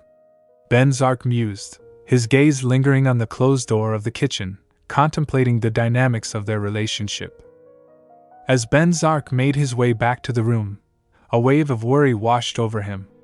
What was he even supposed to talk to Adeline about? The ease with which she hid her emotions puzzled him, yet her distress was palpable. He resolved to refrain from probing further. There had to be a valid reason for Adeline's deception, and Venzak didn't want to push her away or risk her becoming the Adeline he had seen in his dreams, a version of her he dreaded encountering. Recalling that haunting vision of Adeline, he shuddered at the thought of her suffering. He couldn't bear to witness her transformation into that tormented figure. With a heavy heart, he let out a sigh, deciding to give Adeline the space she needed. Perhaps one day, she would confide in him of her own accord, and then they could address whatever troubled her together. As the morning sun filtered through the round glass window, casting a warm glow upon the room, Adeline lay motionless upon the bed, cocooned in a veil of swirling thoughts. It had been mere minutes since Venzak had left to fetch water, yet in that short span of time, her mind had become a tumultuous sea of emotions. With a heavy heart, she contemplated the revelation that had shaken the foundation of her reality. Venzak had discovered Hela. The weight of this newfound knowledge bore down upon her like a leaden blanket, enveloping her in a shroud of melancholy. Despite the radiant beams of sunlight that bathed the room in golden hues, darkness lingered within the recesses of her mind. She struggled to make sense of it all, grappling with the sudden unraveling of the seemingly unbreakable bond she shared with Venzak. It felt as though the very fabric of their connection was fraying at the seams, threatening to collapse under the weight of this new revelation. Adeline's thoughts raced, each scenario more harrowing than the last. How had Hela managed to infiltrate their lives so insidiously? Was it mere coincidence, or had fate conspired to unravel the fragile threads of her existence? With a heavy sigh, she draped her arm over her eyes, seeking solace in the darkness behind closed lids. Was it possible that she had been oblivious to Hela's presence all along, or had her memories been tampered with, obscured by the machinations of fate? The room bathed in the ethereal glow of morning light, yet Adeline remained ensconced in the shadows of her own mind. With each passing moment, the light crept closer, casting its illuminating gaze upon her prone form. But within the depths of her soul, a tempest raged, threatening to consume her fragile sense of equilibrium. For since the moment Venzak had unearthed the truth about Hela, Adeline knew that it was only a matter of time before he would uncover her whereabouts. And what then? What fate awaited her in the wake of this revelation?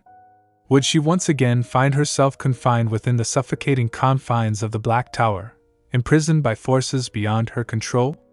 The memory of her previous incarceration flooded her mind, a torrent of loneliness and despair that threatened to engulf her. Yet amidst the darkness, a flicker of hope remained, a small ember of resilience that refused to be extinguished. The weight of realization bore down upon Adeline with an intensity that threatened to suffocate her. Not only had she been ensnared in the intricate web of Hela's deception, but she had unwittingly played a role in perpetuating the facade. The gravity of her actions weighed heavily upon her conscience, casting a pall of uncertainty over her already tumultuous existence. As she grappled with the implications of her deceit, Adeline couldn't shake the haunting echoes of a cautionary tale that had been woven into the fabric of her consciousness, the story of the shepherd and the wolf. In that fateful parable, the shepherd's mendacity had led to his own demise, a tragic end wrought by the consequences of his lies. Adeline couldn't help but draw parallels between her own situation and that of the ill-fated shepherd. Like him, she had deceived those around her, weaving a tapestry of falsehoods that threatened to unravel in the harsh light of truth. The mere thought of Venzak's reaction to her deception sent shivers down her spine. She could envision the disdain and disbelief that would cloud his gaze, the palpable sense of betrayal that would hang heavy in the air. And what of Wacken and Aster, the stalwart companions who had stood by her side through thick and thin? Would they too turn their backs on her, their trust shattered by the revelation of her duplicity? Adeline's mind raced, each scenario more dire than the last. She knew that if she didn't act swiftly, the repercussions of her actions would be swift and unforgiving. Yet, in the midst of her turmoil, she found herself paralyzed by indecision. How could she undo the damage that had been wrought, when the very fabric of her reality had been torn asunder? A knock at the door shattered the suffocating silence, jolting Adeline from her reverie. For a fleeting moment she hesitated, her heart pounding in her chest as she braced herself for the inevitable confrontation that awaited her on the other side. With trembling hands she rose to her feet, steeling herself for the tumultuous storm that lay ahead. Outside the threshold, Venzak stood with a cup of ice-cold water cradled in his hands, a silent sentinel poised at the precipice of uncertainty. "Adele, can I enter?" His voice, gentle yet imbued with a quiet reverence, floated through the closed door, seeking her permission before intruding upon her sanctuary. Though he could have barged in unannounced, he chose instead to honor her space, a testament to the respect and consideration that underscored their dynamic. Within the confines of the room, Adeline's gaze drifted towards the source of the hesitant knocks, her heart fluttering with a mixture of trepidation and anticipation. Slowly she rose from the bed, her movements deliberate as she granted Venzak permission to enter. "Yes, come in," she murmured softly, the words laden with unspoken complexities. As Venzak crossed the threshold, a palpable tension hung in the air, thick with the weight of unspoken truths and unresolved emotions. With measured steps, he approached her, extending the cup of water with a mixture of concern and apprehension etched upon his features. Adeline accepted the offering with a grateful nod, her facade of composure masking the storm of emotions raging within. "Do you feel better now?" His inquiry, tinged with genuine concern, pierced through the veil of silence that enveloped them. "Yes. I apologize for the inconvenience," she replied softly, her voice a mere whisper amidst the echoing chambers of her mind. As she drank deeply from the cup, the frigid water soothing the parched recesses of her soul, Venzak's gaze remained fixed upon her, his eyes betraying a depth of emotion that words could not articulate. A fleeting moment passed between them, a silent exchange fraught with unspoken truths and unfulfilled desires. "Adele Dash," he began, his voice a gentle caress upon the stillness of the room. "Ray." Her interjection, delivered in tandem with his own, sparked a moment of shared vulnerability, their gazes locking in a silent communion of souls. "Do you want to speak first?" Adeline's question, offered with a sweetness that belied the turmoil roiling within, hung in the air like a delicate wisp of smoke, waiting to be dissipated by the winds of fate. With a heavy sigh, Venzak acquiesced, his resolve faltering in the face of her unwavering gaze. "It's not an important matter. You should speak first," he conceded, his words laden with a weight that belied their simplicity. And so, Adeline spoke, her words a carefully crafted tapestry of half-truths and evasions, woven with the intent to divert his attention from the tempest raging within her soul. As she recounted the tale of the siren and her impending quest, she clung to the cup of cold water like a lifeline, its frigid embrace offering solace amidst the storm. "Why?" His inquiry, punctuated by a note of genuine curiosity, pierced through the veil of her narrative, demanding answers that she was not yet prepared to provide. "In order to prevent an accident. That's all I can say for now," she replied cryptically, her gaze fixed upon the water cup, unable to meet his probing stare. "Are you not telling me the details again?" His query, delivered with a quiet insistence, hung in the air like a heavy shroud, casting a pall of uncertainty over their fragile rapport. "I can't right now." Her admission, offered with a mixture of resignation and regret, echoed within the cavernous expanse of the room, a silent plea for understanding amidst the chaos. In the flickering glow of the chandelier, a moment of silence descended upon them, the weight of unspoken truths hanging heavy in the air. And then, with a heavy sigh, Venzak broached the unspoken question that lingered between them like a specter in the night. "I asked it also because of the prophecy?" His words, laden with a quiet resignation, hung in the air, a stark reminder of the shadows that loomed on the horizon. Adeline recoiled, her features contorting with a mixture of anguish and remorse as she averted her gaze, unable to meet his penetrating stare. And in that fleeting moment of vulnerability, their bond was tested, its resilience stretched thin by the weight of unspoken fears and unfulfilled desires. "You accepted it faster than I thought you would. Is it because you told me you'd do anything I wanted?" Adeline's words hung in the air, laden with a weight that belied their simplicity, as she regarded Venzak with a mixture of surprise and curiosity. "Yes," he replied, his tone resolute and unwavering. Yet, beneath the surface, a current of uncertainty simmered, his expression betraying a vulnerability that he dared not vocalize. As Adeline observed him, a whirlwind of conflicting emotions churned within her, her thoughts spiraling into a labyrinth of doubt and introspection. Why was he being so accommodating, so willing to acquiesce to her every whim, when he knew so little about her true nature? It was a question that had plagued her since the moment they had first crossed paths, a riddle without a discernible answer. Lost in the maelstrom of her own thoughts, Adeline scarcely noticed Venzak's approach, his presence registering only when he stood before her, his gaze fixed upon her with an intensity that made her squirm with discomfort. "Adele?" His voice, soft and gentle, pierced through the fog of her reverie, pulling her back from the brink of introspection. "I'm sorry, I was distracted for a moment," she murmured, her cheeks flushing with embarrassment as she met his gaze. "I see." Venzak's response was measured, his eyes betraying a hint of concern as he sought to ease her discomfort. He didn't want her to feel uneasy in his presence, didn't want the weight of their shared history to overshadow the tentative rapport they had begun to forge. "By the way, Wacken kept telling me to invite you for dinner," he continued, his words a gentle reminder of the bonds that tethered them together. As Adeline processed his invitation, a flicker of surprise danced across her features, her eyebrows arched in disbelief. "Wacken told you to do that? I'm impressed," she remarked, her tone tinged with genuine surprise.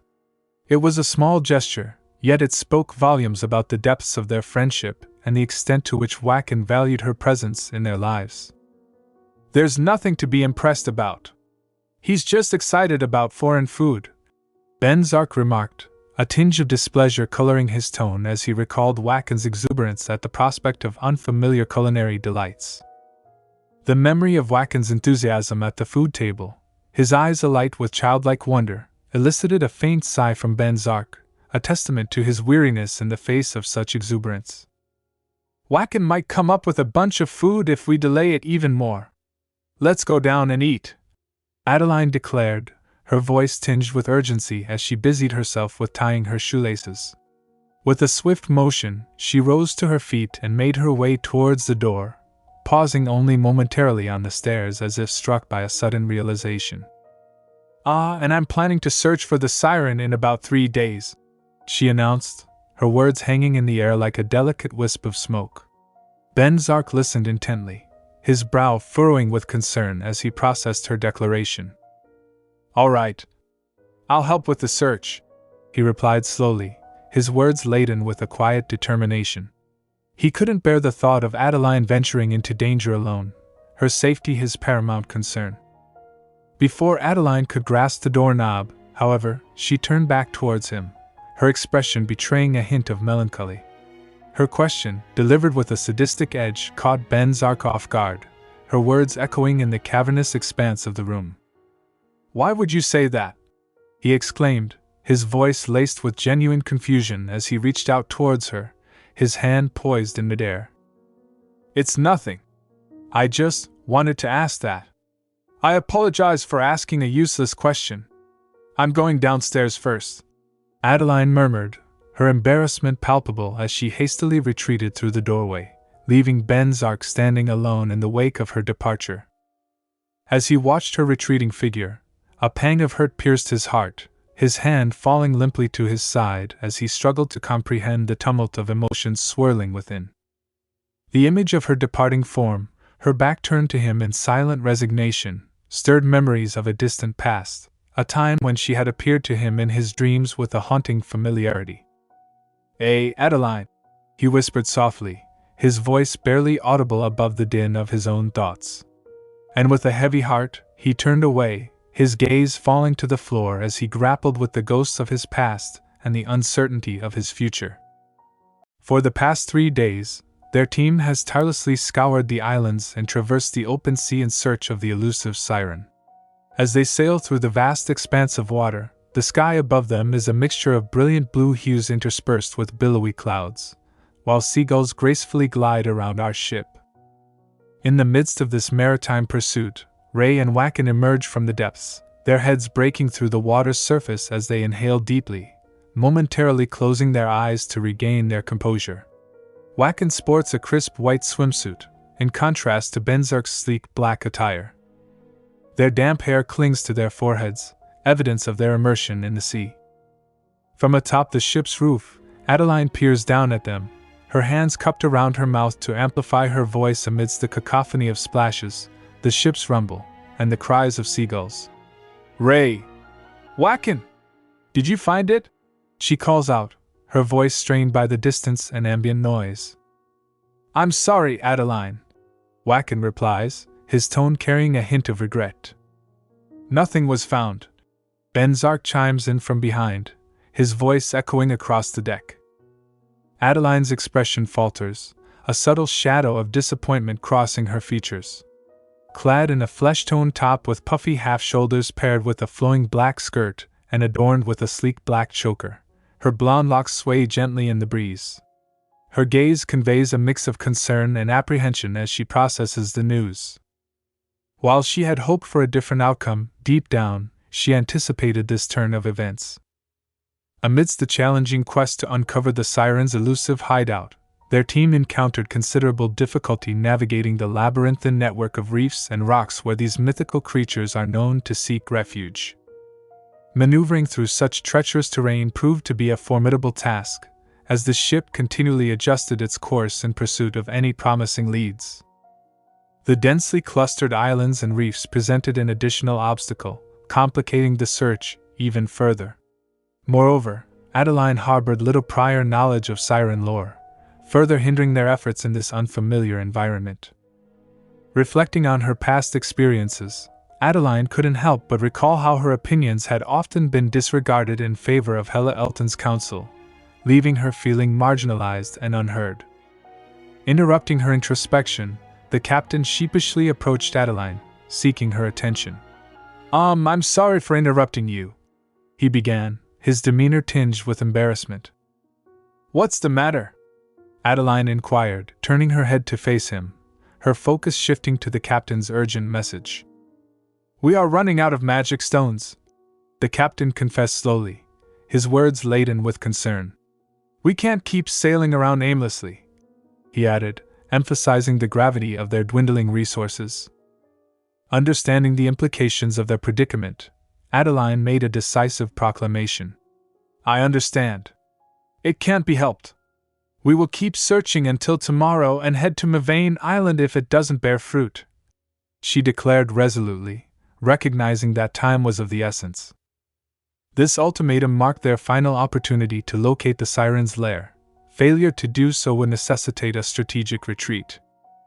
"Very well," the captain acquiesced, bowing respectfully in acknowledgement of her directive. With the decision made, the team concluded their search for the day, retiring to their respective quarters for much-needed rest. The ship now lay anchored amidst the tranquil waters, bathed in the ethereal glow of the full moon, casting an enchanting luminosity over the nocturnal seascape. As the door to Adeline's cabin gently creaked open aboard the ship, she emerged, lantern in hand, greeted by the serene stillness of the night.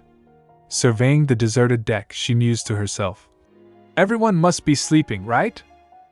A glance around confirmed her suspicion. The crew was likely nestled in their own quarters, oblivious to her nocturnal venture. Faced with the weight of urgency, Adeline hesitated momentarily, grappling with the inherent dangers of her impending actions. Yet, in this pivotal moment, she found herself bereft of alternatives. A profound sense of determination etched itself onto her countenance as she pressed forward towards the heart of the vessel, intent on invoking a potent enchantment, search magic. This formidable spell, once a daunting prospect, had been imparted to her by Ray, a testament to her progression in the arcane arts. Setting the spell book upon the deck, she pored over its pages until she found the incantation she sought, illuminated by the flickering glow of her lantern. Though initially daunting, the intricacies of the spell now seemed within her grasp, a testament to her growth and proficiency. With resolute conviction, Adeline steeled herself for the task ahead, drawing upon newfound confidence to wield the magic she once deemed beyond her reach. In this pivotal moment, she stood poised and determined, ready to harness the power of search magic in pursuit of their elusive quarry. Exhaling deeply, Adeline closed her eyes, a momentary flicker of doubt crossing her mind. Uncertainty lingered as she pondered the likelihood of success, yet amidst the uncertainty, she resolved to maintain unwavering focus. With deliberate care, she settled onto the floor, positioning the lantern beside her as she prepared to enact the ritual. Guided by the teachings of Venzak, she anchored herself in concentration, methodically executing each step of the intricate spellcasting process. A luminous aura of greenish-blue light began to radiate from her outstretched hand, gradually coalescing into a shimmering circle of arcane energy.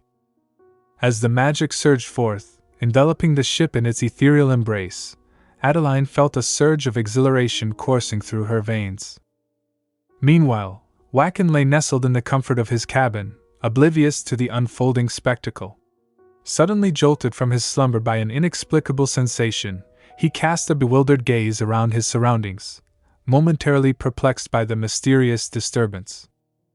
Dismissing it as a fleeting anomaly, he resigned himself to the allure of sleep, cocooning himself beneath the covers once more, eager to succumb to its comforting embrace. In stark contrast, Adeline rose from her seat, her senses awash with disbelief and awe.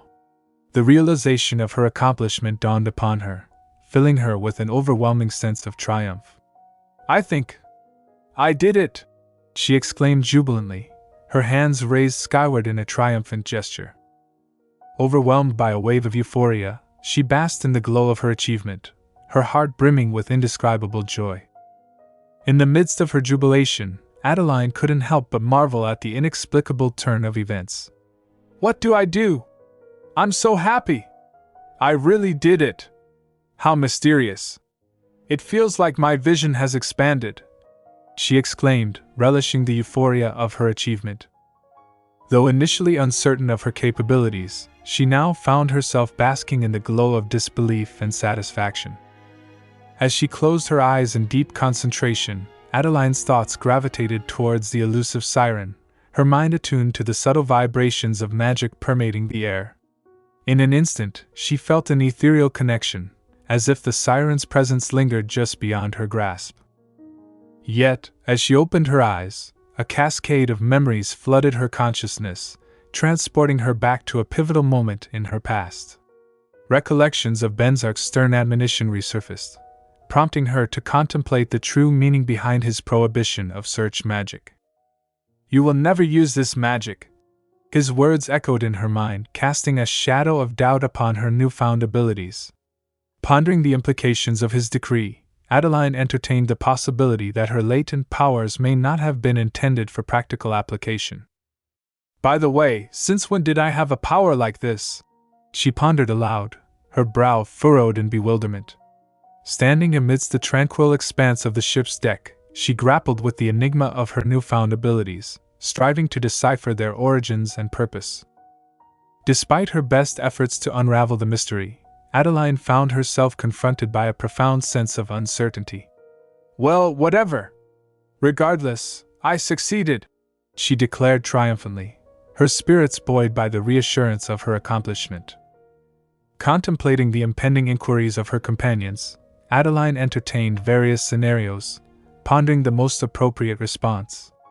What a relief Ray and Wacken won't have to suffer tomorrow. On second thought, they will ask me how I found it out. Shall I just smile, maybe?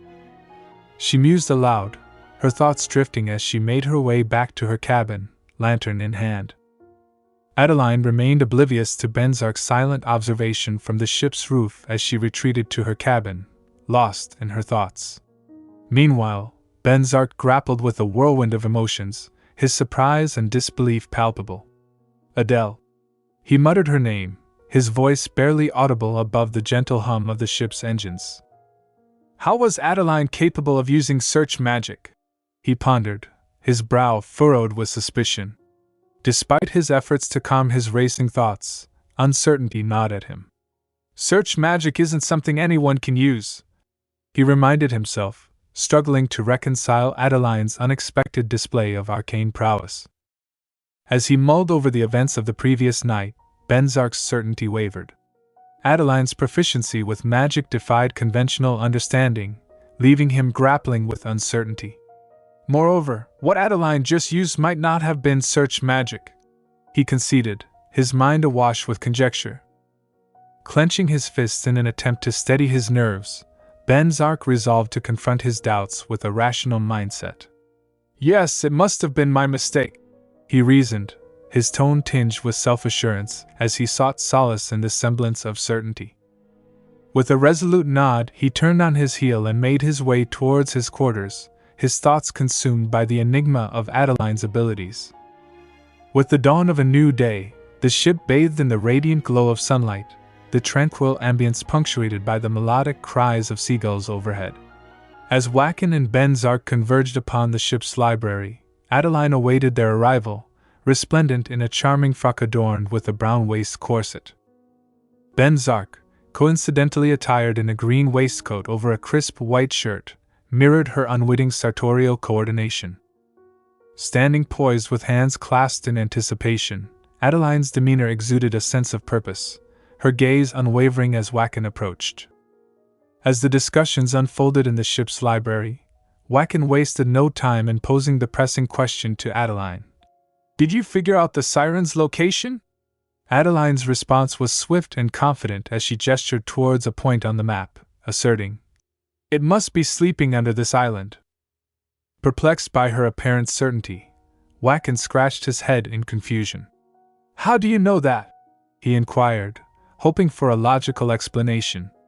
Adeline, however, offered a cryptic response with a playful chuckle, attributing her insight to intuition. Wackin's eyes widened in awe at her enigmatic demeanor. Wow, how mysterious! This must be the power of prophecy as well, he mused, impressed by Adeline's seemingly supernatural abilities. But his curiosity persisted as he sought clarification. Adeline, considering the fact that it isn't reacting to us being so close to its lair, the siren must be still sleeping, right? Adeline's response was laced with a hint of sadistic amusement. I guess? Since nothing is happening, she remarked casually, her mind already wandering to the next phase of their plan. However, as the trio deliberated on their next course of action, Adeline found herself at a loss for ideas. Then, how are we going to wake up the sleeping siren? Wackin implored, his gaze fixed hopefully on Adeline. Lost in thought, Adeline pondered deeply, her hand resting thoughtfully on her chin. Suddenly, both she and Wackin turned their attention towards Venzak, silently pleading for his guidance. Why me? Venzak muttered incredulously, his frustration evident as he grappled with their expectations. Adeline interjected with a wistful sigh. I had a feeling Ray would know. While Wackin added, and Captain is a Dave a leader. Venzak's patience wore thin as he struggled to contain his exasperation. I'm sorry, but I don't know everything, he retorted tersely, feeling increasingly burdened by their reliance on him. Wackin, seizing the opportunity to tease Venzak, remarked mockingly, I guess sometimes I feel like you're even less knowledgeable than me. Venzak clenched his fists in frustration, his teeth grinding in irritation at Wackin's jest. But before tensions could escalate further, Adeline interjected with a sudden burst of inspiration. I remembered! Let's destroy the siren's lair! She exclaimed, her eyes alight with enthusiasm as she unveiled her audacious plan. Wackin and Venzak stared at her in disbelief as she outlined her proposal. I'm saying that we should blow up the entire island since the bomb made from the orc's heart happens to be ready. There's no way it would keep sleeping if we blew up its lair, right? She suggested eagerly, brandishing the pouch containing the explosive device. Waken's expression oscillated between astonishment and apprehension as he reached for the pouch, muttering under his breath. Seriously, Adele's extreme behavior sometimes. I still can't get used to it. Unfazed by Waken's jest, Adeline retorted with a smirk. Shouldn't you be used to it by now?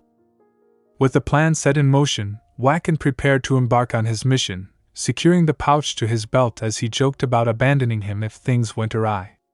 Well then, please relax until I'm back, he quipped before making his exit. Alone on the ship's roof, Waken steeled himself for the daunting task ahead. Gazing down at the dark waters below, he took a deep breath and plunged into the depths below. As he descended into the murky abyss, his mind raced with trepidation and determination. It's darker than what I thought, he remarked to himself, his resolve unwavering despite the ominous surroundings. Compelled by necessity, he summoned forth his divine power, conjuring a magical light to guide his path through the shadowy depths. With a sense of purpose driving him forward, Waken pressed on, scanning the underwater landscape for any sign of the slumbering siren. And then, as if emerging from a nightmare, he beheld the sight that confirmed their fears. The siren, sprawled amidst the rocky crags and reefs, its menacing presence looming large in the darkness. Oops! I think I found it, he muttered apprehensively, his heart pounding in his chest as he braced himself for the perilous task ahead. In the murky depths of the water, all Waken could discern was the imposing figure of the enormous siren, its massive tentacles extending throughout the area. The magical blue light emanating from Waken's device added an eerie ambience to the scene. Wow! It's really big! Waken exclaimed, taking in the sight of the siren's sprawling tentacles. Aware of the urgency, Waken knew he needed to act swiftly before the siren awakened. He carefully surveyed the area, selecting a suitable location to place the bomb. Swimming forward, he approached the rock upon which the siren rested, strategically positioning the explosive within its confines. This should be good enough, right? He pondered, inspecting the placement of the bomb. Satisfied with his decision, he turned abruptly and began ascending towards the surface. With determination, he focused on preparing for the impending battle. Unbeknownst to Waken, bubbles began to form around the siren's body, signaling its awakening. In an instant, its piercing red eyes snapped open, dispelling any notion of slumber.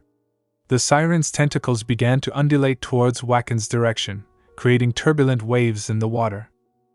Sensing a disturbance, Waken paused mid-swim, a sense of foreboding washing over him. Just felt something moving, he muttered to himself, his intuition hinting at impending danger. Though reluctant to acknowledge the truth, he braced himself for whatever challenges lay ahead. Unfortunately, Waken's luck took a turn for the worse as he pivoted, only to be met with the chilling gaze of the siren, its crimson eyes fixated on him, while its massive tentacles reached menacingly in his direction. Paralyzed with fear, Waken felt a cold shiver run down his spine, his visage contorting with a mixture of terror and astonishment. Damn it, wasn't I asleep? He lamented internally, grappling with the shock of the siren's sudden awakening. Time seemed to stand still as the siren's tentacles began to encroach upon him, threatening to ensnare his entire being. Desperately, Waken clutched onto one of the appendages, straining against its grasp in a futile attempt to stave off capture. Amidst his struggle, doubts plagued his mind. Had his employment of divine power triggered the siren's awakening? Regret gnawed at him, knowing that he had underestimated the consequences of his actions. Alone and overwhelmed, he realized the futility of his predicament. Summoning his last ounce of strength, Waken strained to tilt his head upward, emitting a strained grunt as he raised his free arm and snapped his fingers, conjuring a beacon of blue magic that ascended into the sky without interruption. This signal was his lifeline, a plea for aid directed towards Captain and his comrades, warning them of the imminent danger he faced at the hands of the awakened siren. Venzak and Adeline stood vigilantly atop the ship, their eyes trained on the undulating surface of the water below. An air of apprehension enveloped them, evident in the furrowed brows and tense expressions that adorned their faces. Minutes stretched into an eternity as they awaited Waken's return, their concerns mounting with each passing moment. Their reverie was abruptly shattered as the sea erupted in a tumultuous display, sending plumes of water cascading into the air alongside a brilliant blue magical signal. What had begun as a modest beacon now expanded into a grand spectacle, engulfed in the spray of the ocean.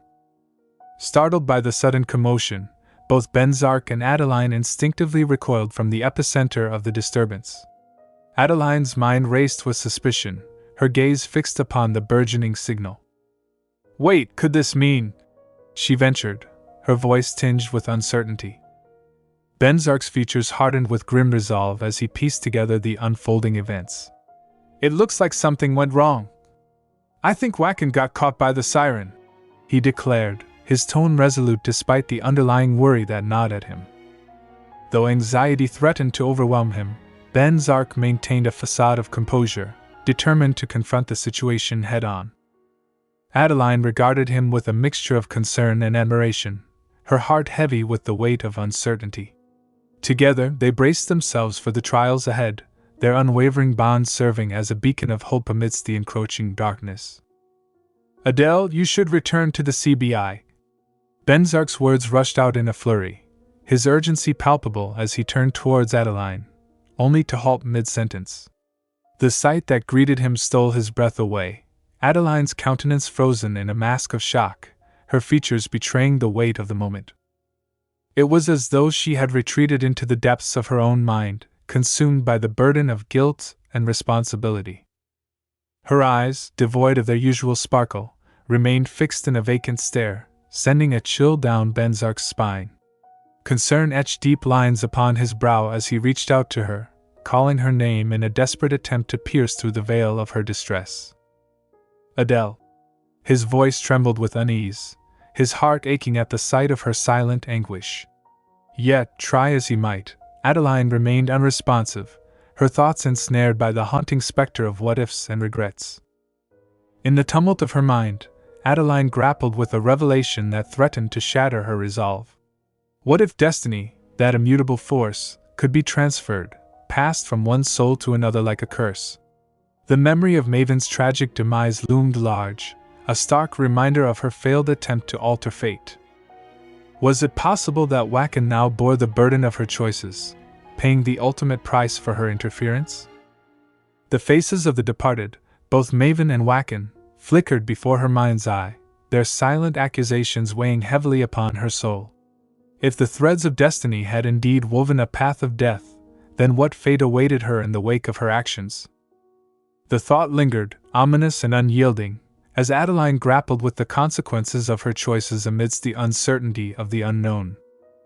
She found herself engulfed in a whirlwind of thoughts, the cacophony of her inner turmoil drowning out the world around her. It was Venzak's commanding voice that jolted her back to reality, his words cutting through the haze of her contemplation like a sharp blade. "Get a grip, Adele!" His voice reverberated with urgency, a stark reminder of the gravity of their situation.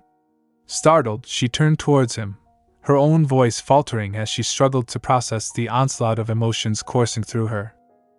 "Arre!" Her voice trembled with uncertainty, her gaze darting between Venzak and the restless waters below. Concern etched deep furrows upon Venzak's brow as he peered into the abyss, his focus fixed on locating Waken amidst the tumultuous sea.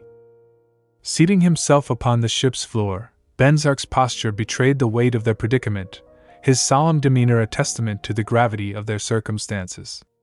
Adeline's eyes followed his gaze, lingering upon Waken's abandoned sword, a silent testament to the perilous journey that lay ahead. "Adele, you should return to the cabin for now. There's nobody to protect you since Waken got caught," Venzak urged, his words tinged with urgency as he sought to shield her from the dangers that lurked beyond the safety of the ship. Yet, beneath his hurried facade, Adeline detected a glimmer of concern, a flicker of vulnerability that belied his stoic exterior. "Ray, I'm not someone who always needs to be protected. I can also use magic. I can at least protect myself." Her voice rose with indignation, her frustration palpable as she asserted her own agency in the face of perceived weakness. Anger coursed through her veins, her cheeks flushing with defiance as she refused to be relegated to the role of a mere damsel in distress. That magic again! Venzak's retort was laced with a cold edge, his gaze fixed upon the swords with a steely resolve. Though his words were curt, Adeline sensed the underlying concern that lingered beneath his stoicism, a silent plea for her safety amidst the chaos that threatened to consume them all. A magic like that is completely useless. Why do you keep being so reckless?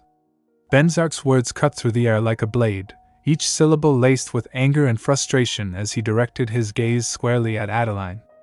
The weight of his disapproval bore down upon her, leaving her speechless and crestfallen. Adeline's features contorted with a mixture of shock and sorrow, her heart sinking at the harshness of Venzak's condemnation. For a fleeting moment, her eyes widened in disbelief before she lowered her gaze, her silence a poignant acknowledgement of the pain his words inflicted upon her. Do you want to get yourself killed or something? His voice rose to a crescendo, the force of his anger reverberating throughout the ship. Venzak's own tumultuous emotions threatened to overwhelm him, his chest heaving with the intensity of his fury. Yet, amidst the tempest of his wrath, a flicker of confusion danced in his eyes, a silent question lingering in the depths of his soul. Duke Venzak. Adeline's voice, soft and measured, pierced through the tumult, drawing Venzak's attention like a beacon in the storm. Startled, he fell silent, his gaze locking onto hers with a mixture of surprise and wonder. Despite the pain wrought by his harsh words, Adeline's unwavering resolve remained unbroken, her willingness to confront him a testament to the strength of her character. In that moment of clarity, Venzak found himself grappling with a torrent of conflicting emotions, his anger dissipating like mist in the morning sun. As Adeline prepared to speak, he braced himself for the words that would follow, a sense of anticipation mingling with the dawning realization that perhaps there was more to their exchange than met the eye. Do you remember what you told me before? Her words hung heavy in the air, each syllable tinged with a darkness that sent shivers down Venzak's spine. His heart clenched with a mixture of apprehension and guilt, a sense of foreboding settling over him like a suffocating cloak. You said you would grant me anything I asked for, and you said you would never get angry at me. Her voice wavered with emotion, her face obscured as she struggled to contain the torrent of tears threatening to spill forth. When she finally raised her head, Venzak was met with a sight that rendered him speechless. A mask of anguish etched upon her features, tears streaming down her cheeks like crystalline rivers. Everything you said to me. Was everything a lie? Her accusation pierced through the silence, each word a dagger to Venzak's heart. The weight of her pain bore down upon him, leaving him feeling utterly powerless in the face of her sorrow. He longed to offer solace, to reassure her that his intentions were pure, but his voice failed him, his tongue tied by the enormity of his own emotions. In that fragile moment of vulnerability, Venzak grappled with the realization that his actions had wounded her deeply, leaving behind scars that ran deeper than he could have ever imagined. His mind raced with a deluge of thoughts, each one a testament to the depth of his regret and remorse. Their intimate exchange was abruptly interrupted by the sudden upheaval in the waters below, the sight of Wacken ensnared in the siren's tendrils jolting them back to the grim reality of their predicament. Adeline's words, laced with a bitter resignation, echoed in Venzak's ears, a painful reminder of the rift that had formed between them in the wake of his harsh words. Go ahead and save Wacken. Adeline's voice carried a note of sadness, her back turned to him as she retreated into the shadows of her own despair. Though her expression remained veiled from his view, Venzak sensed the depth of her anguish, a silent plea for redemption amidst the chaos that threatened to consume them all. Yet, before he could utter a word in response, she vanished into the darkness, leaving him to grapple with the weight of his own remorse. Adele, I can't leave you alone. Despite the frostiness of her demeanor, Venzak's voice softened as he reached out to her once more, a flicker of hope igniting within him that she might yet relent and forgive him. I'm telling you to go already. Her words were laced with venom, delivered with such force that they cut through the air like a whip. Adeline's anger radiated from her like an inferno, her frustration and resentment palpable in every line of her face. Caught off guard by the intensity of her rage, Venzak recoiled momentarily, his own emotions roiling within him as he struggled to comprehend the depth of her fury. In that fleeting moment of clarity, he realized the gravity of his mistake, the folly of underestimating her strength and dismissing her contributions to their cause. "All right," he acquiesced, his voice clipped and resigned as he turned away from her, his heart heavy with regret. With a heavy sigh, he directed his attention towards the crew of the ship, his resolve unwavering despite the turmoil that churned within him. "Attention, everyone!" he called out, his words carrying across the deck with the weight of authority. As he began to unbutton his coat, his actions spoke volumes, a silent testament to his commitment to their shared cause. The siren woke up earlier than expected. Everyone remembers that listening to the siren's song is dangerous, right? Go ahead and put your wax earplugs in, he commanded, his tone firm and authoritative as he sought to rally the crew to action. Though the specter of danger loomed large, Venzak remained steadfast in his resolve, determined to lead his comrades through the storm that lay ahead.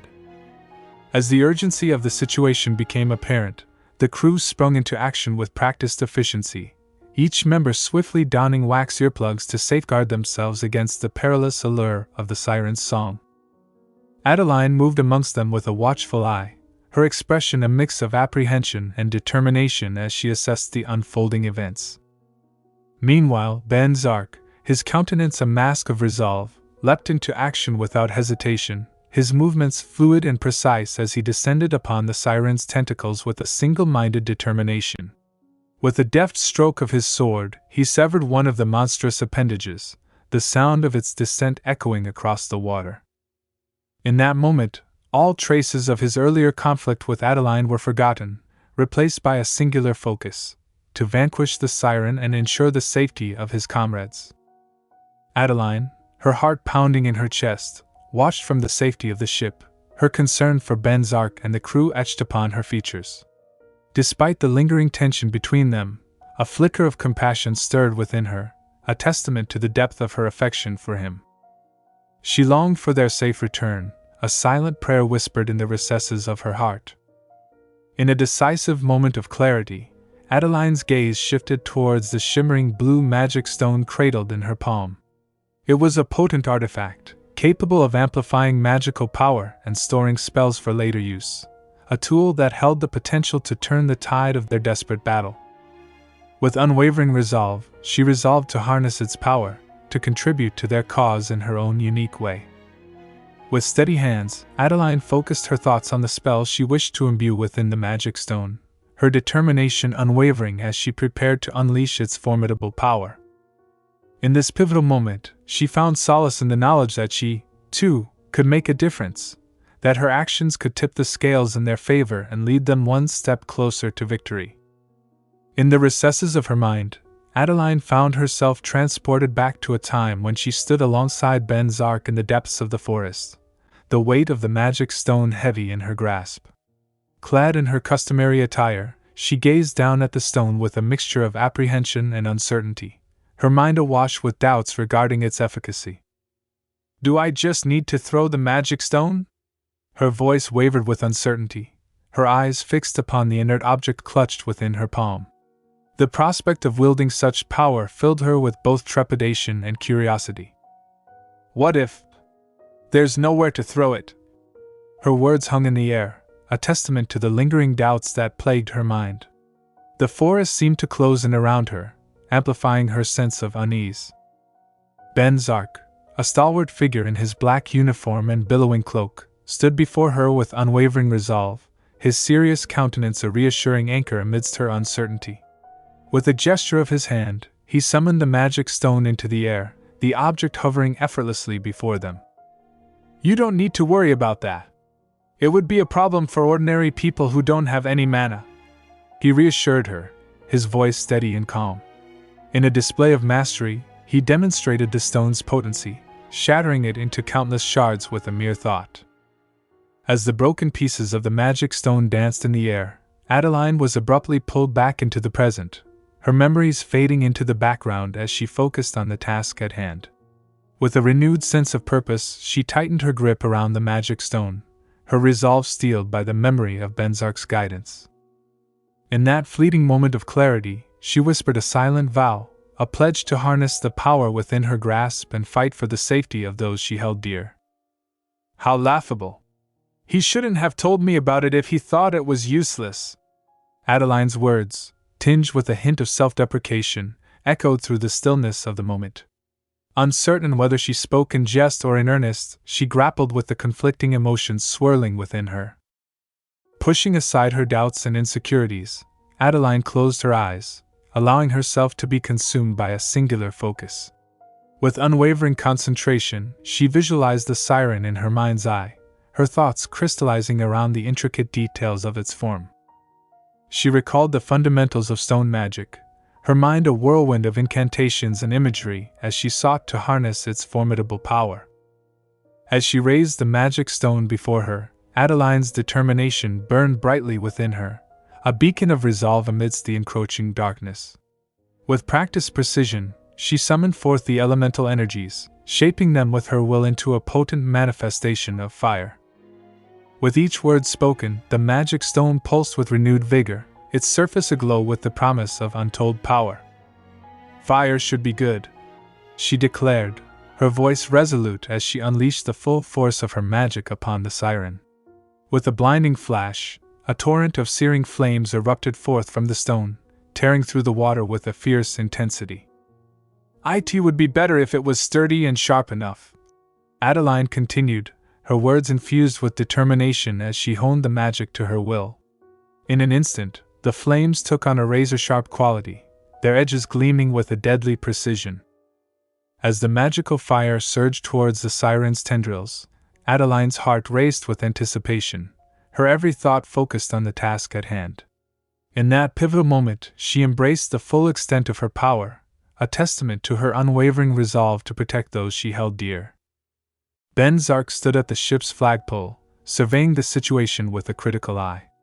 Things appeared to be stable for now, though his primary concern was Waken's safety. Having managed to sever one of the siren's tentacles, Venzak knew his next imperative was to swiftly reach Waken and shield him from the siren's grasp. However, his focus was abruptly shattered as he turned to find Waken in imminent danger. At a distance behind Waken, a volley of fire arrows arched through the air, hurtling towards the siren with alarming speed. Venzak was taken aback, struggling to comprehend the source of this sudden onslaught. Even as the siren's tentacles continued to writhe menacingly around Waken, Venzak found himself grappling with the mystery. Who had conjured these fiery projectiles? Was it Waken, attempting to fend off the siren's advance, or perhaps the siren itself, employing some arcane defense mechanism? Never once did he entertain the notion that Adeline could be behind this unexpected assault. His musings were abruptly interrupted by Waken's strained voice piercing through the chaos. "Captain, I can't hold on much longer." Waken's cry rang out, filled with urgency and desperation. With each passing moment, the siren's grip tightened around him, threatening to crush him under its relentless pressure. Venzak snapped back to attention, acutely aware of the peril Waken faced. Considering the trajectory of the fire arrows, he knew Waken was in imminent danger. The urgency of the situation galvanized him into action, propelling him into a race against time to rescue Waken from the siren's clutches before it was too late. With a swift and determined leap, Venzak surged towards the spot where Waken was ensnared by the siren's grasp. In a stroke of fortune, the volley of fire arrows pierced through the very tentacle that held Waken captive. As Waken teetered on the brink of peril, Venzak sprang into action, intercepting his descent with a well-timed maneuver, snatching him from the clutches of both the siren and the fiery onslaught. In a seamless motion, Venzak's swift reflexes came to the fore as he shielded both himself and Waken from harm. Just before they could plummet to the ground, Venzak conjured a protective magical barrier, enveloping the area beneath them. His eyes alight with a radiant blue aura, Venzak wove his magic into the shield, ensuring their safe landing with a grace born of both skill and instinct. As they touched down upon the secure platform, Venzak lowered himself to one knee, his gaze unwavering even as Wacken struggled to regain his composure. Wacken's breathless gratitude spilled forth, his words tumbling out in a rush of relief and indebtedness. "Captain, you saved me! I owe you a debt of gratitude for your timely intervention." Wacken gasped, his voice strained with emotion as he attempted to convey his profound thanks to Venzak. But before Wacken could fully express his appreciation, Venzak interjected, his own demeanor composed and focused. "Wacken, go to Adeline right now!" Venzak's command echoed, his gaze fixed ahead, squarely on the siren. Though Wacken couldn't see Venzak's face, he understood the gravity of the situation. The fiery sparks from the arrows showered around them, casting an eerie orange glow over the scene, illuminating the chaos unfolding. Realization dawned on Wacken as he comprehended Venzak's intention, to safeguard Adeline amidst the turmoil. With a sense of urgency gripping him, Wacken rose to his feet, his surroundings tinged with a burgeoning purple hue, signaling the surge of magical energy enveloping them. Despite the imminent danger, Adeline remained eerily composed, her gaze fixed on the mesmerizing purple sky. Wacken's concern propelled him into action, his voice ringing out in warning as he dashed towards her with a combination of magic and determination, fueled by a growing sense of frustration at the impending threat. Meanwhile, Adeline stood resolute, clutching the stone close to her chest, her lips moving in incantations as she wielded her own brand of magic. A frustrated mutter escaped her lips as she unleashed her power, compelling those around her to succumb to a deep slumber with a wave of her hand. As Wacken reached her side, the shocking realization dawned upon him. Adeline herself posed a danger, wielding magic with a potency that left him momentarily frozen in disbelief. Casting a bewildered glance at Adeline and then back at the crew, now scattered in unconsciousness, Wacken struggled to reconcile the unexpected turn of events. Venzak's expression remained inscrutable, his silence speaking volumes as he grappled with the unfolding revelation. In that moment, the once clear lines between ally and adversary blurred, leaving them all to confront the unsettling truth of their newfound predicament. "Wacken, what happened?" he stuttered, attempting to make sense of the unfolding situation. Adeline, her attention drawn away from the sleeping crew, turned towards him, her features softening at the sight of him. A smile spread across her face, genuine relief evident in her expression. "Oh, Wacken! You're safe!" she exclaimed, her joy palpable as she approached him. "Thanks to the captain, I'm fine. But what's happening here?" Wacken queried, still struggling to grasp the events unfolding around him. "I simply put them to sleep with the magic stone I had prepared," Adeline explained calmly, her demeanor unaffected by the chaos surrounding them.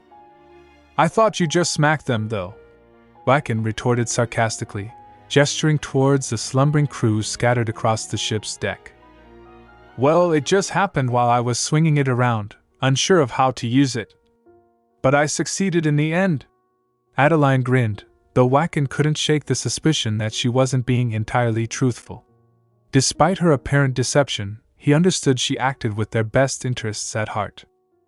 Lost in his own thoughts, Wacken pondered the possibility of a magic stone capable of thwarting the siren's influence, his nervous gestures betraying his unease. "By the way, considering you returned alone, Ray must have sent you, right?" Adeline inquired casually, though her nonchalant demeanor belied the underlying curiosity about Ray's involvement. "Yes, Captain Dash," Wacken began, his response cut short by the weight of unspoken implications hanging in the air, as the mysteries surrounding Ray's motives loomed large over them all. He said, his words stumbling over one another as he remained lost in contemplation. Suddenly, a resounding thud reverberated from beneath the water's surface, causing it to surge upwards, cascading over the ship in a deluge of spray. Adeline's gaze snapped towards the source of the disturbance, her mind racing as the realization dawned upon her. She had forgotten about the bomb. "Who h?" Wacken gasped, his eyes widening in astonishment at the unfolding spectacle. As the fragments of the rocky surface, housing the concealed bomb, hurtled towards them propelled by the force of the water and the explosive pressure, panic threatened to overwhelm them all. But Adeline remained resolute, her focus laser-sharp as she summoned her magic, uncertain of its efficacy but determined to act nonetheless.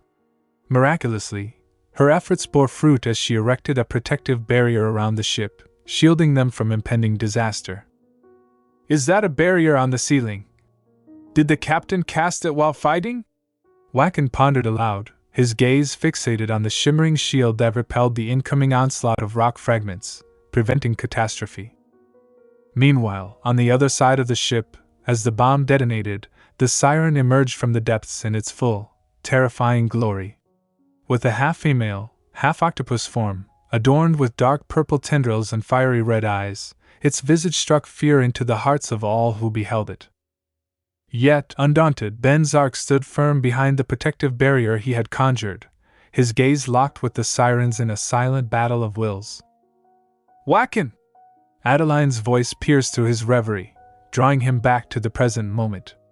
Turning towards her, he found reassurance in her smile, her words offering solace amidst the chaos. "We'll be safe here, so you should go to Ray already," she urged him gently, assuring him of her ability to safeguard the ship and its occupants. Her selflessness touched him deeply, yet he hesitated, torn between his duty to Venzak and his desire to ensure Adeline's safety. "Adeline, leaving you here alone would be..." Wacken began, his voice tinged with concern as he grappled with the weight of his decision. He couldn't shake the feeling of responsibility towards her, knowing that Venzak had entrusted him with her protection. "Wacken, I'm not weak. Trust in how useful I've been so far," Adeline interjected, her words imbued with a quiet strength that belied her diminutive stature. In that moment, Wacken found himself reassured by her unwavering resolve, knowing that she possessed the resilience and resourcefulness to weather whatever trials lay ahead. She said while putting a lot of pressure on each word. She was definitely sure about it. Fearless and resolute, she sought peace for all aboard. Confident in her ability to manage the crew, Adeline urged Wacken to assist her husband, facing the siren alone, in a calm tone. "Adeline, your usefulness isn't everything to us, because you are our family. I believe in you, Adeline," he conceded, unable to refute her request. His reassurance bolstered her confidence, and Adeline's expression softened with gratitude at his unexpected vote of confidence. "Please be careful while I go to the captain." He smiled, his words a gentle reminder for her to take care of herself as well. With a nod of acknowledgement, he retrieved his sword from the floor, bidding her farewell with a raised hand. As he departed, Adeline couldn't help but find solace in his calming words, though she couldn't shake the longing to hear such reassurances from her husband, Venzak. Finally reaching Venzak's side amidst the gathering storm, Wacken's arrival coincided with the darkening clouds and the ominous flicker of lightning in the sky. "Captain? I came to help," Wacken announced with a grin, his enthusiasm palpable. However, Venzak's reaction was one of surprise tinged with irritation. "Wacken? You? What about Adeline?" Venzak's tone betrayed his frustration, his expression hardening at Wacken's apparent disregard for Adeline's safety. "We don't need to worry about Adeline," Wacken responded calmly, his confidence unwavering. "How do you know that?" Venzak interjected abruptly, his skepticism evident as Wacken ground his teeth, grappling with the challenge of conveying his newfound conviction to his captain. "Seriously, please. I didn't want to interfere with the captain's business, but try trusting in Adeline, seriously. She might even end up running away at this rate." Wacken's outburst reverberated through the rain-soaked air, his frustration boiling over as he confronted his captain. Venzak, drenched and bewildered, regarded him with a mixture of confusion and irritation, struggling to grasp the urgency of Wacken's plea. "What are you talking about?" Venzak demanded, his voice tinged with anger as the siren's menacing presence loomed ever closer. "Let's save the talking for later. We should finish this one off for now," Wacken exclaimed, his excitement palpable as he brandished his magical sword, poised for battle. With a predatory gleam in his eye, he lunged towards the advancing siren, his determination unwavering. "Hey, have you ever been hit by a holy sword?" It's going to hurt quite a lot. Wacken taunted, his blade ablaze with magical energy. With lightning speed, he darted past the siren, delivering a swift and decisive blow that cleaved through its left arm, sending it tumbling into the depths below. The siren recoiled in shock, clutching its wounded stump as the surrounding rocks crumbled under the force of its thrashing. Bounding to a higher vantage point, Wacken leveled a determined gaze at Venzak, urgency blazing in his eyes. "Captain? Do it right now!" he shouted, signaling to Venzak to seize the opportunity and strike while the siren was vulnerable. "I know! I know!" Venzak said with complete concentration and lifted his sword to his eyes and started awakening it with magic. Suddenly he felt something. Something really strong. A presence of strong magic. He stopped as he felt it.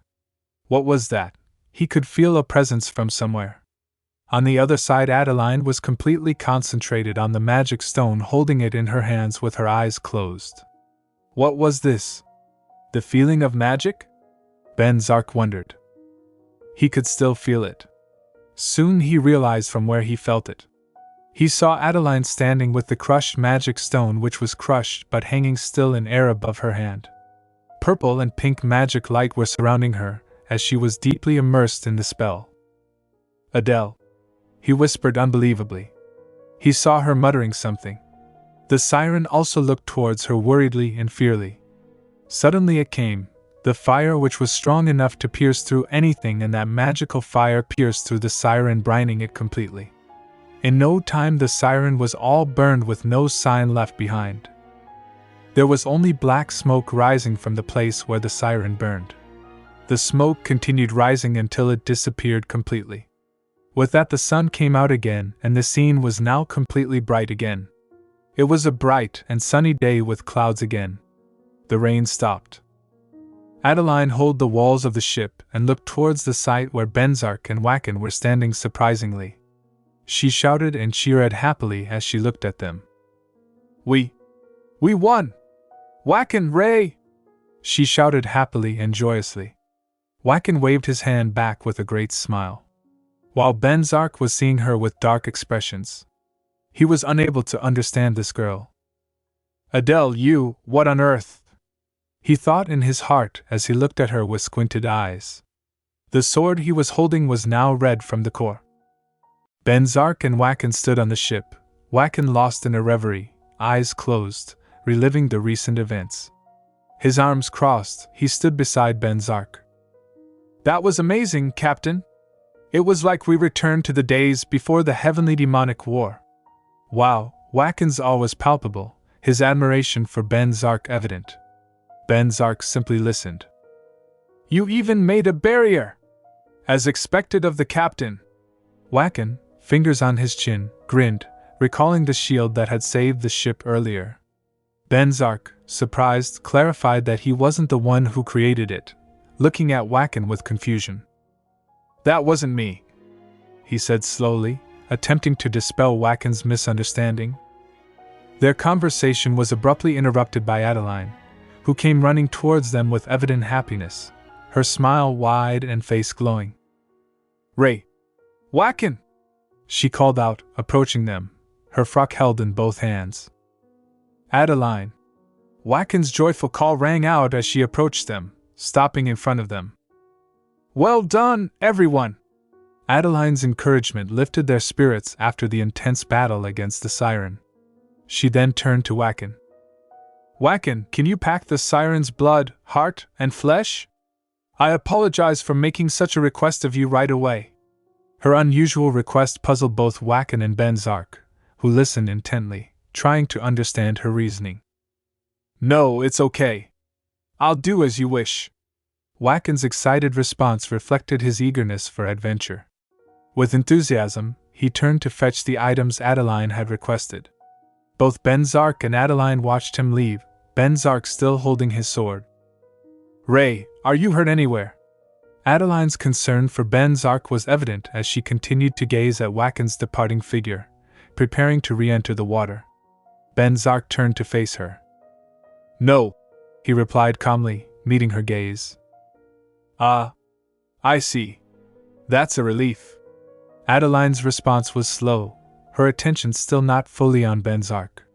Perhaps the memories of their previous arguments flooded back to her all at once. Then Venzak regarded her with pensive eyes. If what he saw in his dream was accurate, then that woman, Hela Elton, might be the real prophet. He recalled Hela's appearance and aura, pondering why his dreams had led him to Adeline instead. Why did Adeline appear in his dream? He recalled seeing her lying on the floor, tucked into herself, her hair spread around her. He remembered witnessing her perform magic on the ship, particularly the challenging search magic, which she managed to execute. He felt as if his dreams were shattered glass, and so was his heart. The way she attempted to conceal things from him made him suspicious, yet he couldn't bring himself to give up on her. This marked their first and final day on Maven Island, a truly picturesque place surrounded by the sea, with patches of grassy fields across the water. As they arrived, the sun shone brightly, and birds soared overhead, creating a serene and peaceful atmosphere. Walking along the footpath, Adeline positioned herself to Waken's right, while Venzak walked on his left, effectively sandwiching Waken between them. Adeline donned a dark red frock with a matching cloak, while Venzak had changed into a dark green suit, and Waken wore a simple shirt and pants paired with his brown cloak. Despite the tranquil surroundings, the group walked in silence save for Waken, whose sobs were audible. Leaving after just one day is somewhat regrettable. Can't we stay a bit longer? Waken's sorrow was palpable, his demeanor on the verge of tears. His disappointment was evident, particularly as their time on Maven Island hadn't unfolded as he had hoped, compounded by their continuous pursuit of the siren. We can't linger here for too long. We have a tight schedule to adhere to. Can you convey that message to the Duke as well? In stark contrast, Adeline remained unfazed, her demeanor relaxed as she casually dismissed Waken's lament and tasked him with relaying the message to Venzak. Waken, taken aback by the coldness between Venzak and Adeline, was visibly shocked. He couldn't comprehend what had transpired between them, leading to this awkward silence and their apparent estrangement. That's what she said, Captain. Waken turned to Venzak, his expression cold, his widened eyes silently questioning what had occurred in his absence to cause such tension. Venzak, however, remained impassive, offering no response to Waken's inquiry, simply gazing ahead without uttering another word. What? Seriously, these people? Waken muttered under his breath, exasperated by the attitudes of both Adeline and Venzak. He rolled his eyes in frustration. Adeline observed Ray's change in demeanor, her expression turning sorrowful as she struggled to process her emotions. She had believed he harbored feelings for her, but now realized it was a mistake. Feeling as though she was wasting her affections on someone who couldn't understand her or reciprocate her feelings, she felt an urge to bang her head against a tree. With a scoff of frustration, she raised her head defiantly, resolving to lead a fulfilling life on her own terms, even in the land of darkness. She decided to hold her head high and walk with confidence, as if she owned the ground she tread upon. After a moment of walking, they stopped in front of a restaurant building, the sun now shining brightly through the clouds, casting a dazzling light upon the scene. The building itself was peculiar, painted in a striking shade of blue. We're here. This is the restaurant where the best chef in Maven personally cooks, Adeline announced proudly as they halted in front of the restaurant. Wow, the restaurant's name is so intuitive. Waken couldn't help but compliment, shading his eyes from the sun to get a clearer view of the building's name and structure. Venzak and Adeline also admired the building. The restaurant exuded beauty with its minimalistic ambience, creating a calming and peaceful atmosphere. The chandeliers illuminated the space, highlighting every intricate detail. They had been dining for quite some time now, with numerous plates stacked upon the table. Venzak was wiping his mouth with a cloth, while Waken, having eaten his fill, leaned back in his chair, content to rest. I can't eat anymore. It's my first time eating something so delicious since the Heavenly Demonic War, Waken confessed with a stuffed voice, his stomach visibly distended as if it were filled with air. Clearly overwhelmed by the delicious food, he had lost control while eating. Adeline listened to his compliments with a smile. "Shall we bring him to the duchy then?" Adeline asked joyously. "Yes," Wacken exclaimed instantly, filled with joy and excitement. "Excuse me? Did you just suggest we bring the chef with us?" Wacken asked, unsure of Adeline's proposal. Adeline chuckled and nodded before raising her head to call the waiter. The waiter nodded in acknowledgement and approached her. "Can I see Chef Aster?" Adeline inquired politely. "Allow me to guide you." The waiter responded politely, leading Adeline towards the kitchen. Both Venzak and Wacken watched as Adeline walked away. "Aster?" Wacken repeated the name in surprise, turning to gauge Venzak's reaction. Could this really be the Aster they knew? Thoughts of their acquaintance Aster flooded Wacken's mind, and he shook his head, attempting to reassure himself that this chef couldn't possibly be Aster. "Anyway, this taste is nostalgic. Don't you agree, Captain?" Wacken leaned back in his chair, crossing his arms behind his head, chuckling awkwardly. Venzak, meanwhile, quietly set down the handkerchief he had been using to wipe his mouth moments ago, his grip on it tightening noticeably. "It did remind me of him," Venzak said slowly, his gaze drifting downward as if lost in past memories. "Did it?" Wacken inquired slowly, raising his cup of water to his mouth. "He has a peculiar personality, but his cooking was definitely good," Venzak agreed, taking a sip of water from his cup. "I don't think a musclehead should be talking about me that way," came a voice in response to Wacken's comment. Startled, Wacken, who had been sipping water, couldn't contain his surprise, causing water to burst out from his mouth. Both Venzak and Wacken were taken aback by the voice. They immediately turned their heads to confirm their suspicions. "So you do realize that my cooking is the very best?" Someone emerged slowly, clad in a chef's uniform with a blue handkerchief adorning his neck, in keeping with the restaurant's theme. Grinning mischievously, he teased Wacken further. "But what did you mean by calling me peculiar?" The muscular man now stood before them, arms crossed over his chest, a handsome figure in his chef uniform with light brown hair and a winning smile aimed at Wacken. "Bruno?" Wacken exclaimed in surprise, rushing towards Bruno and embracing him tightly. Overcome with emotion, he hugged Bruno tightly, his voice muffled as he spoke. "You're alive!" Wacken exclaimed, still holding Bruno tightly. As Wacken was the tallest among them, he had to bend down slightly to greet Bruno. Pulling away slightly, Wacken continued to hold Bruno's arms, gazing at his face intently. "Why do you look like this? Why is your name Aster now?" Wacken bombarded Bruno with questions, unable to contain his curiosity. "Despite how I look, I'm Maven's best cook," Bruno boasted confidently, seizing the opportunity to praise himself. "I just decided to use the name of some pushover because I didn't want to use my real name," Bruno explained with a grin, relishing the chance to boast once more. Wacken listened patiently to Bruno's self-promotion. "Were you the one who came up with the boorish name for this shop?" Wacken asked another question, curious for more answers. "Boorish? I named it as such so that you could find me more easily." Bruno explained the reasoning behind the name, elaborating on its meaning. "The best cook," he added proudly, giving a thumbs up in excitement.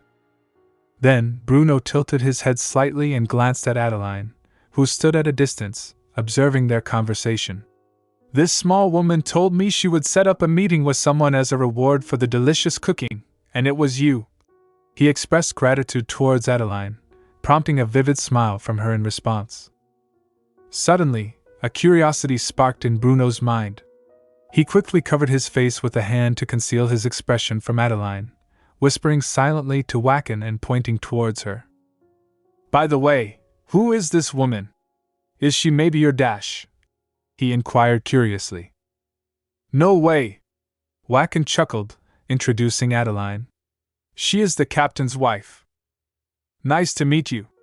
Call me Adeline," Adeline said politely. "What? Are you saying that Fabian is here?" Bruno turned sharply in disbelief, his eyes searching until they landed on Venzak, who was already looking at him. Bruno's smile faded as a flashback from the past flashed through his mind, seeing little Venzak happily eating. "Ray, does it taste good? I'll make you delicious stuff every day when you succeed a lot." Bruno approached the young Venzak, resting his hands on his waist, his face beaming. Little Venzak, with joy in his eyes and food smeared on his lips, agreed happily. Returning to the present, Bruno walked towards Venzak and knelt before him, placing his hand on the standing knee, paying his respects. "Greetings, de la Horace. I'm honored to follow you. I'll devote myself to fighting for you in the future," Bruno said politely, his face still down. "I'm happy to be able to meet you again, Bruno," Venzak responded, concealing his true emotions behind an indifferent facade. However, his eyes betrayed his joy and happiness. Meanwhile, Bruno and Wacken busied themselves making up for lost time by teasing each other. Adeline laughed, pleased to have reunited them with Bruno. As Venzak watched Bruno teasing Wacken, his gaze softened as it fell upon Adeline. Seeing her happiness, Venzak's resolve strengthened. Whether Adeline was a prophet or not, it no longer mattered. She was Adeline Rotyn, and that was enough for him. Determined to make things work between them, Venzak silently vowed to himself. They finally reached the land of darkness. This trip was exhilarating, exciting, and adventurous. As they reached the Duke's house, Duke entered his meticulously organized working room, his eyes scanning the space for Adeline. "Adele?" he called out softly, his voice carrying a note of inquiry. Adeline, with her radiant purple eyes, turned to face him, a mixture of curiosity and apprehension dancing in her gaze. Responding to his call, she replied with a tentative "yes," her mind swirling with questions about why Duke was seeking her out. His smile, beautiful and enigmatic, only deepened her confusion. She attempted to suppress the rising warmth in her cheeks, but her efforts were futile as her face flushed a bright shade of crimson. As Duke approached her, Adeline remained rooted to the spot, her confusion mounting with each step he took. When he expressed his gratitude with a charming smile, her bewilderment only intensified. However, her emotions took an unexpected turn when Duke noticed tears glistening in her eyes. With her hand clasped tightly over her chest, Adeline couldn't stem the flow of tears cascading down her cheeks. In that moment, Duke realized he had never before witnessed this vulnerable side of her, despite their interactions in the past. Inquisitively, Duke ventured closer to Adeline, his expression a reflection of his curiosity. "Why are you crying?" he asked gently, his genuine concern evident in his voice and demeanor. As he waited for her response, his face betrayed his eagerness to understand the source of her distress. In this scenario, she's expressing a refusal, articulating, "No, it's," which emanates from a reasoning she's about to unfold. As she speaks, her graceful hand gestures towards his striking countenance, her words carrying a subtle appreciation. "It's pretty." Meanwhile, he's visibly taken aback, his eyes aglow with a profound intensity, reminiscent of a captivating scene from a romantic film. The palpitations of his heart mimic the rhythmic undulations of ocean waves, each beat resonating with heightened fervor. With an air of intrigue, he inquires, "What is?" She delicately retracts her hand from his face, mustering a reply. "You are." Her cheeks flush a rosy hue, tears pooling in her eyes as she utters the words with heartfelt sincerity. His own cheeks tinted with a blush, he expresses gratitude, acknowledging, "I'm really thankful to you. I managed to meet Bruno thanks to you." His hands tenderly rest on her arms as he speaks, their gazes locked in an intimate exchange. "You don't need to thank me so much," she reassures him, the moment unfolding like a picturesque vignette from a captivating movie scene, brimming with emotional depth and tender affection. Duke gently takes hold of Adeline's delicate hands, his eyes tracing the contours of her fingers. With care, he guides her hands to his face, a tender gesture that speaks volumes of their affection. Their gazes meet in a moment of profound connection, enveloped in a serene silence that amplifies the intimacy between them. Adeline's eyes, adorned with lingering tears, reflect both vulnerability and resilience, casting a captivating hue of purple.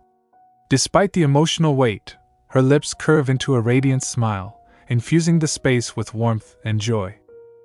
The delicate flush adorning her cheeks adds to her ethereal beauty, a testament to the happiness they share in each other's presence. Together, they bask in the simple yet profound bliss of companionship, cherishing the moments that bind their hearts together. In the castle courtyard, Aster notices Bruno and exclaims, "Bruno, you're alive!" With disbelief and relief mingling in his tone, Aster reaches out to touch Bruno, needing tangible confirmation of his friend's survival.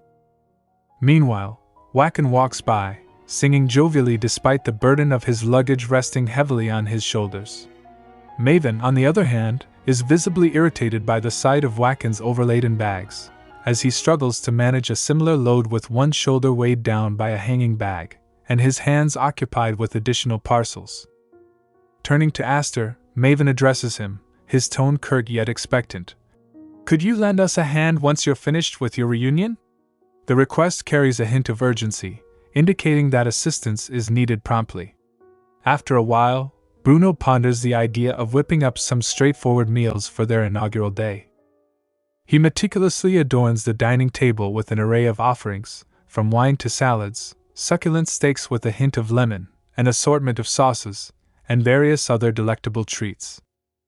As Maven gazes upon the spread, a perplexed thought crosses their mind. Why does Bruno consider this simple?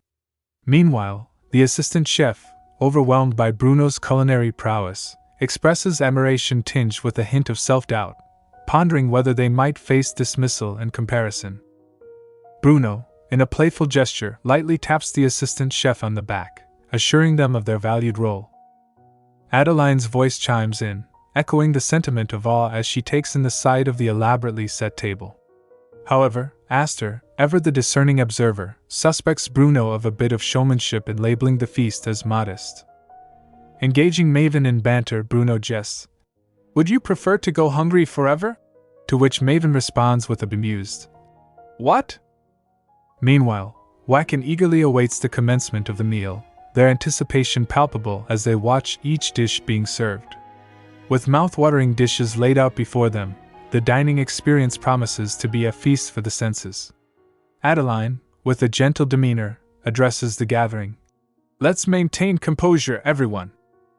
It's imperative we enjoy our meal before it loses its warmth. Given our successful navigation through the daunting forest of darkness and the presence of our esteemed chef, perhaps it's time we contemplate hosting a celebratory event?" Aster, taken aback, questions, "A party? So soon after your return?"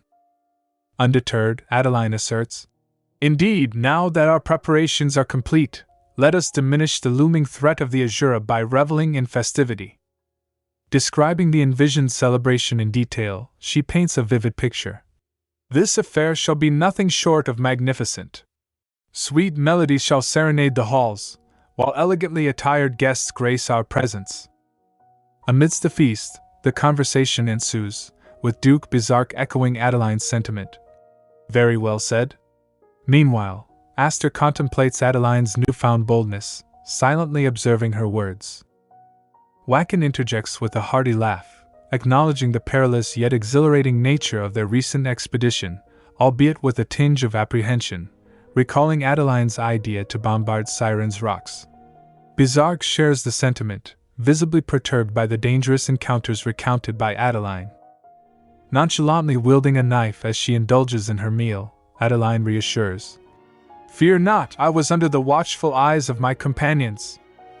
Aster, in a tone laced with concern, emphasizes, "Your safety is paramount to us. Vigilance is key." Adeline, amused by the exchange, responds jovially, "I shall endeavor to be more cautious, too." However, Aster, firm in his resolve, presses, "Endeavoring is insufficient. You must assure me." Despite his seriousness, Adeline finds amusement in his persistence, reflecting silently on the newfound sense of familial bond. Is this conversation helpful so far? In the night, some sort of strange roots and trees were grown around the whole castle. It was raining cats and dogs. Those weird tree branches surrounding the castle were increasing by every moment. The thunder and lightning was very strong. She opened the hall room with a creak sound. As the door opened, the light from outside illuminated the dark hall.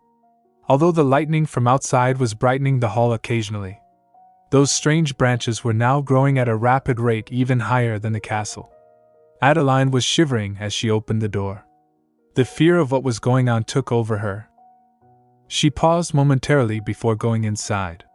Adeline is currently in search of Aster. She's calling out his name.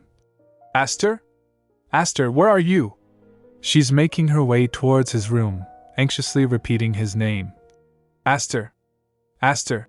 In that dark room with the slight light from outside, Adeline saw it. She saw Aster. But he wasn't breathing. He wasn't alive. He was motionless over a thorn which probably came along those strange branches. Adeline was unable to comprehend what those strange branches and thorns were. The thorn on which Aster's body was stuck motionless was really pointy as to pierce through anything. Adeline was profoundly taken aback by the sight of Aster's condition. Aster was bleeding profusely due to a severe injury to his head. The severity of the injury was immediately apparent, causing Adeline considerable distress. She quickly sprang into action, assessing the situation and determining the necessary steps to provide aid and assistance to Aster. Adeline expresses her concern for Aster. Aster, are you okay? In response, Aster urgently advises Adeline to seek refuge. Duchess, you need to go hide somewhere safe. Go hide and stay there no matter what. Don't come outside. The weather is not good, you might get harmed. Despite the warning, Adeline continues to call out to Aster. Aster? Aster? Aster is feeling uneasy, knowing that Captain Venzak isn't currently available, leaving him unable to ensure the safety of the Duchess. With a sense of urgency, Aster emphasizes the importance of the Duchess's well-being, urging her to remain indoors for her own safety. He stresses the gravity of the situation, instructing her not to leave the room under any circumstances. As Aster prepares to exit the room, his concern evident in his actions, he bids the Duchess farewell, his mind filled with worry about her safety in the absence of the captain. As Aster exited the room, Adeline urgently exclaimed, "Wait!" She repeated, "Aster!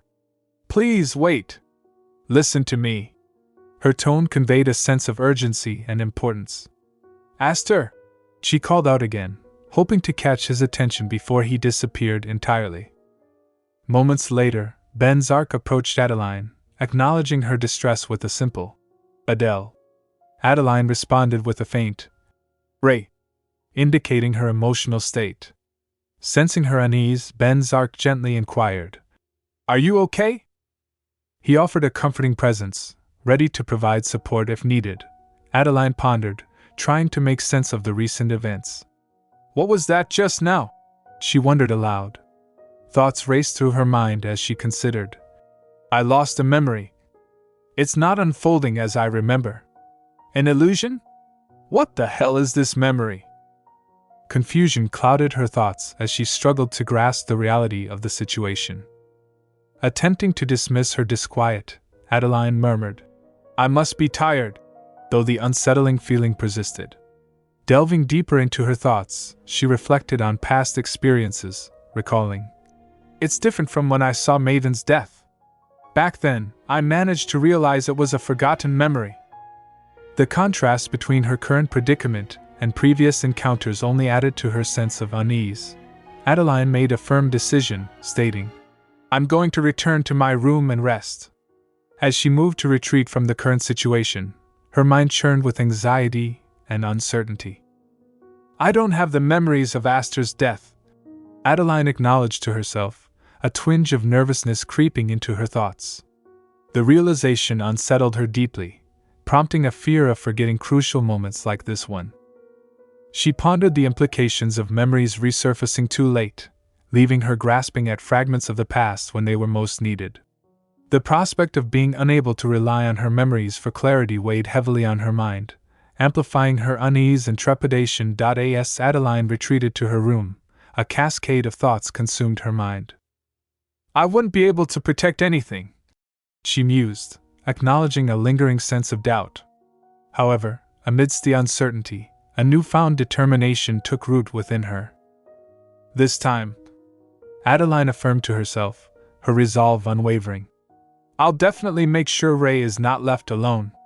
The commitment to safeguarding her loved ones fueled her determination to unprecedented heights. Suddenly, Venzak intercepted her path, causing Adeline to pause momentarily. With a reassuring smile, she addressed him. Don't worry. Her words carried a sense of reassurance, hinting at her newfound strength and conviction. Turning her attention to Ray, Adeline spoke with unwavering resolve.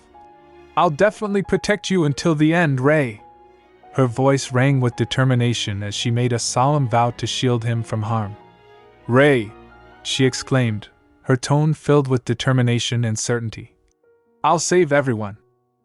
With each word spoken, Adeline's determination shone brightly, illuminating her path forward with unwavering resolve. Venzak found himself lost in thought, pondering the peculiar turn of events. How strange is this? He mused, contemplating the unexpected surge of happiness that engulfed him. It was a feeling he couldn't quite place, yet it filled him with a sense of warmth and contentment. Why did it feel so good?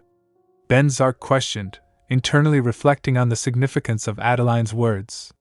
Her assurance that she would protect him, despite being physically smaller, resonated deeply with him. It was a testament to her unwavering determination and the strength of her character. To hear Adeline tell me she would protect me when she is way smaller than me?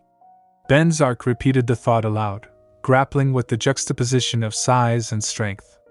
Despite the apparent mismatch in physical stature, he recognized the immeasurable power of Adeline's resolve and the profound impact her words had on him. Far from the land of darkness there stood Filbert Mansion. It's a huge mansion whose beige and blue buildings shined brightly in the sun. The sky was blue and cloudy. Marquis Filbert Rotyn sits comfortably in his exquisitely appointed office, surrounded by elegance and functionality. His workspace is a testament to refined taste and attention to detail. Positioned before Filbert Rotyn is a stately desk, adorned with an assortment of books and files meticulously organized for efficiency. A mesmerizing lamp and a pot of delicate pink roses are adding a subtle yet refreshing element to the scene. Filbert's butler enters his office with a purpose, ready to convey important information. Hella, recognizing the gravity of the moment, enters as well. The butler, distinguished in his spectacles, waistcoat, and tie, approaches Filbert's desk with a sense of solemnity. Filbert Rotyn sits comfortably in his office chair, engrossed in perusing a document he holds in his hands. His attire exudes professionalism, with a waistcoat complemented by a vibrant red tie, adorned with a stylish brooch. Adding to his scholarly demeanor, he wears spectacles, which underscore his commitment to meticulous attention to detail. The butler updates Filbert about Duke's mansion, noting that nothing extraordinary happened except for an odd incident involving the arrival of a renowned cook. Intrigued, Filbert wonders aloud why they would bring a cook. He asks the butler for more details about the cook's sudden appearance. The butler politely speculates that Duke's butler has been seen around town lately, suggesting they might be planning a party. Rotyn furrows his brow, deep in thought, as he places his hand on his chin. A party? He muses aloud, his mind racing with possibilities. It would be a relief if Duke were simply a playboy who enjoys socializing, but... His voice trails off, a hint of concern lingering in the air. Turning to Hella, he seeks her insight. What do you foresee, Hella? He asks, his tone tinged with urgency. He knows Hella's ability to anticipate future events could provide valuable guidance in this situation. Hella furrows her brow, concentrating as she delves into her thoughts. Let me see, she murmurs, her eyes narrowing slightly as she focuses on the task at hand. After a moment of silence, Hella's expression clears, and she turns to Rotyn with a thoughtful look. I sense a gathering of some sort, she begins, her voice measured. There's an air of anticipation surrounding Duke's mansion, as if something significant is about to happen. 2 months have passed, and the weather outside is delightful. The sky presents a picturesque sight, adorned with shades of blue and white clouds, while a fountain gracefully splashes water, adding to the serene ambience. The scene outside Venzak's office is truly captivating, with roses in full bloom, enhancing the beauty of the surroundings. As one ascends the stairs and enters Duke Venzak's office, the charm of the exterior is seamlessly carried indoors, creating an inviting atmosphere for visitors and colleagues alike. Duke Venzak sits in his office chair, engrossed in the paperwork spread out before him. Aster interrupts his concentration to inform him that the garden is ready. However, before Venzak can respond, Aster poses a question about the training duration for the Eagle Mercenary Corps in swordsmanship. Lost in his thoughts, Venzak finds himself reminiscing about Adeline, envisioning her adorned in his uniform, her beauty captivating his mind. Aster and Wacken notice Venzak's fleeting smile, prompting them to wonder about the reason behind it. To ensure Venzak's attention, Aster clears his throat before delivering important information about Adeline.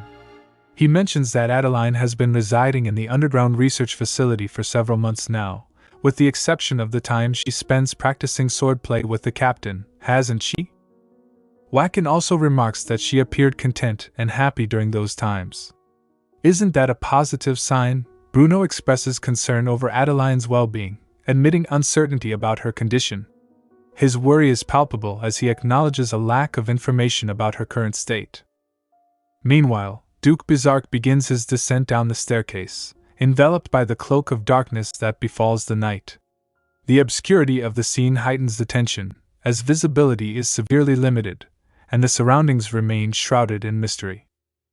As Venzak navigates the dimly lit staircase, his mind wanders to profound reflections on the boundaries of human knowledge.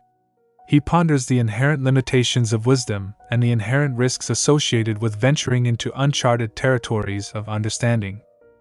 Such contemplation leads him to confront the fine line between enlightenment and madness, recognizing the perilous nature of delving too deeply into the unknown.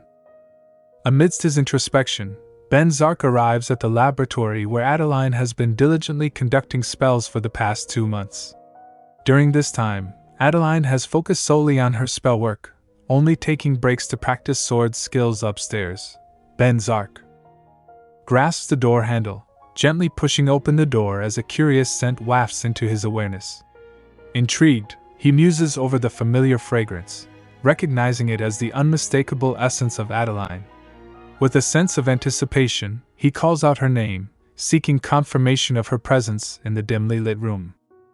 In response, Adeline's voice rings out, her excitement palpable as she affectionately addresses him as Ray Ray. Eagerly, she beckons him closer, confirming her whereabouts with a heartfelt declaration of her presence. Her joy at his arrival is evident, as she eagerly awaits his approach. As Venzak steps further into the room, his eyes alight upon Adeline, her radiant smile and flushed cheeks betraying her delight at his visit. Unconsciously, she moves towards him, enveloping him in an impulsive embrace born of sheer happiness and affection. Adeline embraced Venzak warmly, though he appeared surprised by the unexpected gesture. Despite his astonishment, Venzak refrained from reciprocating the hug by placing his hands on her back. A faint blush tinged Venzak's cheeks as Adeline held him close, her words explaining her absence for the past 2 months, consumed with her spell work in the laboratory. Adeline blushes, confessing, "I did it." Her cheeks flush with a soft pink hue, mirroring the shade of her light pink frock, enhancing her already stunning appearance.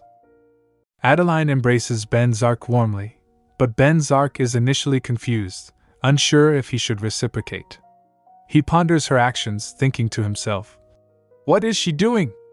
Eventually, Venzak decides to place his hand gently on her back and returns the hug. Adeline is elated by his response. However, she soon realizes the implications of her actions and opens her mouth in shock, thinking, "I was so happy that I did that." Adeline wraps her arms around Venzak's neck, feeling an unexpected reluctance to let go of him. At this moment, Aster, Wacken, and Butler enter the scene and notice them hugging. They clear their throats audibly with a ahem ahem. Adeline, startled and confused by their presence, quickly pushes Venzak away and steps back, feeling a rush of shyness. Attempting to alleviate the awkwardness, Wacken, Aster, and Butler say, "No, no, you both can continue. We shouldn't be here. We are leaving." Adeline, flustered, calls out, "No, no, don't go. Stay right there." They respond with a teasing tone. "Adeline, what? Are you asking us to keep watching you two being romantic?" Adeline, embarrassed, stammers, "Oh no. I am not saying that. I mean no." After this awkward encounter, Adeline discovers a round black magic stone. She holds it in her hand, thinking, "I can now open the forest of darkness whenever I want to. I want everyone to witness it with me." Adeline approaches Venzak, Wacken, Aster, and Butler to share her discovery. She shows them the black stone and asks, "The powder in this black stone is created from Siren's blood, isn't it?" Adeline confirms, "Yes, it is. My ray, please spread it over a wide area so that a very large group will be able to pass." Everyone stands there, eagerly anticipating the magic. Venzak throws the stone to the ground. As the stone shatters, Adeline says, "I would like this created passage to be extremely gorgeous." The group watches in amazement as the magic unfolds, revealing a path that is both stunning and mysterious, leading into the depths of the forest of darkness. Adeline expressed her vision, emphasizing the importance of creating an inviting experience for visitors. She said, "I want it to be so that people would want to try walking down this road even when they are terrified by the forest of darkness. I want them to wish to walk down the road again after they try it once." To achieve this, the holy blood of a unicorn is used to dominate the plants, while its horn makes the plants heed the wielder. Typically, I require both a unicorn's horn and blood for this process. However, I believe I should be able to substitute the unicorn's attributes with those of a siren, as sirens utilize mind magic through sound. Adeline's detailed explanation highlights her commitment to making the pathway alluring and captivating despite the ominous surroundings. Her innovative approach using mystical elements reflects a deep understanding of the interplay between magic and nature, aiming to create an enchanting and unforgettable journey for all who dare to venture. After that, Adeline retrieved the magic stone once more and proceeded with another spell. A yellow and fiery light illuminated, golden in hue like the sunrise, and it radiated throughout the surroundings. In the heart of the forest of darkness, a passageway unfurled, offering passage to many. The leaves rustled, and Adeline's hair swayed in the gentle breeze, while the golden light enveloped the forest in its glow. As they shielded their eyes from the brightness and squinted to adjust, Aster inquired, "How did you find it?" Adeline turned to them with a smile and replied, "What do you think of this plan? It is splendid, isn't it?" Adeline sat in her office, deep in thought, a paper in hand as she pondered the events unfolding before her. As she scanned the page listing the nobles of different kingdoms and empires, memories from the past flooded her mind. She recalled the first party hosted under the name of Duke Horace Venzak. The members of Count Lauten's house and Baron Simon Hesse, with his distinguished gray hair and vibrant red inner coat adorned with a fancy brooch tie, stood out in her memory. And then there was Baron Lilian Hesse, elegant in a black and red frock, whose presence seemed to hold significance for Adeline. Lost in her reverie, Adeline contemplated Baron Lilian's future role in her life, sensing that she would soon be served by this noble. Her thoughts then drifted to her husband, a manifestation of Azura, surpassing even the status of an incarnation. Adeline questioned herself. Were you even aware of this fact? Flashbacks inundated her mind, each scene adding another layer to the complex tapestry of her memories and emotions. Adeline was enveloped in deep contemplation, grappling with the weight of her past and the revelations it held. Adeline found herself caught in a tide of memories as she reminisced about her past. Maven entered her office, prompting her to delegate a task. "Maven, could you kindly deliver the list of invitees to Ray for me?" Inquisitively, he questioned her departure, to which Adeline replied, "I'm planning to visit the greenhouse." Upon arriving at the greenhouse, Adeline was struck by its beauty. A myriad of colors adorned the garden as flowers bloomed in abundance.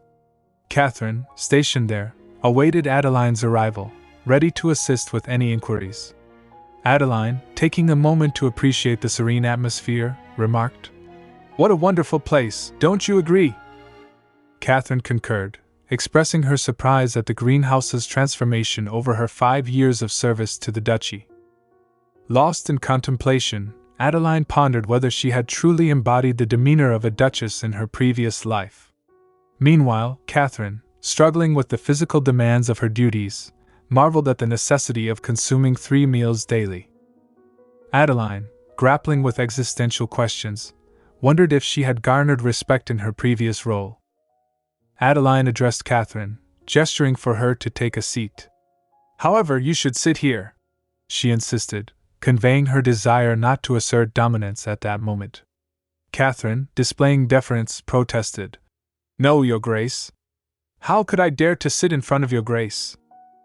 Adeline, feeling a mixture of embarrassment and affection, smiled and blushed, urging Catherine to sit down. "No, Catherine, please sit down," she implored, revealing her discomfort from craning her neck to maintain eye contact, a habit ingrained from her past experiences. Duke entered the greenhouse to find Adeline amidst a conversation with Catherine. Adeline was taken aback by his sudden appearance and greeted him. "Ray, what brings you here?" She couldn't help but wonder about his unexpected visit and inquired, "Why have you come here?" Duke, equally puzzled, responded, "That's precisely my question. Why are you in the greenhouse with nobody else around?" Adeline, realizing Catherine's presence, remarked, "Isn't Catherine here?" Duke acknowledged her presence with an, "Ah, yes." Teasingly, Adeline asked, "Were you worried I had been kidnapped again or something?" Duke admitted, "Yes, I was concerned about you." As he tenderly played with a strand of her hair, admiring its beauty, Catherine pondered deeply, reflecting on the fact that the individual who had previously kidnapped Adeline was now among them. She questioned the ability to still trust amidst such circumstances. How could her Grace continue to place trust in someone who had once abducted her? Adeline, responding to Duke, acknowledged the truth of her past kidnapping but reassured him that she had not been harmed. Surprisingly, her captor had been unexpectedly polite during the ordeal. Duke countered, stating that regardless of any subsequent behavior, the act of kidnapping itself was inherently impolite. Despite this exchange, Adeline felt a surge of happiness, appreciating Duke's evident concern and care for her well-being. It was a clear demonstration of genuine affection towards her. In the enchanting ambience of the greenhouse, Duke's romantic gestures toward Adeline filled the air with an aura of affection, leaving Catherine marveling at the scene before her. "Duke," Adeline suggested, "shall we take a leisurely stroll?" Duke, ever the agreeable companion, responded, "Certainly, let's explore." As they sauntered along, their conversation flowed freely. Adeline, noticing Duke's intense gaze, inquired, "Duke, why do you look at me like that? Do I appear peculiar to you?" Duke, attentive to her every word, reassured her. "Not at all, Adeline. You're as captivating as ever." Amused, Adeline teased, "Is that so? Yet I find you rather peculiar." Duke paused for a moment before replying, "I suppose I am a bit unconventional." Adeline, bursting into laughter, playfully covered her mouth, exclaiming, "Ahaha! You truly are." Duke, intrigued by her laughter, gently placed his hand on his own neck, signaling his curiosity. "No, Adeline," he clarified. "I was merely intrigued by what amused you." Apologetic, Adeline expressed, "I'm sorry if it was unpleasant." Duke reassured her. "No, that's not what I meant. I was simply curious about your laughter." Reflecting, Adeline mused, "I think I laugh when you deviate from your usual demeanor, like when you ask unexpected questions." Confounded, Duke pondered. "Unexpected questions? Like now?" Adeline confirmed. "Yes, precisely. Your inquiries sometimes catch me off guard." Duke, intrigued, probed further. "Do my questions often elicit laughter?" Adeline nodded, admitting, "Occasionally." Duke, intrigued by her response, inquired, "What else brings laughter to your lips?" As Adeline meandered through the verdant paths of the greenhouse, her mind brimmed with contemplation. I wonder, she pondered silently. If I were to ask, "What are you doing right now?" would he grasp the depth of my meaning? Lost in reverie, she found herself smiling, realizing the simple joy of being by his side amidst the lush foliage. With a momentary pause, Adeline closed her eyes, delving into her innermost thoughts. However, she whispered softly to herself, "I don't believe you fully comprehend. Indeed, I am certain you do not. I fervently desire for you to one day grasp this profound emotion that brings a smile to my lips simply because of your presence. I yearn for you to share in this experience as well." Horace Benzak's dream was a vivid, disturbing scene. He saw Adeline, his wife, being scolded by a woman he recognized as Baroness Lillian Hesse. The Baroness's words cut deep, her voice dripping with malice. "I don't even understand why the Duke took you as his wife." Benzak's mind recoiled in horror as he realized the scene unfolding before him. The Adeline in my dream was being humiliated by Baroness Lillian Hesse. In the dream, Adeline sat at the Baroness's feet, her eyes downcast as she endured the verbal lashing. The Baroness twisted her arms, her face contorted in disgust. "Can't you even do this properly?" Benzak's thoughts were a jumble of emotions. She was serving her, even though she should have been the one being served. He stood there, frozen, as Adeline cried and sobbed, her body shaking with each cruel word. The Baroness's voice was relentless, her words piercing Adeline's soul. "Our Duchess is way too useless." Benzak's inner turmoil grew, and she silently accepted the stream of slanders. This dream haunted him every time he slept in the same room as Adeline. The Adeline in his dreams was a far cry from the strong, confident woman he knew. Her eyes, usually bright and bold, curved in a crescent shape as she smiled in a way she never did in real life. The dream Adeline was belittled by everyone in the Duke's mansion, and Benzak's own helplessness was a constant refrain. The me in the dream only silently watches her being treated that way. The next day, Benzak stood in the palace, lost in thought, his black royal attire a stark contrast to his troubled mind. Avid approached him, a sword in hand, and a triumphant cry on his lips. "I did it!" Benzak's gaze was drawn to the sword, where a blue light shone brightly. "This is only temporary," he said, his voice measured. "You have to confine the power in order to control blade aura or magic." Avid's face fell as the light vanished, his voice laced with disappointment. "It's gone." Benzak turned to him, his expression serious. "And in order to achieve that, you need a solid core." Avid's eyes lit up with gratitude. "Thank you, Lord. Thanks to you, I'm starting to imagine what that so-called core is." Benzak's response was casual, but his eyes betrayed a deeper emotion. "All right."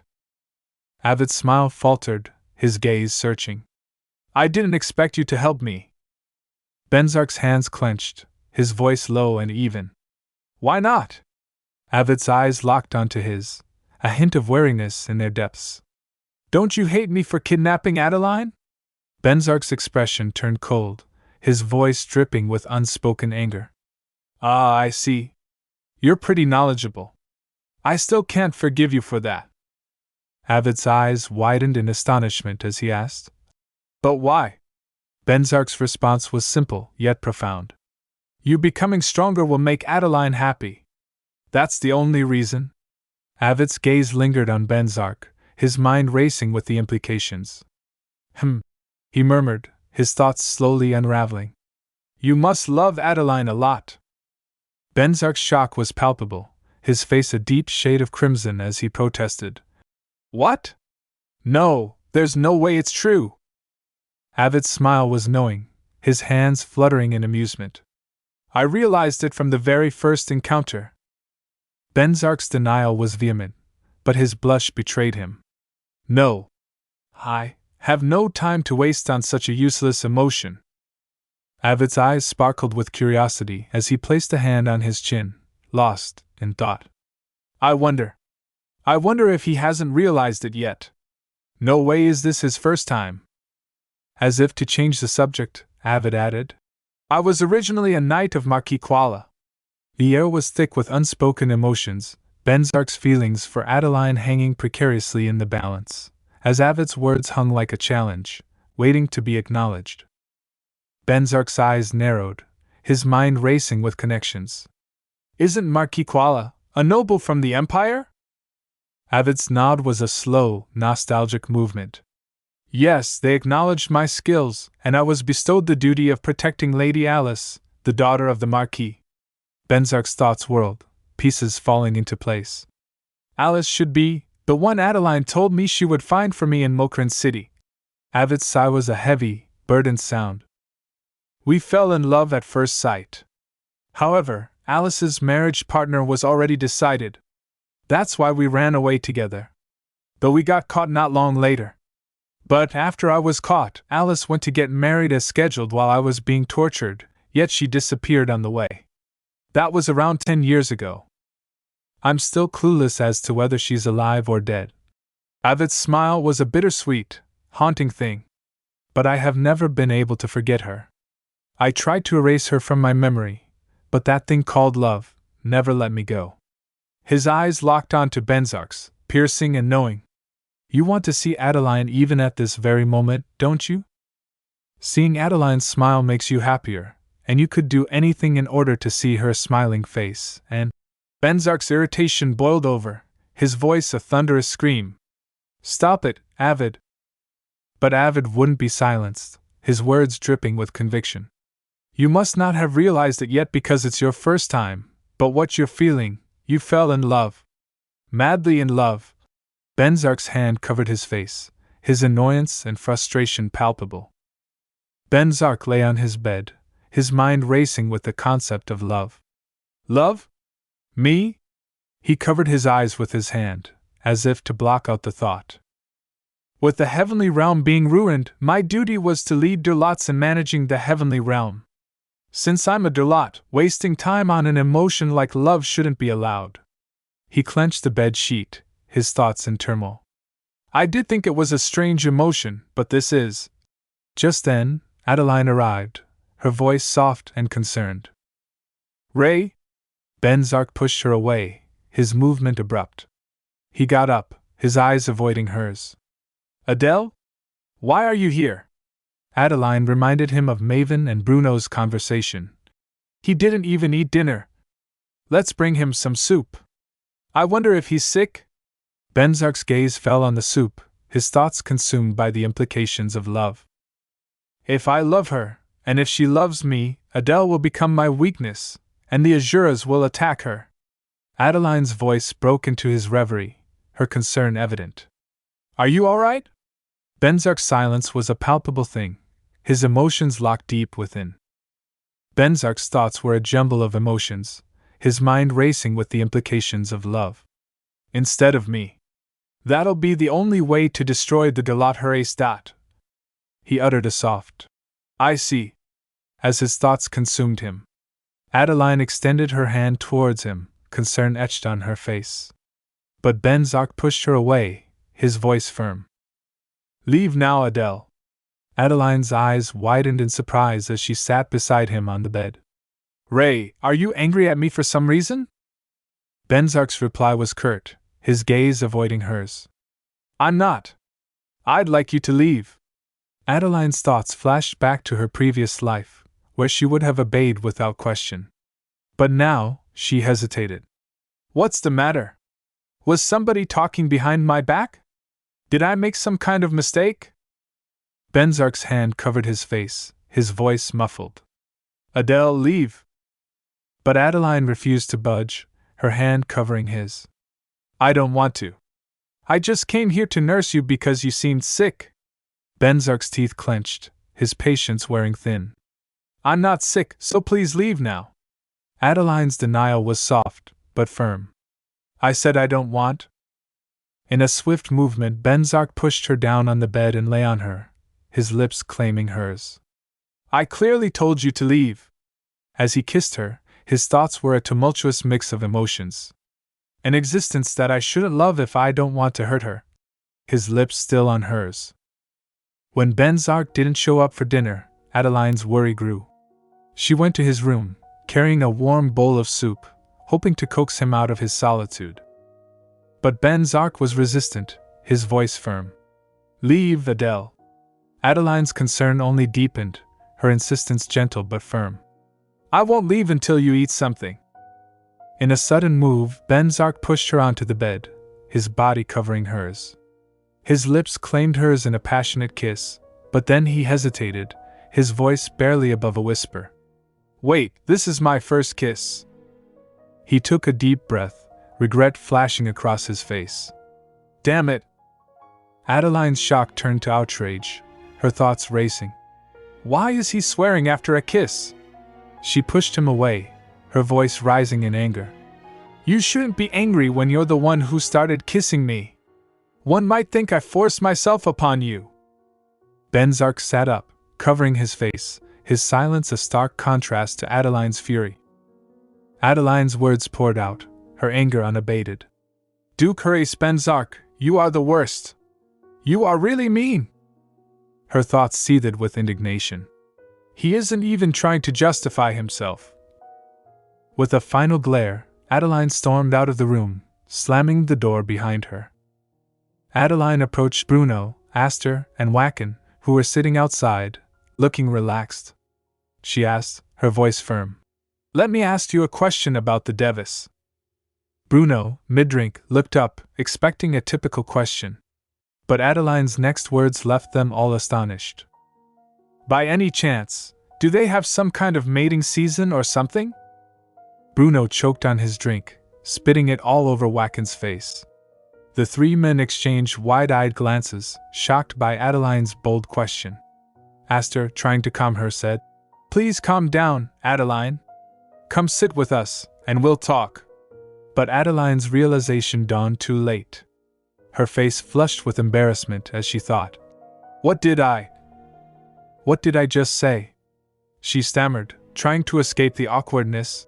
"I'm tired. I need to sleep." "Right, that's it. I'm going to sleep. Please don't follow me." With that, she turned and fled, leaving the three men staring after her in surprise. Aster's gaze followed Adeline as she fled, his expression a mix of concern and confusion. Meanwhile, Wacken was still wiping the drink from his face, courtesy of Bruno's choking fit.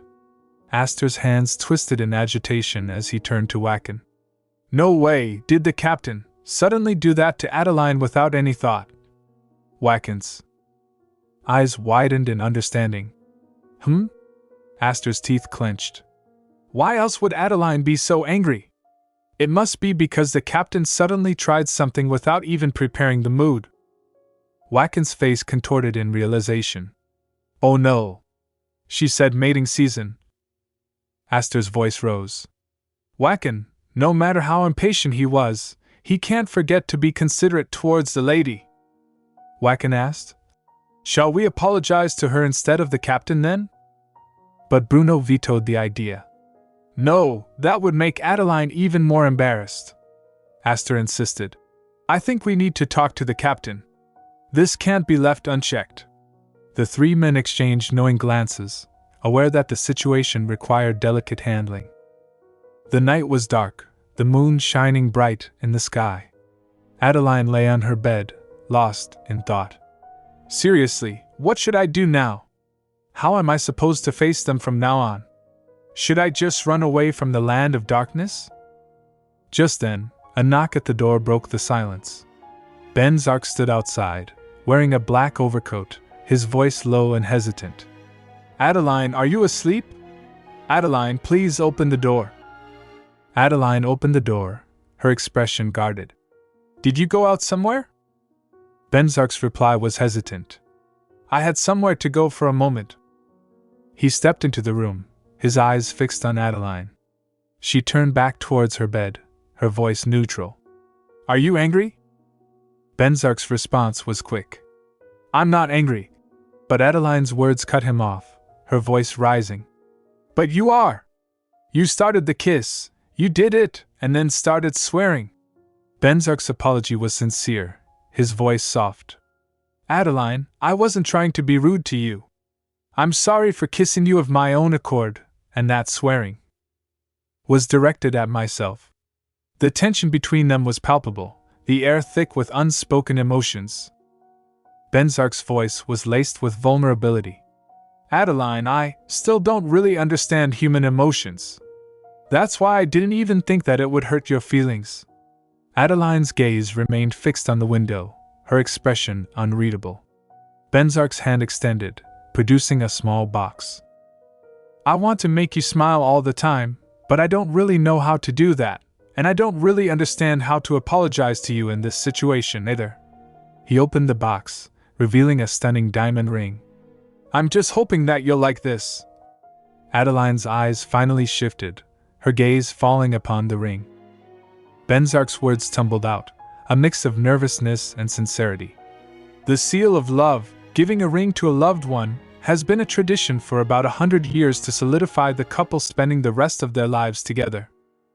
The room fell silent, the only sound the soft glow of the moon outside, casting a gentle light on the tender moment between them. Adele's eyes widened in astonishment, her mind racing. Am I dreaming right now? Venzak's words cut through her thoughts, his expression serious. They suddenly visited me and told me. Meanwhile, Astor's voice added a stern tone to the conversation. You must have hurt Adeline's feelings. Venzak's response was tinged with surprise. Adeline's feelings are hurt? Really? Bruno nodded in agreement. Astor is right. You probably didn't realize it because you are too young and innocent, but atmosphere is extremely important. Astor's finger pointed accusingly at Venzak. That's why, Captain, you should apologize to Adeline. You should at least give her a gift and apologize with extreme seriousness and honesty. The weight of their words settled upon Venzak, his expression softening in understanding. He turned to Adeline, his eyes seeking forgiveness. On Astor's suggestion, Venzak visited a jewelry shop, determined to make amends. He handed the shopkeeper a pouch of gold coins and said, Give me the best ring you have. The shopkeeper, sensing a young lover's eagerness, smiled knowingly. Venzak's eyes sparkled with anticipation as he received the exquisite diamond ring. Later, Venzak presented the ring to Adeline, recounting the events that led him to purchase it. That's what happened, he concluded, his eyes seeking her understanding. Adeline's gaze fell upon the ring, her expression thoughtful. I see, she said, her voice soft. She turned to Venzak, her curiosity piqued. Do you know the meaning of this gift? Venzak's response was innocent. Is there a meaning to it? I'll buy you another one if you don't like it. Adeline's eyes sparkled with amusement. No, I want to know why you bought a ring of all things. She slipped the ring onto her finger, its diamond glinting in the light. Venzak's reply was endearing. Just because. I thought it would be nice if you wore it. Also, it won't break easily like a necklace or bracelet would. Adeline's heart swelled at his thoughtful words, her anger melting away. As Adeline gazed at the ring, her thoughts drifted to the fact that it didn't fit on her ring finger. It's as if it's telling us we aren't suitable as a married couple yet, she mused. She pushed the thought aside, focusing on the ring's beauty. Thank you, it's really pretty. I like it, she said, flaunting the ring. But her mind wandered again, this time to Venzak's gleaming blue eyes. Ray? Your eyes, she exclaimed, her thoughts racing. I'm sure this happened before at some point, probably. This is strange. I don't recognize him at all. Venzak noticed her distant expression and asked, Adeline, are you okay? Adeline rose from her chair, her voice laced with fatigue. I'm just a little bit tired. I think I need to sleep. I need to remember. Venzak nodded understandingly. I see, I visited you too late. You should rest, Adeline. As he turned to leave, Adeline bid him good night, her thoughts still swirling. Good night. Once. Alone, Adeline lay on her bed, her mind consumed by questions. Why can't I see him anymore? It's almost like I don't want to see. I can't remember it. Where did I see that blue light before? Her thoughts trailed off, lost in the haze of her memories, as she drifted into a restless sleep. On March 1st, the day of the grand party, the streets were abuzz with excitement. Horse carriages rattled down the cobblestone roads, while people chattered and laughed in the crowded thoroughfares. Amidst the commotion, a voice called out, "Baron Hesse!"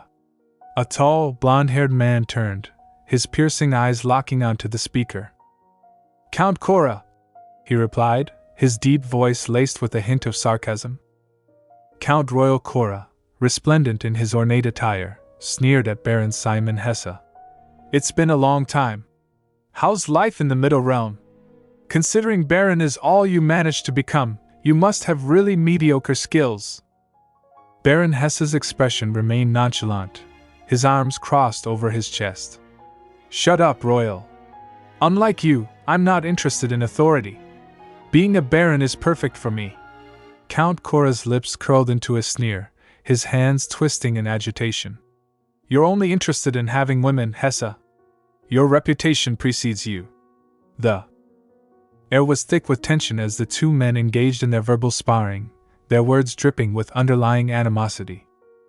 Baron Hesse shrugged nonchalantly. "I was going to contact Filbert, but I didn't really feel like it.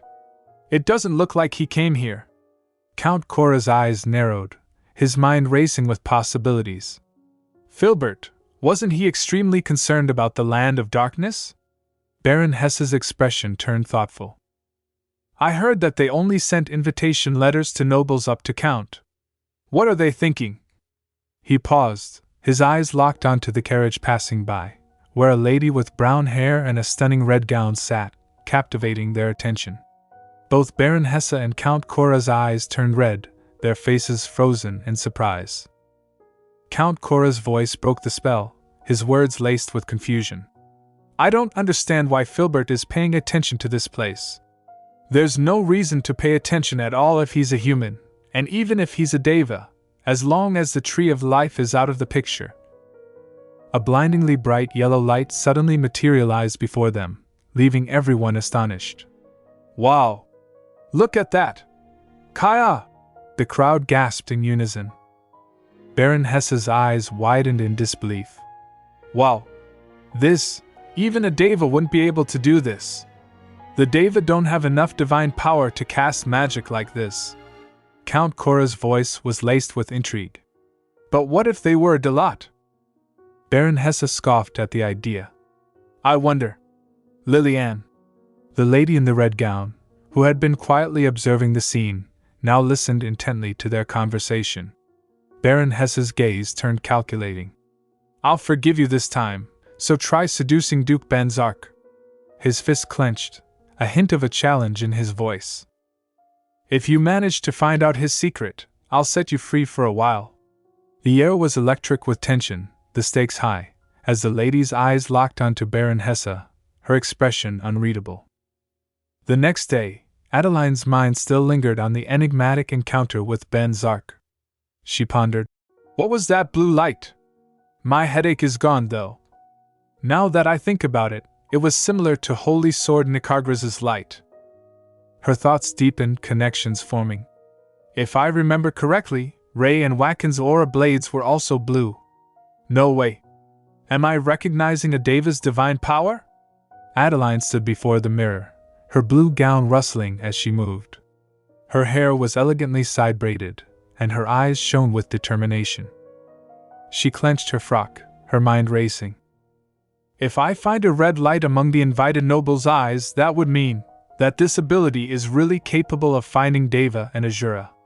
But why did I get this power out of nowhere? A hint of self-deprecation crept into her thoughts.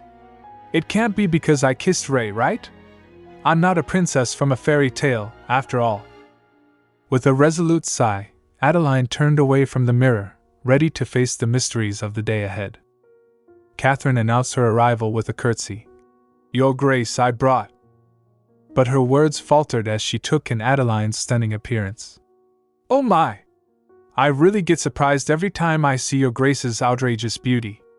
The dress Your Grace is wearing today is going to become a new trend over the continent." Meanwhile, Duke Venzak entered, resplendent in his formal attire, and his eyes widened as he beheld Adeline.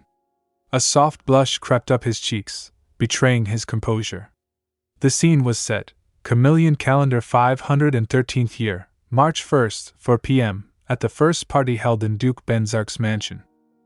Soft violin music filled the air, and the Duke's mansion was adorned with exquisite beauty. The nobles had gathered, their faces a testament to their excitement and curiosity. As Adeline arrived, she twitched, her eyes scanning the room. She leaned in, whispering to Ray. "Ray, are you kidding me?" Duke Venzak's eyes snapped to hers, confusion etched on his face. "What?"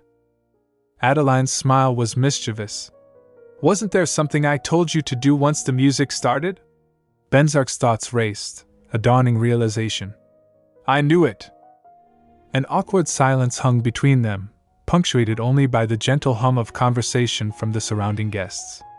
Adeline's smile masked her growing frustration. "I told him over and over that he should ask me to dance. The guests can only start dancing after we do." Just. As the silence became unbearable, Astor intervened, his voice smooth as silk. "Duchess Adeline Venzak, would you do me the honor of allowing me to be the first to dance with you?" Instead of the Lord. Astor's hand reached for hers, but before he could grasp it, Ray stepped in, his hand possessively encircling Adeline's waist. You were planning to feign ignorance until the end if Astor didn't interfere, weren't you?" Astor's giggles and stares only added to the tension, but Ray's expression remained nonchalant. "I see you're already well aware. Dancing isn't my thing, after all." The air was thick with unspoken words, the music swirling around them like a challenge. Adeline's eyes sparkled with amusement, her thoughts racing with the possibilities. As they glided across the dance floor, Adeline's voice whispered urgently in Ray's ear. "Ray, this party needs to be a success. In order to achieve that, the rumors the visitors spread are important, and we need to try even harder because less than 20% of the invited people showed up." Her gaze swept the room, her eyes lingering on the empty spaces. Even the people from Count 11 Lawton's house didn't come. If they realize that Duke Venzak is a boring and rude man with no feelings, they are all going to get disappointed and leave. Ray's expression remained neutral, but his voice hinted at a subtle vulnerability. "It almost sounds like that's how you see me." Adeline's eyes widened in surprise. "Oh my, really? It must be because you feel guilty about something." Ray's response was non-committal. As their dance came to an end, the room erupted in applause. Adeline and Ray bowed to each other, their movements fluid and practiced. Adeline's smile sparkled mischievously. "I'm going to go interact with them now. I might end up dancing with them." Ray's face fell, his eyes clouding over. "Did you just say that you are going to dance with somebody other than me?" Adeline let out a gentle sigh, her voice laced with reason. "Even the Emperor shows generosity by entrusting the Empress's hand to other men in parties." Ray stood still, his expression unreadable. Adeline's determination shone through. "I told you already, I'm not here to play around. I'm going to find the Azura attending this party." Ray's grip on her hand tightened, his eyes pleading. "You don't need to do something like that. You looked really happy when you were preparing the party. I just want you to enjoy it." Adeline's cheeks flushed, her heart skipping a beat. She pulled her hand back, her voice barely above a whisper. "You are right, Ray. I was looking forward to the party. Preparing it was fun, and I'm also having lots of fun right now." Her eyes sparkled with mischief as she asked, "Ray, do you know which part is the most fun to me?" The air was charged with anticipation. Ray's eyes locked onto hers, awaiting her response. Adeline's voice took on a resolute tone, her eyes gleaming with determination. "It's the fact that I can help find your enemies right here and now for you to eliminate." Venzak listened calmly, his expression unreadable, but his eyes betraying a hint of interest. Adeline continued, her words laced with a sense of purpose. "I need to get close to them to do that, so... Ray, can you release my hand?" Ray's fingers hesitated, then slowly unfurled, releasing Adeline's hand. His eyes clouded over, his thoughts a jumble of emotions. I don't want her to dance with another man, he thought. But I probably have no other choice than to let her go because nobody can win against their beloved one. The grand party at Duke Venzak's mansion was in full swing, the opulent decorations and exquisite cuisine creating a truly regal atmosphere. The tables groaned under the weight of sumptuous dishes, each one more tantalizing than the last. The nobles in attendance indulged in the feast, their faces alight with delight. "Oh my, how is this so delicious?" one guest exclaimed, savoring a bite of tender meat. "I wonder if they eat this kind of food every day." As they enjoyed the culinary masterpieces, a man couldn't help but ask, "What meat is this? It's melting in my mouth. I wonder who cooked it." The room was filled with the sounds of laughter, conversation, and the clinking of silverware on fine china. The aroma of roasting meats and freshly baked bread wafted through the air, teasing the senses and leaving everyone wanting more. Adeline watched the guests savoring the delicious food, a sly smile spreading behind her hand fan, which she used to cover half of her face. She thought to herself, "I knew it was a good idea to prepare the banquet without hors d'oeuvres." A lady took a bite of the meat, and her eyes widened in surprise. Isn't this meat?" she asked, her voice full of wonder. Bruno, the chef, smiled proudly. "I used a small amount of magic to process the meat," he revealed, waving his hand over the steak to display a hint of blue magic. The lady's curiosity was piqued. "So magic can even do something like this?" she exclaimed. Bruno nodded. "Magic can be used in various ways, depending on the user." Adeline chatted amiably with the noble ladies, her hand fan fluttering as she spoke. One of them said, "I didn't expect the land of darkness to be so wonderful." Another lady, standing beside her, added, "Duchess, your dress looks really good on you. Where did you get it?" Adeline's gaze drifted off, her mind wandering as she thought, "I thought he would be scary because he's the Duke of Darkness." The lady's question brought her back to the present. "How did you meet the Duke?" she asked, her curiosity piqued. Just then, Adeline noticed Baron dragging Lillian out of the party. Without answering the lady's questions, Adeline closed her hand fan and smiled sweetly. "Please excuse me for a moment," she said, her eyes fixed on the departing pair as she made a discreet exit. Adeline followed Baron and Lillian to a private room, using her magic to slightly open the door and eavesdrop on their conversation. Baron's voice was venomous as he berated Lillian. "You are useless! You trash! Even though I fed you and gave your worthless ass a place to sleep, you can't even perform this one task!" Adeline's eyes widened in shock, recognizing the cruel words as the same ones Lillian had shared with her from her past life. Just then, Baron slammed his foot down, his voice rising. "That Duchess! She's so pretty that no decent girl would satisfy the Duke!" Lillian sat on the floor, tears streaming down her face as Baron grasped her chin tightly. "But your body is still quite arousing. I taught you lots of things before, didn't I? Be more desperate with seducing that Duke bastard." His instructions were laced with malice. "Just make him fall for you somehow to find out what he's been hiding." With a parting shot, Baron stepped out of the room. "You don't need to return home with me today if you do a good job. After all, I'm a generous husband." Adeline's heart went out to Lillian, her mind racing with the implications of what she had just overheard. Lillian stood frozen in shock, the creaking of the open door echoing through the room as Baron departed. Adeline slipped inside, her eyes locked onto Lillian's fragile form. "Were you Baroness Hesse?" Adeline asked, her voice gentle but probing. Lillian's eyes widened, her body flinching as if struck. She bowed deeply, her voice trembling. "Ah, Duchess! How long have you been here?" Adeline's expression was compassionate. "I just arrived." "What's your name?" Lillian hesitated before answering. "My name is Lillian." Adeline smiled warmly, introducing herself. "I'm Adeline. Call me Adeline." Lillian's eyes darted up, her voice barely above a whisper. And no, I wouldn't dare. Adeline's tone was reassuring. We are both noble ladies. I'm also going to call you Lillian. Lillian's mind wandered, her gaze drifting off into space. Adeline's voice brought her back to reality. I'm planning to fix my makeup. Some of it came off during the party. Do you want to come with me? Lillian thought to herself. She noticed that I was crying. As they left the room, Adeline turned back to Lillian.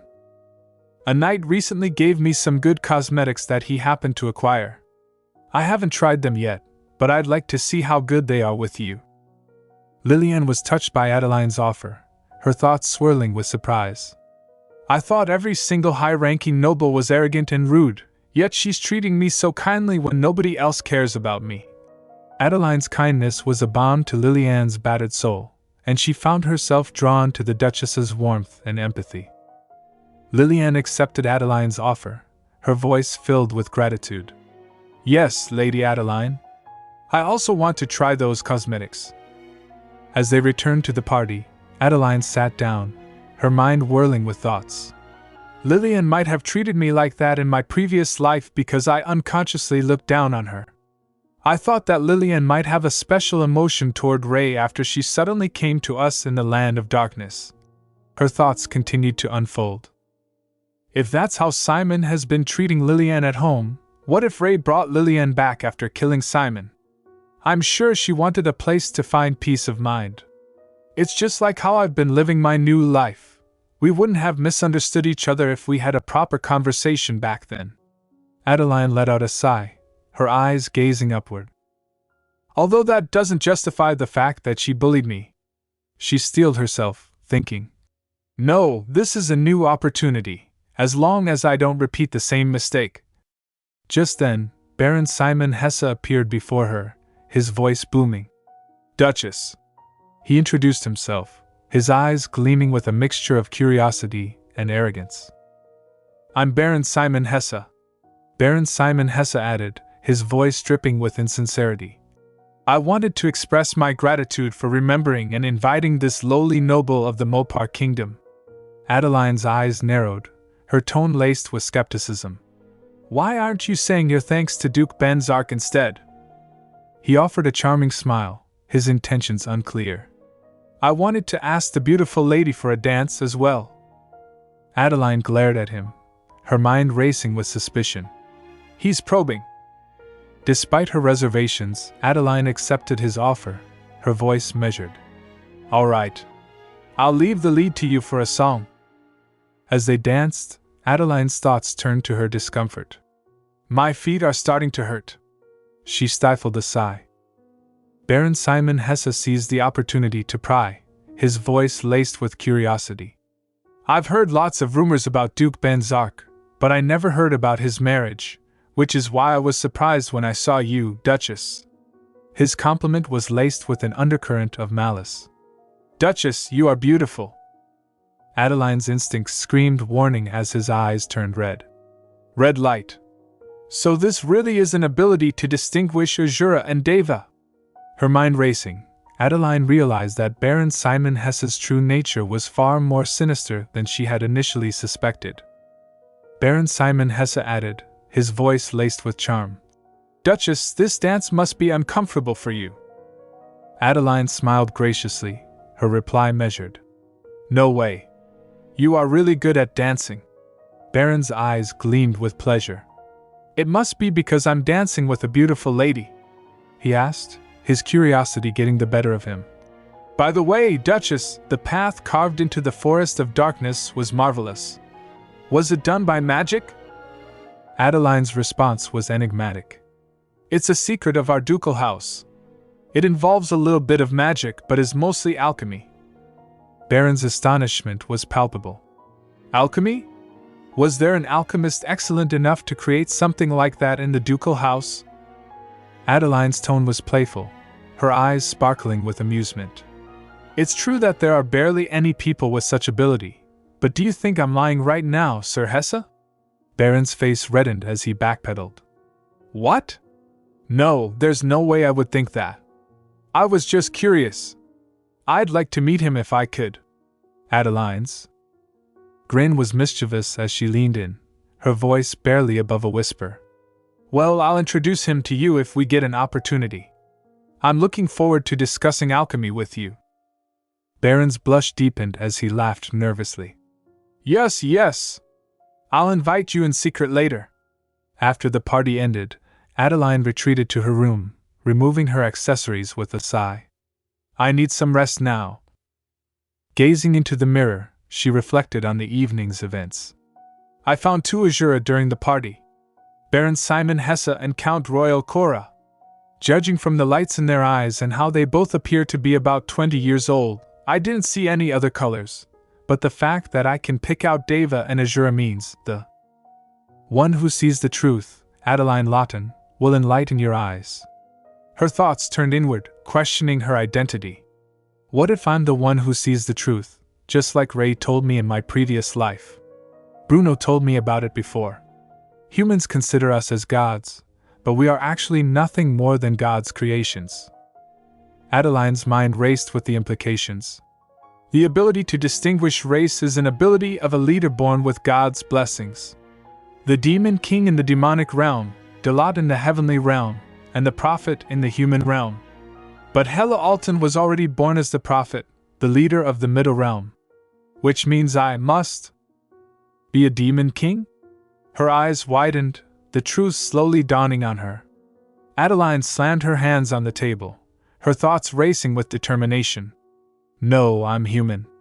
I'm an ordinary human born from my mother, and I'm different from Deva, who never age. Her mind flashed back to the events that had shaped the world. The Tree of Life burned down during the Heavenly Demonic War, and the Middle Realm was practically under the demonic realm's control. The Empire's national religion worships Azura, and the temple that used to worship Deva became a legend of the past. Adeline's eyes narrowed, her resolve strengthening. Maybe God has bestowed me with this power to restore the broken balance. If I help the Deva revive the heavenly realm, the balance will naturally be maintained. Neither Delot nor the Demon King has the power to rewind time. God must have been the one who revived me to help the Deva. God is supporting me. With newfound conviction, Adeline stood up, her heart burning with purpose. She knew what she had to do, restore the balance, and revive the heavenly realm. The day after the party, Adeline and Venzak stood facing each other, fully dressed in night uniforms. Adeline wore a sleek black dress, while Venzak wore a dignified blue attire. He stood still, his arms crossed, his gaze fixed on Adeline. She pointed two fingers accusingly. Among those who attended the party, at least Simon and Royal are Azura. Venzak's stare intensified, his expression unreadable. Adeline felt a shiver run down her spine. Why are you staring at me like that? She asked, her voice firm. Do you think I'm saying that they are Azura when they aren't? Venzak remained silent, his eyes boring into Adeline's soul. She thought to herself, he doesn't look happy. Suddenly, Venzak's voice broke the silence, his tone low and urgent. How did you find out about them? Did the prophecy tell you about them? Adeline's heart skipped a beat as she hesitated, unsure how much to reveal. Adeline's mind wandered, weighing her options. I would need to tell him about my previous life to explain that it's divine power. Her hands clenched into fists as she thought. I don't want Ray to find out about that miserable and pathetic Adeline Venzak. A sly smile spread across her face as she laughed. Rather than that, the nobles from the party are going to spread rumors about it. Her eyes sparkled with amusement. Once more people start to visit the mansion by invitation, they aren't going to think it's the ducal house's fault when a few visitors end up dying. Adeline's gaze locked onto Venzak's, her voice taking on a persuasive tone. I think around next month would be good for the next party. Her suggestion hung in the air, a subtle challenge to Venzak's authority, as she manipulated the situation to her advantage. Venzak nodded, his voice distant. All right. Adeline noticed him zoning out and took advantage of the moment to exit.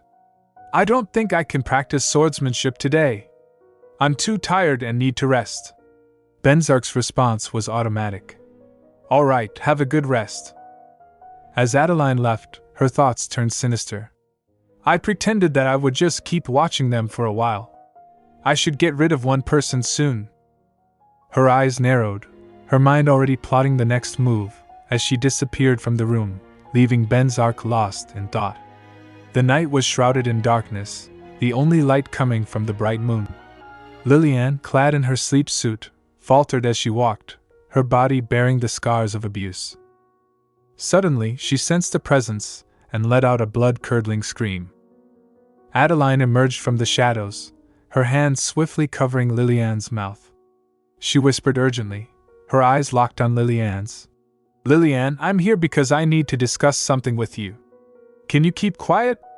Lillian's eyes widened in astonishment, her voice barely above a whisper. Lady Adeline. Fear and uncertainty etched on her face as she stared at Adeline, unsure of what to expect. Adeline's voice was low and urgent. Please excuse my rudeness. There's something I must discuss with you in secret. Lillian's eyes darted around the room, her voice trembling. I see. Do you want some tea? Adeline's laughter was soft, reassuring. Relax. I didn't come to drink tea. Rather than that, Lillian. Her expression turned serious. I'm planning to kill Baron Simon Hesse. I'm curious as to what you think of that. Lillian's face went white, shock etched on her features. Adeline's words hung in the air, heavy with intent. Adeline continued, her voice measured. I'd also like to know if you can leave Baron Hesse's house without your husband. Lillian's voice was barely audible, her eyes wide with fear. Why would you kill my husband? Adeline's expression turned icy.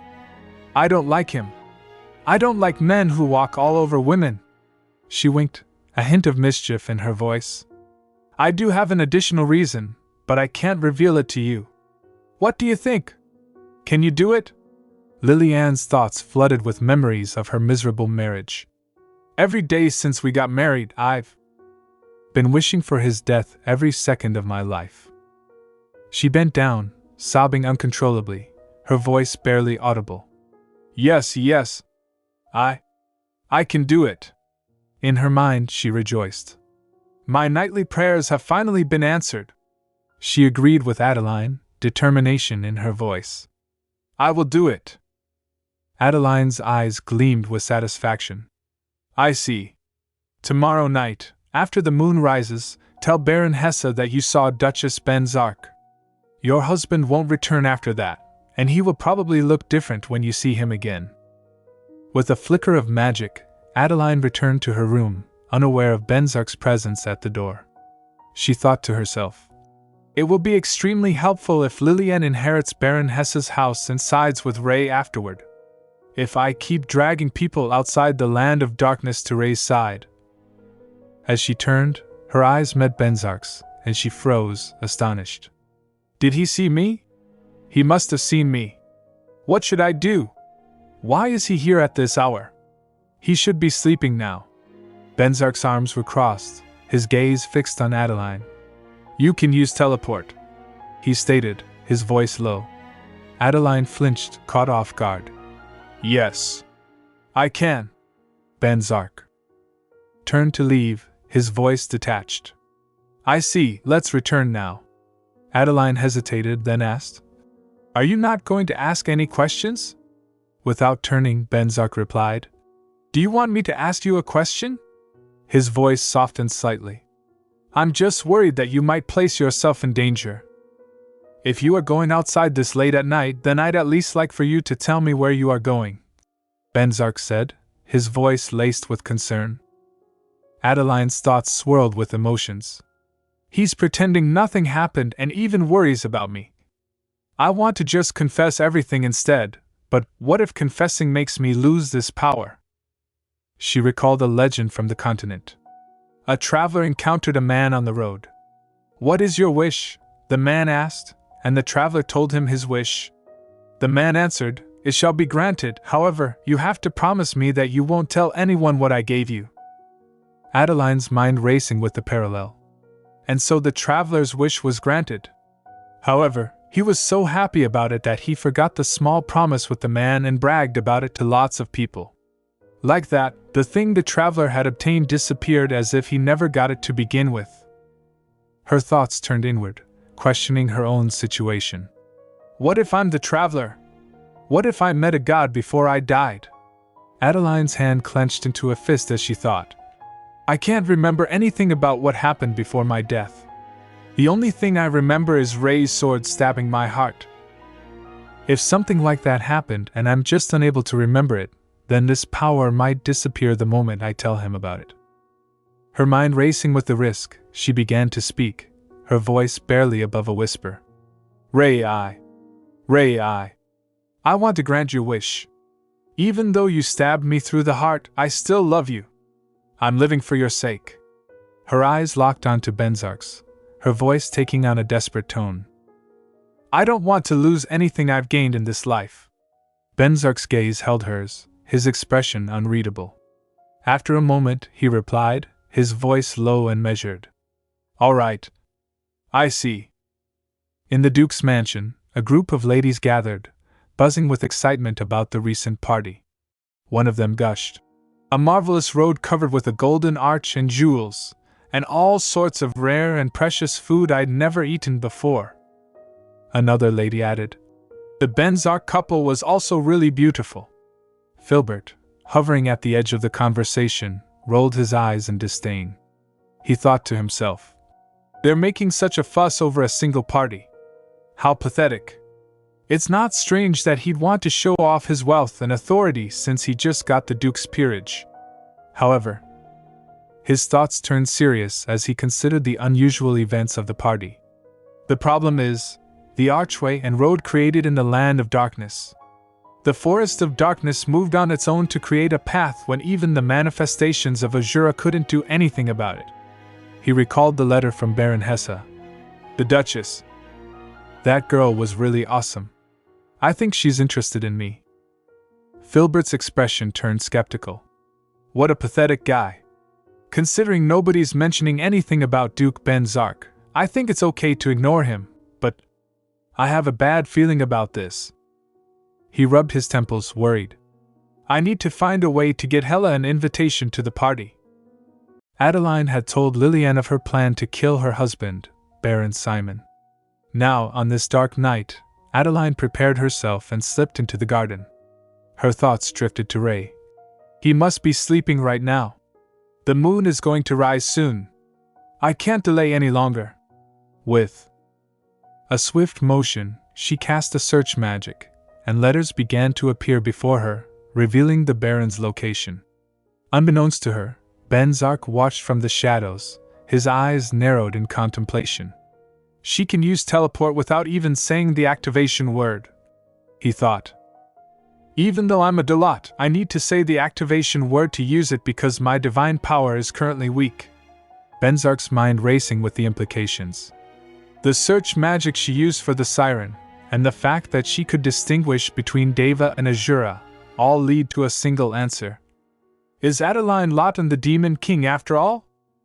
Venzak's thoughts continued. However, if a Demon King really existed, the Azura would have become stronger.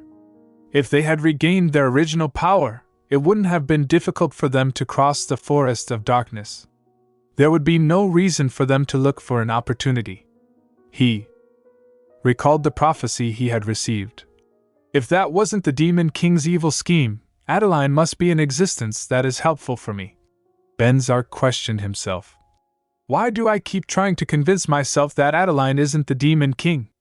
I won't forget my position and responsibility as a Dalat. If Adeline is really the Demon King, I have to kill her with my own hands. Yet his thoughts betrayed his resolve. But still, I want to keep her by my side, even if I have to abandon everything for that. With a mix of frustration and self-awareness, Venzak rubbed his temples. I'm such a pathetic Dalat. Meanwhile, Baron Simon was brutally tormenting Lillian, slapping her mercilessly as she lay on the bed. She thought to herself, when is the moon rising? As the first rays of moonlight peeked through the window, Lillian spoke up. Simon, somebody is here. I think she's Duchess Venzak, probably. Baron Simon flinched, his attention diverted. What did you say? He rushed to the terrace and gazed out, his eyes locking onto Adeline's figure clad in black, her face shrouded in shadows. Lillian pointed. Look over there, outside the window. Simon's curiosity got the better of him, and he opened the window for a clearer view. Then, he exited his room and ventured into the garden, leaving Lillian behind.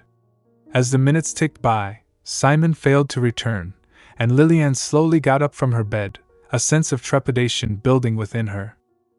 Lillian approached a lady servant and asked, Did you see the Baron leaving by any chance? The servant replied, Yes, he was going somewhere in a hurry. He said there was somebody in black clothes in the garden. Shall I ask him again? Lillian's concern grew. Please do. I'm worried because the visitor arrived so late at night.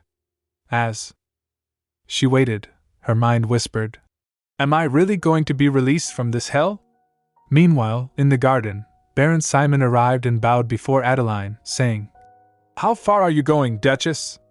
I was planning to invite you soon enough, just like we promised at the party, but you actually visited me on your own. I guess the Duchess was also looking forward to seeing me again. Adeline's response was laced with sarcasm. I certainly was. She turned to face him, her hand reaching out to caress his face. This darkness is perfect for having some quick fun.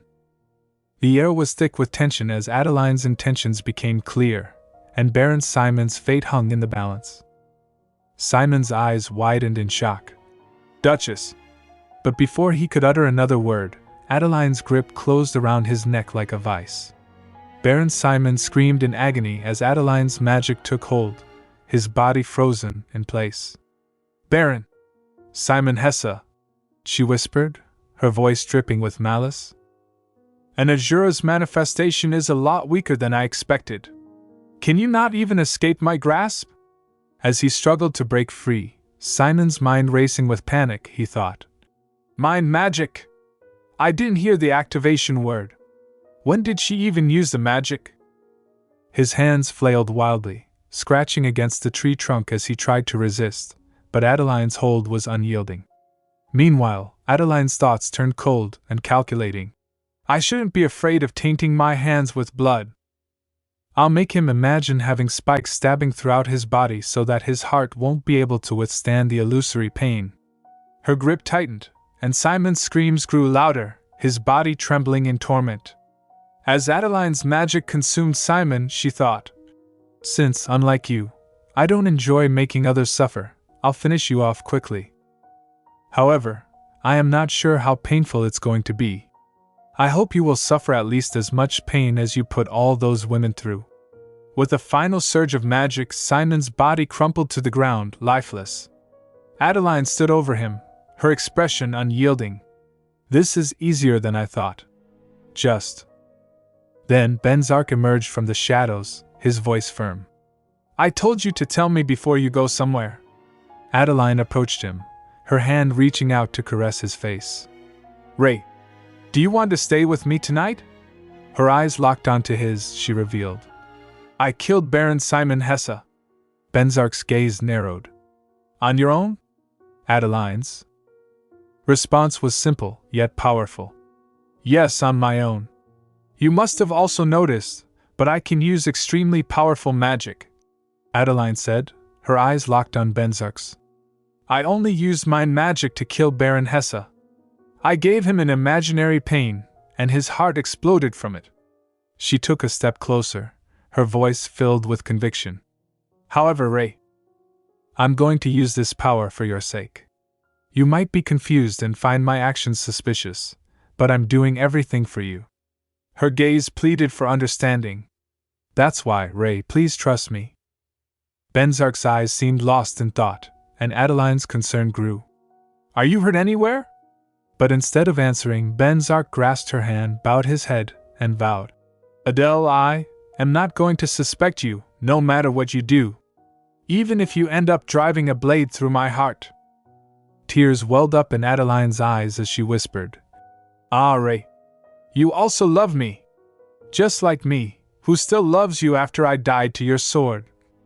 Just like how you are trying to justify your suspicions by telling yourself that I had a reason behind my actions. With tender affection, she bent down and kissed his forehead, then his nose, her lips barely brushing against his skin. Adeline's voice was barely above a whisper. I can't suspect the affection flowing out from your expressionless face. Venzak's cheeks flushed as he held her hand. Adele, this is troublesome. His fingers brushed against her lips, and he warned. Don't force me to do something I shouldn't. Adeline's response was tender, kissing his hand. There's nothing you shouldn't be doing to me. Venzak's eyes closed, his teeth clenched in restraint, before he surrendered to their passion.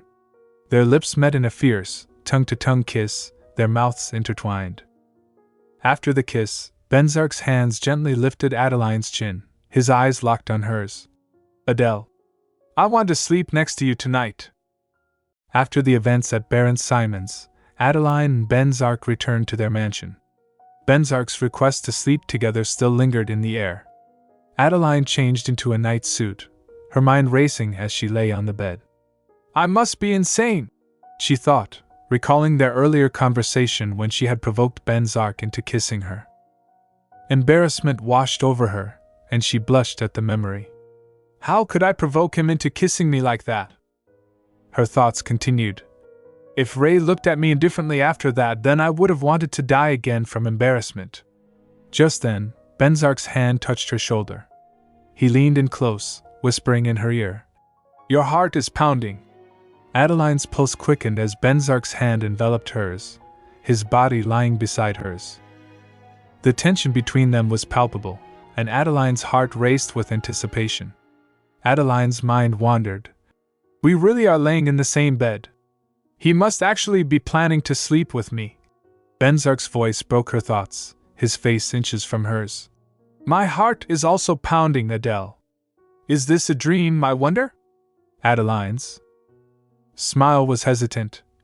Indeed. Her thoughts drifted to her past life. Maybe I'll be laying by myself in that lonely room once I wake up from this dream. Venzak's gaze held hers, his voice gentle. Adele, let's sleep now. Adeline's response was delayed, her voice barely above a whisper. Ah, yes. We should sleep. Her thoughts betrayed her calm exterior. Of course he'd say that. I'm not even surprised anymore after everything he's done so far. As Venzak settled into sleep, he whispered, Good night. The silence that followed was filled with Adeline's racing thoughts and the sound of their pounding hearts. As Adeline lay beside Venzak, she thought, No, it might be better this way. Until I get used to us laying down next to each other and sleeping, until I stop feeling nervous about sharing a blanket's warmth with him, this much is perfect. She opened one eye, her mind wandering to her childhood. I don't think I've ever slept right next to someone like this since those times when I slept with my mom when I was very small. Her hand drifted to his chest, her touch gentle. Venzak's steady heartbeat and calm breathing seemed to lull her into a sense of security. Together, they slept peacefully, the warmth of their bodies and the soft blanket enveloping them in a sense of tranquility. Venzak's dream unfolded like a dark prophecy. This dream must be the future. This devastated and lifeless atmosphere. It must mean that the Azura got stronger over time, and that demonic beasts are running amok. In the dream, Avid stood before him, clad in a long black coat, his expression remorseful. I'm really sorry. I thought you were the one who kidnapped Elise. Avid's laughter was tinged with desperation as he scratched his head. I've been looking for her for a very long time, but I never managed to find her. His tone shifted to anguish as he screamed at Venzak. Release Elise! What happened a moment before? Avid turned to a girl beside him, wearing a yellow gown, and asked, What was the name of the demonic beast that devours people and traps them in its stomach? It was a name I'd never heard before. The dream's intensity was palpable, leaving Venzak with a sense of foreboding. The girl in the yellow gown turned to Avid and replied, It's Dovbella. Wacken, standing nearby, added, We couldn't find its weakness, so saving Elise was all we could do. His expression turned grim. I'm sure its stomach is still filled with women. Avid's eyes widened in astonishment. How did you even find out that Elise was there? Wacken's response was matter-of-fact. I got a prophecy. Venzak, who had been watching the exchange, slammed his hand on the table. Since the misunderstanding was cleared up, let's go. Avid hesitated. Your Highness. You can't just leave like that. He grew flustered. I need to pay my debt for Elise being saved. Can you take our Eagle mercenary corps with you? Venzak's eyes clouded, remembering Avid's words. That's how we ran away together. The past and present collided in his mind, fueling his determination. Venzak's thoughts consumed him. He must be trying to enter the land of darkness to avoid Marquis Kuala. Avid's pleading voice broke through his reverie. Your Highness will be my benefactor for the rest of my life, and you are the strongest person I've ever seen. I want to serve you. He turned to Wacken. Don't you agree, Koken? Wacken's subtle headshake conveyed his disagreement. Venzak's response was firm. We don't need mercenaries, though. The girl in the yellow gown stepped forward, her voice laced with desperation. I would also like to ask for your favor, Your Highness. My father, the Marquis, is going to send people to take me once he learns that I'm alive. I don't want to return to that hellish place. Wacken whispered in Venzak's ear. Captain, let's take them with us. Once you save the woman with brown hair and blue eyes from Dovbella, you will encounter people who will be extremely helpful in the future. That's what Hela said. Venzak's dream faded, leaving him with a lingering sense of unease. He thought, Hela, that name again. The mysterious name echoed in his mind, a reminder of the prophecy and the uncertain future ahead. I'm sure of it now. Since Adela may not be the prophet, that Hela person is most likely the prophet. But why are my feelings towards her so unfavorable? Are you telling me to do as she said? Venzak's thoughts were laced with skepticism as he clenched the bedsheet. The me inside the dream doesn't trust Hela. There must be a reason for that. His gaze drifted to Adeline, who had rolled closer to him in her sleep. He thought, in that case, I need to kick Avid out since he goaded me into meeting Hela. Adeline's words echoed in his mind. I'm going to use my power for your sake. That's why, Ray, please trust me. Venzak's hand gently touched Adeline's head as he sighed, thinking. Adela was the one who brought Avid here. She must have a reason for trying to make him my knight. There's no way Adela would do anything that might harm me. The person most dangerous to me right now is... His thoughts trailed off, lost in the complexity of his relationships and the prophecies surrounding him. Adeline stirred awake, asking Venzak, Ray, how did you sleep? I slept well. How about you? Venzak replied, his mind still wandering through the vivid dream he had. I'm thinking about it too much, he thought. A dream is just a dream, but it was too vivid, and it's overlapping with reality in my head. Adeline yawned. Me too. I slept really well. Venzak's thoughts drifted to the future. I should start sleeping with Adela in the future. Adeline's voice broke his reverie. I didn't dream at all. I stopped dreaming recently, you know. I used to dream so frequently. Venzak's curiosity was piqued. Did you stop dreaming recently? When did it start? Adeline's response was contemplative. In my new life, ever since I married you. Venzak's thoughts swirled. I'm dreaming despite being a deva, and Adela stopped dreaming after she got married. I feel like there's a correlation here. Adeline noticed his distant gaze and asked, Why are you looking so serious? Is there trouble? As Venzak rose from bed, he reassured her. No, that's not the case. His mind, however, remained preoccupied. What I need to focus on is stopping that unknown dream from happening. I should focus on that until I can figure out what the dream was about. But it looks like that will be difficult to achieve with my will.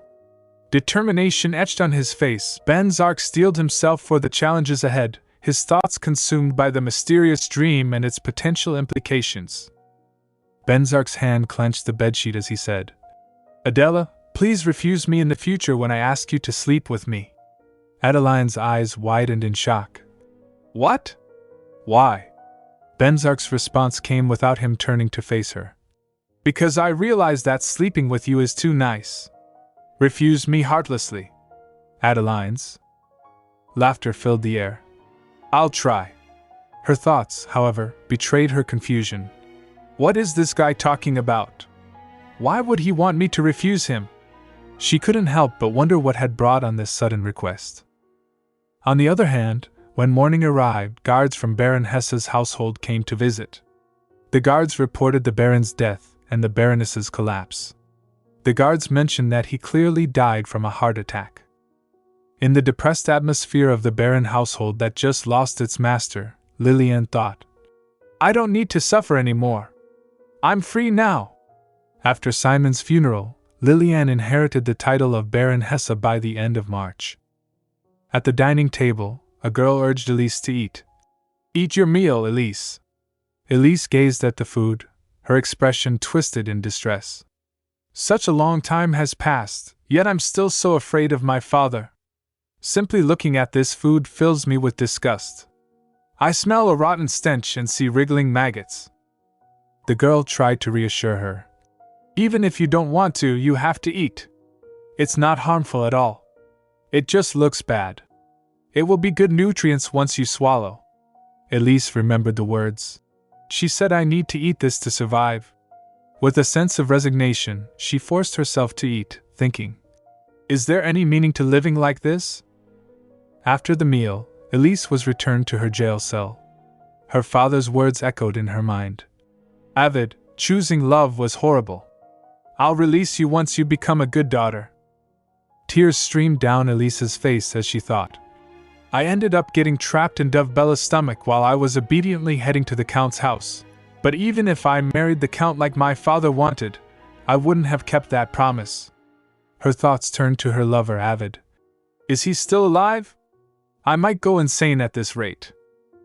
I've been enduring everything while believing that he must be alive and that I will be able to meet him again. But I don't think I can last much longer. As spring undeniably arrived, Venzak and Adeline engaged in a session of swordsmanship practice. Clad in night attire, they strolled side by side through a garden filled with vibrant pink blossoms on every tree. Adeline's smile reflected her delight in the atmosphere. I think it's about time to host the second party, she said. And I'm thinking about killing another Azura before hosting the party. Venzak gazed at her for a moment before inquiring, who are you planning to kill? Adeline responded, Royal Korra. Venzak asked, how are you going to proceed this time? Adeline pondered. I'm not sure. House Hesse announced that Baron Simon died from a heart attack. During Simon's funeral, Lillian mentioned, I checked the documents my husband left behind and found some useful things. She added, as the master of House Hesse, I pledge to serve Duke Venzak. With tears in her eyes, she continued, since you granted me this new life, I'll live in a way that won't disappoint you, Lady Adeline.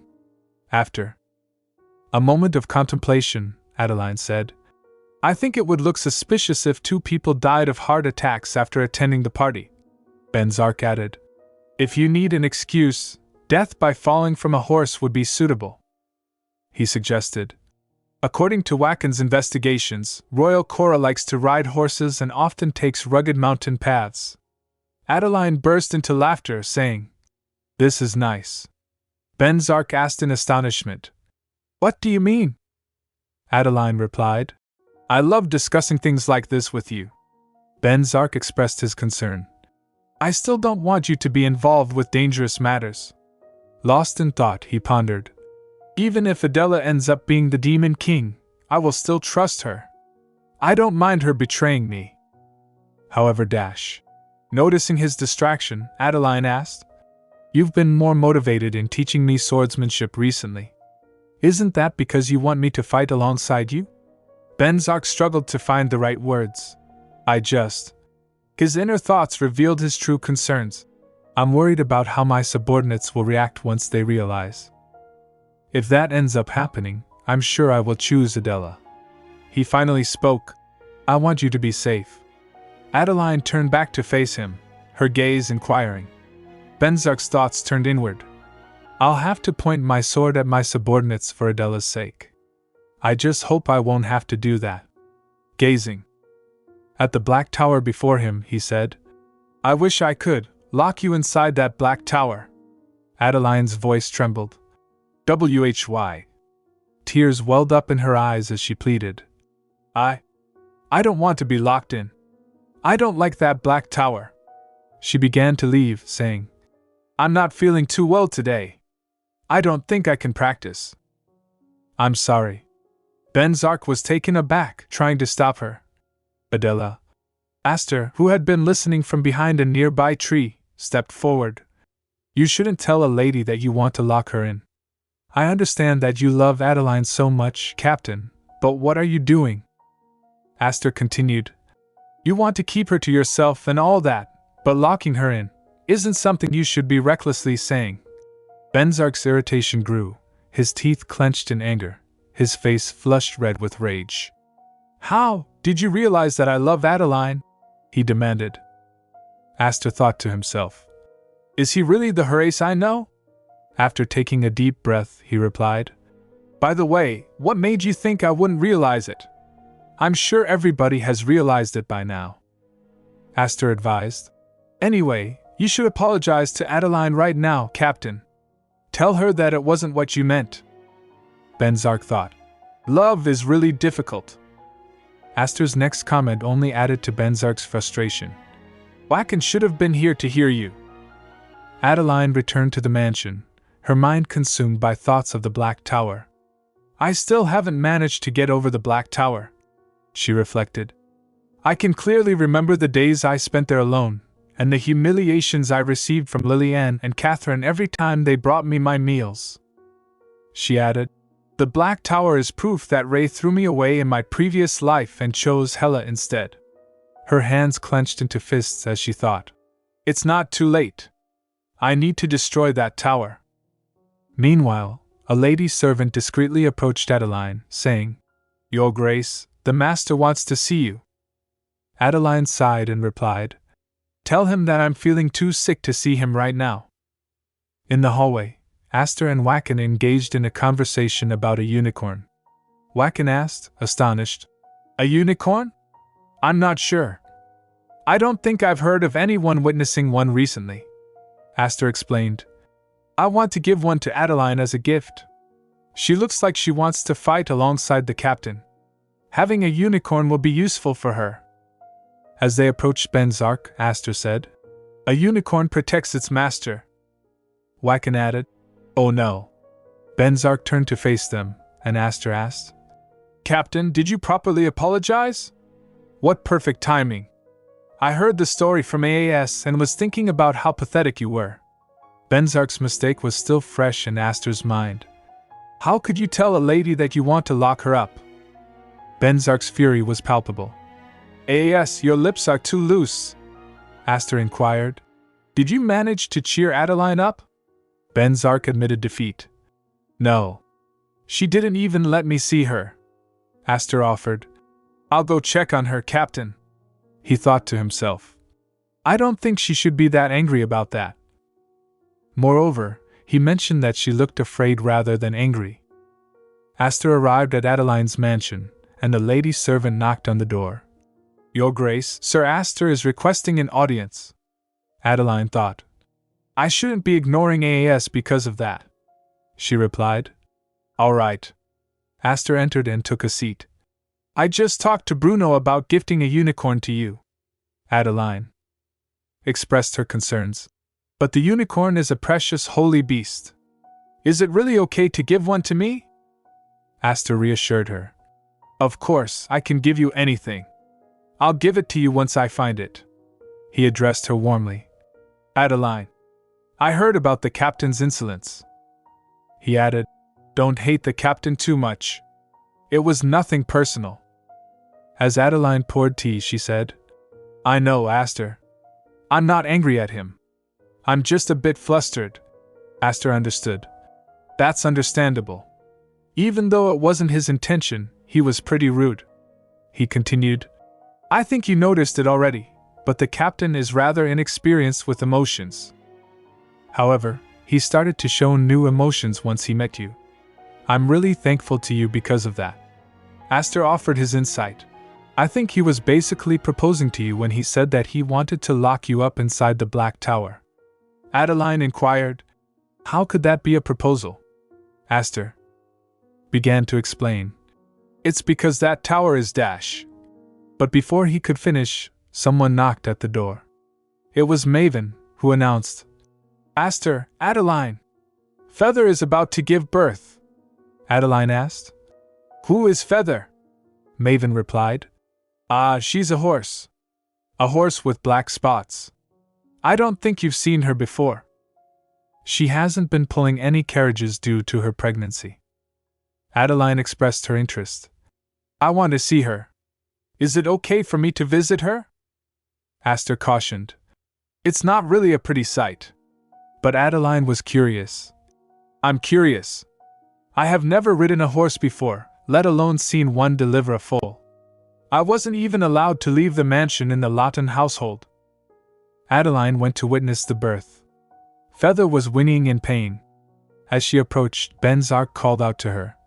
Adeline, are you really fine with watching this? Adeline asked. Is she going to bleed a lot? Venzak reassured her.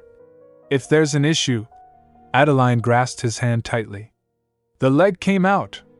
As they watched the scene unfold, Adeline was overcome with emotion, tears streaming down her face. She became lost in thought. I suddenly remembered a story I heard in my previous life. You won't know until you have one. If we manifest in the world and have a baby with a human for the first time, we remember that moment for the rest of our lives. Making a baby like that is a new experience for us. Feather tenderly licked her newborn foal. Adeline continued her introspection. Unlike when we see a baby born from the tree of life, this fills us with deep emotions. We finally get to learn why humans cherish their babies so much and why they sacrifice themselves for their babies. She confessed. I never had a baby in my previous life, but I always wanted to have one. A baby between him and me. A baby between Horace and Adeline. Adeline wondered. I wonder what you are thinking about. Have you ever imagined having a baby with me? She pondered. They say that Devis don't know the happiness of giving birth to a baby that takes after them because they were born from the tree of life. Or maybe he already had a baby during the 500 years he has been manifested. Adeline asked Venzak. Ray, have you, by any chance, had a baby before? Venzak replied. I'm a man. I can't get pregnant. Adeline clarified. No, I mean, have you ever gotten anyone pregnant before? Aster and Wacken were astonished by the question, and Venzak responded. Have I ever gotten somebody else pregnant? Why would I ever do something so annoying? Aster and Wacken burst out laughing, and Adeline became embarrassed. Aster thought, Captain, that's the wrong answer.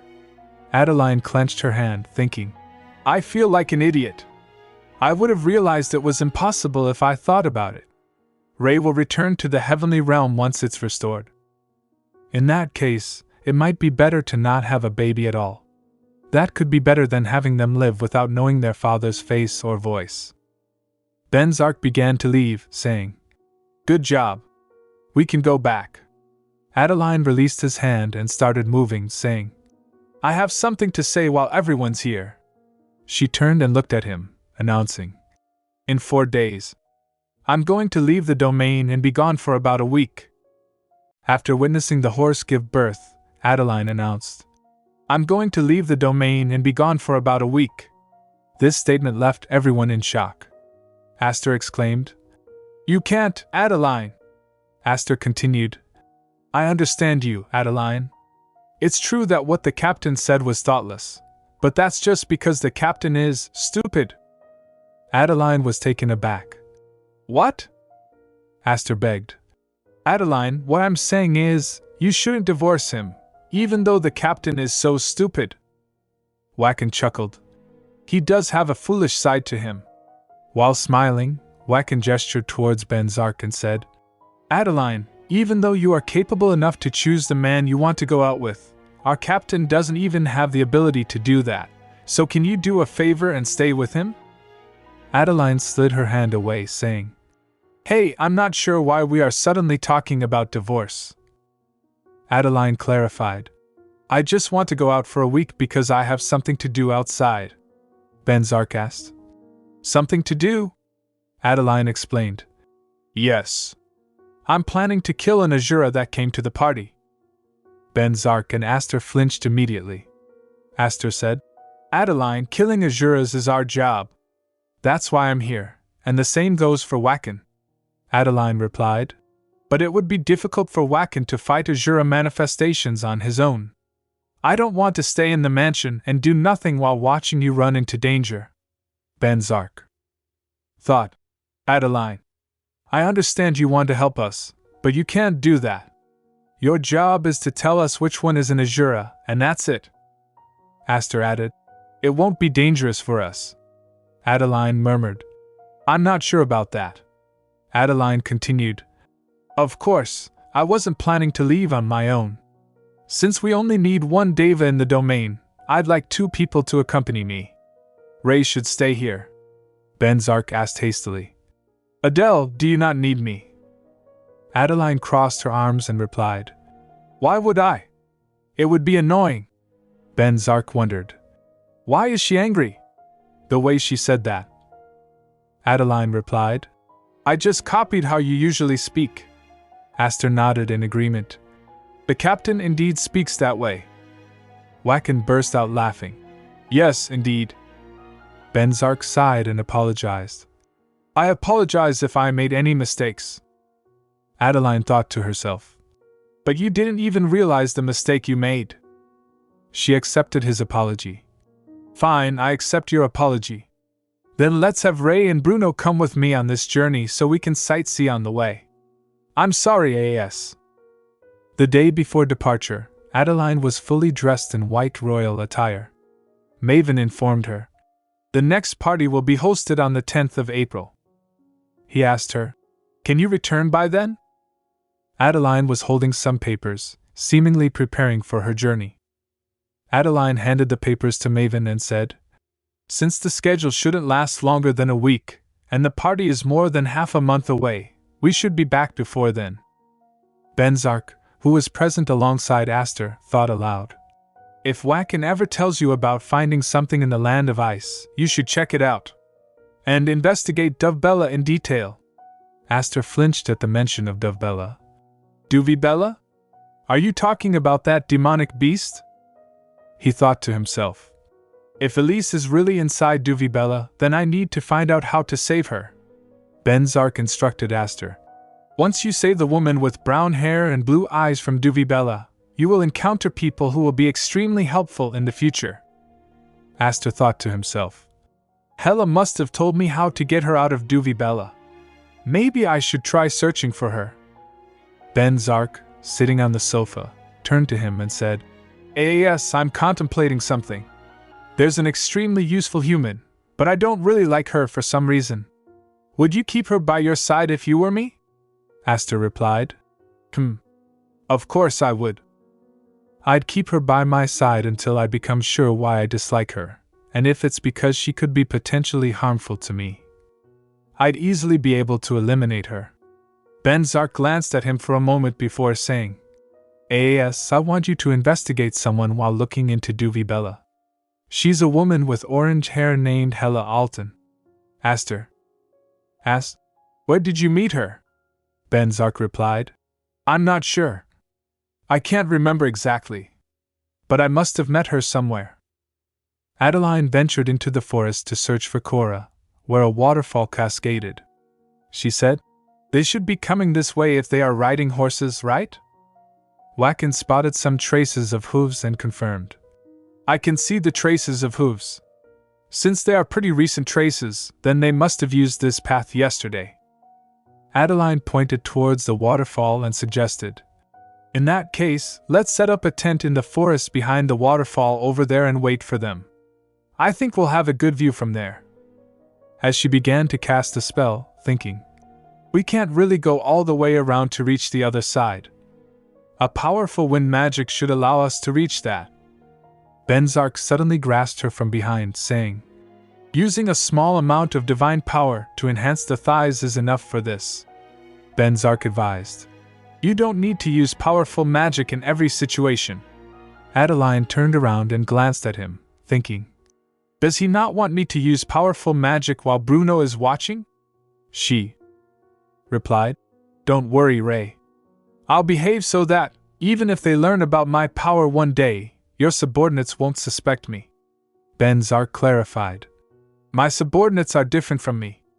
Adeline asked. How are they different? Venzak hesitated, saying, I am an idiot. It's normal for idiots to not suspect anyone. They set up a tent in the jungle and started cooking over the fire. Adeline began eating and asked, is this stew made from an animal that you just caught? It's very tasty. Bruno smiled and replied, I was able to bring all kinds of materials thanks to the bag enchanted with infinite magic. Wackin inquired, where did you even get something like this? Even though all kinds of items were traded there, I never managed to find a bag enchanted with infinite magic on Mavain Island. Adeline laughed and said, I wonder. I was just lucky. Wackin asked Adeline, by the way, about Count Royal Cora, are you sure he is an Azura? I'm not trying to cast doubt on what you said, but I heard that Royal is a pretty good count. Adeline became lost in thought. He's right about that. Royal keeps his taxes in moderation and opens the warehouse during famine to help people in his land. That's why his people praise him as an excellent count. He cherishes his wife and loves his children. There's no problem whatsoever with him, and he is actually a great person. She added, the only problem is the fact that he's an Azura manifestation. Neither Azura nor Deva are gods. Just as Deva can be bad-natured, I know that kind-hearted Azura exist in the world. However, she replied, we are at war right now. I'm not going to commit the mistake of losing the war from compassion for an enemy. She added, since I'm on the Deva side, Azura are nothing but enemies to be eliminated, regardless of their nature. Wackin's expression turned somber, his thoughts filled with concern. What a cruel and cold-hearted decision. Even though she's just a human, she has an unyielding determination and fearlessness of the punishment that might befall later on. I thought she was just a naive duchess, but she doesn't hesitate to dirty her own hands in order to help her husband. He replied to Adeline, yes, we are currently at war. I see, Adeline. Whenever you are facing an opponent, I'll always be standing right behind you. The next day, Wackin ventured into the jungle to search for something. He scratched his head, saying, I think the herb I saw yesterday while catching a rabbit was around here. As he explored, he noticed a large mushroom and was astonished. Oh my! How did I overlook this precious mushroom yesterday? It was a wolf mushroom, a rare and expensive fungus famous for its scarcity, with some people claiming that offering it to the emperor could elevate one's status to nobility. Wackin touched it and exclaimed, what a jackpot! He hastily threw down his bag and rushed to find Venzak. Meanwhile, Adeline woke up from her sleep and asked Venzak, Ray, did you sleep well? Where's Bruno? Venzak replied, I did. Bruno left earlier, saying he would prepare breakfast. Adeline moved towards the waterfall, saying, I'm going to wash myself in the river under the waterfall before Bruno returns. Venzak asked her, can you go there on your own? Adeline became furious, saying, Ray, I already told you that I'm not weak. She turned back to him and said, I don't think Royal would be riding a horse this early in the morning, but you should still keep watch, just in case. Don't even think about peeping. Venzak replied, I'm not interested in peeping at a bathing woman. Adeline became happy, saying, That's a relief. She went to bathe in the waterfall. Venzak stood there, lost in thought. He heard some rustling sounds and thought, Is it Bruno? But instead, he saw a unicorn in front of him. He was astonished. Unicorn? He cautiously approached the unicorn, saying, "It's okay. I won't hurt you," and gently touched it. Royal Korra rode his horse through the passage at a great speed, lost in thought. What a cutie! He reminisced about his daughters. I thought the 2 daughters I had during my journey 200 years ago were going to be the last ones in my life. I was sad to watch my daughters die from old age, and I couldn't even think about coming back to the Middle Realm, but returning was a great decision. As he rode, he said to himself, "Shall I catch a pretty bird for my son?" At that moment, he became entrapped in Adeline's magic and fell from his horse. He realized. A spell? Then, Royal Korra saw Adeline standing before him, cloaked in a long black coat. "Duchess Venzak?" he asked, suspended in midair by her magic. Adeline replied nonchalantly, "I did." Korra asked in astonishment, I mean why?" Adeline explained. "Count Royal Korra, you suspected Duke Venzak of being a deva, and you accepted the party invitation to investigate him. Your suspicion was correct. Duke Venzak is indeed a deva. Korra attempted to escape, thinking, "I need to escape." But Adeline warned him. "Stop struggling. Your magic can't beat mine." As she began to cast another spell, Korra thought, "She's not bluffing. I get a feeling that I won't be able to power my way out of this no matter what I do." He started begging. "I have a wife and a kid, Duchess." Adeline replied, "You are an Azura. I can't let an Azura live since I have sided with the Deva," Adeline declared. Korra screamed, "I didn't do anything. And I won't do anything in the future either." Adeline insisted. "No, you would have done something. If you managed to find proof that Duke Venzak was a Deva during the last party, you would have told Azura about it to end his life. Am I right?" Korra trembled, saying, "Duchess, please," Adeline added. "You will bear your blade against my husband's neck if I allow you to live. I just want to protect my family, just like you." In a state of hopelessness, Korra asked, "Am I going to completely disappear, including my soul?" Adeline replied, "Yes. You won't even be able to return to the demonic realm." Korra pleaded, "In that case, please spare my wife and kid. They serve the Sumantra religion, but they just believe them to be gods, and they aren't actually with the Azura. They don't know anything about Azura." Adeline reassured him. "Your family will be safe. I won't take them as hostages either." She added, "I don't want to kill him. However, compassion and weakness will return to the Deva one day as deadly blades." As she cast the spell, Korra felt excruciating pain and screamed, "I'll curse you. If I manage to survive, the first thing I'll do is to bring the most painful death to you." Korra's eyes blazed with rage. "Duchess Adeline Venzak Adeline replied calmly.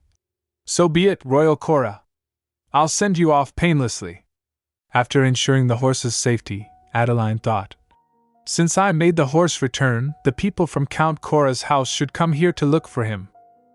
I need to remove the traces here and leave before it gets noisy." She became furious, thinking, "Bruno and Ray aren't here when I need them." After killing Korra, Adeline returned to the jungle, lost in thought. Seriously, where did they even go? I hope nothing bad happened to them. As she walked, she heard sounds and rustling leaves. Suddenly, she saw a black cat with 5 tails and was astonished. "5 tails?" Adeline asked the cat. "Hey, you don't look like an ordinary black cat." The cat opened her yellowish eyes, stood up, and said, "Oh no. This has never happened before. There's no way a human could have recognized me." The cat stepped forward, sniffed Adeline's shoes, and asked, "Hey, who are you? You look like a human though." Adeline replied, "Humans can't recognize you? That sounds like those who aren't humans can recognize you. That's what I wanted to ask you." The cat explained, "Well, even the others can't really do much. The 2 guys earlier were the same. As soon as they saw me, they..." Adeline flinched immediately, grabbed the cat, and asked urgently, "Did you just say the two guys earlier? You saw the deva, right?" Adeline asked the cat. "Were they a tall man and a man with stout shoulders?" "I mean their appearance," the cat asked. "Hey, what's your name?" Adeline replied. "What now? Is my name important in this situation?" The cat insisted. "It's important. It's extremely important. I've taken a liking to you. You are completely unaffected after touching me. I've never met a human like you before.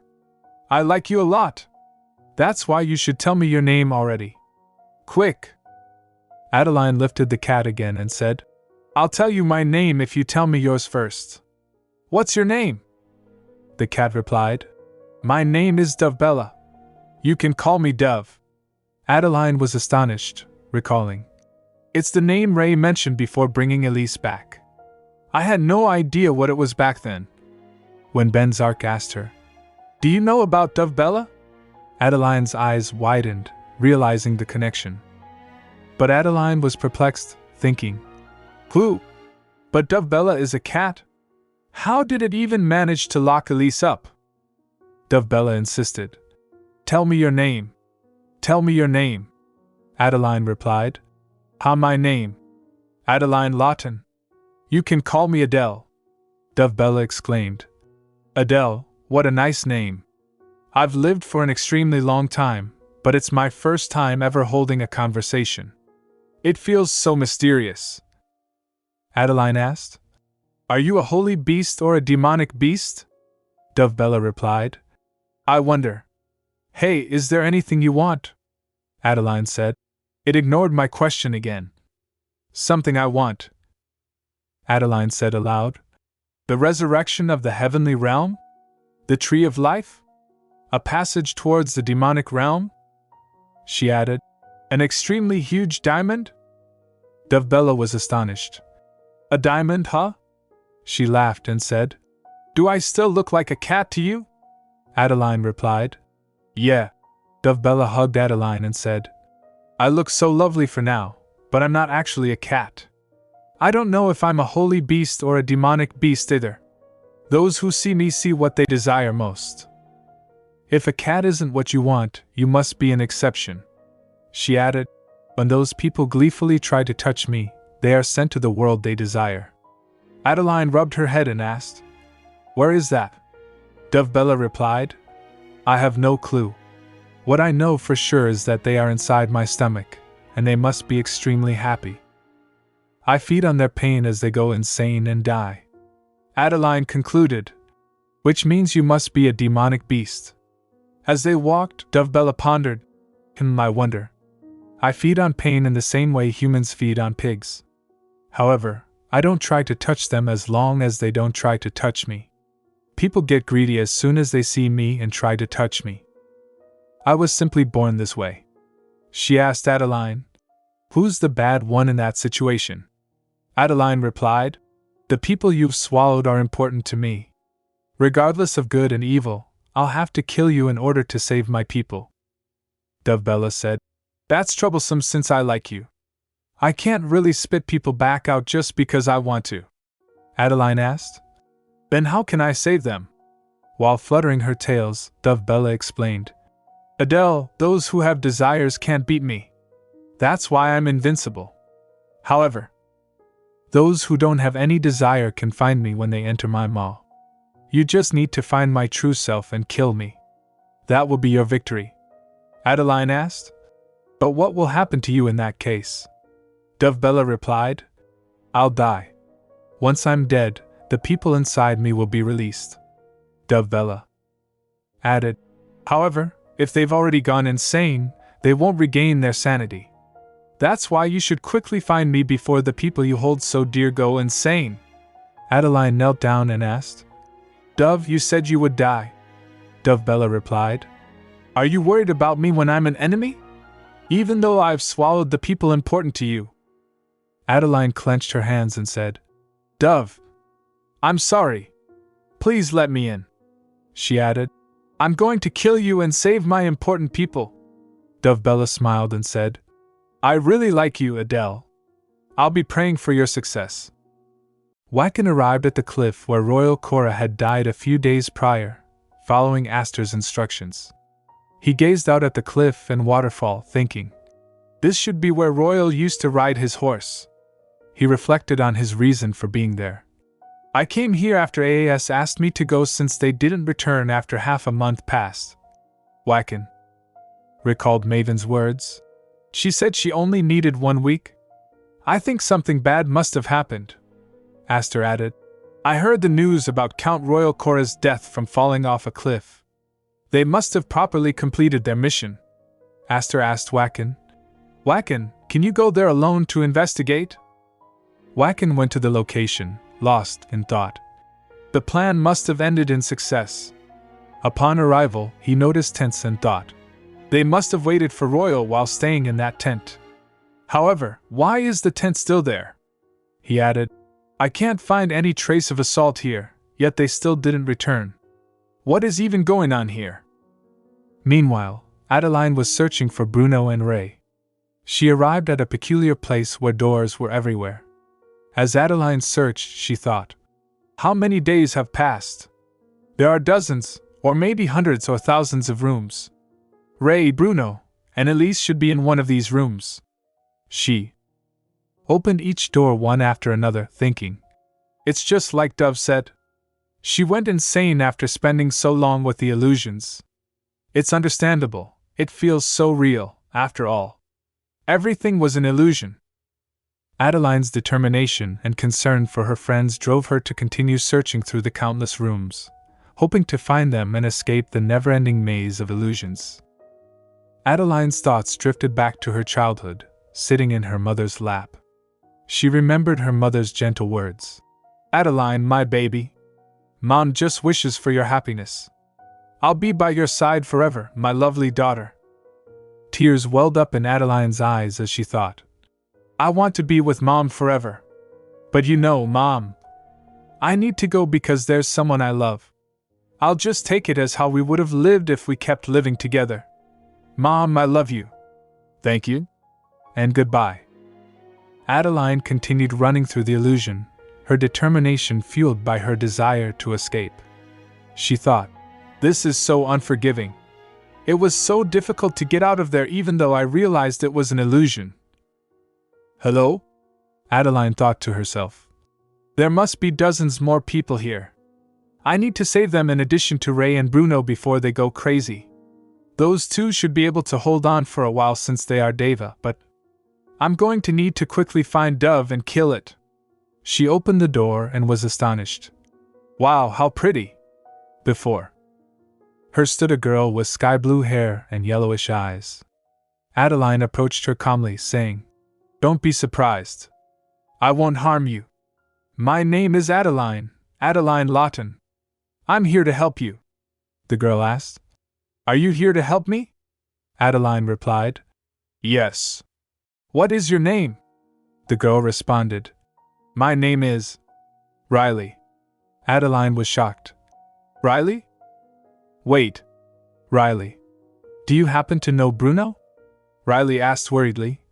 Is Bruno alive? Adeline reassured her. Yes, he's alive. Riley knelt down, overwhelmed with emotion. Adeline added, Aster and Wacken are also safe. Same goes for Ray, I mean her ace. Upon hearing the news, Riley burst into tears. Her ace, she thought to herself. Wow, I can finally stop being a garlot. Riley stood before a magical tree, recalling the moment when a man stood beside her, saying, I hope he grows up quickly. She reflected on the past, thinking, the heavenly demonic war ended with the heavenly realm's defeat, and Delot Fabian perished. I believed there was no way the young Horace could survive. The illusions I saw for hundreds of years in this place's time felt heartbreakingly happy. However, once the illusion gradually turned painful, I witnessed Fabian's death multiple times as he tried to protect Horace. I finally realized it was an illusion. However, I believed that, just like in here, hell would be waiting for me outside. Sobbing and crying, Riley asked Adeline, That kid lived, that kid lived, that kid, did he become the Dalot? Adeline replied. Yes. Adeline became lost in thought. She must have believed that everyone was dead. She shouldn't even realize how much time has passed since she stayed locked up in here. I wonder if she never managed to escape this place in my previous life. The door slammed shut, startling Adeline. Riley quickly said, It's Elise's voice. I met her in the corridor when I left my room. We got separated because the illusion suddenly started. Both rushed to Elise's room. Riley urged, Talk to her, Adeline. She can escape if she realizes it's an illusion. Riley placed Elise's hand in Adeline's, saying, You might be able to reach her at some point if you keep talking to her. Adeline held Elise's hand and gently asked, Elise, do you remember the name Avid? He's the man you love. The knight who protects you. Think about Avid, Elise. He misses you a lot because you are everything to him. Elise remained still, unresponsive. A young Horace Venzak stood before a magical tree, accompanied by a man in royal attire. The man pointed to a fruit and said, He will be born soon. Both you and I were born from a fruit like this. This must be your first time seeing this fruit. Horace replied. Indeed, I can finally stop being the youngest. The man chuckled and said, I guess you are too old to be called the youngest. Were you 65 years old this year? Horace corrected him. I'm 67 years old, Captain.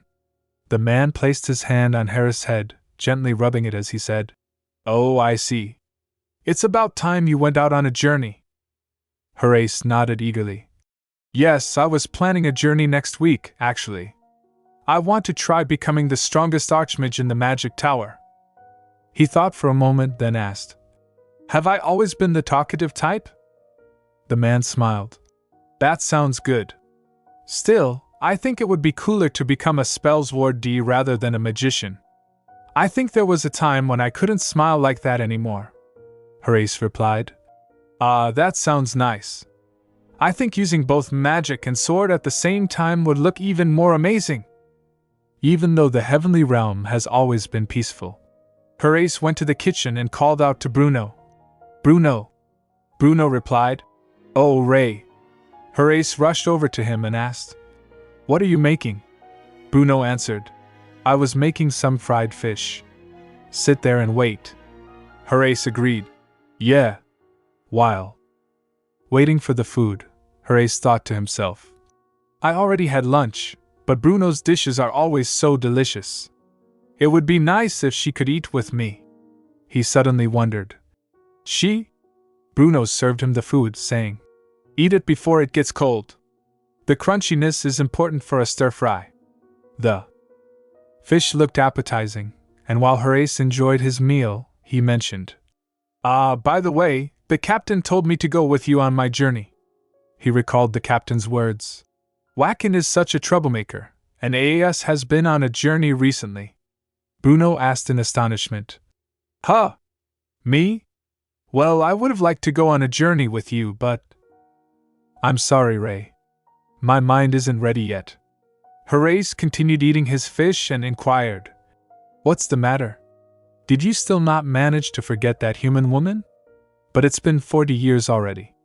Bruno's expression turned sad as he replied, It's only been 40 years. He added, My daughter is still alive, and she looks even older than me. Horace thought back to Bruno's past, recalling that Bruno went to the Middle Realm when I was a lot smaller. He fell in love with a human woman and married her before having a child. Bruno shared his concerns. I want to see her once I go down. If I watch her from afar, I'll want to talk to her, and I might unconsciously run up to her and hug her. Even though she's a 60-year-old senior, she's my lovely daughter. Horace thought to himself. Bruno always smiles whenever he brags about his daughter, but he always looks like he was crying for some reason. I can't understand why Bruno would do that. He made a mental note.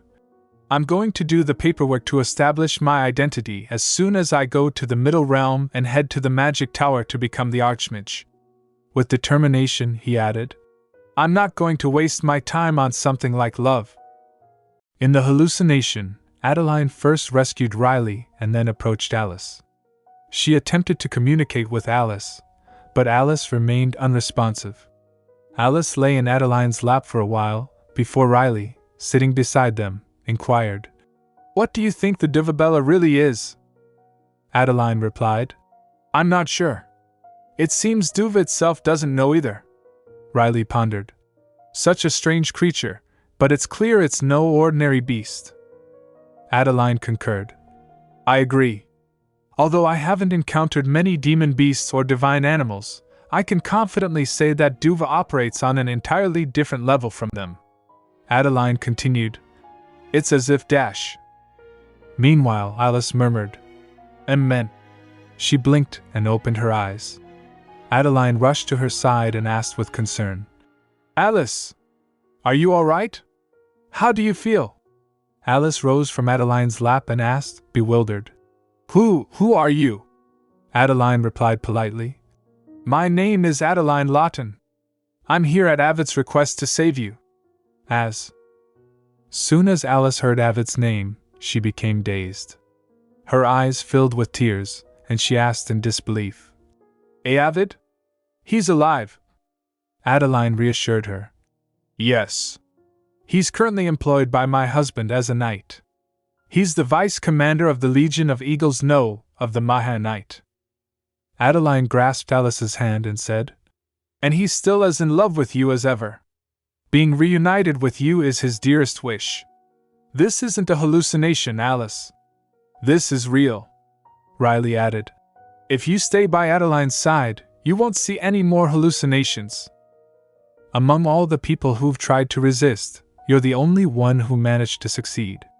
You're stronger than you could ever imagine, Alice." Alice burst into tears, sobbing uncontrollably. Tears streamed down her cheeks as she snuffled and said, "It's all thanks to you, Riley. And you, Adeline." Her body trembled with emotion as she whispered, "Oh, Avid, my Avid." At that moment, Adeline noticed someone behind Alice and was taken aback. "Huh! Who is that behind you?" A kid with yellowish eyes sat behind Alice, smirking. Adeline asked. Excuse me, who are you?" The kid replied. "Looks like you finally found me, Adeline." Adeline flinched, recognizing him. "You! Is this your true form, Duva?" Riley exclaimed. "That's the Duvabella? That's what's kept us trapped here for so long."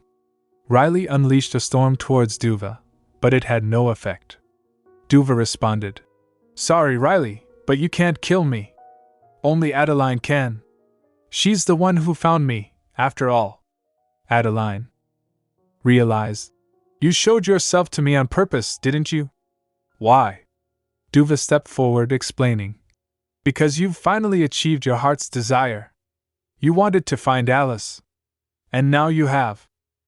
Duva continued, "Everyone who touches me always longs for things I can't give them. I can't create a perfect replica of the human called Avid, nor can I bring back the dead."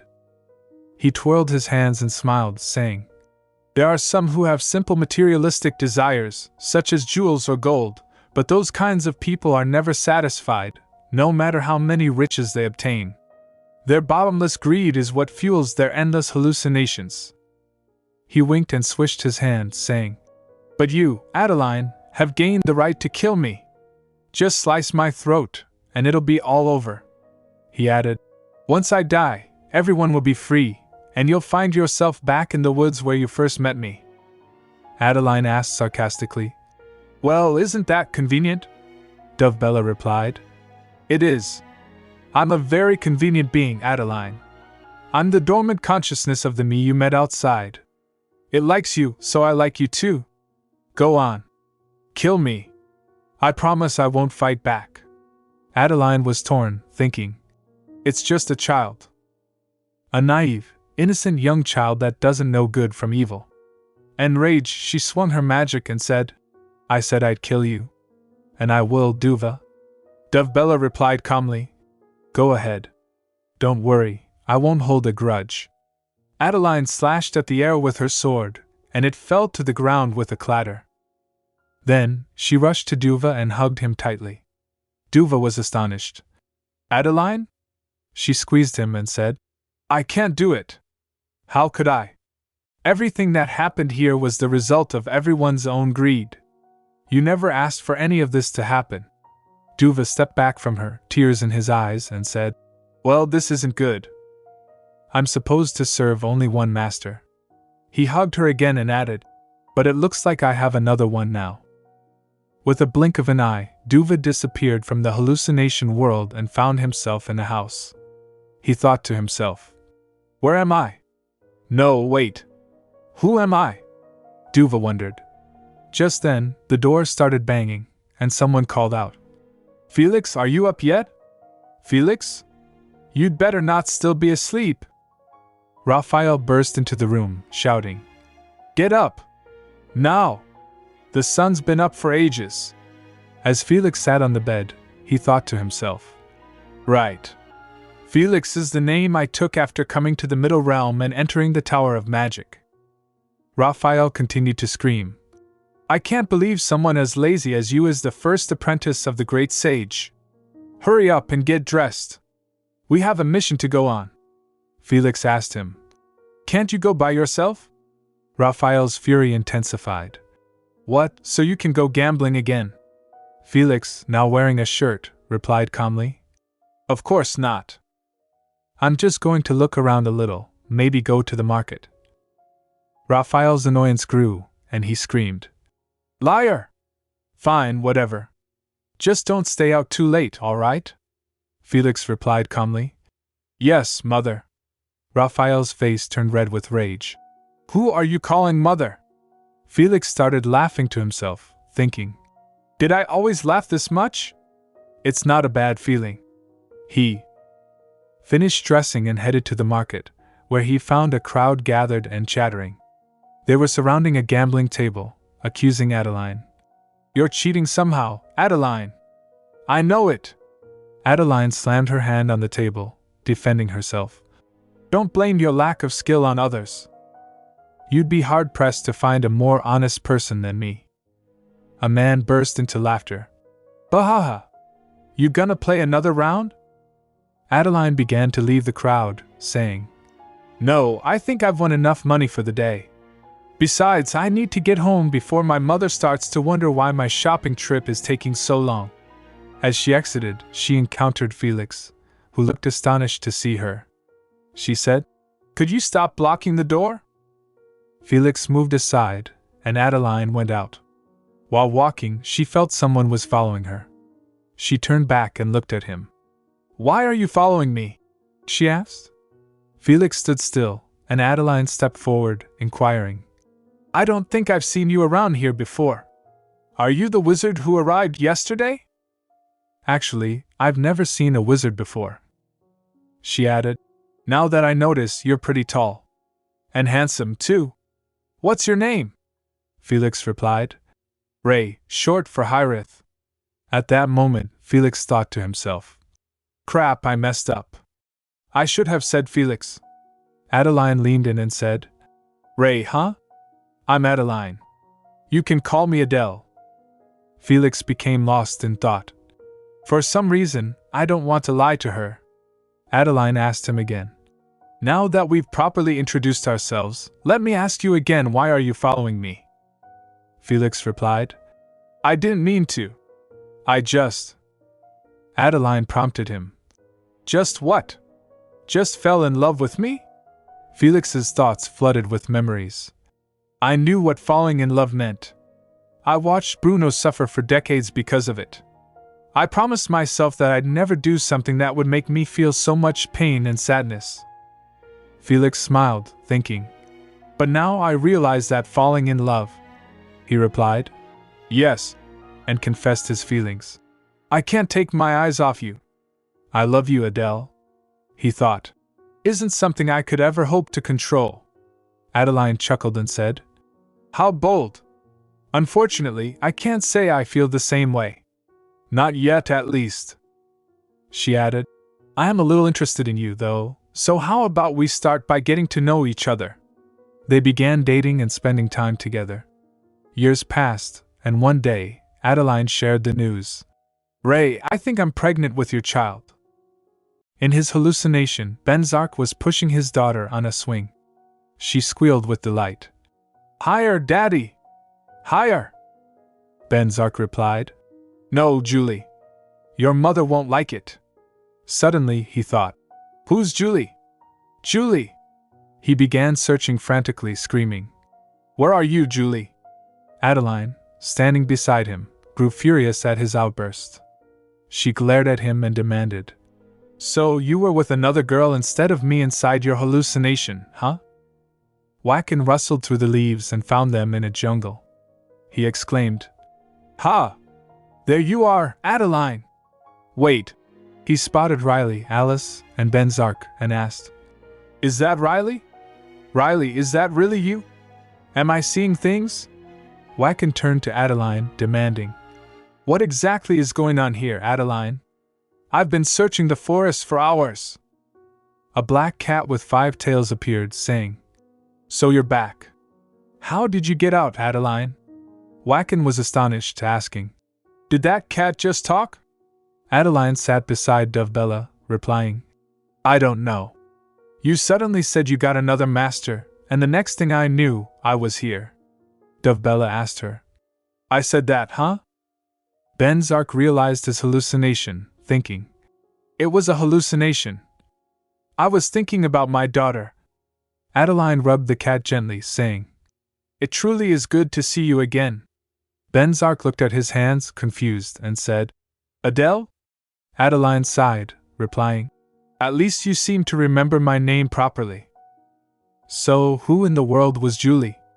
Venzak's thoughts flooded with reality. None of it was real. The happy life I led in the divine realm, where none of us were dead, was nothing but an illusion. The divine demonic war is real. Fabian's death and the death of countless others is real. He continued, "But the trip I made to the Middle Realm, my marriage to Adeline, the child we had together, all of it, is not real. My daughter, Julie, whose precious smile could brighten even the darkest of days, never existed." Venzak burst into tears, realizing, "And I'll never get to see her again." His tears trickled down his face as he understood. "So this is what heartbreak feels like." Adeline rushed to him, concerned, and asked, "Ray? What's wrong?" Venzak sniffled. "Adele." Adeline wiped away his tears. "Yes, Ray?" he confessed. I want us to have a child." Adeline was taken aback. "What?" In that moment, Venzak kissed her and said, sniffling, "I want to have a child with you. I want our baby to be a sweet, lovely girl. And I want to name her Juliana. Julie for short." Adeline's eyes welled up with tears as she thought. DONGHUA said the hallucinations would show you whatever you desired the most. Could they have shown Ray a world where we got married and had a daughter together? Is that what Ray wants most in the world? Adeline hugged him tightly, saying, "Okay, Ray." She thought, "I don't think I've ever loved him as much as I do in this moment." She added, "I want to have a child with you." Riley observed the scene, asking, "Was Hirath always like that? Somehow, I seem to remember him a little differently." Bruno burst into laughter. "Haha, nah. Our captain's always been a romantic at heart. He just expresses it a lot more nowadays." Wacken chimed in. That's definitely not the captain I used to know." Riley laughed. "Still, I'm glad to see the Derlets doing well." Wacken asked her, "You really mean that?" Riley smiled. "Of course. I can't imagine how difficult it must have been for him to survive all on his own. But thankfully, he still grew up to be someone who can smile and be happy. I'm glad." Wacken thought. The hallucination the captain saw must have been about having a happy childhood and growing up surrounded by people who love and care about him. Something neither Aster nor I could ever give him, no matter how hard we try. He replied. "Yeah. I'm glad too." Upon returning to the mansion, Aster's fury erupted. "How could you do that to us, Captain?" Marvin, tears streaming down his face, sniffling, shouted. Marvin nearly died of worry because of you three. Riley reappeared from behind Venzak, saying, Sorry. We didn't mean to disappear like that. She smiled at Aster. Hello, Aster. That dreadful face of yours hasn't changed one bit, I see. Aster's scowl deepened, his anger unabated. Aster's eyes widened in astonishment. Riley? Is it really you? Where have you been? He hugged her tightly, overjoyed to see her again. Riley laughed. You're crushing me, Aster. Marvin sighed, relieved. I prepared everything for the party as you requested, Adeline. The only thing left is to send out invitations. He added, I was so worried you didn't come back for ages. I thought you were Dash. Just then, Dovebella rushed to him, saying, Meow. Marvin asked, Is that a cat? It's so cute. Adeline warned him. Be careful about touching it. It's a dangerous monster. But Dovebella surprised them. Actually, it should be fine to touch me now. It would seem Adeline neutralized me after I accepted her as my second master. Aster and Marvin were shocked. It can talk? Huh, a talking cat. Adeline smiled, lifting Dovebella up. This is Dovebella. As you can see, it's perfectly safe to handle now, Adeline said, gesturing to Dovebella. The cat stared at them, its eyes gleaming in the dim light. Aster asked, Wait. That's the Dovebella? Riley intervened. I think Adeline has other matters to attend to right now, so I'll explain what happened, Aster. Adeline agreed. Oh, right. What are we standing around here for? Let's go meet him. Under the light of the full moon, Alice accompanied Adeline and Venzak to meet Avid. As they walked, Alice's anxiety grew. Now that I'm actually about to meet Avid again, I feel terrified all of a sudden. I don't think I can do this. I caused him so much pain. She took a deep breath, adding, Besides, it's been over a decade since we last saw each other. I'm so much older than I was back then, with a lot more wrinkles too. Adeline reassured her. Avid would never blame you for what he went through, Alice. Alice squeezed her hand. Even so, he might be disappointed once he sees me. I've changed so much over the years. What if he doesn't recognize me at all? Venzak replied. That won't happen. Even the most vicious, excruciating torture in the world would not be enough to make him regret loving you. Countless nations would have to rise and fall before he'd fail to recognize you, no matter how old or wrinkled you become. He added, I assure you that Avid is waiting for you with the same love he felt for you back then. Alice asked. How can you be so sure? Venzak replied. Because like him, I too know what it's like to love someone. Avid told me that he never forgot about you, not even for a single moment. His words were filled with conviction, easing Alice's doubts. Go to him, Alice. Don't waste another moment without him, Venzak urged. Alice agreed. You're right. I don't want to spend another second away from his side. As they approached Avid, he was taken aback. Am I dreaming? Venzak whispered. How long is he going to just stand there? Adeline chuckled. Sorry. We'll give you two some privacy. Alice broke the silence, her voice trembling. I miss you, Avid. I really miss you. Tears streaming down her face, she asked. I've gotten so old, haven't I? Do you still think I'm beautiful? Avid's heart swelled as he felt her warm breath against his chest. He wiped away her tears. More than anyone. From the very first moment I saw you, you have always been the most beautiful thing I've ever laid my eyes on. In disbelief, he thought. This is real. Alice is really here with me. Alice confessed her feelings, smiling. I love you, Avid. As they shared a passionate kiss, Alice thought. Adeline kept her promise. Adeline, Venzak, and Dovebella returned to the mansion together. Adeline glanced at Dovebella and asked, Will you be staying by my side from now on then, Duva? Dovebella replied, Yes, I think I need to. Something tells me I should serve you as you please. Adeline hesitated. Then would you use your powers as you did before if I asked you to? Could you show me pleasant hallucinations whenever I want? Dovebella's yellowish blazing eyes locked onto Adeline's as she responded. Yes, I could do that. And you wouldn't have any trouble getting back out again now that you're my master. However, Dovebella's expression turned serious as she warned Adeline. But you shouldn't let yourself get too addicted to my hallucinations, Adele. The more infatuated you become with blissful dreams, the more despair you'll feel toward the real world. Escape from reality with my hallucinations enough, and you might find yourself unable to break free one day, Dovebella cautioned. With a flutter of her 5 tails, Dovebella stepped forward, prompting Adeline to ask, Where are you going, Duva? It's okay for you to sleep in my room. Dovebella's face turned pink as she snickered. I'm not so dense as to come between a newly married couple. It's hard to ignore Hieritha's predicament when he's being so blatantly anxious.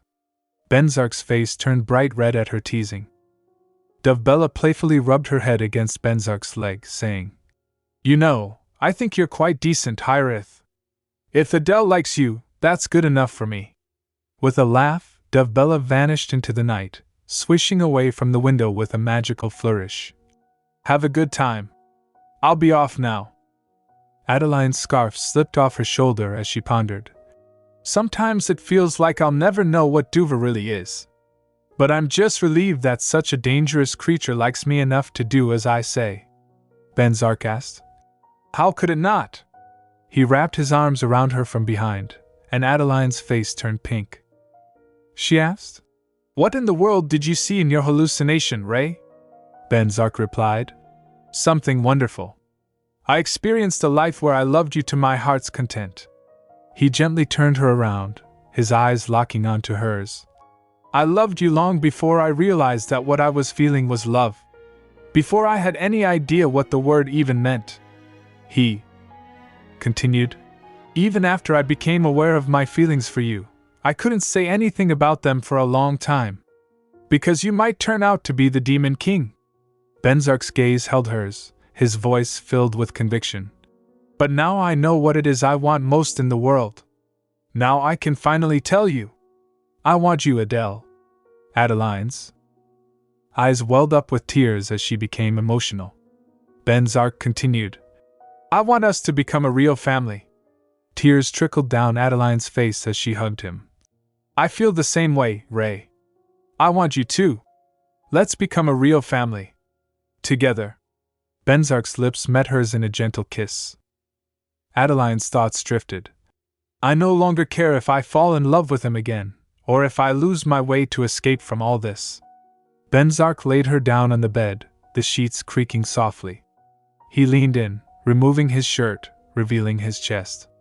Adeline's face flushed as she gazed at him. Curiosity got the better of her. Ray, what exactly did you see in your hallucination? Benzak's eyes locked onto hers, his voice filled with emotion, ready to share his vision of their future together. Benzak leaned in, his voice barely above a whisper. This. As he drifted off to sleep, Adeline's subconscious took over, her voice laced with concern. Don't go, Ray. It's too dangerous. If you still insist on going, then don't let go of Wacken's hand. Make sure you find a wall. Find it, and dig into it. Over and over again. She pleaded. Even though it may seem endless, you'll be able to escape once you dig through. Please come back to me. Please. In his dream, Benzak saw himself standing on a terrace, pondering Adeline's words. He thought, this version of Adeline probably has no idea she talks about strange things in her sleep. As the dream unfolded, Benzak realized. The dream me visits her in the Black Tower every single night and watches her sleep. A mysterious connection bound them, transcending the realms of reality and dreams. In his dream, Benzak left his room and encountered Hela, who greeted him with a smile. Hello, Ray.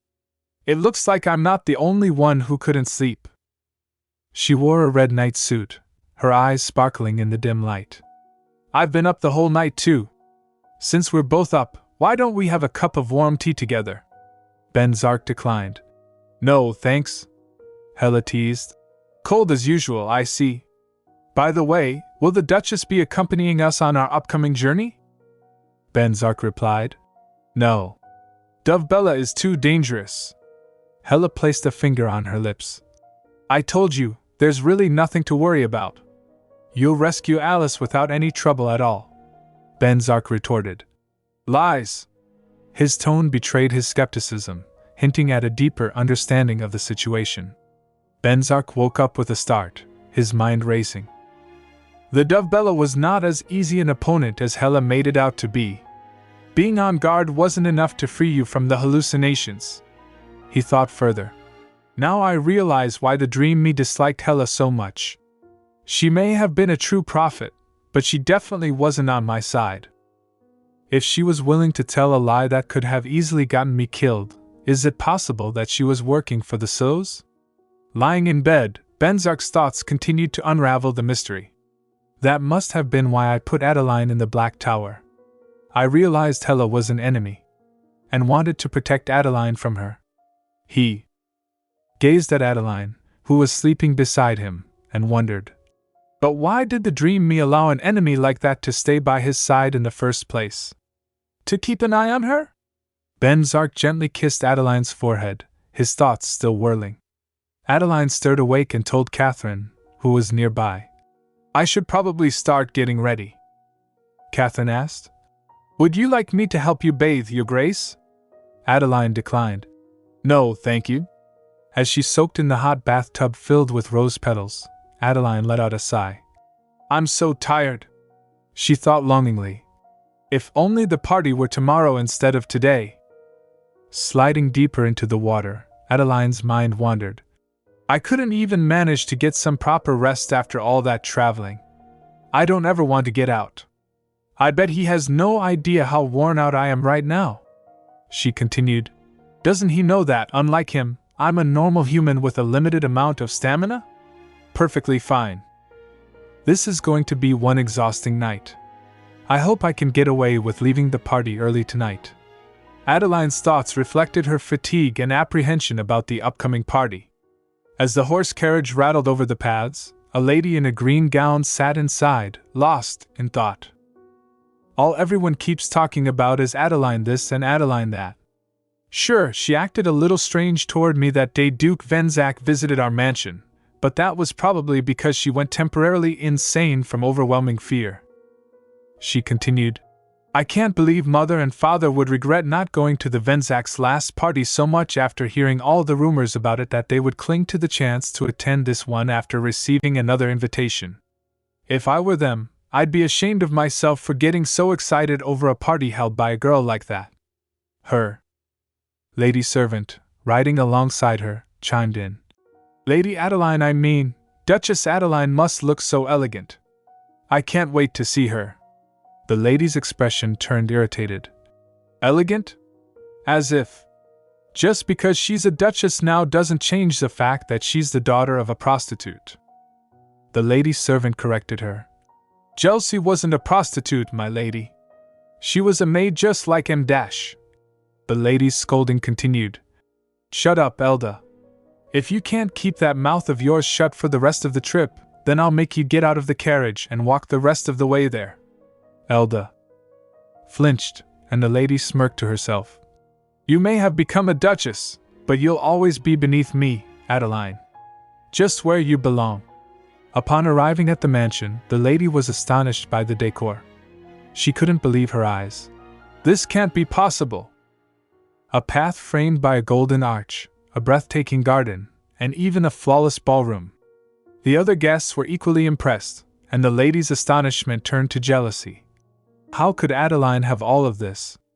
Just then, an announcement echoed through the hall. Look, it's Sir Leaf. The lady's eyes widened, and she flinched, turning around frantically. Sir Leaf? Where? As the man descended the stairs, the lady's eyes locked onto him, and she thought, he looks familiar. Oh, now I remember. He's the man Duke Venzak brought along with him when he came to our mansion that day. Her eyes widened in surprise. Was he always that handsome? My heart is beating so fast, It feels like it's going to burst." The man was none other than Aster. Just then, another announcement echoed through the hall. "Duke and Duchess Venzak have arrived." The lady's jaw dropped as she saw Adeline and Venzak. What? How? Is that really Adeline?" Adeline's purple gown fluttered beautifully as she descended the stairs, her arm elegantly linked with Venzak's. The lady's shock was palpable, her eyes fixed on the stunning couple. As they entered the party, Adeline's gaze met Bianca's, who wore a green gown. Adeline thought, "So Bianca really came. Though likely only in the hopes of seeing that all the rumors about my wealth and prosperity weren't true."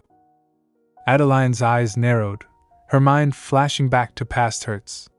"Sorry, Bianca," she smirked. "But they are, and those rumors are only the tip of the iceberg." Memories of contempt and physical abuse at the Rotyn household resurfaced, but Adeline's deepest wound was Bianca's insults about her mother.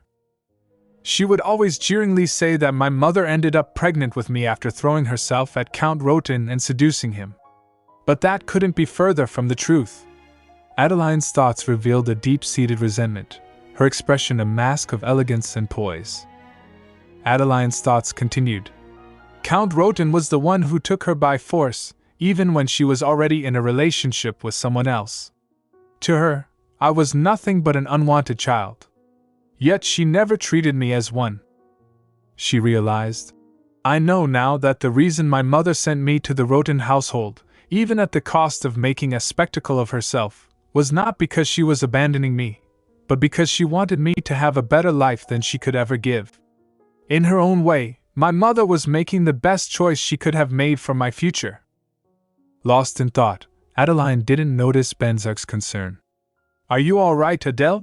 He asked. Adeline's mind wandered to the unexpected consequences of her past. And if I hadn't entered the Rotyn household, I would have never met Ray. She whispered in Venzak's ear. Do I look all right to you? Venzak replied, his voice low and husky. I don't think I'll be able to hold back tonight either. Adeline whispered again, a hint of mischief in her voice. Absolutely not. I hereby prohibit you from entering my room. Adeline's gaze swept across the royal guests, her mind wandering.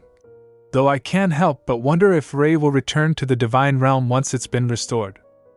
She held Venzak's arm tightly, her thoughts intensifying. Will I be able to let him go when that time comes? Adeline answered herself. No. I don't think I can. If I continue to bask in his warmth and kindness, I'll never be able to let him go. That's why I need to ensure the divine realm is restored as quickly as possible. I need to send him off before I get too attached and end up begging him not to leave. It's going to be okay. I'm used to pushing down my true feelings, after all. As she exited the banquet hall, Adeline yawned, her head aching. Now that I've left the banquet hall, Countess Rotyn will no doubt do her best to become the center of the party. She thought, I'd prefer to keep an eye on her since there's no telling what she might do, but my body's at its limit. I need to lie down and rest for a bit. Just then, Adeline spotted Elda and her exhaustion momentarily lifted, replaced by excitement. Elda called out, Lady Adeline? Adeline's eyes lit up, eager to interact with her friend amidst the chaos of the party. Adeline's voice trembled with emotion. Elda. She enveloped Elda in a tight hug, tears streaming down her face. Elda. Oh, Elda. It's really you. I had no idea you were here. Elda, also tearful, squeezed Adeline back. My lady, no, I suppose I should be calling you your grace now. Adeline dismissed the formal title. Nonsense, just call me like you always have. Elda insisted. How could I? Look at you now. Adeline pleaded. No. Please call me Adeline. I don't want to hear your grace. Not from you. Elda relented. All right then, Lady Adeline. You look absolutely stunning. And so much happier. You are happy, aren't you? The warmth of their reunion was palpable, a testament to the depth of their friendship. Adeline smiled. I am Elda. I'm truly happy here. Elda's expression reflected her relief. I'm so glad to hear that, my lady. You have no idea how worried I was when I first heard you were going to be sent to the Shadowlands. I was afraid the Duke might try to harm you. Adeline's eyes sparkled with amusement. I didn't know you were so worried about me. I'm sorry I didn't tell you how I was doing earlier, Elda. Elda's curiosity got the better of her. Is the Duke good to you, my lady? Adeline's laughter filled the air. Yes. Extremely so. I'll introduce you to him later. She added, her mind made up. No, actually, why don't you just stay here with us? Elda's face lit up. Oh, you know I'd love to stay by your side if I could. Adeline's decision was firm. Then it's settled. I'll go inform Count Rotyn that you're to stay with us. Elda hesitated. Pardon me? Before Elda could continue, Adeline gestured. Go to the lounge and get some rest, Elda. I'm going to make a short visit to the banquet hall. Elda protested. I couldn't, my lady. The lounge is for nobles, not servants like me. Adeline reassured her. It's all right. You have my permission. I'll tell everyone that you're to dash. Just then, Aster approached, and Adeline's face lit up. Aster. Aster smiled, noticing Adeline's radiant expression. You look like you're in a good mood, Adeline. Adeline's eyes sparkled as she glanced back at Elda. I am. I've reunited with someone I've wanted to see again for the longest time now. Aster smiled and began to leave, but Adeline asked, Could I ask you to stay with Elda just until I return, Aster? I promise I'll be back soon. Aster agreed. Of course. As Adeline turned to leave, Aster called her back. Adeline. She stopped and turned around, and Aster added, You don't have to be so formal with me. Adeline nodded with a smile. Right. Thank you, Aster. Meanwhile, in the banquet hall, Adeline's mother was chatting with guests, beaming with pride. She's such a sweet, wonderful daughter. Ever since she was a baby, she's been nothing but gentle and polite. As she rose from her chair, she declared, My Adeline is undoubtedly a treasure. Bianca's eyes widened as she heard. Duchess Venzak was formerly Adeline Rotyn, you know. She trembled with rage, thinking, How could mother stoop so low? Isn't she ashamed of herself at all? Just then, Adeline entered the hall, her black heels clicking on the floor. Bianca sneered. There you are. If there's something you want to say, go ahead and say it. After all, you only invited us here to brag about what a wonderful mansion you live in now, didn't you? Adeline's gaze was steady, her hand fan held poised. She replied, How ill-mannered you are. Bianca flinched, her face reddening. She shouted, What did you say? Adeline's voice remained cold, her hand fan covering her face. Did you not hear me? I said you were ill-mannered. Adeline's voice remained calm yet firm. You've clearly been quite negligent in bringing her up properly, Count Rotyn. Bianca's face reddened as she shouted, Why, you little dash, but was interrupted by her father's stern voice. Bianca! Bianca turned to him. What's wrong with you, father? She's Adeline, for goodness sake. Don't tell me you're intimidated by someone like her. Her father's patience had worn thin. That's enough, Bianca! Shut your mouth! Bianca's eyes widened in astonishment. Father! Adeline's warning was laced with a subtle threat. A most prudent decision, Count Rotyn. Had you allowed your daughter to continue her impertinence, I would have been forced to take action. May I also remind you that mine are not the only ears you should be wary of? If my husband were to ever learn about the things you all did to me. Her voice trailed off, leaving the unspoken threat hanging in the air. You would not leave the Shadowlands alive.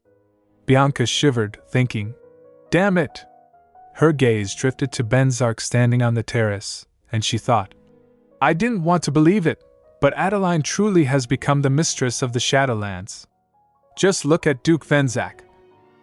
Even now, he can't keep his eyes off her for a single moment. Fear crept in as she trembled, thinking, If I keep on talking about what a lowly background she comes from, I really might die here. Adeline raised her hand fan, her voice calm and collected. There's no need to be so afraid. If I had wished to kill you, you would already be dead. But I have no intention of soiling my party with your blood. She added, her tone firm. With that said, I suggest you abandon any thoughts of attempting to use my name to gain fortune or fame after you leave. Take care you do not let the fact that the Rotyn household is the former home of Duchess Adeline Venzak reach too many ears. Merely enjoy the party and leave quietly. Adeline's final request was laced with a hint of authority. Oh, and one more thing. I wish for Elda to remain here with me. I hope that you will not consider this favor too difficult to grant. Bianca's father hastily agreed. Oh, of course not. Bianca's father acquiesced. As you wish, Your Grace. We will leave her here with you. Adeline's thoughts drifted. Why was I so afraid of this man? Why did I ever want his love? He doesn't even have the courage to say I'm still your father. How dare you speak that way to me? After the party, Adeline retired to bed, exhausted. Venzak gazed at her peaceful slumber, gently patting her head. She's asleep. She must have been exhausted. He recalled her earlier outburst. The party's tomorrow? I slept that long? Venzak whispered. Go back to sleep, you need more rest. Adeline stirred. All right, but only if you tell me a story. Venzak hesitated. I'm not good with words. Adeline insisted. Still, you can try. Don't you know that eloquence is one of the most important traits a man can have? Venzak agreed to tell Adeline a story. All right. Then let me tell you about what I saw inside the Divabella. He smiled wistfully, his thoughts drifting to a painful memory. Julie doesn't exist. She was only a part of my hallucination. He addressed the Divabella lying on table. You're a cruel one, Divabella. The Divabella blinked her eye and looked at him. Venzak stepped forward, his voice laced with emotion. Happy illusions bring nothing but agony when they're too blissful. Making someone dream of what they'll never have is the cruelest kind of torture. The Divabella stretched and sat up, her voice ethereal. There's nothing you can't have, Hyrayeth. You can have anything you desire, granted you work hard enough for it. At least, that's how my illusions work. 2 days after the party, Adeline woke up radiant and refreshed, having slept peacefully. She arrived at the breakfast table in her nightdress, greeting everyone with a warm smile. I'm sorry for waking up so late. I didn't know I'd sleep that long. The others were already seated for breakfast. Wacken waved his hand and said, Good morning, Adeline. As she apologized for oversleeping, Asta reassured her. It's all right. We all know how exhausting it must have been to hold a party right after returning from a long trip. The atmosphere was relaxed and convivial, with the group enjoying each other's company as they began their day together. Meanwhile, Bruno bustled in with a big smile, holding breakfast plates. By the way, Elda's getting along very well with the other maids, he announced, distributing the plates to Wacken and Aster. And I've been making sure she eats well. Riley joined the group, and Venzak pulled out a chair beside him for Adeline. We wanted to give her a proper room in the mansion, but she wouldn't hear it. She said living alongside the other maids was more comfortable for her. Adeline's gaze drifted off, lost in thought. Oh, I see. She pondered. Back when I first arrived here, only 3 people sat at this table. Now it's 5. Aster noticed her distraction and asked, What are you staring at, Adeline? She shook off her reverie. It's nothing. At that moment, Adeline's thoughts drifted to the past. At first, the only reason why I wanted to revive the Divine Realm was because that was what Ray wanted. She smiled, her expression sincere. I'm just really grateful for how caring you all are. Turning to Riley, she asked, What are you doing today, Riley? Riley looked up from her food. I'm not sure. I don't really have anything planned yet. Adeline offered. Why? Is there something you'd like me to help you with? She invited Riley to join her and Alice. I was thinking of going out to the city with Alice. Why don't you join us? Perhaps we can go shopping for some dresses. Riley's eyes widened in surprise. Dresses? Adeline explained. Yes. I was thinking of giving Alice some of mine among the ones I haven't worn yet, but I think you'd be too tall for any of my clothes. We're probably going to need to have your dresses custom made. Riley's response was awkwardly delayed. Oh, The sudden silence left Adeline wondering. Did I say something wrong? Whacken burst into laughter, slamming the table. Pfft. Ha ha! The others followed suit, laughing out loud. Bruno chuckled. I knew this would happen. Riley slumped slightly. I'm truly grateful for your offer, Adeline. However, I can't wear dresses. Adeline's eyes widened in surprise. You can't? Why not? Riley revealed. Well, because I'm actually a man. Adeline was stunned, her mind racing. Come to think of it, his voice was a little low for a woman. Bruno reassured her.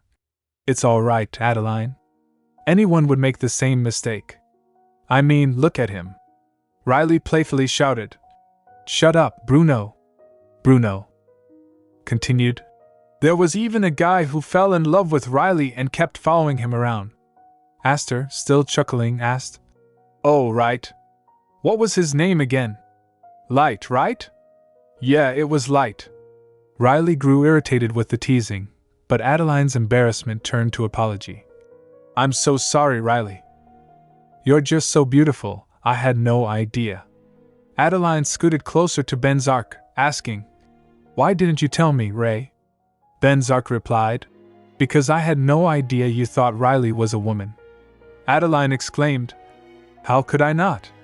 Can't you see how beautiful he is? Venzak smiled. I hadn't noticed. To me, you're the only one who's beautiful. Adeline smiled. Well, I suppose I'd better go to the city with just Alice today. She hasn't been outside for a long time, so I thought she might enjoy seeing all the sights. Riley offered. Oh, if that's the case, then I'd like to join you too, Adeline. I'd like to see how the world has changed. Aster announced. I'll protect you with my life, Duchess Adeline. I'm your personal guard for today. After breakfast, they ventured outside the mansion.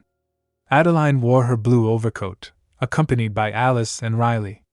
She asked Aster, I understand that Ray and Whacken can't come because they'd stand out too much, but I don't get why you need to come along.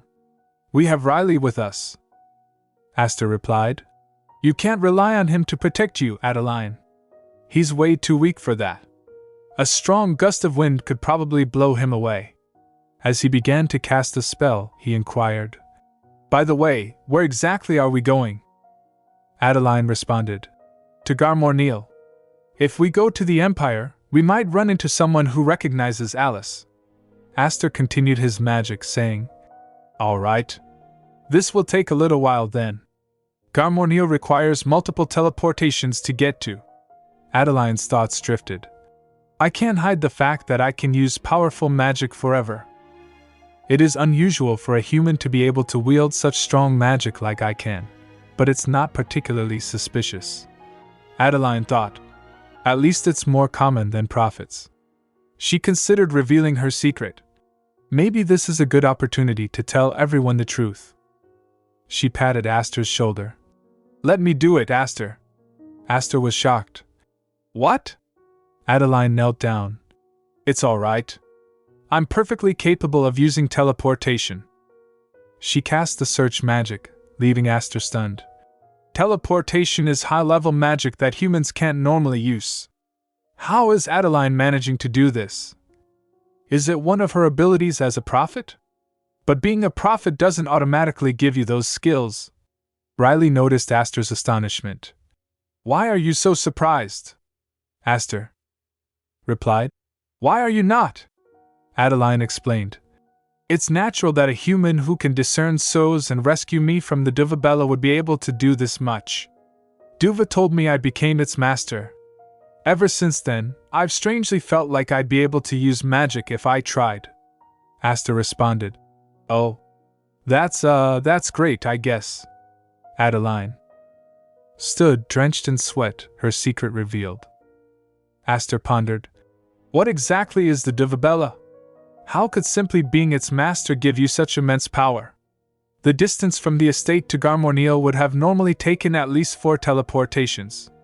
But Adeline managed to do it in 1. With the help of teleportation, they arrived in Garmorneal, a crowded and vibrant location. People chattered and shopped, astonishing Alice.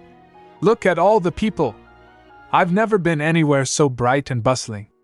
I didn't realize commoners were so prosperous. Adeline laughed. It differs depending on which part of the city you're in, but even by the capital standards, this is a particularly thriving street. Riley hurried off with quick steps. I'm going to go look around, Adeline. I'll meet you back in the main square later. Adeline watched Riley disappear into the crowd, smiling, as she explored the city with Alice and Aster. On the other hand, Hella was dreaming about Adeline, who was saying to her, Have no fear, Hella. Hella was shocked. Who is that? Adeline offered. You can stay behind me and hide. I'll save him. Hella insisted. But Lady Adeline. Adeline turned to her, and Hella thought, Adeline? That name sounds familiar. Where have I heard it before? Adeline reassured her. I understand your situation, and I forgive you. Had my loved one been taken hostage, I would have done the same as you. Hella flinched, realizing. This is a prophecy. She sat at the dining table, lost in thought. But why would I suddenly get one right now? The dream left Hella wondering about its significance and connection to her own life. A mysterious and intriguing development. Hella clenched her hand on the table, thinking, This is different from my usual prophetic dreams. It's as if someone is pushing this vision into me. As if someone wants me to see this exact scene. She remembered. Adeline. I remember now. She's the wife of Duke Hyriath Venzak, the one who's been the talk of all the nobles. But that prophecy. She said she understands and forgives me. It looks like I'll manage to gain her trust. Just then, the door creaked open, and Lady Rosalia entered asking, Have you finished your breakfast? Hella stood greeting her. Ah, Lady Rosalia. Lady Rosalia, wearing a blue gown and with gray hair, said, You don't have to greet me so politely every time you see me. You're my daughter, for now, that is. She wrapped her arms around, adding, I want you to attend Duke Venzak's party as Rosalia's daughter and find some way or excuse to stay in that land. Hella thought. I wasn't sure if I'd be able to infiltrate the Venzak household just by masquerading as a noble's daughter, but now I'm positive it'll work, even if I'm found out. Why else would Adeline say she forgives me? Lady Rosalia began to leave, ordering Hella. Get ready to leave, Hella? Hella asked. What? Are we going somewhere? Lady Rosalia turned around, replying, Yes. We need to buy you some dresses. You don't have any decent clothes. You're the daughter of a countess now. I can't have you walking around in rags. Hella nodded, understanding the importance of her new role and the need to blend in with the nobility. In Garmoniel, Adeline offered Alice. I'll buy you anything you want, Alice. Go ahead and pick out a few dresses. Alice declined. It's all right, Adeline. I have some money too. Avid gave me everything he'd been saving. He said he didn't have anything else to spend it on. Aster encouraged Alice. You should accept Adeline's gift, Alice. Her Grace has more money than she could ever use. Alice agreed. All right then. Thank you, Adeline. You rescued me from the Duvabella, reunited me with Avid, and now you're giving me such expensive gifts. I don't know how I can ever repay you for everything you've done for me. Adeline smiled, thinking, You already have. Now that Alice is saved, Avid will be utterly loyal to Ray. I clearly remember how bravely Avid fought for Ray in my past life. Memories flooded Adeline's mind, recalling Avid's sacrifice. How valiantly he died for him. And run, my lord. Run and don't look back. Adeline's heart ached, remembering Avid's ultimate loyalty and bravery. Venzak approached Adeline, injured and weakened, and hugged her tightly, saying, "Come here. Don't move, Adeline." Adeline was taken aback, her thoughts racing. How? How could I have ever forgotten these memories? She was overwhelmed by the sudden rush of recollections, her past and present colliding. As Venzak held her, Adeline's memories came flooding back, and she remembered their past life together, their love, and their struggles. She recalled Avid's bravery and sacrifice, and the pain of losing him. The memories she had forgotten were now crystal clear, and her heart ached with the intensity of their emotions. Adeline's thoughts drifted back to Avid's sacrifices for Ray, and she zoned out, lost in her memories. Aster noticed her distant expression and asked, "Adeline?" She pondered. Come to think of it, my memories of Aster were like this as well. Could it be that the memories of my past life are incomplete? Adeline's mind wandered back to a war scene where Avid tried to save her, saying, "Stay there until this is all over." She thought, what if I was cherished a lot more than I originally thought?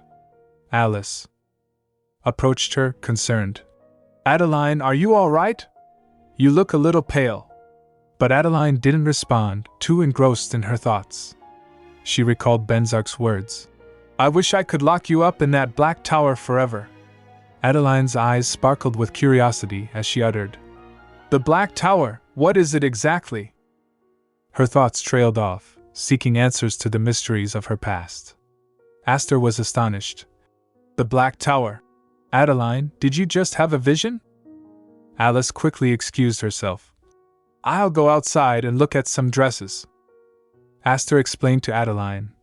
"The Black Tower is the safest place in the Shadowlands." Adeline placed her hat on the table, intrigued. "That's the safest place?" Aster elaborated. "Yes, Adeline. It was made by carving the entire trunk of the oldest and largest tree in the Shadowlands. As you know, the plants that grow in the Shadowlands are capable of keeping souls out because they contain the holy power of the divine realm." He continued. "The tree that the Black Tower was created from had grown on the holy power all the way back from when the divine realm was still strong, making it the most powerfully fortified place in the Shadowlands. Since we don't have a tree of life, our next lot will never be born. That's why we started building that tower as soon as we got settled in the Shadowlands. We needed to ensure there was a way for our captain to survive even if we suddenly came under attack by the Sows." Adeline clenched her hand, her eyes widening with realization. "You mean that tower was built so that Ray could stay safe? To protect him?" Aster confirmed. "Yes. The only person allowed in there is the captain." Adeline's astonishment grew, and she grasped Aster's hands. Then what would it mean if Ray locked someone else up in there?" Aster explained. "The Black Tower is defended by an extremely powerful protection spell that uses the holy power our Tree of Life had. But like I said, we don't have a Tree of Life anymore, so what holy power we do have left is very limited." He continued, "Once someone enters the tower, the protection spell will be triggered, and our remaining holy power will slowly dwindle away. That place is meant for the captain's sole use since the spell can activate for only a single person." Adeline's grip on Aster's hands tightened, her mind racing with the implications of Ray locking someone else in the Black Tower. Aster's words struck a chord. "So I doubt the captain would ever allow someone else in there, but if he did, it would mean that he cares about them so deeply. That he's willing to sacrifice both his life and the divine realm for them." Tears trickled down Adeline's eyes as she thought. "In my past life, Ray locked me in the Black Tower not long after Hela arrived."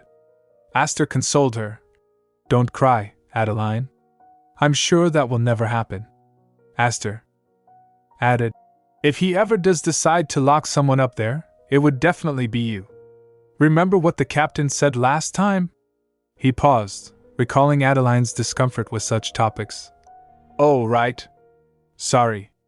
I forgot you don't like hearing this kind of stuff." Adeline sat amidst the dresses, lost in thought. At the time, I just thought it was because Hela was the real prophet and the woman Ray truly loved. But I was wrong. It was because Ray wanted to protect me from her. What else have I forgotten? If he cared about me so much, why did he kill me? What did I do to make him act that way? A hesitant servant approached. Excuse me. Ma'am, sir? May I speak with you for a moment? The sound of heels clicking on the floor announced the arrival of Rosalia and Hela at the outlet. Hela's eyes widened in surprise upon seeing Adeline, who glanced at them with a mixture of curiosity and caution. Adeline thought to herself, "It's Hela. What a coincidence. Who knew I'd run into her here?" She asked aloud, "Is there a problem?" The servant explained, "You see, Countess German wishes to use the sitting room." Rosalia commanded, "You heard him. Now move." Adeline recognized the name and thought, "Rosalia German?" Aster intervened, his voice firm. "How dare you speak to Duchess Venzak that way?" Rosalia apologized. "Oh my, I do apologize. I had no idea. Greetings, Your Grace. I am Rosalia German. Please call me Rose." Adeline replied graciously. "I am Adeline Venzak." Adeline offered, "You may call me Adeline." She thought to herself, "So Hela really was working for the Sos." Rosalia laughed and apologized. "Please excuse me for failing to recognize you. I've heard quite a lot about you, but I've never had the honor of meeting you in person, you see. I do hope you'll be so generous as to forgive me." Adeline asked. "Of course. And who is the woman standing behind you? Is she perhaps your servant?" Hela flinched, and Rosalia replied, No. She's my daughter, Lady Adeline. Why don't you introduce yourself to Her Grace, Hela?" Hela bowed. "It's an honor to meet you. I'm Hela German." Adeline thought. Ray didn't love Hela. He was suspicious of her and thought she was dangerous. He probably brought her to the Shadowlands to prevent the Sos from using her prophetic abilities. Adeline rose from her seat. "A pleasure to meet you. After staying in the estate for so long, becoming acquainted with new faces is a rare treat. You said you desired to use the sitting room? Then I shall gladly leave." Rosalia laughed and insisted, "No, Lady Adeline. Please sit back down. How could we ever demand you vacate your seat for the likes of us?" Adeline said, "No need to decline. I was about to go look at the dresses anyway. And I have a companion waiting for me outside." Alice glanced at Adeline while searching for dresses. Rosalia insisted, "If it wouldn't be too much of a bother, could my daughter also accompany you in your shopping? I would be deeply grateful if you could teach her your exceptional taste." Adeline agreed with a smile. "Of course," she thought to herself. "If that was the case, then I must do the same. I need to ensure that Hela can't be used as a weapon for the Sos. Or better yet, I need to ensure that she becomes a weapon for me. Hela Alton. I wonder what I should do with you." Adeline stood up, turned around to look at the dresses, and pondered her next move. Hela stood nearby, appearing slightly nervous, unaware of Adeline's intentions. Hela squeezed her hands, thinking, "Duchess Adeline Venzak. I didn't expect I'd run into the woman from the prophetic vision I had this morning so soon." Alice picked up a pink dress and suggested to Adeline, "I think this dress would look great on you, Adeline." Adeline smiled and replied politely, "You should be choosing your dresses, not mine. We're here today for you, remember?" Adeline thought to herself, "There's something different about Hela. She's not like ordinary humans. She's much more intense in real life. There's a certain aura about her that's hard to explain." She turned towards Hela and offered, "Oh, Hela, let me know if there are any dresses you find favorable. I'll buy them for you as a present." Hela flinched at this offer, her emotions simmering beneath the surface. She pointed out a black dress, her voice laced with intensity. "Oh, I like that one, Lady Adeline." Alice and Adeline were astonished by Hela's choice of dress, which featured intricate stonework. Adeline commented. Your taste in clothes is quite unusual. Though I must admit it suits you. Hella twitched, attempting to clarify. Oh, that's not what I... Adeline chuckled. I hadn't realized how bold the world had become. Hella regretted her initial response, trying to rephrase. No, that's... Adeline laughed. Well, that dress it is, then. I'd love to see you wear it the next time we meet. Hella sighed. Thank you, Your Grace. Adeline thought to herself. I can't let her go without doing anything else. She invited Hella. I intend to hold a tea party next week.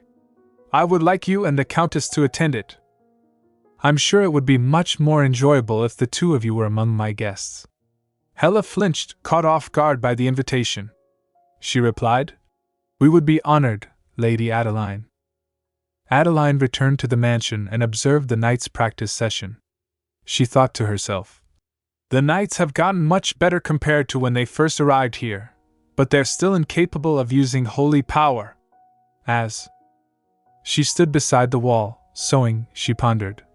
The only ones who show any potential are Avid, whose power is only a faint glimmer, and Raphael.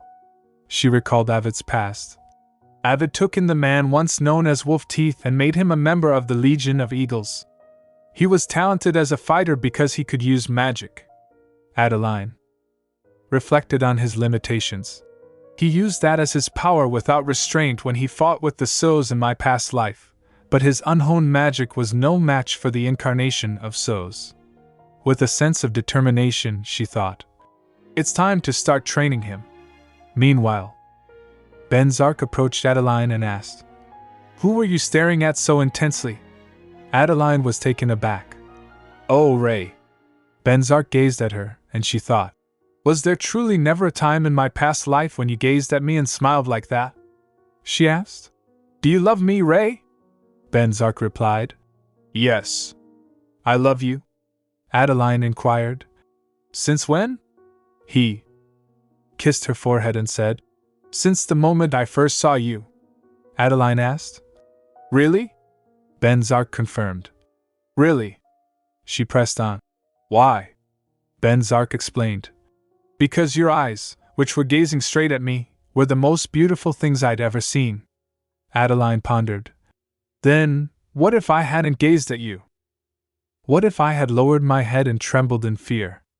Would you still have fallen in love with me? Venzak reassured her. No matter what, I would have fallen in love with you the moment I looked into your eyes. Adeline, I love you no matter who you are or how you act. He added, Even if your head is bowed down in fear and you can't say a single word to me, even if you don't do a single thing for the Devas, your mere existence is enough to make me love you. Adeline thought to herself. Those words, could he know about my past life? No, that can't be possible. If he'd been revived like I was, he would know everything about the Sows. Venzak leaned in and said, Don't worry, Adeline. Nothing you do or don't do can change my feelings for you. Your happiness is all that I want. Adeline replied, I feel the same way, Ray. Late at night, Venzak and Adeline retired to bed. As they settled in, Adeline rested her head on Venzak's chest and said, I'm going to make Hella my lady-in-waiting. Venzak responded immediately. Hella. Adeline continued. She's a beautiful woman with long orange hair and charismatic golden eyes. As she spoke, she snuggled closer to Venzak and warned, So don't go falling in love with her, Ray. With that, she drifted off to sleep. Venzak was taken aback, lost in thought. How is it possible that the people in my dreams exist in real life as well? He wondered. He got out of bed and went to the terrace, where he found Dovbella sitting. He opened the door with a soft click and called out to her. Dovbella. She looked up and asked, What is it, Hyrith? Venzak shared his confusion. Every now and then I have dreams. Dovbella replied. I thought only humans could do that. Venzak explained. Yes, normally I shouldn't have this ability. But for some reason, whenever I sleep in the same space with Adele, I keep having these odd dreams. Dovbella replied. Venzak added. No, they're more like nightmares. Except all I'm capable of doing in them is watching silently as the dream me and the dream Adele do things we'd never do in real life. They're not prophetic visions, yet some of them contain the truth. In my dreams, things slowly get worse and worse. And I have a bad feeling that reality will become the same. He asked, his voice laced with worry. What are these dreams? What do they mean? Do you know anything about why this is happening? Dovebella looked at him with her piercing orange eyes and asked, Why would you ask me that? Venzak explained. Because your master is someone who knows about such things. Dovebella told him. My master is Adele, horrid. But Venzak insisted. But she's not your only master, is she? Adele told me you have one more. As she walked on the terrace, Dovebella said, You're right that the dreams you're having are not prophetic visions. There's no need to fear or worry. Venzak pressed for answers. Then what exactly are they? Why did I suddenly start having them? Why are they so similar to reality? Dovebella replied cautiously. If I tell you everything, my master won't be pleased. She added, All I can say is that this is compensation for a certain mistake that my master made. Venzak's eyes widened in astonishment. Mistake? Dovebella warned him. Don't try to find out any more about it. She paused, then added, Well, I suppose I can give you a word of advice in consideration of Adele, my other master. As she fluttered in the air, she said, Trust in her and do as she says. She won't fail this time. Venzak's mind was racing with thoughts. This time? Does that mean there was a time when she did fail? Meanwhile, Filbert stood at the window, gazing out. He called out to Hela. You received a prophecy? She replied. Yes. One just suddenly came to me, even though I hadn't made any effort to induce it. Filbert asked. And what did you see? Hela began to recount her dream. They will soon travel to a land covered in snow and ice, accompanied by a few knights in uniforms. Filbert's eyes narrowed. A land covered in snow and ice. That must be the Frostlands in the far north. But why? There's nothing there. Hela interrupted him, saying, I saw a cave covered in snow. There didn't seem to be an entrance, but when Adeline dashed, Filbert's eyes widened in astonishment. Adeline? You mean Adeline Venzak, the Duchess? Hela confirmed. Yes. She performed some kind of ritual. She put her hand to the ground and sat for a moment. Then she suddenly stood up and ordered the knights to dig at a certain spot. After they did so, they discovered the entrance to the cave. Filbert's mind was racing with thoughts. A search spell? Finding something hidden is no easy task. A search spell is one of the most difficult spells to use. He added, I have information on all the wizards who are capable of performing such high-level magic, but the name Adeline isn't among them. Hela continued. She discovered people who were sleeping there. Filbert smirked to himself, thinking, I thought Hyrith might be the Dalat, but I was wrong. Adeline is the Dalat. She will be the one to find the Devas who entered the silence. There won't be much that the Devas can do without their precious divine realm and tree of life, but even mice can bite cats when they're cornered. He thought to himself, I'd better wring that woman's neck before she becomes a troublesome mouse. Raphael walked alongside Marvin, asking, Hey, Marvin? Do you happen to know why the Duchess wants to see me? Marvin smiled and replied, I don't know. But I'm sure she'll tell you when you get there. Noticing Raphael's nervousness, Marvin asked, Why? Are you nervous? Raphael admitted, Of course I am. I'm going to see the Duchess. I have zero experience in talking to nobles. What if I make some kind of mistake and accidentally end up offending her? Marvin reassured him. Relax. Lady Adeline is a good person. I'm sure she'll be understanding. It's His Grace you should be worrying about. Raphael asked. His Grace? Why? Marvin explained. 'Cause if you make a mistake towards Lady Adeline and he hears about it, he might just chop off your head. He burst out laughing, saying, I'm only joking. Just treat her like you treat me. Raphael asked again. But what if I still mess up? Marvin added with a chuckle. Well, then I'll make sure you're buried somewhere nice. Raphael arrived at the Duchess's chambers and bowed his head, saying, You called for me, Your Grace? Adeline turned back towards him and replied, Hello, Raphael. Raphael became awkward, stuttering. Why yes, greetings, mistress. I mean, madam. Adeline burst out laughing at his formal address. Madam? No one calls me that here. You can just call me Adeline. There's no need to be so stiff. Raphael replied. Oh, I wouldn't dare dash. But Adeline reassured him. It's really all right. I insist. And please raise your head. We won't be able to have a proper conversation if you keep bowing down to me. Raphael's mind was racing with thoughts. Why did she call me here, really? Is she planning to punish me for something I did? Am I going to get kicked out? Many thoughts swirled in his mind. Meanwhile, Adeline said, We don't have much time. I don't want to waste it playing games and lying to each other, so I want you to be honest with me while you're here. Can you do that? Raphael replied. Yes, of course. I swear that I'll say nothing but the truth, Your Grace. Adeline added. Good. Then I'll get straight to the point. Raphael, you can use holy power, right? Raphael felt a chill run down his spine. Adeline asked him point blank. Are you a Dolominist? Raphael clenched his hand, thinking intensely. All nobles of the Empire are devout Sumantrians. It's the Empire's official religion, after all. As a Duke and Duchess of the Empire, it's probably safe to say Lord and Lady Venzak are Sumantrians as well. He became lost in thought. What should I do? I don't want to harm my lord's woman. I don't want to betray my master.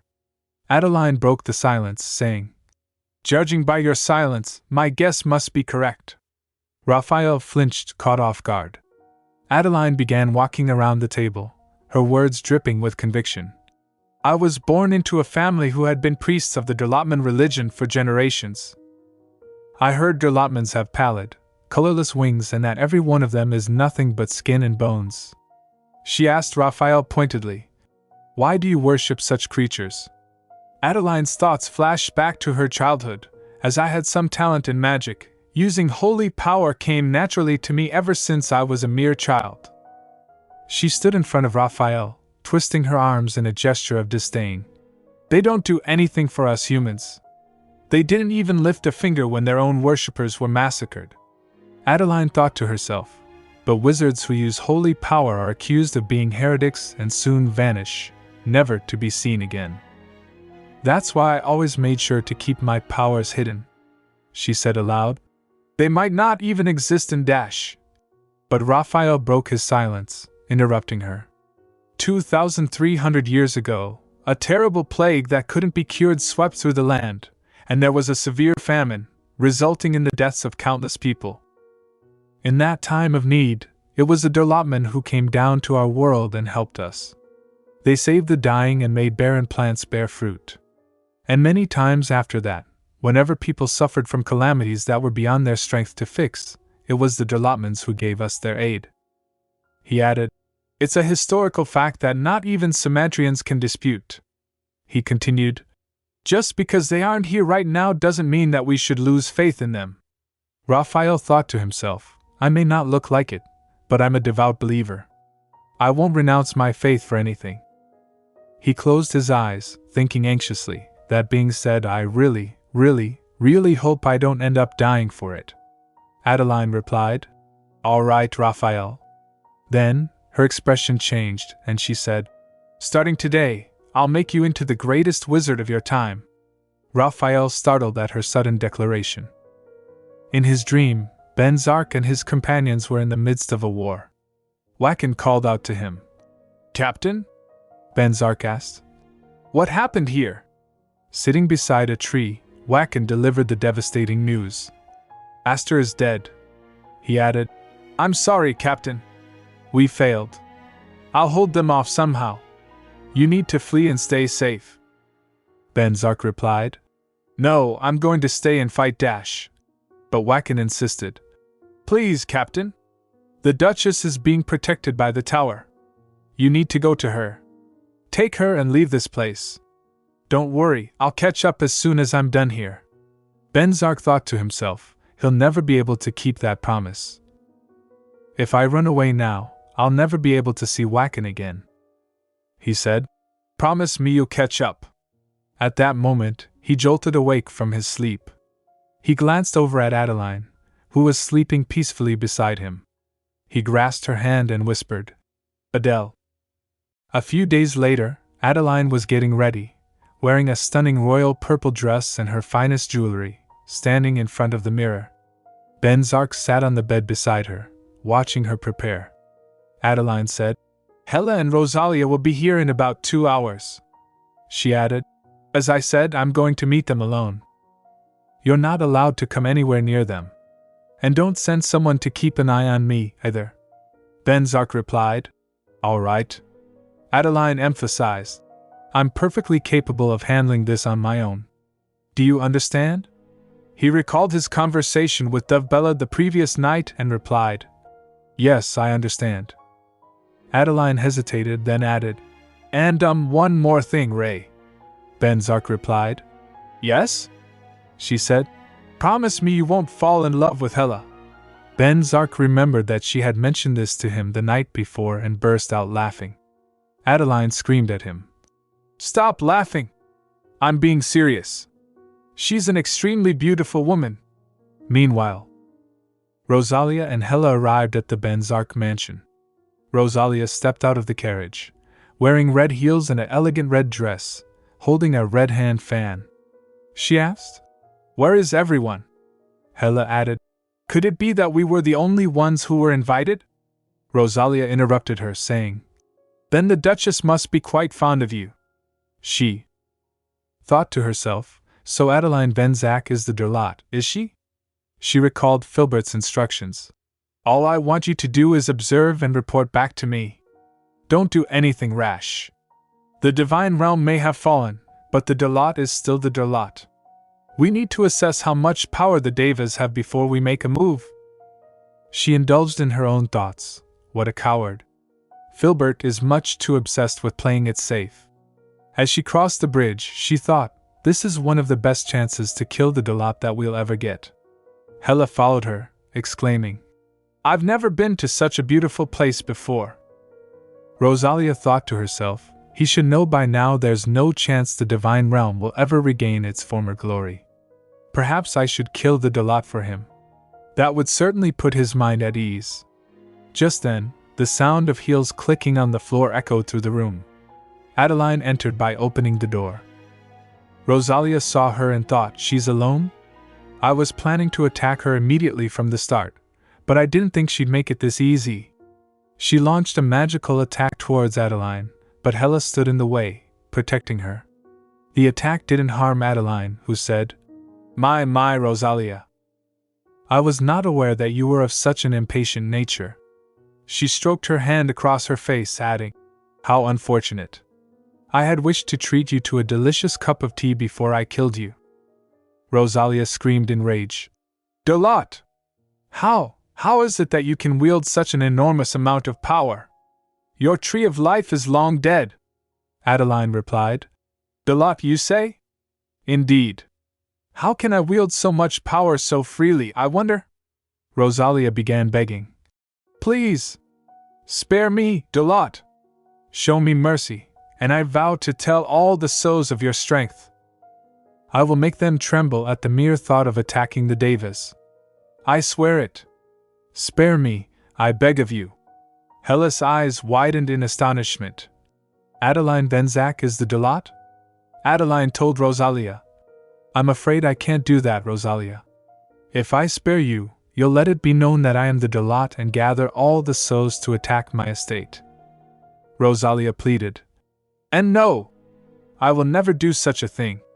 Please, you must believe me. None of us would ever be able to set foot in this place anyway. Adeline remained unmoved. Rosalia realized her fate was sealed. She grasped her hair and said, So you really do intend to kill me? Her voice rose to a scream. Ha!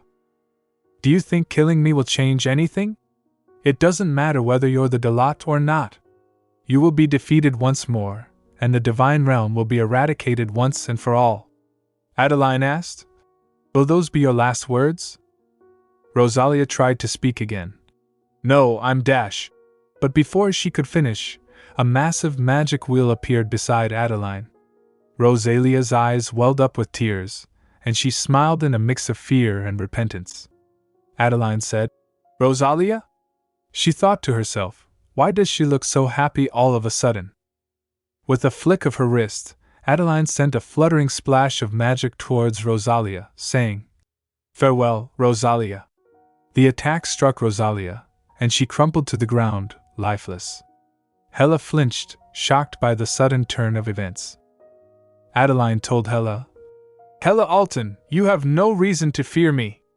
I won't cause you any harm. Sit down. We need to talk. As they sat, Marvin discreetly removed Rosalia's body from the scene. Over tea, Adeline pondered Rosalia's last smile. What was that look in her eyes? It was as if she was seeing a blissful fantasy. No, that's not what's important right now. She noticed Hella trembling and asked, Why are you trembling? Adeline thought to herself, why is she acting like this? She was always unbearably condescending and malicious in my past life. She asked Hella, Was Rosalia's death that much of a shock? Hella replied, No, it's because I'm scared of you, Lady Adeline. Adeline asked, You're frightened of me? She reassured Hella. As I said, I have no intention of killing you. You have no cause to worry. Hella confessed. Yes, I know. But if I'm honest, I've been scared of you from the moment I first met you. Adeline tilted her head, intrigued. Well, this is interesting. I never expected her to be like this at all. Hella revealed. You see, I am working for Marquis Filbert Verdon, who is none other than a Sceau. Adeline laughed. So you would betray the Sceaus to save your own life? It seems you would do anything to survive. Hella replied. Yes. That's how I've lived for most of my life, Lady Adeline. Ever since I was a child, I needed to become someone useful to save not only my life but the life of my loved one as well. Adeline thought to herself, loved one? Does that mean the Sceaus are holding someone close to Hicks hostage? Hella continued. I am a prophet. Ever since I was young, I've had prophetic dreams of both people I know and complete strangers alike. Sometimes I saw unfamiliar worlds. At other times, I saw unfamiliar deaths. I had no idea what those dreams were back then. Yet, I was never afraid. Adeline clenched her hands in rage, reminding herself to ignore Hella's words. She recalled the past when Hella mocked her, saying, What a useless person you are. I envy you, Your Grace.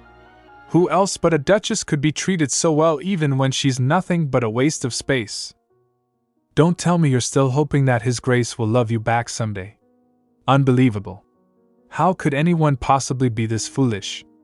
Adeline thought to herself, why should I care about the story of someone who works for the Sceaus? Someone who belittled and mocked me in my past life? She added, I'm no longer the helpless Adeline of the past. I'm going to treat you the exact same way you treated me, Hella. No matter what you say, but Hella continued, her voice trembling with tears. I was the youngest daughter of an ordinary farmer family. I grew up with my mother, my father, and my brothers. They teased me mercilessly, but they always made sure I got the biggest piece of the last loaf of bread. I loved my family, and they loved me. That's why I was never afraid, no matter how many strange and eerie dreams I had. Hella's voice cracked as she added, But when I was 7 years old, Marquis Verdon came to our house. And in an instant, my beloved family became nothing more than cold bodies strewn across the floor. The only people the Marquis spared were me and my eldest brother, Zerman, whom he took as a hostage, saying that as long as I remained useful to him, so would my brother. That's why I used any means necessary to survive and become someone useful. Adeline thought, someone useful. In my past life, Hella constantly talked about how useless I was. She must have hated me because I didn't need to prove my own worth just to stay alive. My mere position as the Duchess ensured that I would be treated well. Adeline asked Hella. Is Zerman still alive? Hella sniffled. I could never ask. I was too afraid to hear the answer. I wanted to cling to the hope that he still might be alive. Adeline's expression changed, and she stood up, saying, I see. She thought to herself, my dislike of Hella hasn't changed. Yet, despite that, I can't help but pity her. She didn't deserve to see her family die right before her eyes simply because she was born a prophet. Adeline said to Hella, Raise your head. Have no fear, Hella. She thought it's because of that, no matter how hard I may try to keep hating her. Hella looked up, disbelief in her eyes, as Adeline continued, You can stay behind me and hide. I'll save him. Have no fear, Hella. Hella tried to speak. But Lady Adeline, Adeline thought, I know that I will someday end up forgiving Hella. She extended her hand towards Hella, saying, Yes. I know you have been working for the Sows.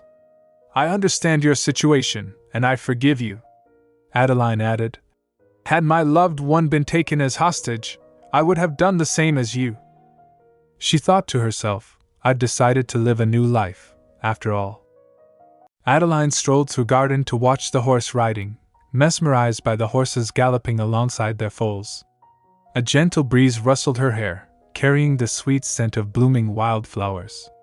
Standing beside a majestic tree, she pondered, I wonder if I've made the right choice. One thing I've learned while living this new life is that people treat me differently depending on how I treat them. Hella caused me nothing but misery, and I despised her from the bottom of my heart. But perhaps things will be different between us in this life, like it was with Catherine, Astor, and Wacken. And her thoughts trailed off as Venzak approached. He asked, What are you doing here, Adele? Adeline turned to face him, her gaze lingering on his features as she thought, like it was with Ray. She replied, I was just thinking about some things, Ray. Venzak asked. Did I interrupt you then? Adeline giggled. A little. She leaned her head on his chest and said, But seeing you helped me come to a conclusion. Adeline asked him, Can you promise me something, Ray? Venzak replied, Anything.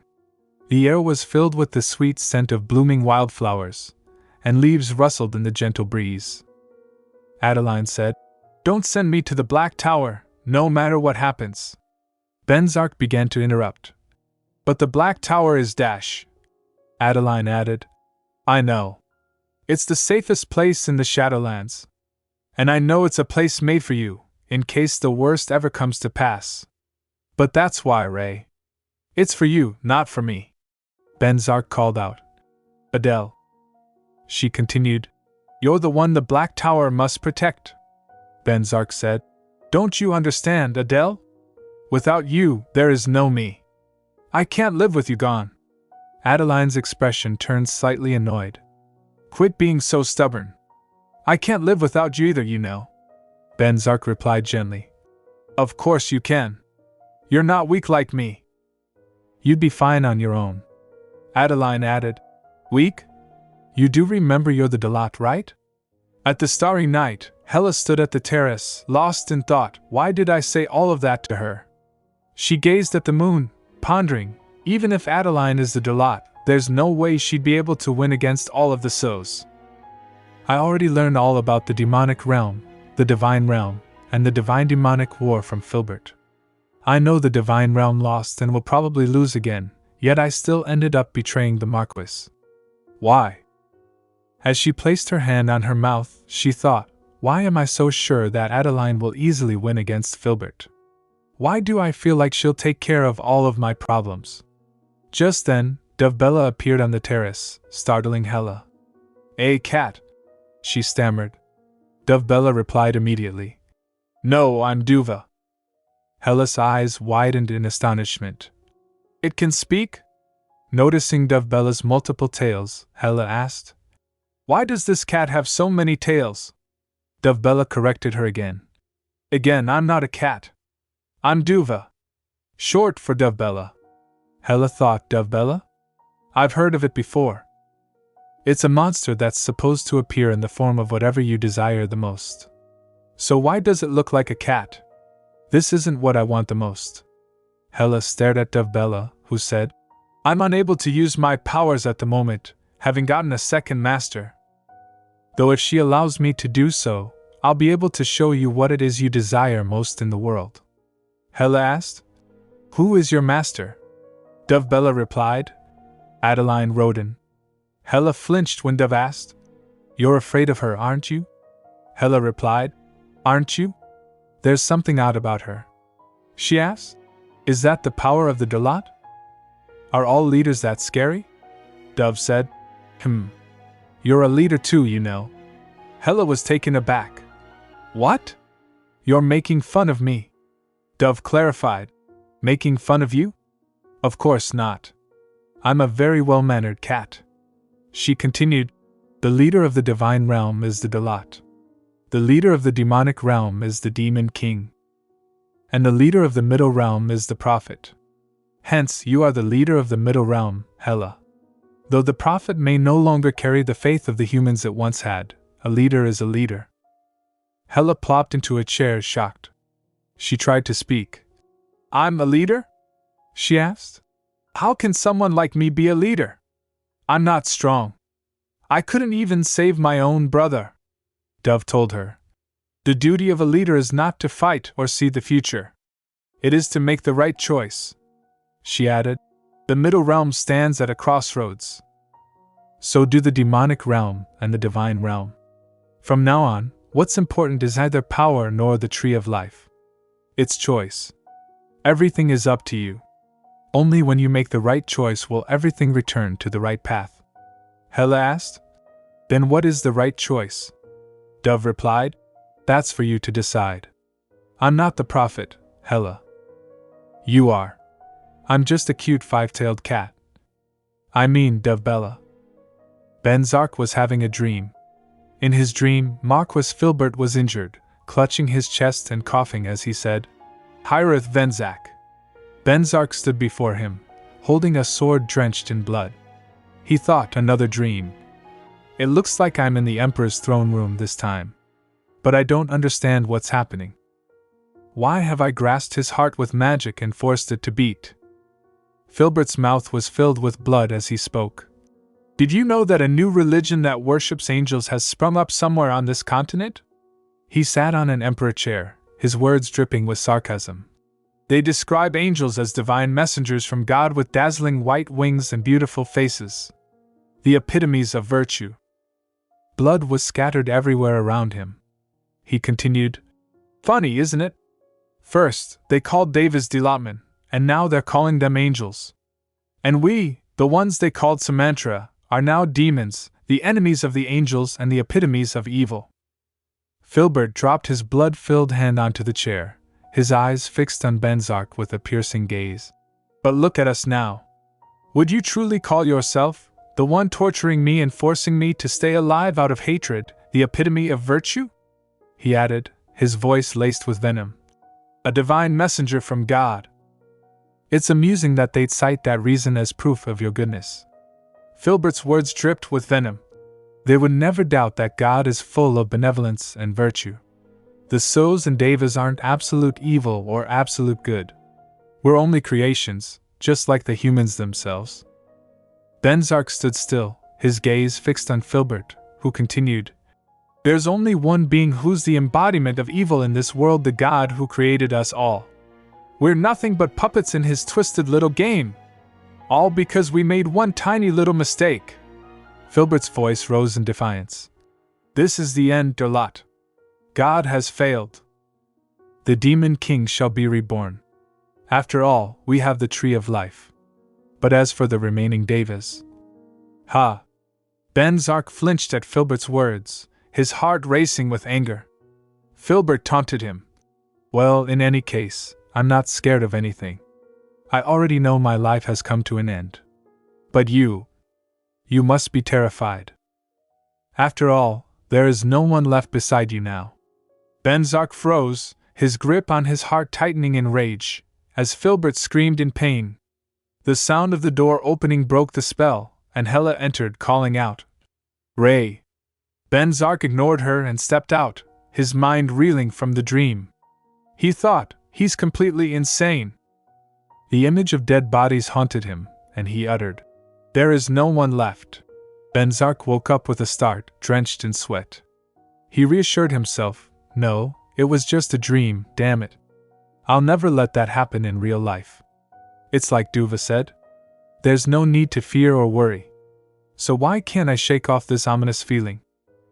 On the other hand, Filbert sat beside the window in his mansion, seething with frustration.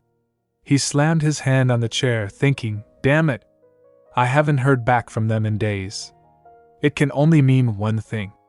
Rosalia, that stupid woman. She failed.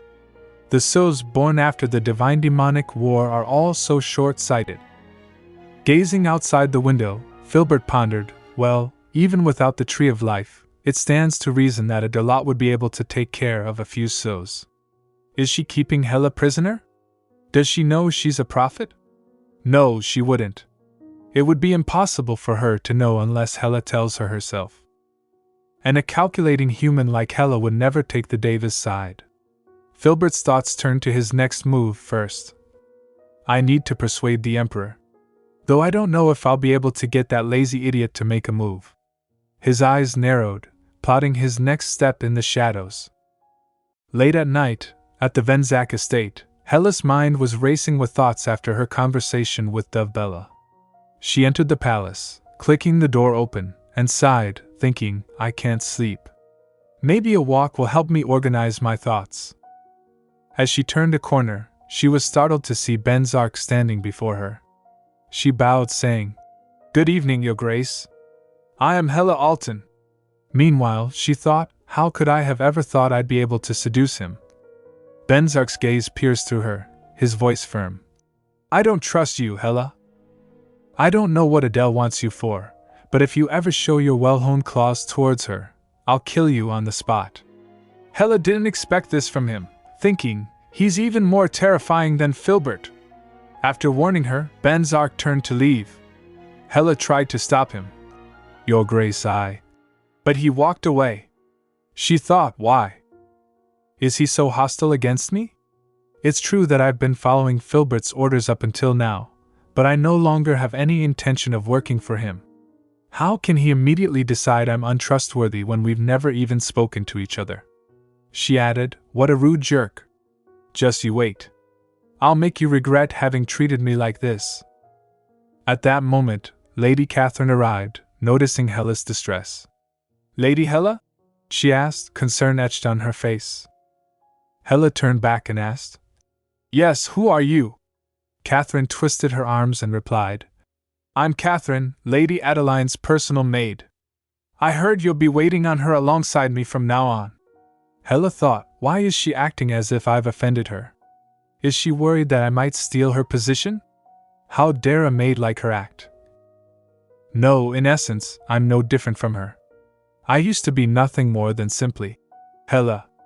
As she smiled, Hella thought Marquis Filbert is the one who gave me status by creating a surname for me. Catherine noticed her smiling and asked, Why are you smiling all of a sudden? Hella replied, It's nothing. I was just reminded of something funny. Catherine took offense, asking, What? You think I'm funny? Hella quickly apologized. That's not what I... No, I'm sorry. Something else merely came to mind. She reminded herself, I'm no longer an Alton. I'm just Hella. With a bow, Hella said, I look forward to your guidance. Catherine took a deep breath and stepped forward. Hella's thoughts turned inward, the plain, simple Hella that my mother, father, and brothers once knew.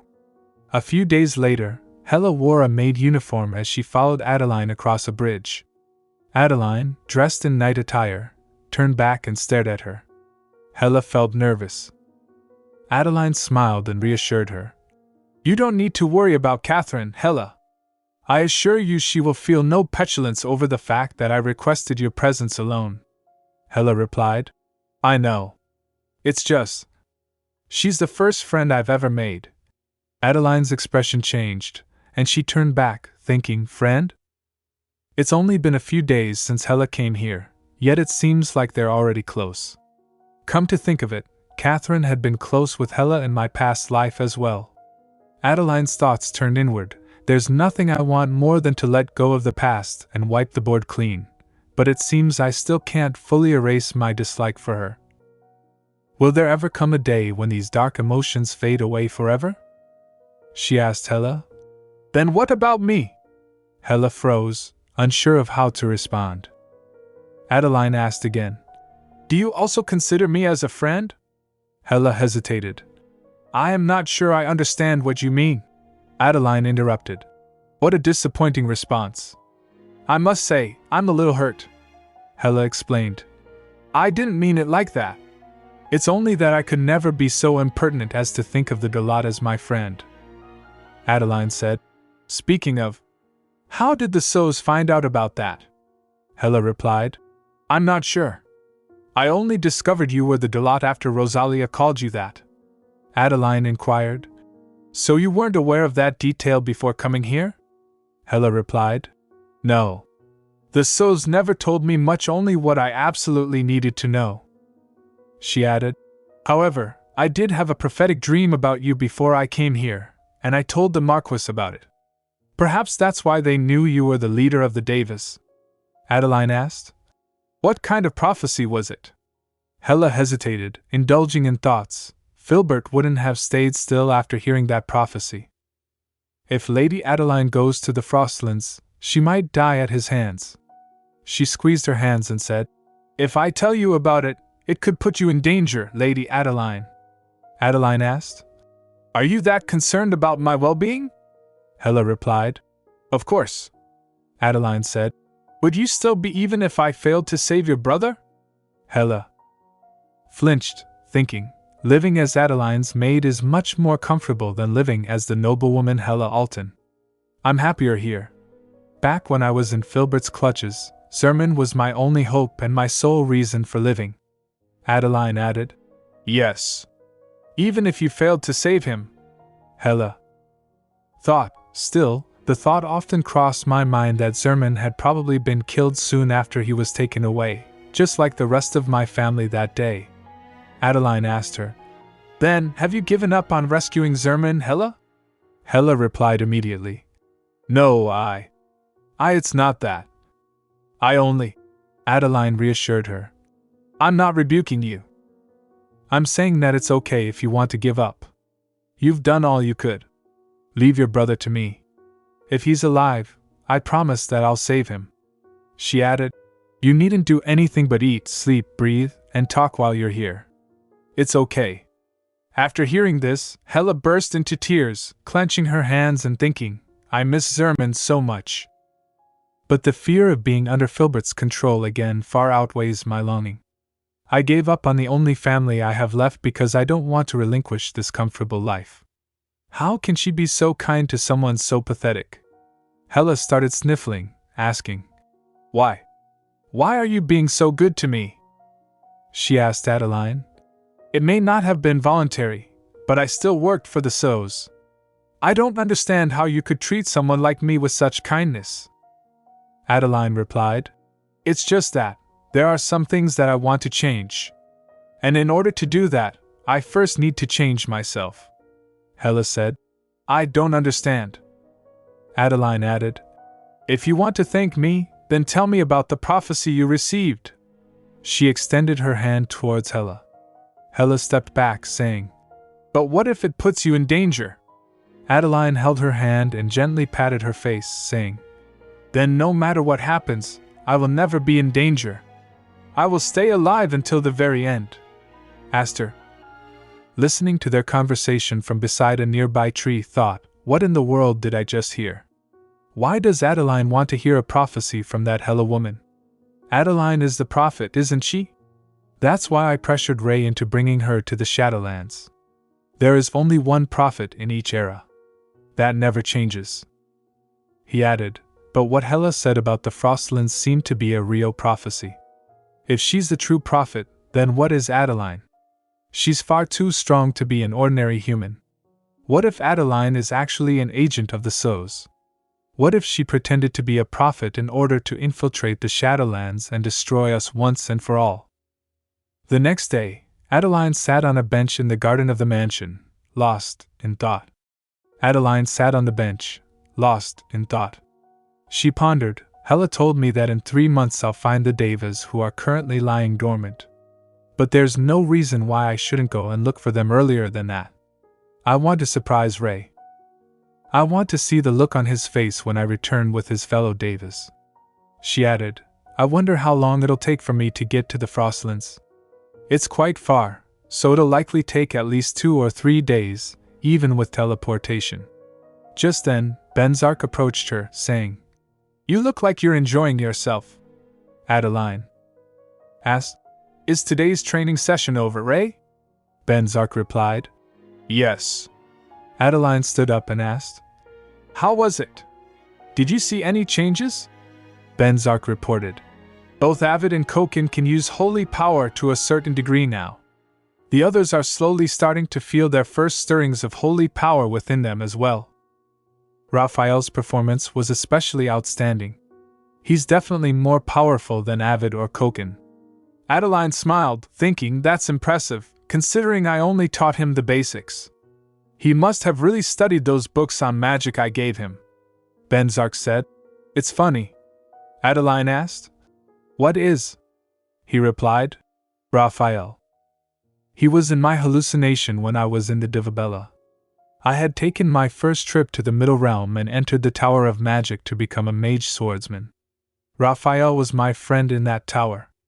Adeline said. I see. She thought that must be how Ray would have lived if the Divine Demonic War had never happened. He wouldn't have struggled to survive and find his fellow Devas or spend every day on edge, unable to let his guard down. He would have made friends, gone on trips, and led a happy life.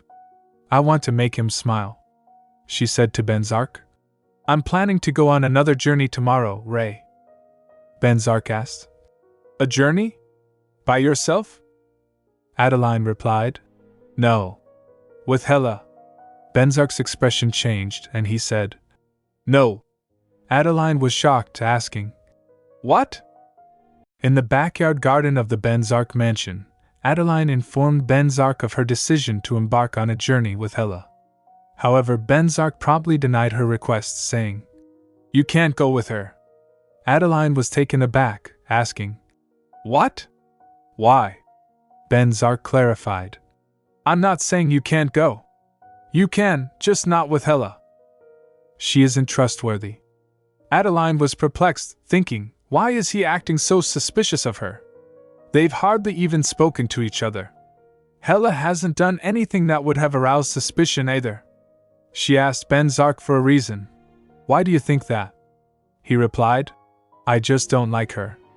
Adeline pressed for a more substantial explanation. For no reason? Venzak turned his head, saying, Yes. For no reason. Adeline realized, he's clearly lying. But why? She said. I know you're worried about me, but you won't be able to persuade me without giving a good reason, Ray. Venzak asked. Is my desire to keep you safe not enough?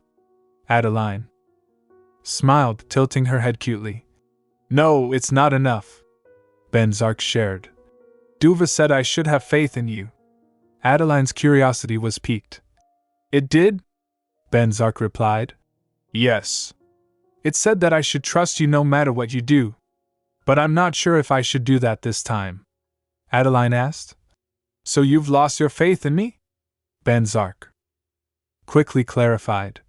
No, I'm just worried that I might lose you. Should something ever happen to you, Adeline leaned in, reassuring him. Don't worry, Ray. I will never leave you alone. I promise. Her words were a gentle comfort, easing Venzak's concerns. In the Imperial Council chamber, all members gathered for a meeting.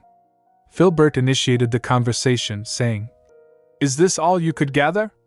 Beviora laughed and pointed his finger, saying, You should be grateful this many of us came. You know how busy everyone is. Speaking of which, did you hear about Demille? Apparently, she's been using her basement too. Filbert interrupted him, saying, "Shut up, Beviora. The meal isn't important right now." The conversation escalated into an argument, with Beviora screaming at Filbert in rage. "Excuse me? Is that how you talk to someone who came all the way out here to listen to your crazy theories?" Filbert also lost his temper, saying, "Crazy theories? It's clear you fools have no idea how serious this situation is. Not only does the Dolot exist, but she'll also be gaining a lot more devas before long. Don't you understand what that means?" Beviora shouted back. "What does that have to do with us, huh?" Meanwhile, Empress Kaylee slept, yawning, seemingly uninterested in the heated discussion. Beviora continued to argue. "The divine realm has collapsed, and their tree of life is long gone. Just because there's a few more of them doesn't mean they can win." Filbert thought to himself, "Lazy fools. We've enjoyed peace for far too long." Just then, Aroa, a blonde-haired member, intervened, saying, "I agree with Filbert. I don't think this is something we can casually dismiss. Even a mouse will attack a cat if it's driven into a corner." We don't know how many of the devas survived and entered the silence. Aroa continued, "Not to mention they have Agnes, the warrior who was acknowledged as a god of war by both the divine and demonic realm. If Agnes is alive, well, I'm pretty sure we won't even be able to put up a decent fight." Fahist, a red-headed man beside him, chimed in. "It doesn't matter whether Agnes is alive or not in this kind of situation. Even the Deva's greatest warrior won't be able to do much without a tree of life." Aroa countered, twisting his arms in emphasis. "Being a Deva wasn't what made Agnes strong. They were simply born with an incredible amount of raw power. I wouldn't want to fight against someone like that for the world." Fahist taunted him. "Still a scaredy cat, huh?" Aroa's face reddened with rage as he shouted, "Shut up. There's nothing wrong with being cautious." Fahist laughed out loud, clearly enjoying the heated exchange. Filbert sighed and said, "The point is, we need to assemble an army. We have to stop the Dolot from finding the other Devas. The moment she finds them in the Frostlands, we must immediately kill her and destroy the Devas in the silence as well. Then we'll have no further problems." Beviora countered, "Raising an army in this era of peace will only agitate the people. And we don't have a good enough excuse that would be able to calm them down." Filbert asked him, "Who cares about the people?" Beviora replied, "We do. After all, we're known for our benevolent ways of ruling over our subjects." He turned to Kaylee. "Isn't that right, Your Imperial Majesty?" Filbert suggested to the Empress, "It would be best if you thought about this carefully, Kaylee. One wrong move and you might end up having to step down from that seat you've been sitting on for so long." Kaylee, in a thoughtful posture, said, "Then I'll just go back to the demonic realm. I've been getting tired of all this Empress business anyway. It was fun when I could kill as many humans as I wanted, but LYGHT has been telling me off about that ever since he got here." Filbert thought to himself, "Among the souls sitting here, the only ones who went through the Divine Demonic War are me, LYGHT, and Aroa. The rest have no idea how dangerous it can be to let the Dolot gather more Devas." He asked LYGHT, a white-headed individual sitting in front of him, "What do you think about all this, LYGHT?" LYGHT nodded his head in agreement. Filbert thought to himself, "Come on, LYGHT. Help me out." Kaylee has always been oddly obedient to him ever since she was born. If he says we need an army, she'll do it. He urged LYGHT, "You experienced the war just like I did. You know how many souls died at the hands of the last Dolot." LYGHT broke the silence. "That's true. However, that doesn't necessarily mean we should do the same." Filbert was astonished. "What?" LYGHT continued. "Before the Divine Demonic War, souls and Devas were rivals, not enemies. We often visited each other's realms and lived harmoniously. It was the Demon King who shattered that tranquil peace with war. Because of that, a new Demon King will never be born to us again. Filbert slammed his fist on the table in rage and screamed, "How dare you cast doubt on the judgment of our leader? Has it never occurred to you?" Light stared at him, completing Filbert's sentence. "That if it wasn't for the war, you wouldn't be living in such fear, terrified that the Devas might rise up once again? If it hadn't happened, we could have all been leading a wonderful life in the Middle Realm, doing as we please." Filbert retorted, "I would never think that. Unlike you, I have full trust in our king." Lyght clenched his wrist and slammed his fist on the table in rage. "Is that so? Then tell me, where is our beloved demon king now?" He added, "The war is over, Filbert. We have no reason to raise our weapons against the Devas again when all they desire is a fresh beginning." Filbert asked, "What if they raise their weapons against us?" Lyght replied, "Then we will fight. But as of now, nothing has happened." Kaylee raised her hand and asked Filbert, "You said Duchess Venzak was the Delatte, right?" He replied, "Yes, Adeline Venzak." Kaylee twisted her arms. "Does that mean we'll be able to enter the Shadowlands if we kill her?" Filbert replied, "I'm not sure. It might not be possible. That place seems to be protected by potent holy power." Kaylee placed her hand on her chin. "Then I wonder if Duke Venzak will come out of that land once the woman is dead."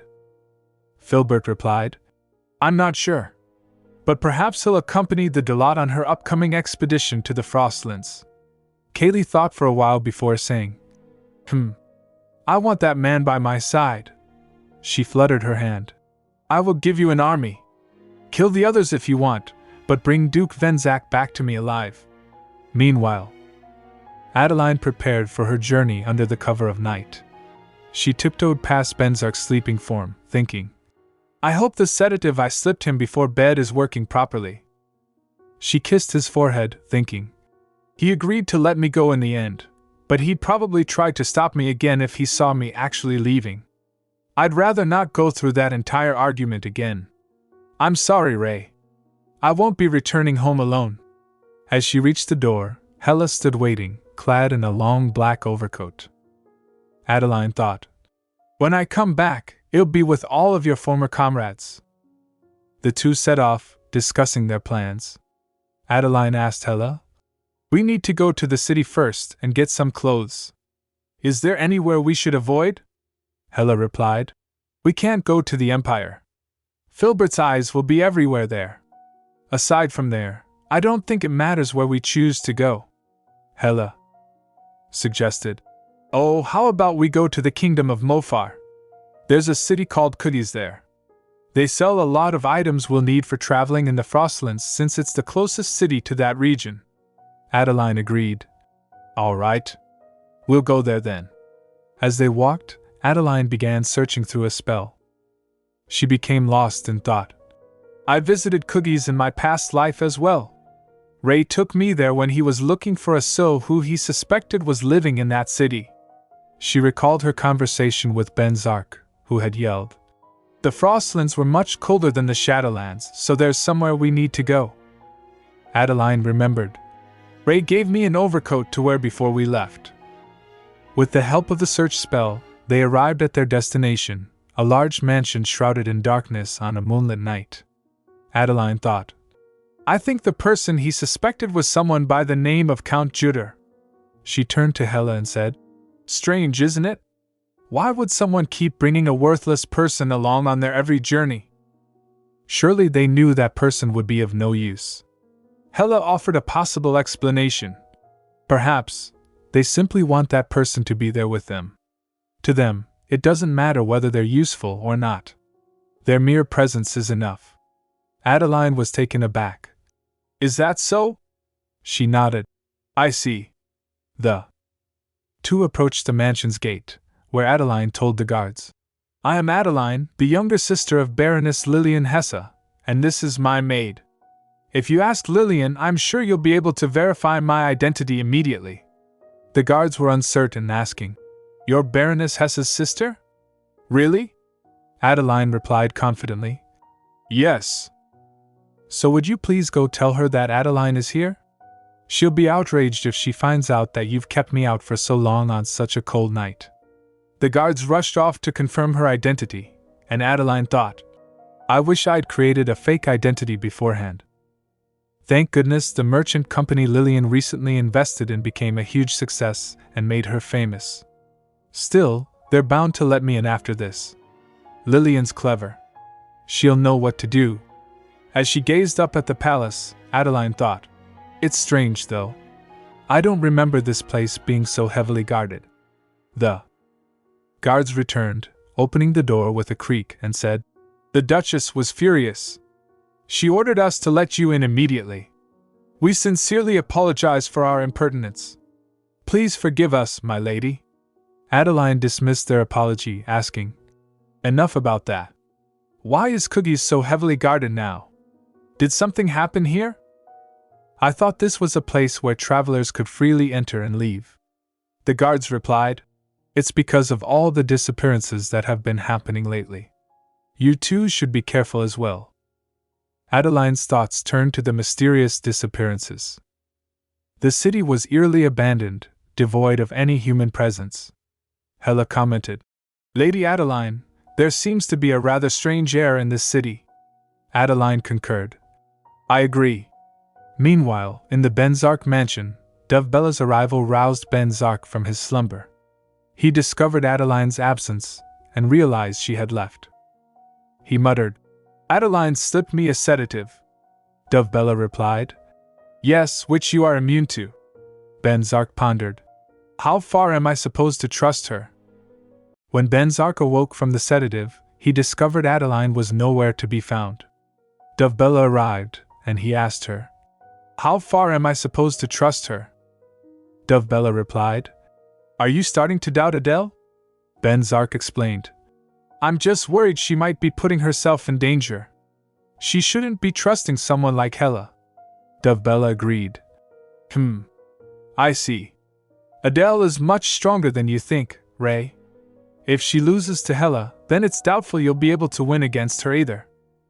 Venzak stared at Dovbella, feeling a mix of emotions, and said, "Hearing you say that makes me feel truly pathetic. Especially since I've always lived with the assumption that I was quite strong." Dovbella burst into laughter, saying, "Everybody knows it's the sweet, gentle men who are far more popular than the strong, silent ones these days. If you're that worried about Adele, why don't you tell her how you feel? That's all she would need to hear to stay strong." Meanwhile, Adeline and Hella entered the castle, but were met with an eerie silence. They waited for the door to be opened, and Adeline thought to herself, "Why isn't there a single inn that will open their doors for us? I can clearly hear people moving around inside." After a while, an old man holding a lantern opened the door. Hella stepped forward and introduced themselves.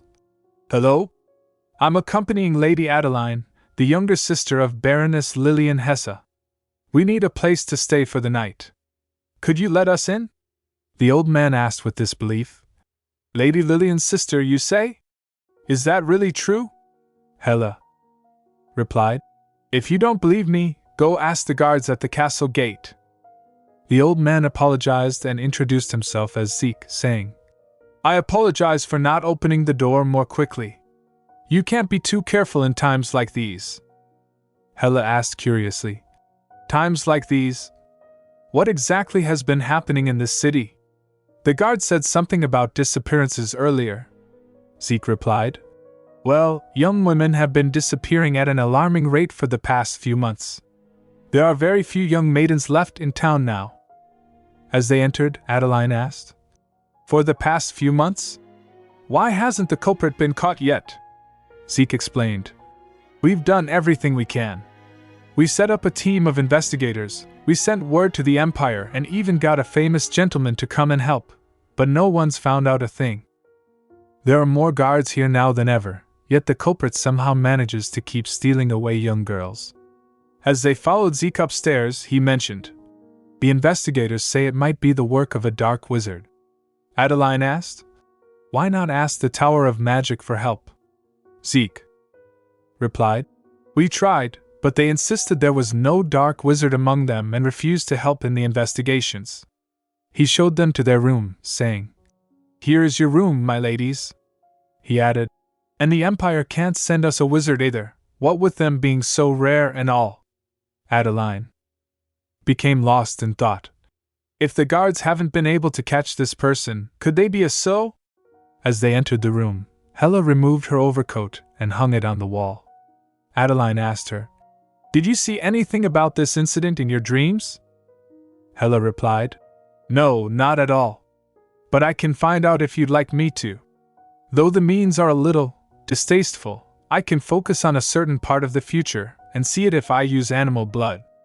Adeline turned back towards her, saying, "No, Hella. I won't make you do that." Hella approached Adeline, saying, "But this worries you, doesn't it? You don't need to mind me. I'm quite used to it by now." Adeline sat down on the bed, saying, "Of course I'm worried.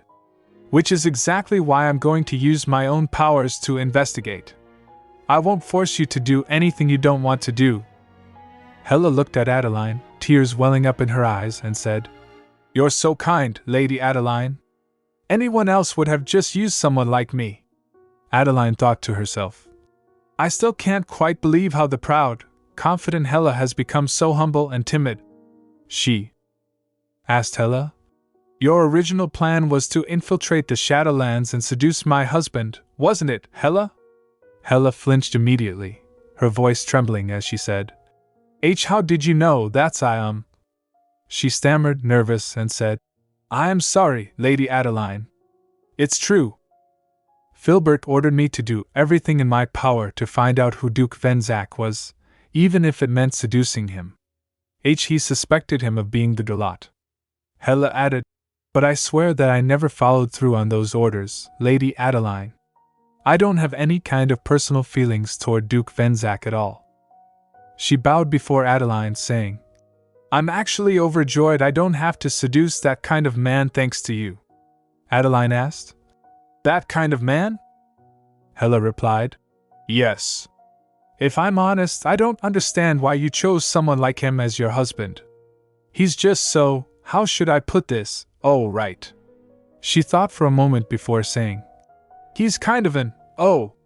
Realizing her words, she apologized. That's not what I'm sorry, Lady Adeline." Adeline thought to herself, just like how she changed after being given a second chance at life, Hella changed after meeting someone who understands her. After their conversation, they went to sleep, planning to visit the market to buy clothes first thing in the morning and immediately depart for the Frostlands. Adeline considered using a search spell to find the missing women, but that would have meant having less magic to use in the Frostlands. She felt a little guilty, but her powers weren't limitless. The next morning, Adeline woke up to find that Hella had disappeared. On the other hand, Aster visited the mines, a place he hadn't been to in a while. Training the knights had consumed all his time lately, and the captain was always with Adeline too. He tapped on a shining blue stone and thought, "Before, we used to work hard at finding CS and other Davis, or locating the entrance to the demonic realm. Now everybody is doing nothing. Or rather, everybody is doing only what Adeline tells them to do. It's as if she's taken complete control over the Shadowlands." Aster asked himself, "Is it really okay to let things go on like this?" Lost in thought, he was interrupted by Benzak's arrival. "So this is where you were," Venzak said. "I was looking for you in the training hall." Aster replied, "Yeah. It's been a while since I last came to the mines, so I thought I'd pay a visit." He asked Benzak, "What are you doing here, Captain?" Benzak replied, "I was planning to mine some Melder." Aster asked, "Why? You need money?" Benzak replied, "No, I was planning to craft mana stones." Aster asked, "Why do you need mana stones all of a sudden?" Benzak explained to Aster, "We don't need them now, but we might in the future." Aster asked, "Are you doing this because Adeline told you to?" Benzak replied, "Why do you think that?" Aster said, "You love Adeline, right, Captain?" Benzak agreed, "Yes, I love her." Aster asked, What if she ends up betraying you and stabs you in the heart? Without hesitation, Venzak replied. Then I would be glad that I was saved the pain of having to stab hers. Aster said. Captain, I know this might come as a bit of a shock, but Adeline is not a prophet. Venzak replied casually. I know. Aster was astonished. You know? Then, what do you think she is? Venzak scratched his head, saying, I'm not sure. Is that important? Aster replied. Yeah? I'd say it's pretty important. What if she turns out to be the Deva's enemy? Venzak said firmly. Sorry, Aster. Whatever she may be, my choice is with Adele. Now and forever. Even if I were a fool who couldn't speak my own feelings, I would still choose her. After listening to Venzak, Aster became lost in thought.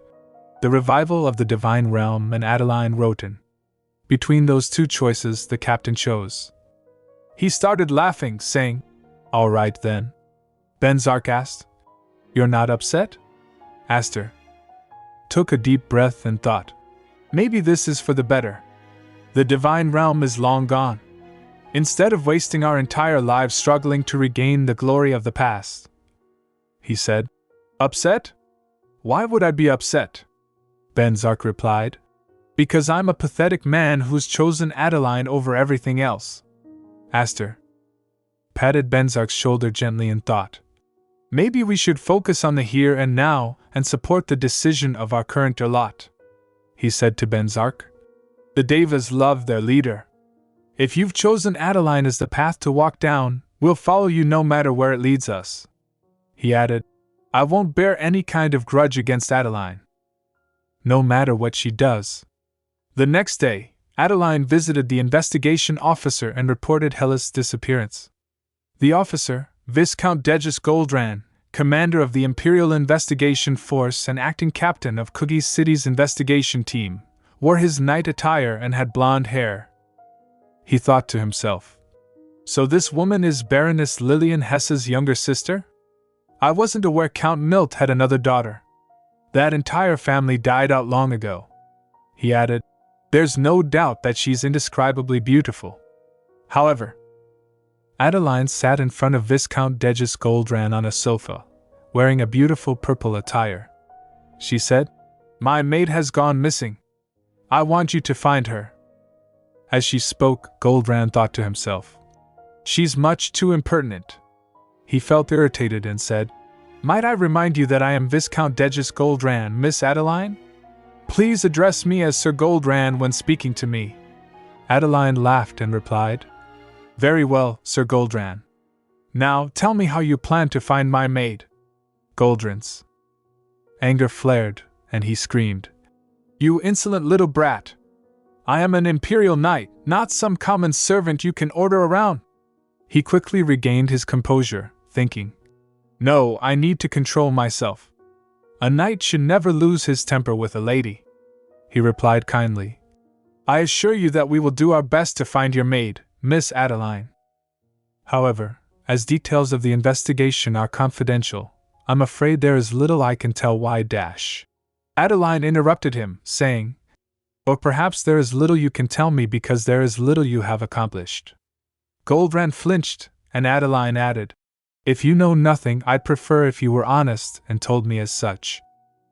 At least then I would know whether to step in or not should you be incapable of finding my maid. Goldran replied, Apologies, but I doubt you could do something that even we haven't been able to accomplish, Miss Adeline. Adeline said, So you haven't been able to accomplish anything. Goldran clenched his fists, uttering, That is most certainly not true. We have uncovered a few things. There is a rumor that a servant in the household of Count Juder, the lord of this city, heard screams from inside the mansion. He added, But you can't trust anything those ignorant commoners say. They're probably making up nonsense because they're scared of all the disappearances. Adeline asked, Count Juder, you say? Goldran flinched, saying, And Miss Adeline, please don't think of doing anything foolish. A count is not someone you can afford to cross. Even your sister's power cannot compare to his. Adeline placed her hand on her chin, smiling, and said, "Thank you for the word of advice, Sir Goldran. It seems I must meet with Count Jutter. Would you mind setting up a meeting for me?" Goldran became furious, screaming, "Didn't you hear what I just said?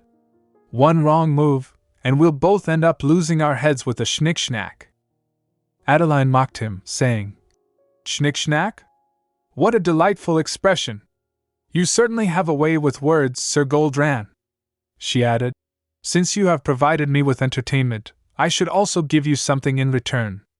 Would solving this chain of disappearances and letting you take all the praise be a sufficient reward?" Goldran was shocked, stuttering, What?" He took a deep breath and thought, "It's like talking to a wall. I should tell the Baroness to keep an eye on her sister." Adeline continued smiling. While in a dark, hidden location, a bathtub was filled with blood, and more blood dripped into it. Girls screamed and begged, "Please let us out." Hella sat with the girls in the jail, witnessing the scene and thinking, "This is insane." In the darkest depths, numerous girls were trapped, surrounded by scattered dead bodies. Hella sat amidst the horror, thinking, "This is insane. What in the world has been going on here?" A creaking sound echoed from upstairs, and a lady appeared. She had a bob cut and wore an old nightdress. This was Demille Jutter, the Countess. As she passed by the jail, the girls screamed, "My lady, please, I beg of you. Don't kill me, please, Lady Jutter.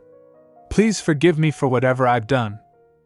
Demille stopped and said, "I'm running a little low on bathwater. Perhaps it's time for a refill." She snapped her fingers, saying, "Ah, yes. You'll do splendidly." With a wave of her hand, a girl was magically pulled out of the jail. Hella watched in terror as Demille placed her foot in the bathtub, splashing blood everywhere. Demille lay down in the tub, saying, "What a delightful sound that was. I'm glad you were still strong enough to scream. The other girls don't give me that pleasure anymore." Hella gulped back tears, thinking, "If I tell her I'm Hella Alton, the prophet, she'll probably spare my life and help me reach Filbert. But I can't." "You've done all you could. How could I possibly betray Lady Adeline?" She added, "This must be how all the animals I killed felt before they died. Maybe this is my punishment." As Hella burst into tears, Demille continued to enjoy her bath, reveling in the terror she inspired. At Venzak Mansion, Avid rested on a bench when an eagle arrived carrying a message.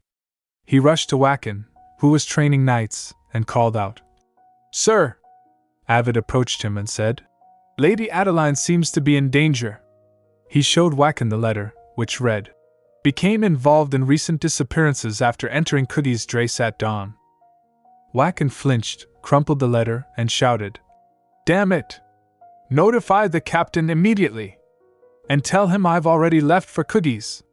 Wacken used a magic spell to reach Adeline. Goldran followed Adeline, saying, "Miss Adeline, please wait."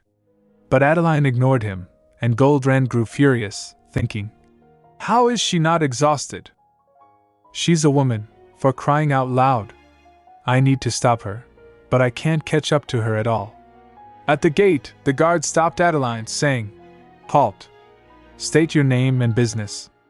But Adeline used magic to open the gate, leaving the guard unconscious. As she left, she said, "He must have been quite tired." She thought, like heck he was. With magic, Adeline left all the guards unconscious and reached a door. Goldran followed but couldn't stop her. She unlocked the door with magic, astonishing Goldran, who thought, "How is she doing this? Who exactly is this woman?" As the door opened, Adeline found Hella, who hugged her tightly, saying, "Lady Adeline! You came for me!" Hella was in tears. Demille emerged from the bathtub, saying, Well, well. I was wondering why all my servants were asleep." She stepped forward, saying, "I didn't realize we had guests." Hella hid behind Adeline, who turned back and nodded. Hella whispered to Adeline, "She can use magic. All she needs is to recite a simple spell or snap her fingers." Adeline thought, She must be a Su. Goldran attempted to attack Adeline with his sword, but he failed. Demille trapped him in her magic and grabbed his neck, choking him. Goldran growled in pain as Demille said, I admire your bravery. It's a shame you don't have the skill to back it up. But I do. Demille stared at Adeline with fierce eyes. Adeline said to Goldran, Viscount Goldran, would you escort yourself and my maid out of the room? I shall deal with the Countess. Demille added, Looks like you're a noble. Killing you might lead to some complications then. May I have the honor of knowing who you are? Adeline used magic to restrain Demille, holding her in place. Demille asked, What did you just do to me? Did you use magic without uttering a single word? Adeline asked Demille, What is your name? Demille chuckled in response, saying, Why? Will you let me go if I tell you? Adeline said, No. I simply prefer to know the name of the person I am about to kill. Demille sighed and said, How considerate you are. If only I had someone as powerful as you by my side. I could have enjoyed so much more delightful fun. Adeline added, You call kidnapping and killing innocent women delightful fun? Demille smirked, saying, Of course. Why wouldn't I? With that much power, surely you know as well as I do how pathetic and adorable it is when the weak desperately flounder about, struggling to survive. Adeline replied, No. It can't be. You're a Deva? Demille looked shocked and asked, My, how did you know that? Are you perhaps our new leader? She added, Oh wait, that's right. Our new leader is that cute little boy. Though I suppose he's not so little anymore. He had become a strapping young man the last time I saw him. Adeline asked, How? How could you do something like this, knowing the Dorlot was alive? Demille replied, Oh, don't look at me like that. I never once betrayed Fabian. I never told the Sos that our Dorlot was alive, or that he'd grow into a rather handsome young man. She added, My loyalty is quite touching, isn't it? You look like you're acquainted with our current leader, though. So, has this changed your mind? Do you feel like letting me go now? Adeline clenched her hands in rage, thinking, I can't allow someone like her to live, even if she is a Deva. She's done too many horrible things. I need to kill her. Demille said, Oh dear. It looks like your decision remains the same.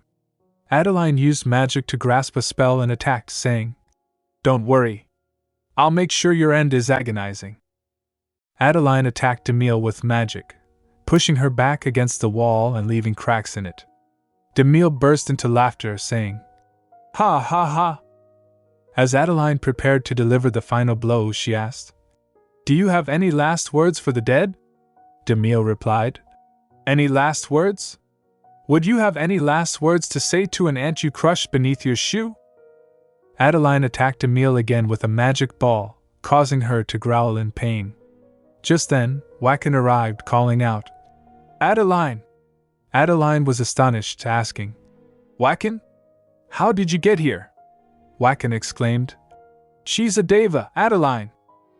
Adeline explained, Because she has killed far too many people to be allowed to live. Wacken turned to Demille, asking, What is she talking about, Demille? You've been killing people? Demille retorted, You know something, Wacken? I always hated that idiotic face of yours. Wacken tried to stop Adeline, saying, Adeline, please dash. Adeline refused, saying, No. She must die. We can't let her go. I fail to see how someone like her will be of any help to us in the future. She added, And even if she is useful, I don't want someone who murders innocent people at my side. Wacken clenched his hands in frustration. He tried to speak, but Adeline interrupted him, saying, I don't require your permission to kill her, Wacken. The only reason I've decided to explain myself to you is because if you continue to protect her for no other reason than that she's a Deva, I fear I'll be irrevocably disappointed in your kind. Wacken added, You don't understand, Adeline. During the war, Demille fought more bravely for our side than anyone. Adeline replied, That may have been so, But she's nothing but a vicious murderer now, Wacken said. Then, let me be the one to do it. You shouldn't be forced to have the blood of a deva on your hands. Demille sneered. That's right, Wacken. Protect your human master like a good little dog. See, this is why I didn't want to visit you. Wacken turned back towards her, screaming. You didn't want to visit us? So you knew where our Delot was all this time and didn't go to him on purpose? Demille replied. Why would I? What would we do? Make some kind of valiant effort to nab the tree of life from the Sows? She added. Nothing could be more boring. We'd never succeed with our current power. Even without the Demon King, the demonic realm is well and flourishing. Their tree of life is under heavy protection. Wacken was shocked and asked. How do you know that? Demille said. Oops, looks like I said too much. Wacken flinched and asked. You've sided with the Sows. Demille replied. No one but a blind fool like you would sincerely believe that the divine realm could ever be restored. She screamed out in laughter. Don't you get it? It doesn't matter which side we're on. The world belongs to the Sows. They're the ones who won the war. We lost. Wacken attacked Demille with his sword, screaming. You dash. And killed her. She fell dead on the floor. Adeline said. If she's on the Sows' side, I suppose it doesn't matter who kills her. She added. We have no more business here. I will continue to travel with Hela until we reach our destination. You should return, Wacken. Wacken stepped out of the jail, where Goldrand was standing, listening to their conversation. Wacken noticed him. Goldrand said. I didn't hear a thing, sir. I swear it. While leaving, Wacken asked Goldrand. What did Adeline tell you to do? Goldrand replied. She said she'd make this out to be my success, but... Wacken interrupted him, saying, Then do as she said and tell the others that you were the one who solved the case. Well, I suppose that's easy enough. Wacken started thinking. Adeline is a human. Of course, she'd hate Demille for slaughtering her own kind. She probably hates me too for trying to stop her. I don't know what to do to make her forgive me. Adeline and Hela ventured into the snowy mountains, dressed in warm attire. After searching, Adeline thought, there isn't a single mark or sign. I knew I wouldn't be able to find it right away, but... She cast a search spell on the snow, saying, Let's set up camp here for tonight. Hela agreed, unwrapping the tent, and said, Yes, Lady Adeline. Adeline gazed at Hela, asking, Why aren't you asking me anything, Hela? Hela seemed puzzled. Pardon? Adeline explained. You know now that I'm not the Delot. Hela smiled. Oh. Well, it's not very important to me. You're still Lady Adeline. That hasn't changed a bit. Adeline replied. I see.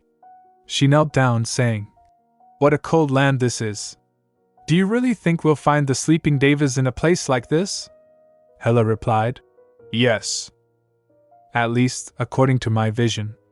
However, it also showed me that you didn't find them for another few months. Maybe the timing is. Adeline added. Unfortunately, by then, Marquis Filbert will have amassed an army here. Bloodshed will be inevitable, no matter how powerful I am. Hela looked sad, saying, I didn't think of that. I'm sorry. I just wanted to help. Adeline smiled. What are you apologizing for? It's not your fault. I was in too much of a rush. Everything was going so well that I failed to think this through properly before coming here. She added, We have no choice. Let's return home at first light. As they slept, Hela dreamed. To be honest, I didn't care whether Ray was the Delot or not. I just wanted to be a duchess for once in my life. But as a woman, I knew that there was no place for me in his heart. Why did he love such a pathetic woman? She asked Aster in her dream. Aster, why did His Grace marry that woman? What's so good about someone like her? She's completely useless. Aster twisted his arms, saying, Hela, it's Lady Adeline. Not that woman. You mustn't speak about the Duchess in that manner. Hela woke up, thinking, What was that crazy dream? I can't believe I'd dream of something like that. Like I could ever envy or belittle someone as noble as Lady Adeline. She glanced outside the tent, thinking, I can't believe I sometimes feel so afraid.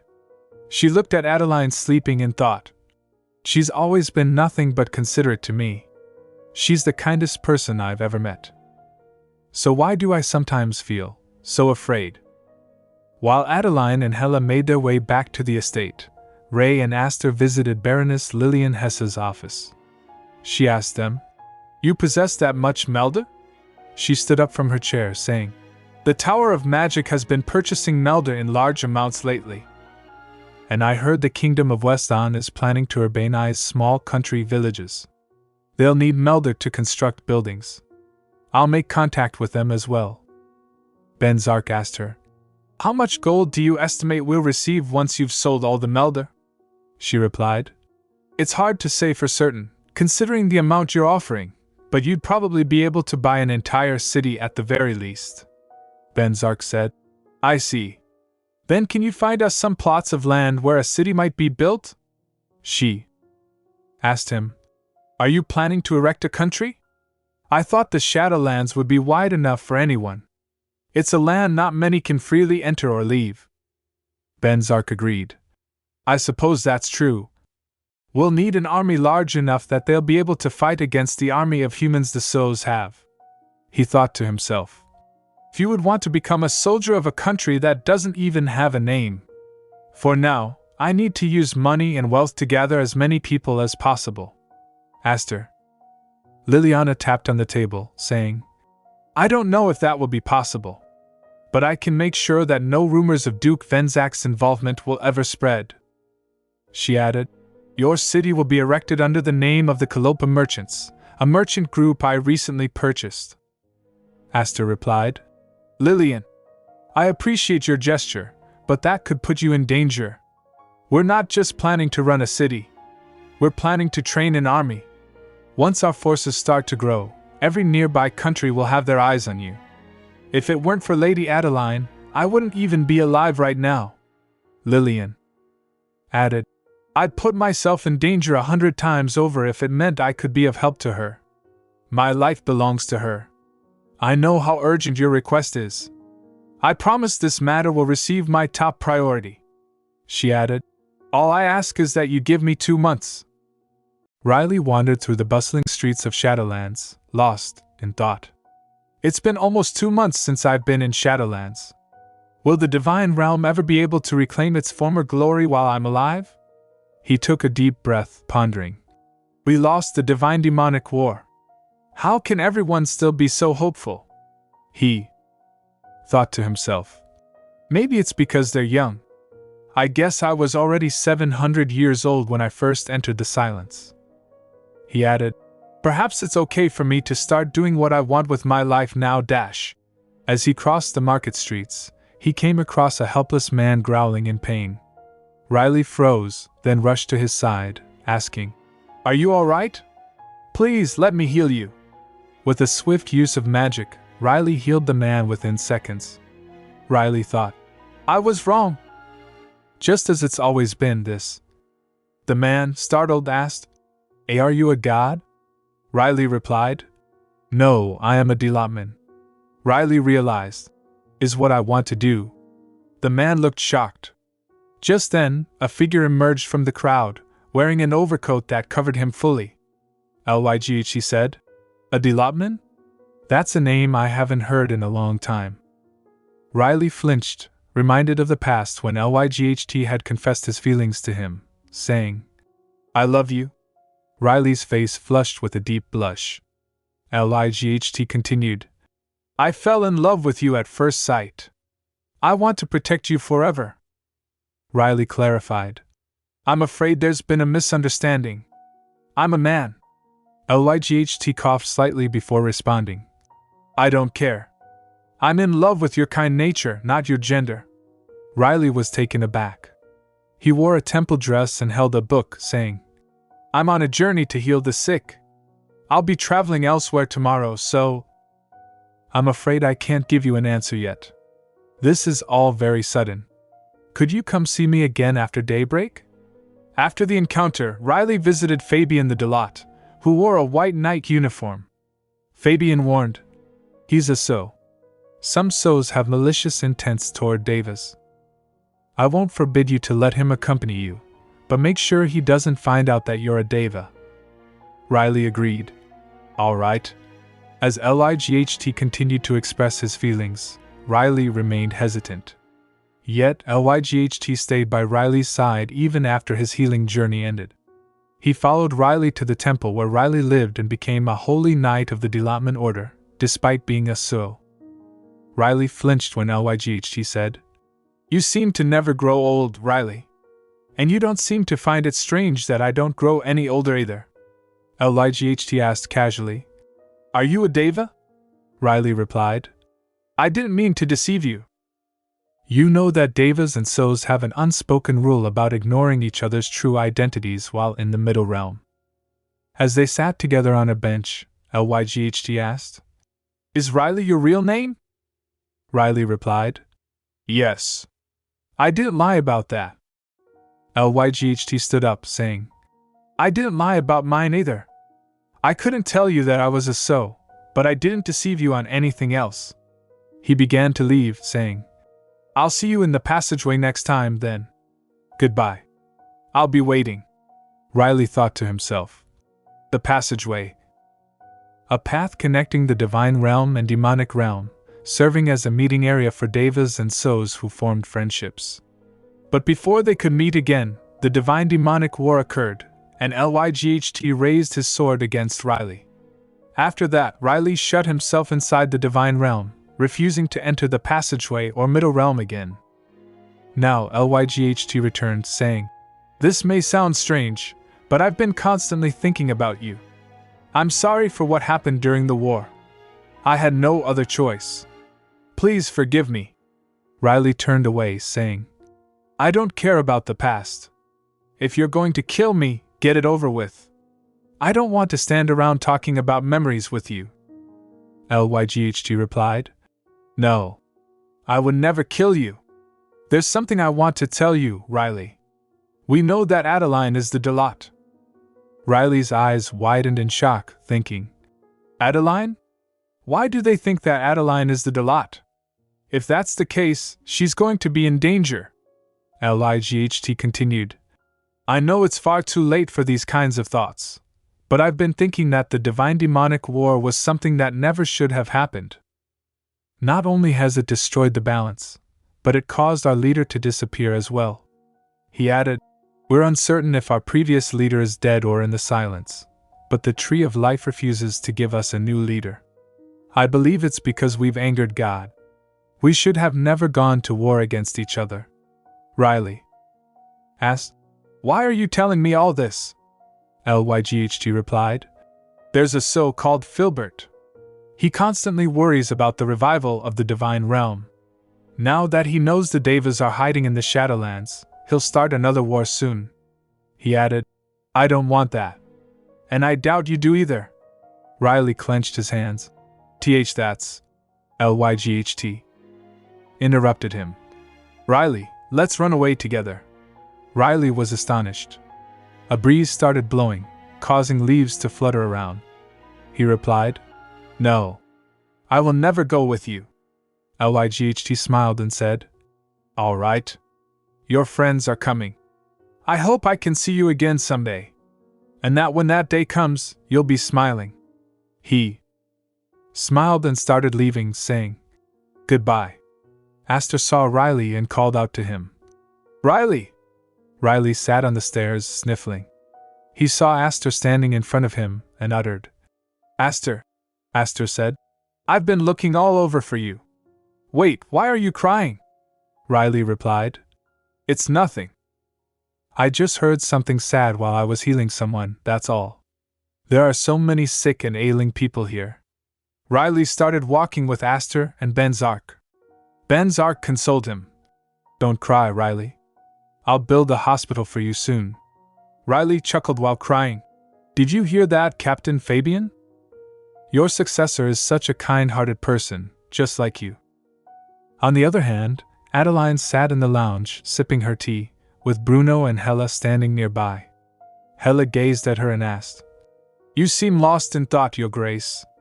What are you thinking about?" Adeline placed her cup down with a clatter and replied, "All I've killed up until now are a few Sows and one Deva, but soon I'll need to kill humans as well." She added, "Killing Sows never bothered me because they weren't of my kind. But if I were to do the same to a human, I'm not sure that I'd be able to sleep well at night." Just then, the door burst open, and Wacken entered with Venzak, Aster, and Riley. Wacken declared, "Then leave it to me, Adeline. I'll kill anyone who dares to stand in your way, no matter who it may be." He added, "I will never stop you from doing something ever again." He stood rigidly in front of her. Adeline burst into laughter. "Just because we had a little fight earlier doesn't mean you have to act like you're willing to give your life for me, Wacken." Riley chimed in, "That reminds me. For some reason, the Sows seem to think you're the Dolot, Adeline." Venzak and Aster exchanged a shocked glance. Adeline took a sip of tea, saying, "I know. Though I'm also uncertain as to why they're so deeply convinced of it. That's not to say I'll deny their assumption." Riley warned, "You must.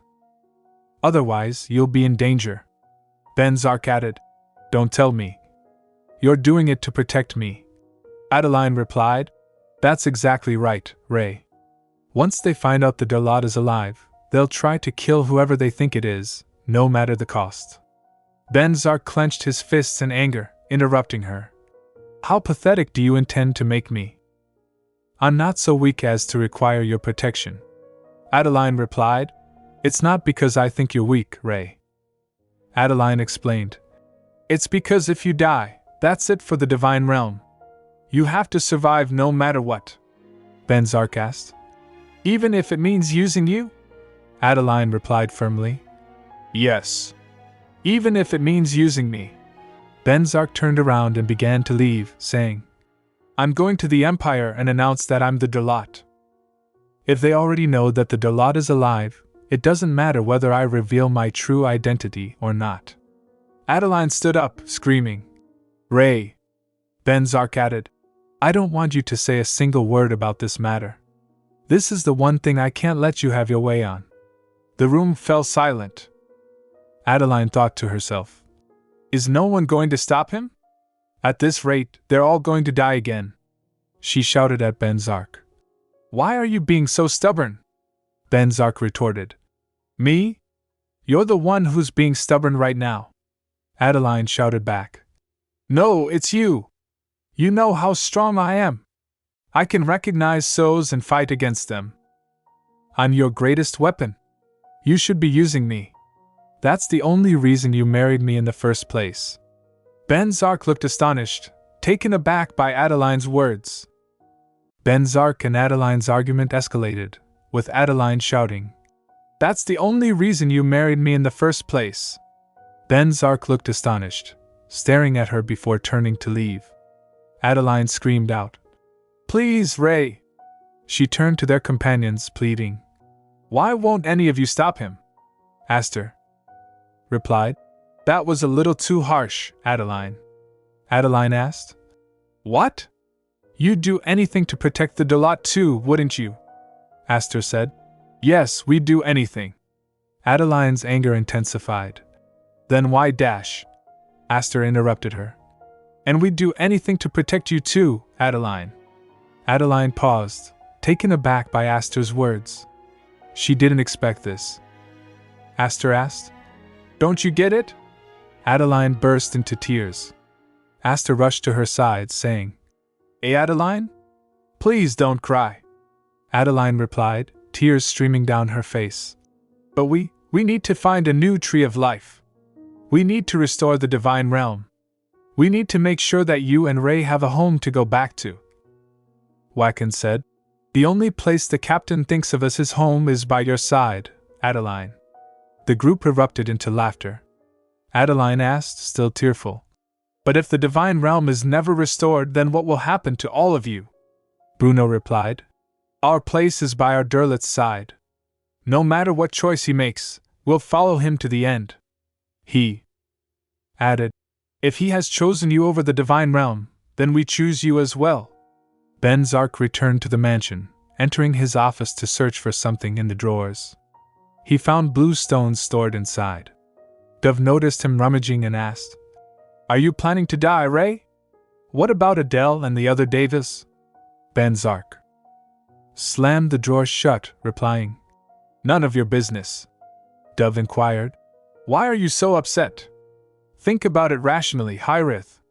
You know that Adele is right. Not only is she much stronger than you, but she will also never die at the hands of the Sows. Venzak glared at her, saying, You don't know th-. But he was surprised to see his daughter, Juliana, sitting in front of him instead of Dove. Juliana? He asked, astonished. Dove replied, Why are you being so cruel? I'm not doing anything. I never did. You all just see whatever it is that you want the most from me. She added, And it looks like what you want most isn't the tree of life nor the divine realm back in its former glory. Venzak said, I thought you said you wouldn't show people hallucinations anymore after you accepted Adele as your master. Juliana laughed and said, That's right. Adele must be thinking she wants someone to stop you, no matter who. Just like I expected, I'm her last hope. I told you to trust Adele, Ray. Did you forget already? Venzak rubbed his neck, replying, I can't just stand by and watch her put herself in danger, especially when she's only doing it to protect me. Dove said, You're doing the exact same thing right now. You're jumping into a dangerous situation to protect her. Why do you insist on courting death, Ray? If you trust Adele, you'll be able to live a little longer with her. Venzak asked, You want me to use her so I can continue to live? What if she ends up dying in my stead? Dove transformed into her cat form and said with fierce eyes, You must make the right choice, Dalat Hyrith. The future will be bright only if the leader makes the correct decision. That is all I can tell you. After speaking, Dove exited through the window. Venzak became lost in thought. Is the right choice using Adele as a shield and having her die instead of me? I know she's strong, but I can't shake off this feeling of anxiety and dread. It's almost as if I've experienced her death before. Adeline returned to Venzak and hugged him, sniffling. Ray, I looked all over for you. I was so scared you'd already gone to the Empire. Venzak thought, I want to tell her that it's all right. That I'll protect her from now on. But at the same time, he felt devastated because he didn't have the power to do so. He tapped his head onto hers and said, Adele, I trust you. Do whatever you feel you need to do. Adeline continued crying. Later that night, she went to the terrace and thought. He said he was going out riding, but he still hasn't come back. I hope he hasn't secretly snuck off to the Empire. Dove was also sitting there and said, You were much too harsh with Ray today, Adele. Adeline replied, No, I wasn't. Dove added, You shouldn't have talked to him like that. If you're doing these kinds of things because you love him, then you need to consider his feelings as well. She continued, Hearing the person you love tell you to survive, even at the cost of their own death, can't be nice to experience, no matter who you are. Adeline replied, Well, it might not feel nice at first, but they'll think differently once they realize it brings them that much closer to their goal dash. Dove suddenly bit her arm, causing Adeline to scream out in pain. Ow! What was that for? Dove replied, I know that you're on edge, Adele, but you need to remember that you're doing this to get a happy ending which won't be possible if you keep trampling all over Ray's feelings. She added, You don't have to try so hard to become someone useful. While being hesitant, Adeline tried to say something but stopped, thinking, Have I been that caught up in my wish to be useful to Ray? I told myself over and over again that I was free from my past life now. But it seems I'm still in its clutches. She clenched her hands, making a decision. All right. I've made a decision. I'm going to make my husband feel better about himself. The next day, Adeline wore a stunning royal pink gown, adorned with sparkling jewels. With a twinkling smile, she entered Venzak's office and said, "I said let's go on a walk." Aster, standing beside Venzak, burst into laughter, saying, "You, look a little different than usual, Adeline." She asked, "What do you mean?" "I feel as normal as ever wearing this dress." Adeline turned to Venzak and said, "So, shall we go, Ray?" Venzak coughed and replied, "Yes." "Let's have the meeting another time, Aster." Adeline suggested, "I want to go up to the nearby mountain. I've never been there before." Venzak warned, "That may be a bit difficult for you in those clothes." She replied confidently, "I'm sure it'll be all right. I have you, don't I? Nothing's too difficult for me with you by my side, Ray." Venzak agreed, and they went for a walk on the mountains. However, Adeline soon began to behave in an uncharacteristically scared manner, saying, "Ray, there's a bug. Kill it for me, quick. I can't walk anymore, Ray. Help me." She added, "Did something pass by us just now? I'm scared." Adeline clung to Venzak's arm tightly, saying, "I can't believe how high up we are. I'm so scared, Ray." Venzak asked, "Adeline, are you not feeling well?" She replied, I'm perfectly fine." He asked again, "Are you acting this way because of me?" Adeline's behavior seemed out of character, and Venzak wondered if she was doing it for his sake. Adeline looked at Venzak, puzzled, and said, "What do you mean? What makes you say that?" Venzak replied, "It feels like you keep trying to put yourself in situations where I can help you." Adeline interrupted, her face flushing red with rage. "How ridiculous. I really am scared." Venzak chuckled and said, "No, you're not, Adele. If I were to push you off this cliff right now, you wouldn't even be hurt, much less scared." Adeline pouted, looking away. "That's not true. I feel fear like any other person." Venzak teased, "What kind of fool do you take me for, Adele? You're unbelievably adorable."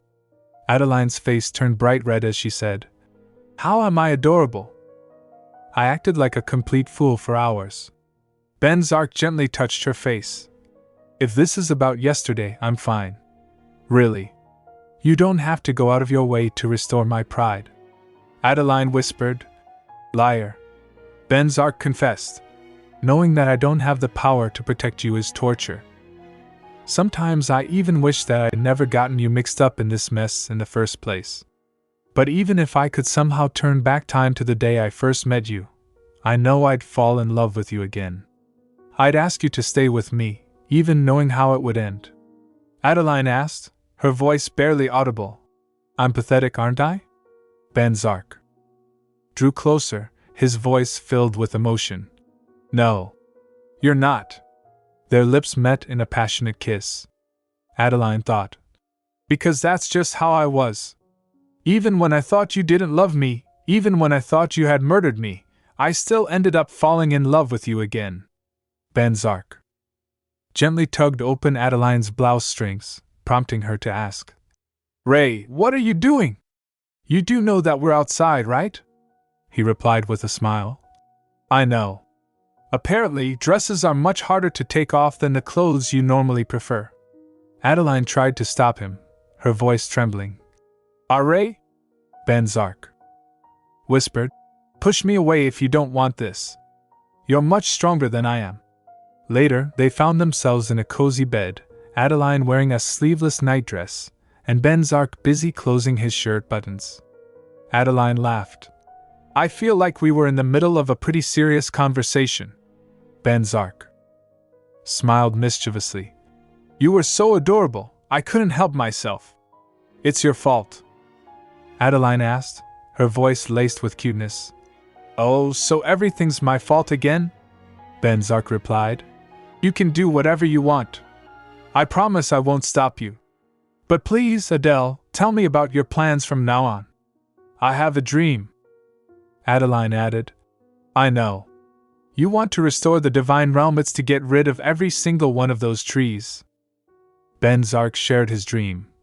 "I want my daughter to be able to go out whenever she feels like it, and to bring home as many friends as she wants. Adeline asked. You're not going to return to the divine realm? Venzak replied. Only if you're willing to come with me, she said. You know I can't go there, Venzak insisted. Then I'll just have to stay here with you, Adeline reminded him. But you're their leader. Venzak rushed to her, his voice filled with emotion. And I'm your husband, Adeline Rotyn. My place is by your side. If I have to be protected by you to make my dream come true, then I'll accept that. He looked into her eyes and added, I can't achieve my dream without you. So please don't do anything too dangerous. Adeline reminded Venzak. Our daughter will probably have my dark hair and your violet eyes. Adeline started blushing after hearing this. Venzak continued. We'll name her Juliana. Whenever I say Julie, she'll look back and smile as bright as the sun. And when I pretend I've gone blind because of how bright her smile is, she'll laugh and come running into my arms. As she stood beside the window, Adeline took a deep breath and smiled. Meanwhile, someone knocked at the door. She ordered, Come in. Aster arrived with a man, introducing him as Kairos, a knight of the Manhwa Night, formerly known as the Arena Battles Thief of Hell. Adeline thanked Aster and asked him to excuse them, desiring to speak with Kairos in private by saying, Thank you, Aster. Could you excuse us? I'd like to talk with him in private. As they sat on the sofa together, Adeline pushed a cup of tea towards him, saying, You don't need to be so guarded, Kairos. I didn't call you here to cause you harm. I was merely curious about something. Kairos flinched when Adeline asked, Has the life of a knight been treating you better than the life of an imperial prince? He hesitated. I don't know what you dash. Adeline interrupted. Kenneth Lafan. She took a sip of tea and said, I dislike deceit. Nor do I find evading things pleasant. I desire not to play mind games with you, but to have an honest conversation. Kairos became nervous, rubbing his hands together as he asked, How did you know I was a prince? Adeline replied, I failed to see how that matters. The important thing here is that you are Kaylee Lafan's son. Therefore, you know the Imperial Palace far better than I do. Kairos thought to himself. Even though she's aware that my status is higher than hers, she's still able to effortlessly demonstrate her authority. Not to mention, she referred to the late former empress so casually. He spoke up. I think you're under the false impression that I know more than I actually do. Adeline replied, There is a certain individual I seek. After much pondering, I concluded that the Imperial Palace is the only place he would be. There are many secret chambers inside the palace, are there not? Kairos asked. There are, but who exactly are you looking for? Adeline took a sip of her tea before answering. The brother of my maid. He is quite useful to a certain someone. Enough so that I do not think one who is so often absent from his estate would place that kind of individual in just any location. Kairos tilted his head towards her, intrigued, and asked, But who in the world would dare use the Imperial Palace to hold someone prisoner? He flinched when Adeline told him. Marquis Filbert Verdun. Kairos denied any knowledge. I don't know anything. Adeline insisted. No. I'm certain you do. That is why you escaped from the palace and took on a new identity. You fear the palace, and those inside it. Tell me what you know. Kairos rubbed his hands nervously and began to tell his story. I once had a brush with death when I was young. I was 5 years old, and I fell into the garden lake while I was out playing with my older brother. Kairos continued his story. I later heard that my heart had stopped beating for quite a long time. For some reason, ever since that day, my sister, who was older than me by more than 10 years, started to look different. She had been the spitting image of our mother, the Empress, but after my encounter with death, I couldn't recognize her anymore.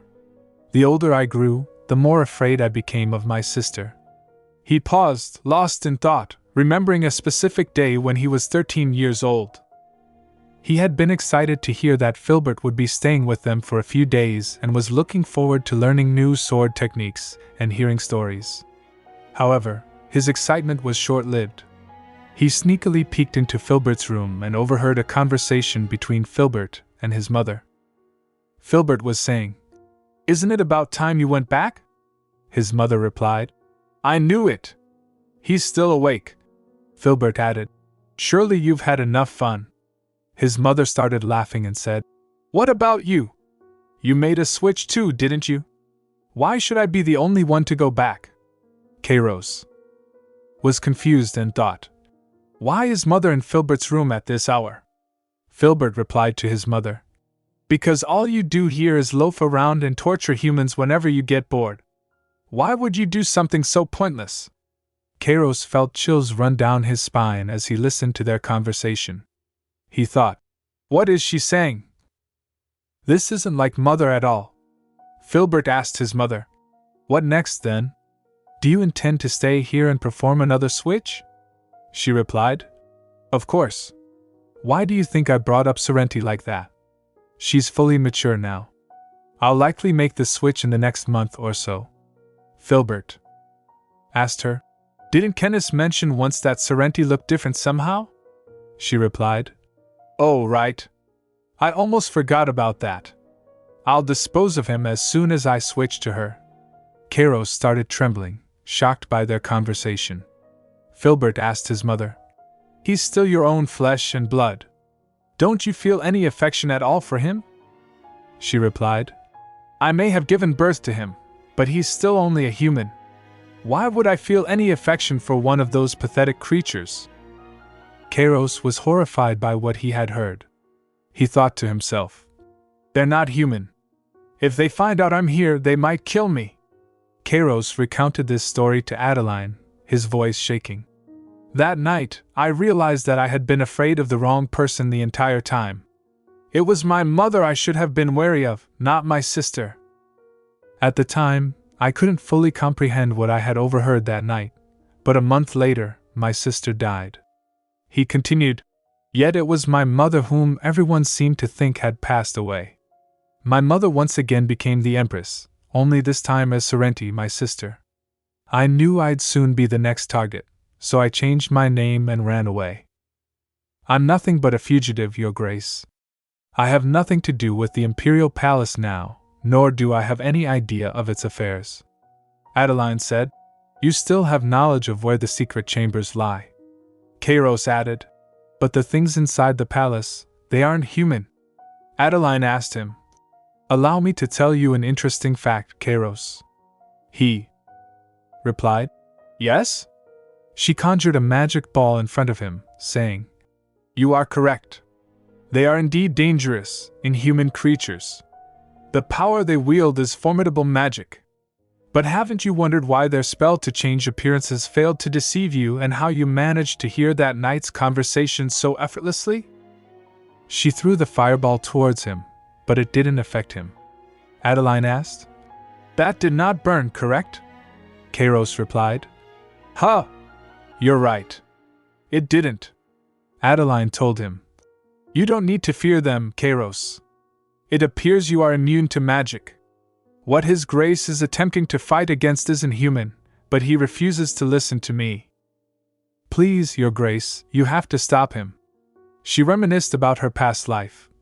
"I remember how desperately Kairos tried to get me out of the battlefield in my past life. Unfortunately, he was too frightened to accomplish much back then. But now..."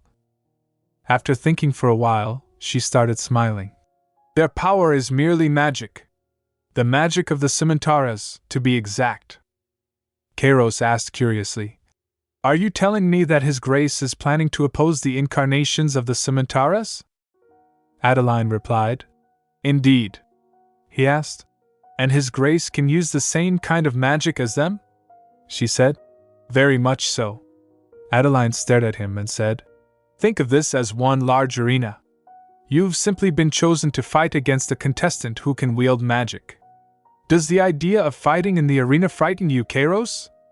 Kairos clenched his hands and replied, "Not anymore, Your Grace. I've been fighting my whole life. Adeline smiled and said, "Good.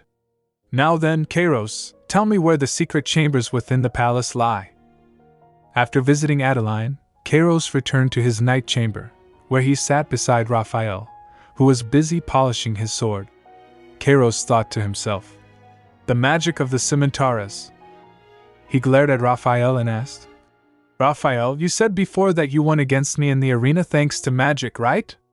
You weren't using the power of the Scimitars, were you?" Raphael's expression turned angry. "Of course not. Why would I ever use that kind of power?" Kairos asked him. "Then, can you try making a small flame or something for me?" Raphael thought for a moment before creating a flare with his sword. Kairos touched it and uttered, "Oh, that's hot." Raphael's ability to create a flame without using the power of the Scimitars intrigued Kairos, who was still processing the information Adeline had shared with him. He began to wonder about the true nature of magic and his own immunity to it. Raphael shouted at Kairos, "What the hell are you doing? Of course, it's hot. I may have created it with magic, but the flame is real." Kairos rubbed his finger, puzzled, thinking, "What's going on? Raphael's magic worked perfectly against me. So why did I feel nothing from the flame her grace created?" Meanwhile, Adeline was busy in her office, studying a map and thinking, "What should I do about the Imperial Palace? Maybe I should just kill the Empress. It would never pass as a minor disturbance, though. It would throw the entire continent into an uproar. Filbert is probably preparing to depart for the Frostlands right about now." Venzak, Aster, Riley, and Wacken entered the room, and Venzak said, "You look like you're busy." Adeline replied, "I'm trying to come up with a plan to infiltrate the Imperial Palace." The group was taken aback, and Adeline explained, "This map is a blueprint of the palace. Kairos made it for me. You see, he's actually—" Aster sat beside her and interrupted. "I see. Then are you doing this to start a rebellion and make Kairos the new emperor?" Adeline began to respond. "No, but froze, realizing her mistake. "Oh no, I made a mistake. I don't have a way to explain Zerman, Hela's brother. In order to explain why Filbert took him as a prisoner, I'd have to tell them that Hela is the true prophet." The group waited for her to continue, but Adeline was lost in thought. "I should have taken care of this business on my own." She remembered Venzak's words. "You can do whatever you want. I promise I won't stop you. But please, Adele, tell me about your plans from now on." Adeline's eyes welled up with tears as she realized. "No, I can't hide this anymore. It's time for me to tell the truth." She took a deep breath and said, "There's something I've been hiding for a long time now." The group leaned in, curious, and Adeline continued, "You all probably think I'm the prophet. But I'm not. Hela is the true prophet." The room fell silent, and the group responded nonchalantly. "Okay, so?" Adeline was shocked by their casual response. "What?" Adeline's words hung in the air, a mix of surprise and vulnerability. "I'm not the prophet. Hela is." The group's silence was telling, their expressions revealing that they had already known the truth. No gasps of shock or murmurs of disbelief erupted. Instead, a warm, comforting silence enveloped Adeline. Aster's twisted arms and gentle smile conveyed reassurance. "No matter what you are, the fact that you're our captain's wife and someone we must protect doesn't change. What more is needed for you to rest easy about this?" Wacken nodded in fervent agreement, his eyes locked onto Adeline's. "We've got your back, Adeline. You're one of us." Riley's voice added a layer of conviction. "He's right. You're Adeline. That's all there is. We don't need labels or titles to know your worth." Adeline's thoughts swirled, her mind grappling with their unwavering acceptance. "They're willing to accept me, though I'm nothing more than just a regular human? No special powers, no prophetic destiny. Just me." Within seconds, Wacken's explosive outburst shattered the calm. "It's your fault she needs convincing, Aster." As the group's reassuring murmurs enveloped her, Adeline's doubts began to fade, replaced by a sense of belonging and gratitude. Waken's words cut deep, his tone accusatory. You're the one who kept acting cold toward her. Astor's eyes widened, his face a picture of innocence. Excuse me? When was I ever cold toward Adeline? Riley's voice added a layer of conviction. Well, you were a little distant at times. You always made it seem like you couldn't fully trust her. Her. Words struck a chord, Astor's expression faltering. I'll protect you for now since you're the Derlet's wife. Riley continued. But don't think I acknowledge you or anything. The hurt and resentment in her tone was palpable. Waken nodded in agreement, his eyes locked onto Riley. That was what it felt like, right? Riley's nod was emphatic, her jaw set. Astor stammered, his cheeks flushing. I just tried to maintain a respectful distance.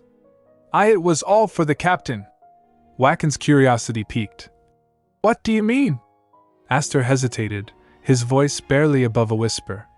I was worried that Adeline might fall in love with me. A sly grin spread across his face, attempting to mask his vulnerability. Look at how handsome I am.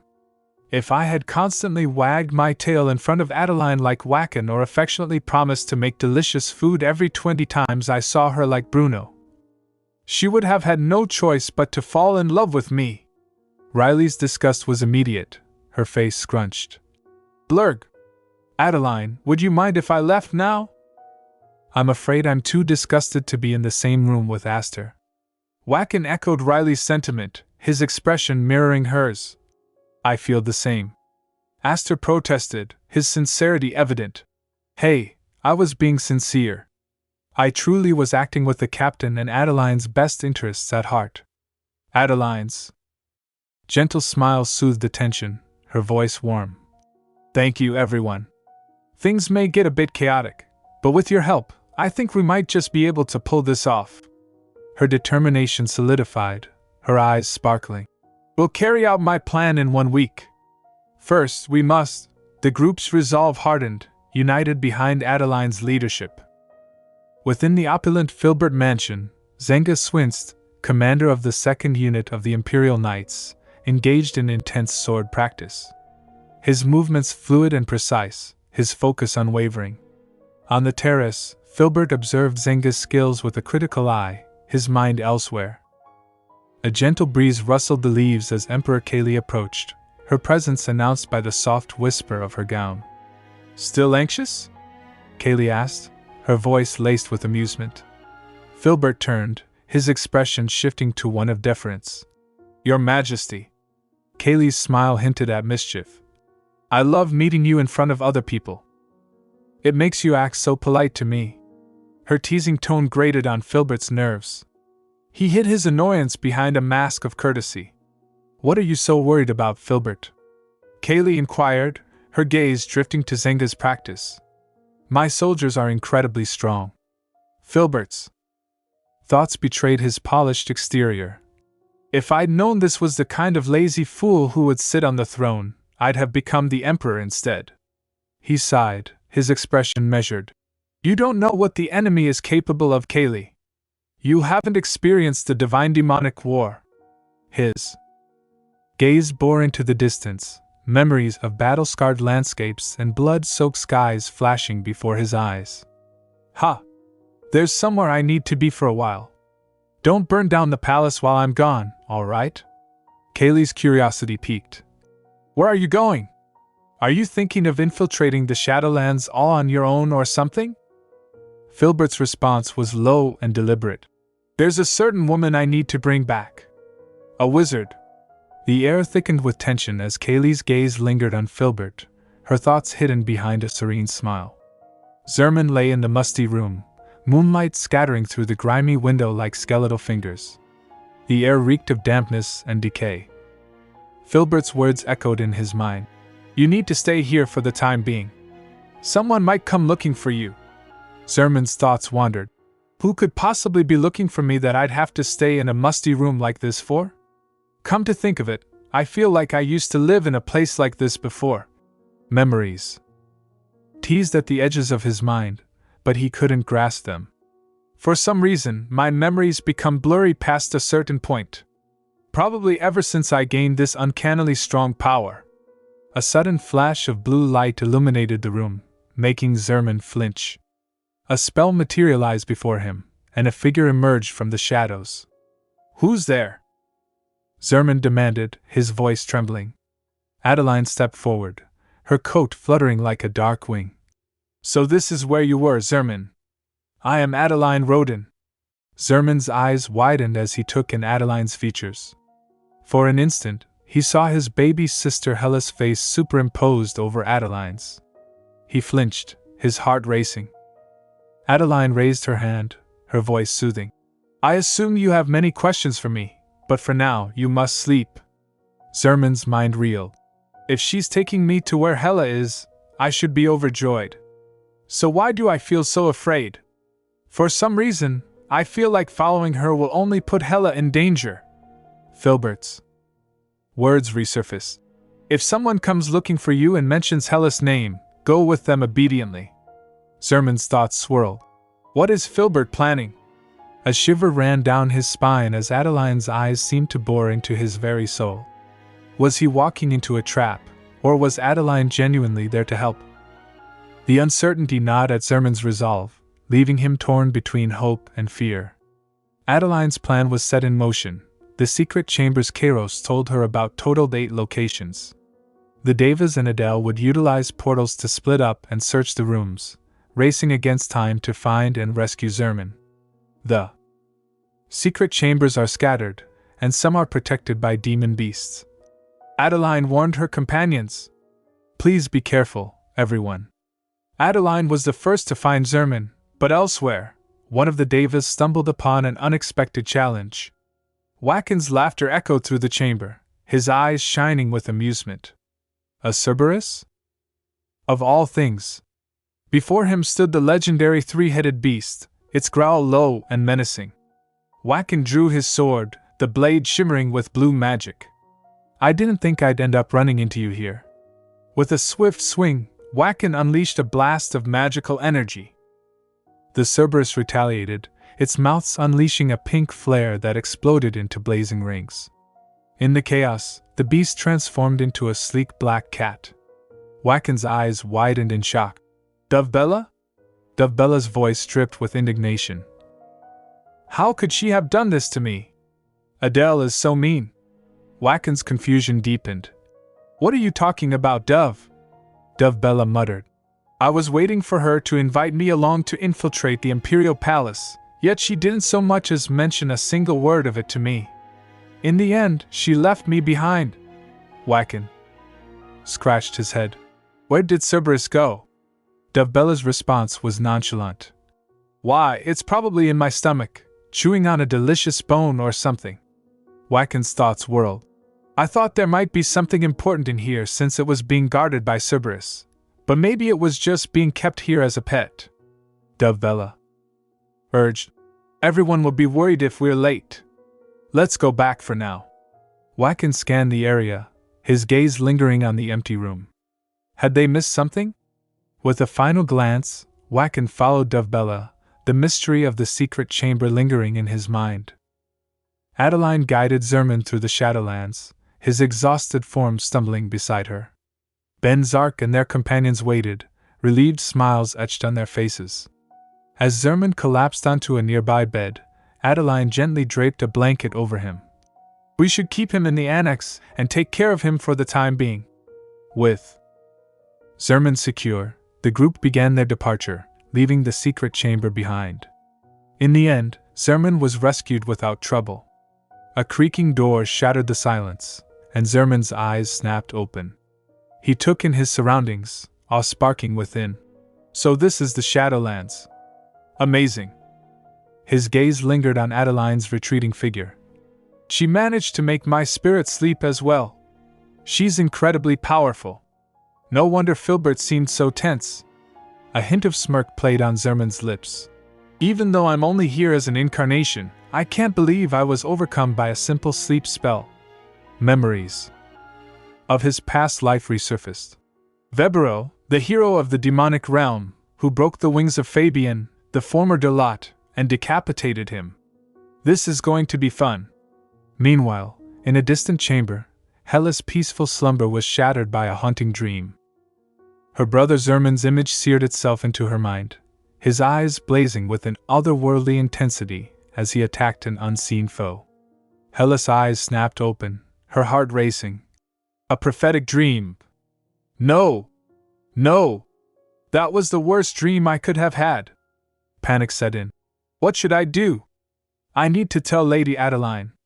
The weight of her prophetic vision threatened to crush her. A knock at the door shattered Hela's fragile calm, making her flinch.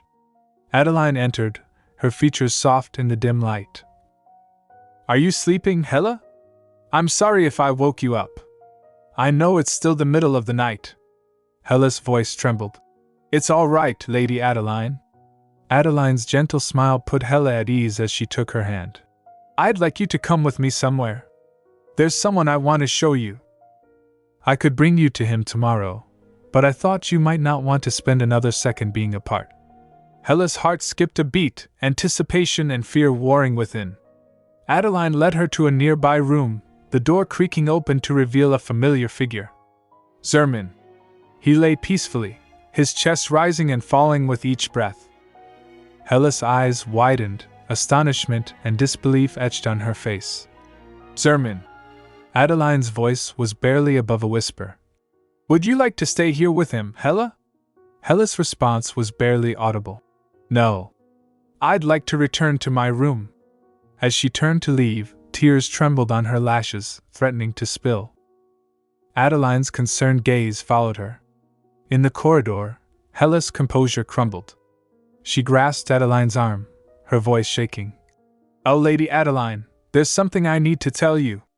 Adeline's expression turned attentive. Yes? What is it? Hela's words spilled out in a desperate rush. My brother Zerman is on their side. He's going to kill you, Lady Adeline. Adeline's gaze locked onto Hela's, her expression unreadable. The silence stretched, heavy with unspoken questions. Would Adeline believe her? Could she protect herself from Zerman's darkness? Hela's tears fell unchecked, her heart torn between loyalty and fear. Venzak's thoughts swirled, haunted by the dreams that had plagued him for days. Lately, all I see when I sleep next to Adele are horrible nightmares. In those dreams, I lose all sense of control, and there isn't a single person left beside me. Even Adele dies. His eyes closed, memories of the dark visions resurfacing. Without a single purpose, I kill souls mindlessly. I even kill humans if they stand in my way. The weight of his nightmares crushed him. Beside him, Adeline slept peacefully, her gentle breathing a stark contrast to Venzak's turmoil. He rose from his chair, the creaking wood echoing through the silent room. Seeking solace, Venzak stepped onto the terrace, the cool night air enveloping him. The starry sky stretched above, infinite and unjudging. I need some air, he whispered, the words lost in the darkness. In the darkest depths of the night, a pink-haired girl fled, her breathless gasps echoing through the desolate landscape. Trees loomed like sentinels, and mountains stretched towards the starless sky. Damn it! She cursed, her legs buckling beneath her. She collapsed to the ground, knees scraping against the rough earth. What the hell is this place? She thought, panic clawing at her mind. Exhaustion consumed her, and she flopped onto the ground, resigned. No wonder they couldn't come in here. At least I managed to escape and survive for this long. Maybe it's time for me to give up. A sudden crackle of steel shattered the silence. A flare erupted, casting flickering shadows across the girl's face. Venzak stood over her, his sword still humming with magic. You there? You use magic? The girl froze, her eyes wide with fear. She struggled to swirl around, her movements frantic. Are you here to kill me? Venzak sighed, his expression weary. Why would I want to kill you? I don't even know who you are. I'm not obliged to go along with your delusional paranoia. The girl's face twisted in annoyance. Fine then. I won't ask for your help. Just quit sighing at me and get lost. Venzak raised his hand, a hint of amusement dancing in his eyes. I had no intention of helping you either. But I should probably ask for permission from my wife before I kill you. So sleep for now. A sedative spell washed over the girl, and she slumped to the ground unconscious. Venzak's gaze lingered, his thoughts tinged with disdain. You insolent brat, servile bastard. His eyes narrowed, pondering the girl's mysterious past. What secrets do you hide, and why do you flee with such desperation? The darkness swallowed his questions, leaving only the soft rise and fall of the girl's chest. Hella entered her brother's room, her heart swelling with emotion. She rushed to Zerman's side, embracing him tightly. Both siblings dissolved into tears, their reunion a mix of joy and anguish. Sniffling, Zerman whispered, "Oh, Hella, thank goodness you're safe." Hella's voice trembled. "What about you? Are you all right? Did they do anything bad to you?" Tears trickled down Zerman's face, but his words belied his emotions. "No, I've been fine." Hella flinched, sensing the lie. Her eyes searched his, seeking truth. Hesitant, she asked again, "You've been fine?" Zerman's nod was overly enthusiastic. "Yes, I'm perfectly all right." He scratched his head, feigning nonchalance. "Where are we, by the way?" Hella's unease deepened. "We're in Duke Venzak's estate." Rising from the bed, Hella forced a smile. "Have you eaten? I can show you to the dining room. A meal's been prepared for you." Zerman's grin seemed almost genuine. "That sounds perfect. I'll be right out then, Hella." As Hella exited the room, her composure crumbled. She clicked the door shut, her back against the wood. Tears streamed down her face. "That's not my brother. It may look like him, but it's something else." Her mind reeled. What is Lady Adeline thinking? Does she know what he's become? Hella's thoughts swirled with dread. What have they done to him? What darkness has consumed my brother? The corridor seemed to darken around her, as if the shadows themselves shared her fear. Meanwhile, Venzak arrived at the mansion, the mysterious girl in tow. Riley tended to her wounds, his skilled hands moving with precision. "Her injuries are quite severe," Riley informed Venzak and Wacken. "The tip of her heart is torn. If it weren't for the magic surrounding it, she'd be dead by now." Wacken's eyes narrowed. "If her heart is surrounded by magic, that means she's not a Su. How on earth did she manage to get into the Shadowlands?" Riley shrugged. "I have no idea. But I've fixed all of the internal damage. Now I just need to take care of the external." The girl jolted awake, her arms flailing wildly. "Don't touch me!" she screamed, her eyes darting between the men.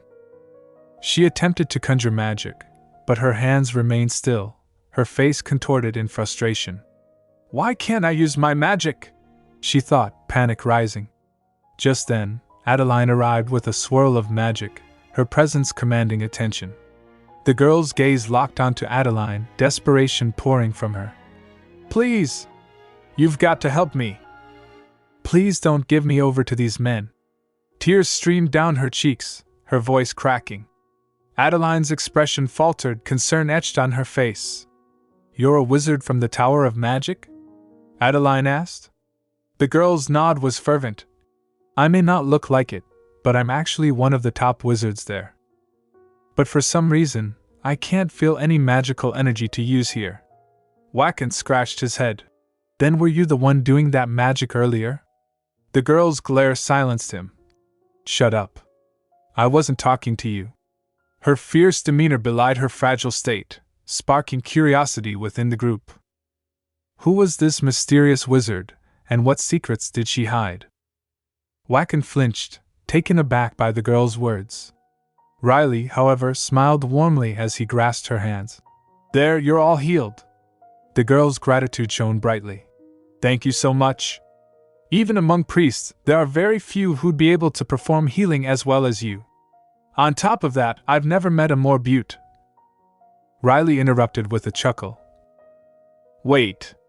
Before you go on, I think you should know that I'm a man." The girl's face froze, her cheeks flushing. "Darn it," she muttered, frustration etching her features. "Why do there have to be so many guys here?" Venzak's curiosity got the better of him. "What's a wizard from the Tower of Magic doing in the Shadowlands anyway?" The girl's gaze dropped, her voice barely above a whisper. "I ran away. I didn't want to fall into their hands again. Not ever." Adeline's concern deepened. "Who exactly is after you?" The girl's eyes welled up with tears. "The Sows. They need me." Adeline's shock was palpable. With a trembling voice, the girl began her heartbreaking tale. "My mother was an incarnation of a Sow, and my father was a wizard. Because of my parentage, they said I'm a prodigy. I'll be even more powerful than an incarnation." Her voice cracked. "Filbert ordered, take her to the temple. She'll be of great use to us someday."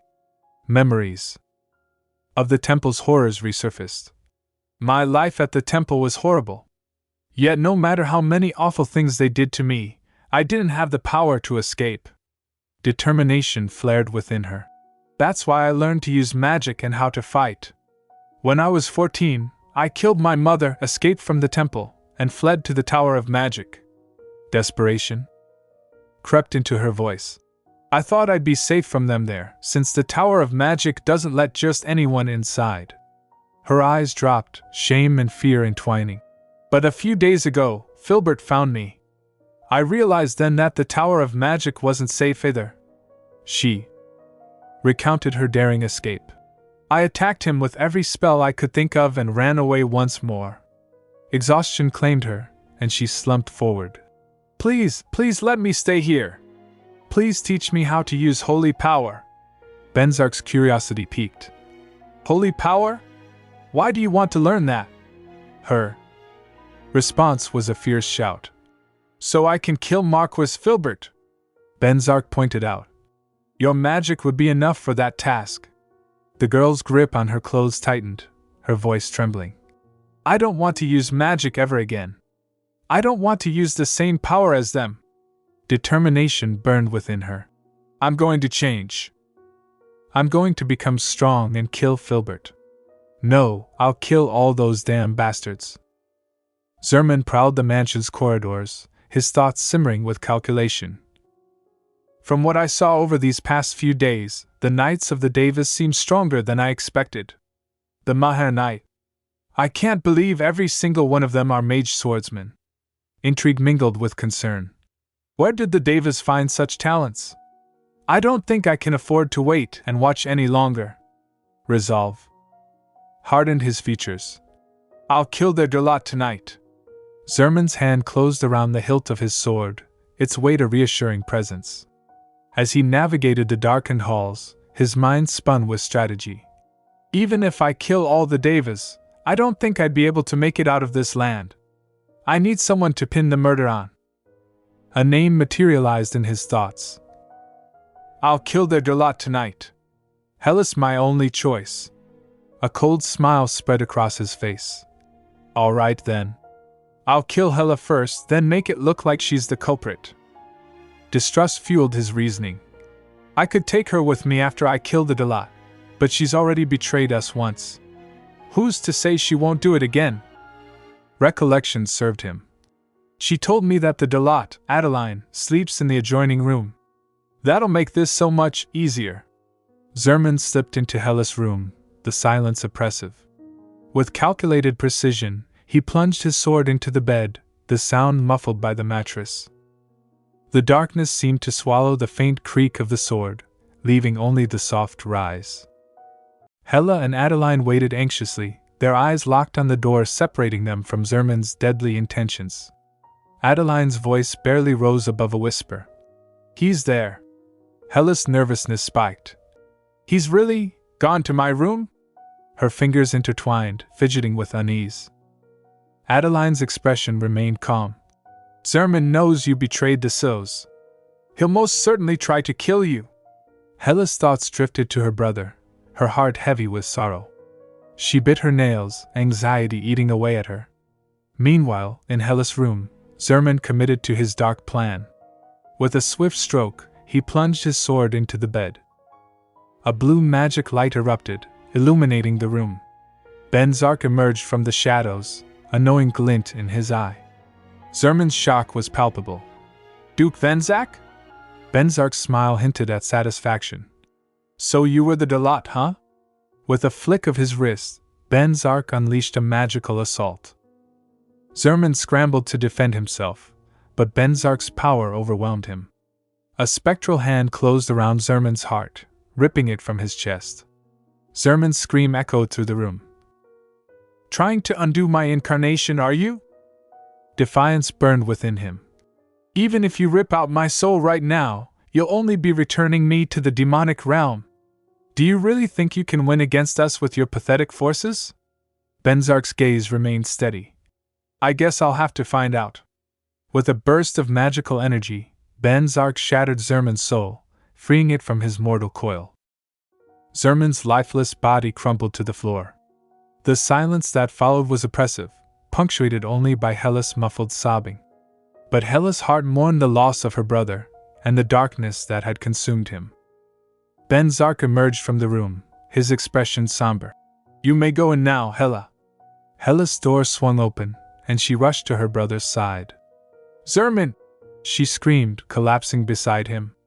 Venzak's voice was laced with regret. I'm sorry, Hela. I managed to save his body, but his soul. Hela's eyes pleaded for hope. Are you saying he's gone? Venzak's hesitation hung in the air. I'm not sure. Humans who have lived as incarnations for less than a couple of years can supposedly regain consciousness immediately. Hela's head slumped beside her brother, desperation clinging to her words. Then he'll wake up soon, right? The real Zerman will come back to me? Venzak's tone softened. Unfortunately, it seems he's been an incarnation for quite some time. The longer a human has been one, the more intertwined the two souls become, until it becomes nearly impossible to separate them. Hela's grip on Zerman's hand tightened, her tears falling onto his still form. She stroked his head gently, her thoughts a heartfelt plea. Zerman, I'm doing my best to make the right choice. I want you to do your best too. Do your best to come back to me, Zerman. Please! Her whispered words hung in the silence, a fragile thread of hope connecting her to the brother she desperately wanted back. As she wept, Venzak's presence receded, leaving Hela alone with her fragile hope and the still, fragile form of her brother. A month had passed, and Adeline's procession marched steadfastly toward the Frostlands. Her calm demeanor belied the turmoil brewing within. Seated beside her on a bench, Doris's slender fingers danced with magic, conjuring glowing butterflies that flitted about her hands. Venzak stood watch, his presence a reassuring constant. Adeline's thoughts reflected her gratitude. Everything's going smoothly. On top of that, Doris has already learned how to wield holy power, even though it's only been a month. Aster approached Venzak, his voice crisp. The constructions are halfway done, Captain. It seems Riley wants to start healing people right away with the temple finally complete now. He says he'll be coming back before we head to the Frostlands. Doris's eyes sparkled with excitement. Lady Adeline, please let me go to the Frostlands too. Aster's expression darkened. Are you kidding me? What do you think the Frostlands are, a vacation spot? Doris shot back. Quit butting in, mophead. I wasn't talking to you. Aster's retort was sharp. Look here, you mouthy brat, everybody there is going to be a guy. All you'll do is complain. Doris's sigh was laced with determination. I'm willing to do anything to destroy the Sows, Lady Adeline. That includes putting up with this sleazy mophead. Venzak's expression turned serious. The Frostlands don't offer the same protection as the Shadowlands. You may be targeted by Filbert or other Sows. Adeline nodded in agreement. He's right. If you're willing to use your magic, we can take you with us. However, if you intend to fight with holy power alone, we'll have to leave you behind. You're not ready yet. Doris's jaw set, her eyes flashing with resolve. I won't lose, Lady Adeline. Adversity only makes me stronger. With a flick of her wrist, magical butterflies swirled around her, their ethereal glow underscoring her conviction. Before you start your march to the Frostlands, I'll make it my duty to prove my ability to you. Venzak's slumber was shattered by a haunting dream. In his subconscious, Adeline's pleading voice echoed, "Kill me, Ray. All you have to do is stab right here. Then it'll all be over. You'll finally be able to get what you've always wanted. So, Ray, kill me." Venzak's eyes snapped open, concern etched on his face. He rose from bed and stepped onto the moonlit terrace, seeking clarity. "Darn it," he muttered, frustration lacing his thoughts. "These dreams keep getting worse and worse. What do they mean? What do they want to show me?" As he pondered, his gaze wandered to the garden bridge, where a figure stood silhouetted against the night sky. "Hella?" Venzak's voice held surprise. He approached her, noticing the turmoil in her eyes. "Can't sleep, Hella?" Venzak asked, his tone softer than usual. Hella bowed her head, her voice barely above a whisper. "Your Grace." Venzak's expression softened. "You must be worried about Sermon." Hella's frown deepened. "Do you normally care so much about others, Your Grace?" Venzak's gaze drifted, memories resurfacing.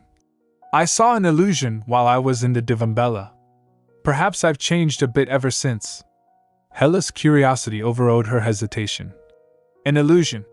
Her voice trailed off, inviting Venzak to share more. The night air hung heavy with unspoken questions, as Venzak deliberated how much to reveal. Would he confide in Hella, or keep his secrets locked away? Hella's voice took on a contemplative tone. "The difference between prophetic dreams and normal dreams is their vividness.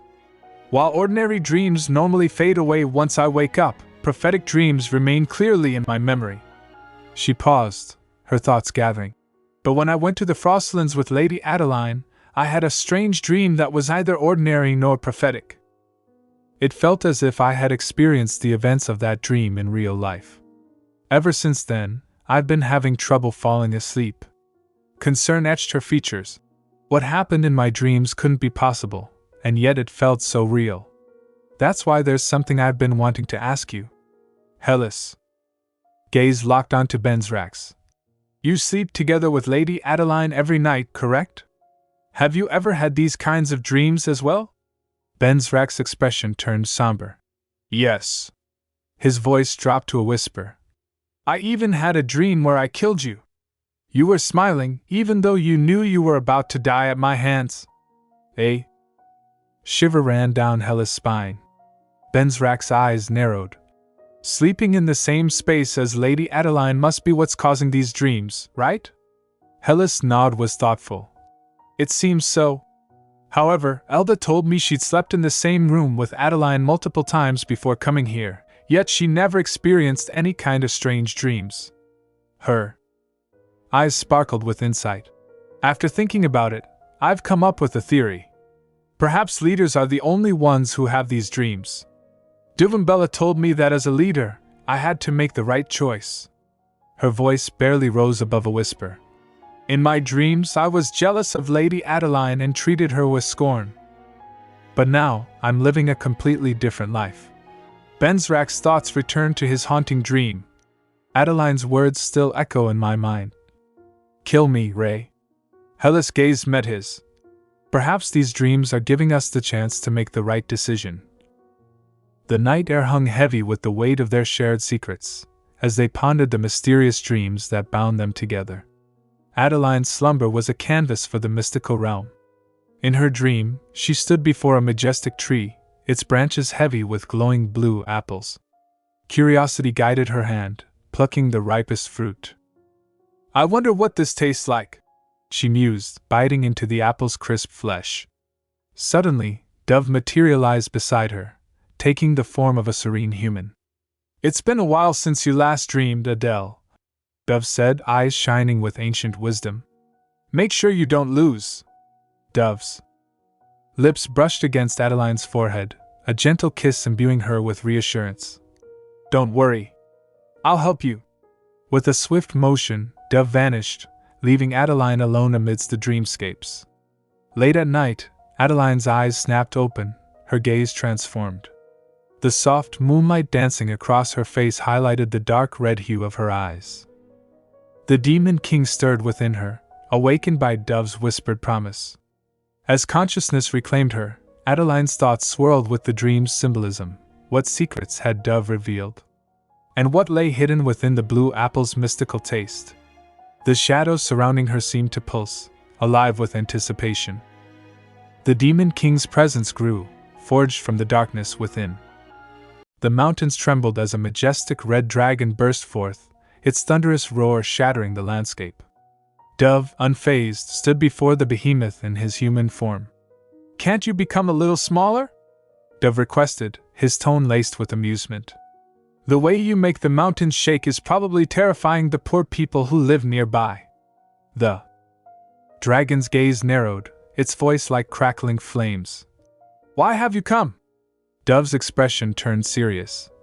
"In about a month's time, Adeline Rotyn will come for the Devas. I want you to let them go, dragon. You've kept them in there for long enough." The dragon's form shifted, its massive body condensing into a statuesque woman with wild red hair cascading down her back. Her eyes flashed with curiosity. "So you have taken her as your second master? I fail to understand you. Is she truly worth it? That child already failed once." Dove's response was measured. "It wasn't Adele who failed. It was my first master." The dragon's face contorted in rage. "You dare utter such impudence?" Her voice boomed, echoing off the shattered mountainside. The air hung heavy with tension, the outcome of their confrontation uncertain. Dove's fierce gaze pierced the dragon's. "It's the truth. You know that as well as I do. And it's what made Adeline Rotyn's previous life as horrible as it was." The dragon's curiosity turned to indignation. "What makes you so certain?" Dove's voice held conviction. "I sleep next to Adele. I see her past life that our master shows to the leaders of the realms." The dragon's expression darkened. "That is not allowed. You know as well as I do that we must not interfere in their lives to that extent." Dove's retort was sharp. "You're one to talk. You're keeping the Devas hidden because you're on the side of the divine realm." The dragon's eyes flashed. "If I were truly an ally of the divine realm, I would have woken them when the Dalot visited last time." Dove's curiosity piqued.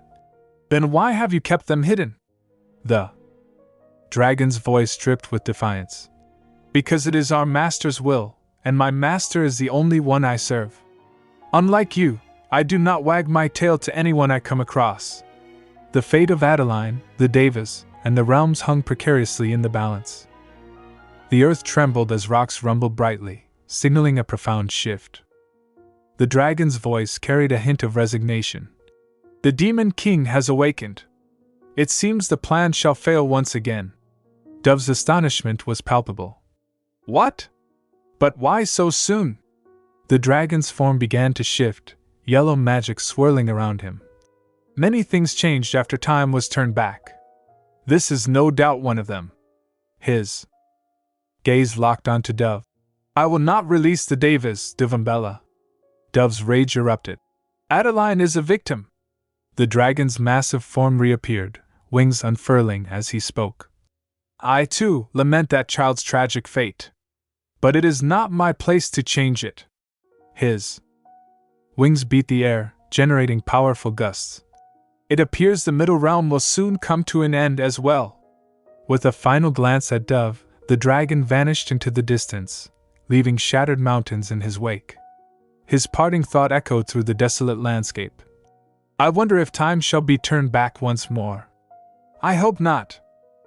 That would be troublesome." Elsewhere, in a stark contrast to the dragon's devastation, construction on the new estate neared completion. Doris's dedication to magic practice had significantly accelerated progress. Amidst the bustling sight, Doris stood focused, her hands weaving intricate patterns. Rocks cracked and splintered beneath her magical touch. Aster watched, awe etched on his face. "She's so talented, it's terrifying." Doris whirled around, her eyes flashing. "What are you looking at?" Aster's smile was effortless. "I was just thinking about how amazing you are." You've become much more powerful than when you first came here. His thoughts, however, betrayed a hint of frustration. It'd be better if she wasn't so rude, though. Doris's retort was swift and fiery. Don't bother trying to make a move on me, mophead. Unlike other girls, I won't fall in love just because you complimented me a few times. Aster's smirk twisted, as if I'd want it any other way. You're not my type at all, trash mouth. Doris's anger boiled over. Stop calling me that. Aster's shrug was nonchalant. I will as soon as you stop calling me mophead. Doris's hand clenched around a rock poised to strike.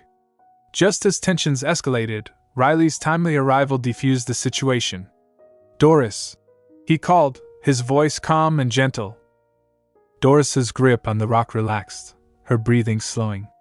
Riley's eyes crinkled at the corners as he asked, I'm going to the nearby city to buy some supplies. Would you like to come with me? You should take a break once in a while.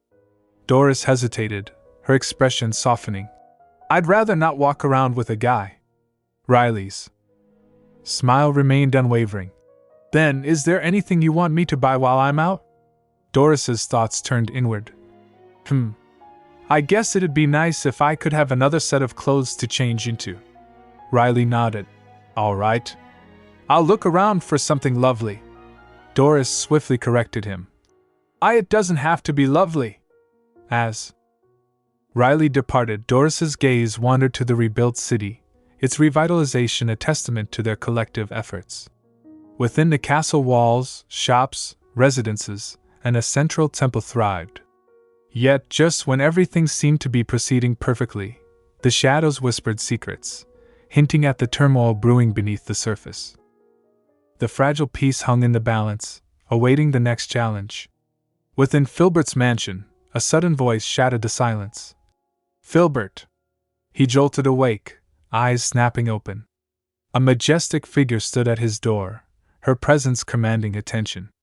Long time no see, Adeline said, her voice laced with an otherworldly aura.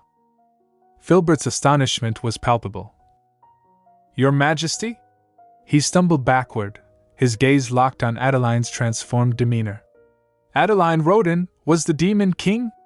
Filbert's voice trembled. Adeline's smile twisted. In a way, yes. But in another way, no. When I burned the Divine Realm's Tree of Life, my body disappeared as well. Her eyes gleamed with a fierce intensity. I wasn't able to do anything with a spirit alone. I needed a body. One I could call my own. Filbert's comprehension dawned slowly. You mean, she used to feed us? Adeline's nod was almost imperceptible. It took me a long time to wake up, Filbert. Too long. I should have known it was a trap. Filbert rushed to her side, urgency etched on his face. But who in the world would set that kind of trap? Do you mean to say that Adeline Rotyn is still in there? Adeline's gaze turned inward. Yes, she is. And she's gained a strange power. I don't know exactly what it is, though. Her voice dropped to a whisper. I fell into the silence the moment I entered Adeline's body, which is why in my previous life, I was able to wake up only after decades had passed. A hint of frustration crept into her tone. The moment I awoke, I tried to kill the Delot. But every time I tried to do so, my body refused to move. Her murmur was laced with admiration. She's much stronger than I originally expected. Filbert's thoughts swirled as he processed their conversation. Her Majesty's revelations had shed light on the Derlit's true identity, the Deva's new estate, and their next course of action. Yet, numerous questions lingered, begging to be asked. Why couldn't she stop Adeline from killing them? Could it be that Adeline's soul was stronger than hers? Filbert's curiosity remained unspoken, his words limited to a humble "Understood, Your Majesty." As he bowed, the demonic soul departed Adeline's body, leaving her bewildered. Adeline found herself standing outside Filbert's mansion, confusion etched on her face. What am I doing here? I'm sure I was sleeping in my room just now. Her memory seemed fragmented, as if veiled by a thin mist. She struggled to recall the events leading up to this moment. Filbert's mansion loomed before her, its grandeur and beauty now tainted by an air of mystery. Duvumbella observed Adeline from his treetop vantage point, concern etched on his face. Adeline stumbled, clutching her head as a searing headache struck. Ow, my head! Memories flooded her mind, echoes of a haunting dream. Kill me, Ray. All you have to do is stab me right here. Then it'll all be over. You'll finally be able to get what you've always wanted. So, Ray, kill me. Her thoughts swirled, lost in the labyrinth of her past life. In the darkest night, she walked alone, Venzak's voice piercing the shadows. Did you know that things would end this way? Adeline's smile gleamed, a haunting beauty. Because I love it when you call my name. I love it when you look at me like this. I love that you'll mourn my death. Her voice dripped with sorrow. Even though you might lose everything. No, even though you've already lost everything. A small sword trembled in her hand, poised to strike. Venzak's scream echoed through eternity. Stop. Their swords clashed, a deadly waltz. A mysterious figure intervened, pushing Venzak forward. In an instant, his sword pierced Adeline's abdomen. Crimson lips curled, her mouth bleeding. That's why I'll do it for you. I wanted to tell him before I died that I love him, that I always have. And that I'm sorry for everything that happened because of me. Adeline's vision faded, her thoughts consumed by the abyss. Duvumbella's gaze never wavered, his heart heavy with the weight of her memories. The night air whispered secrets, of love, loss, and redemption. Adeline's eyes fluttered open, her gaze locking on to Duvumbella's. A silent understanding passed between them, a bond forged in the fire of her past. Venzak's anguished scream shattered the air as Adeline's memories unfolded. I can't believe this, she whispered, horrified. All this time, I've been blaming him without having any idea of what actually happened. The truth ravaged her soul. I was the Demon King. Without even realizing it, I thwarted the Devas and told the Sows how to enter their territory. Comprehension dawned, bathed in the harsh light of reality. I see now. I finally know why I've come back to the past. Everything will be fixed if I die. Adeline's resolve hardened, fueled by desperation. I need to kill myself and stop the Demon King from being reborn. With a burst of wild magic, she attempted to end her life. But the demonic soul within her resisted, tearing free from her body. Adeline collapsed, kneeling in anguish. No! Stop disappearing. Again! Again! Her screams echoed through the desolate landscape, a haunting lament. Tears streamed down her face as she begged. Why? Why won't I die? Why? Why? In her darkest moment, a figure emerged from the shadows. Venzak stood before her, sword in hand, his eyes filled with sorrow. Adeline's chin trembled as she reached out. Ray! Ray! Her hands shook, her voice barely audible. With a sudden burst of speed, she vanished into the night. Duvumbella watched, an unseen witness to Adeline's turmoil. He reminded himself. Watch silently, Dove. You must do nothing more. His gaze drifted heavenward, a mix of concern and understanding. Adele will see whatever she wants to see inside of me. The silence that followed was oppressive, heavy with the consequences of Adeline's departure.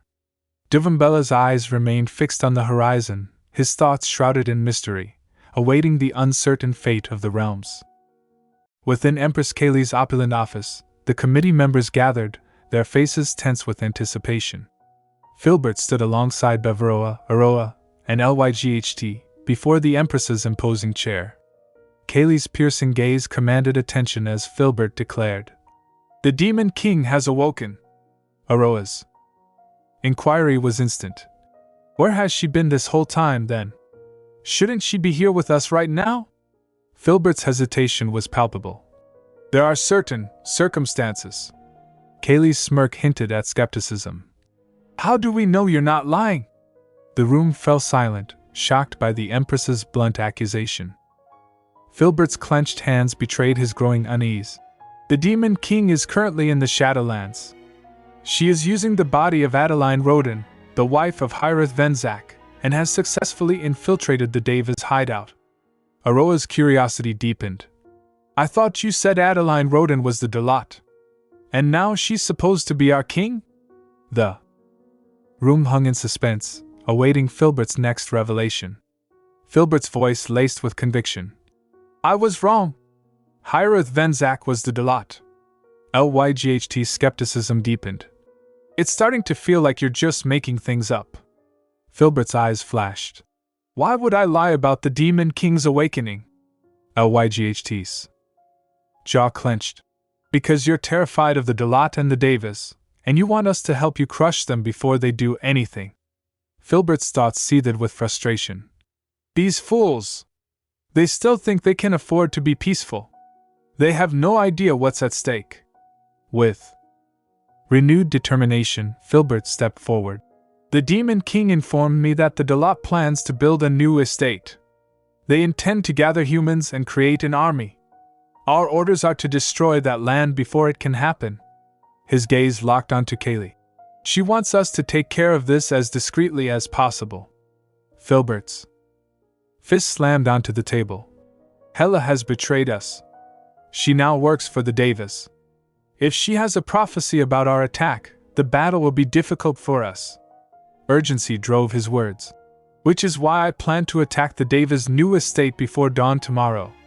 A hint of self-sacrifice crept into his tone. I'm sure the Demon King will be pleased to see me lying dead on the ground after having tried to fight them on my own. Filbert's eyes swept the room. That is all I wanted to say. If any of you want to join me, gather here again tonight. The room fell silent, weighing the gravity of Filbert's words. The fate of the realms hung in the balance, as the committee members pondered Filbert's call to action. Doris's eyes widened as she beheld the sparkling gowns Riley had brought for her. These are the clothes he wants me to wear, she thought, her face flushing. Has he gone insane? Riley's smile was radiant. I told you I'd buy you something lovely. Doris's hands trembled as she accepted the garments. I guess this is pretty. Her thoughts wandered to her past. I've never worn anything like it before. At the temple, I was only given ragged clothes like the ones the devotees wore. And at the Tower of Magic, I was only allowed to wear a wizard uniform. As she envisioned herself in the dress, a shiver ran down her spine.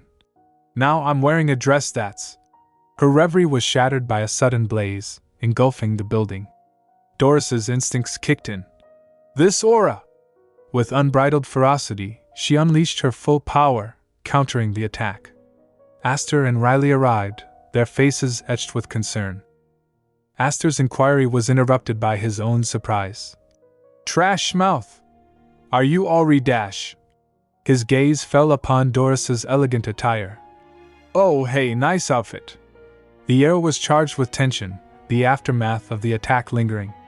Yet, amidst the chaos, a glimmer of warmth flickered between Doris and Riley. Doris's scream pierced the air. Quit joking around at a time like this, you idiot! Her gaze snapped to the horizon. Damn it! Another one's coming! Aster leapt forward, shielding Doris from the impending attack. Aroa emerged, his eyes widening in surprise. I am surprised. I hadn't expected the Davis to still have this much power. I thought you'd all be weak and dying. Aster's eyes locked onto Aroa. Aroa. Aroa's recognition was slow. Huh! I know that face. Is that you, Aster? His gaze swept the battlefield, and he addressed Filbert. Hey, Filbert.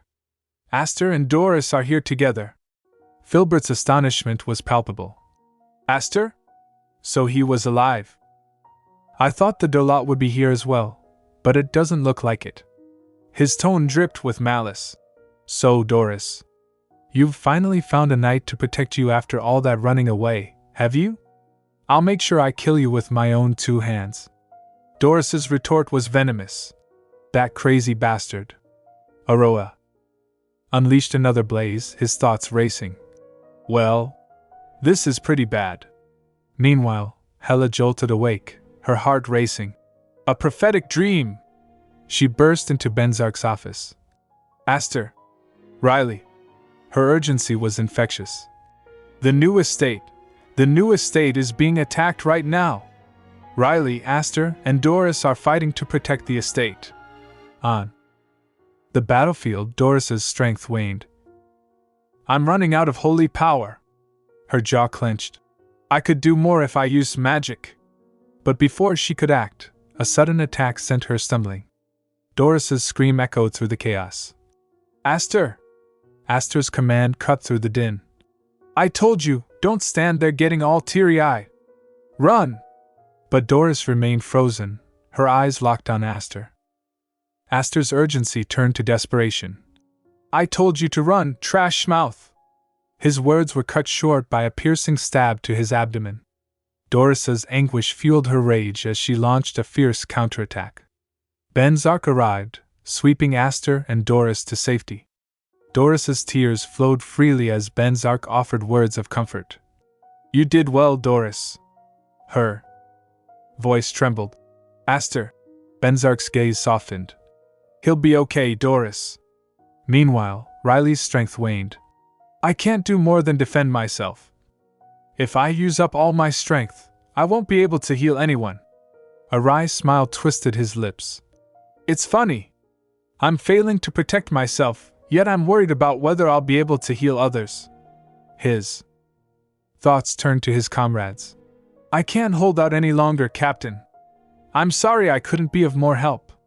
Just then, LYGHT's magic forged a path for Riley's escape. Riley's eyes widened in surprise. Light? LYGHT's expression remained resolute. Get away from here, Riley. Riley's inquiry was laced with gratitude. Why are you helping me? LYGHT's response was simple. I told you. I don't want to fight anymore. So please run. Wacken dragged Riley to safety, arriving before Venzak. Captain? I've brought Riley. Venzak's nod was curt. All right. The battle raged on, but for Riley, LYGHT's unexpected aid had kindled a glimmer of hope. As the magic flare dissipated, Filbert's gaze seared the horizon, his enemies vanished from sight. His jaw clenched. Damn it! The new estate lay in ruins, a testament to the battle's ferocity. Filbert's thoughts swirled with calculation. Well, it's not as if this endeavor was a complete failure. We destroyed the Davis' new estate, and now the Sows know that they are a threat that can't be ignored. Determination hardened his features. Next, we go to the Frostlands. We need to find all the incarnations until then. His fists tightened. We'll gather the Holy Knights and drag out all the wizards that are in hiding. A vow born of vengeance. Next time. I'll kill you, Delot. Filbert's eyes burned with resolve, his mind already strategizing the next move in his relentless pursuit of power. The devastated landscape mirrored the turmoil within him, fueling his unyielding ambition. The Frostlands awaited, shrouded in mystery and danger, but Filbert marched forward, undaunted. His quest for domination had only just begun. Nearly a month had passed since Aster's fateful battle with Filbert. Venzak's mansion, once a sanctuary, now held a sense of desperation. Aster lay motionless, his body frozen in time, a testament to his selfless bravery. Doris's anguish was palpable. Aster, Tears streamed down her face as she blamed herself. Why did this happen? He got hurt trying to protect me. This stupid fool. Sacrificing himself for someone like me. He should have saved himself. Venzak's gentle tone offered comfort. It's not your fault, Doris. Riley's eyes, red-rimmed from exhaustion and grief, met Venzak's. It's no use, Captain. I've done everything I can think of. I've poured all of my healing powers into him, but none of it worked. I can't melt him. Divumbella observed the heart-wrenching scene, her thoughts a mix of sorrow and concern.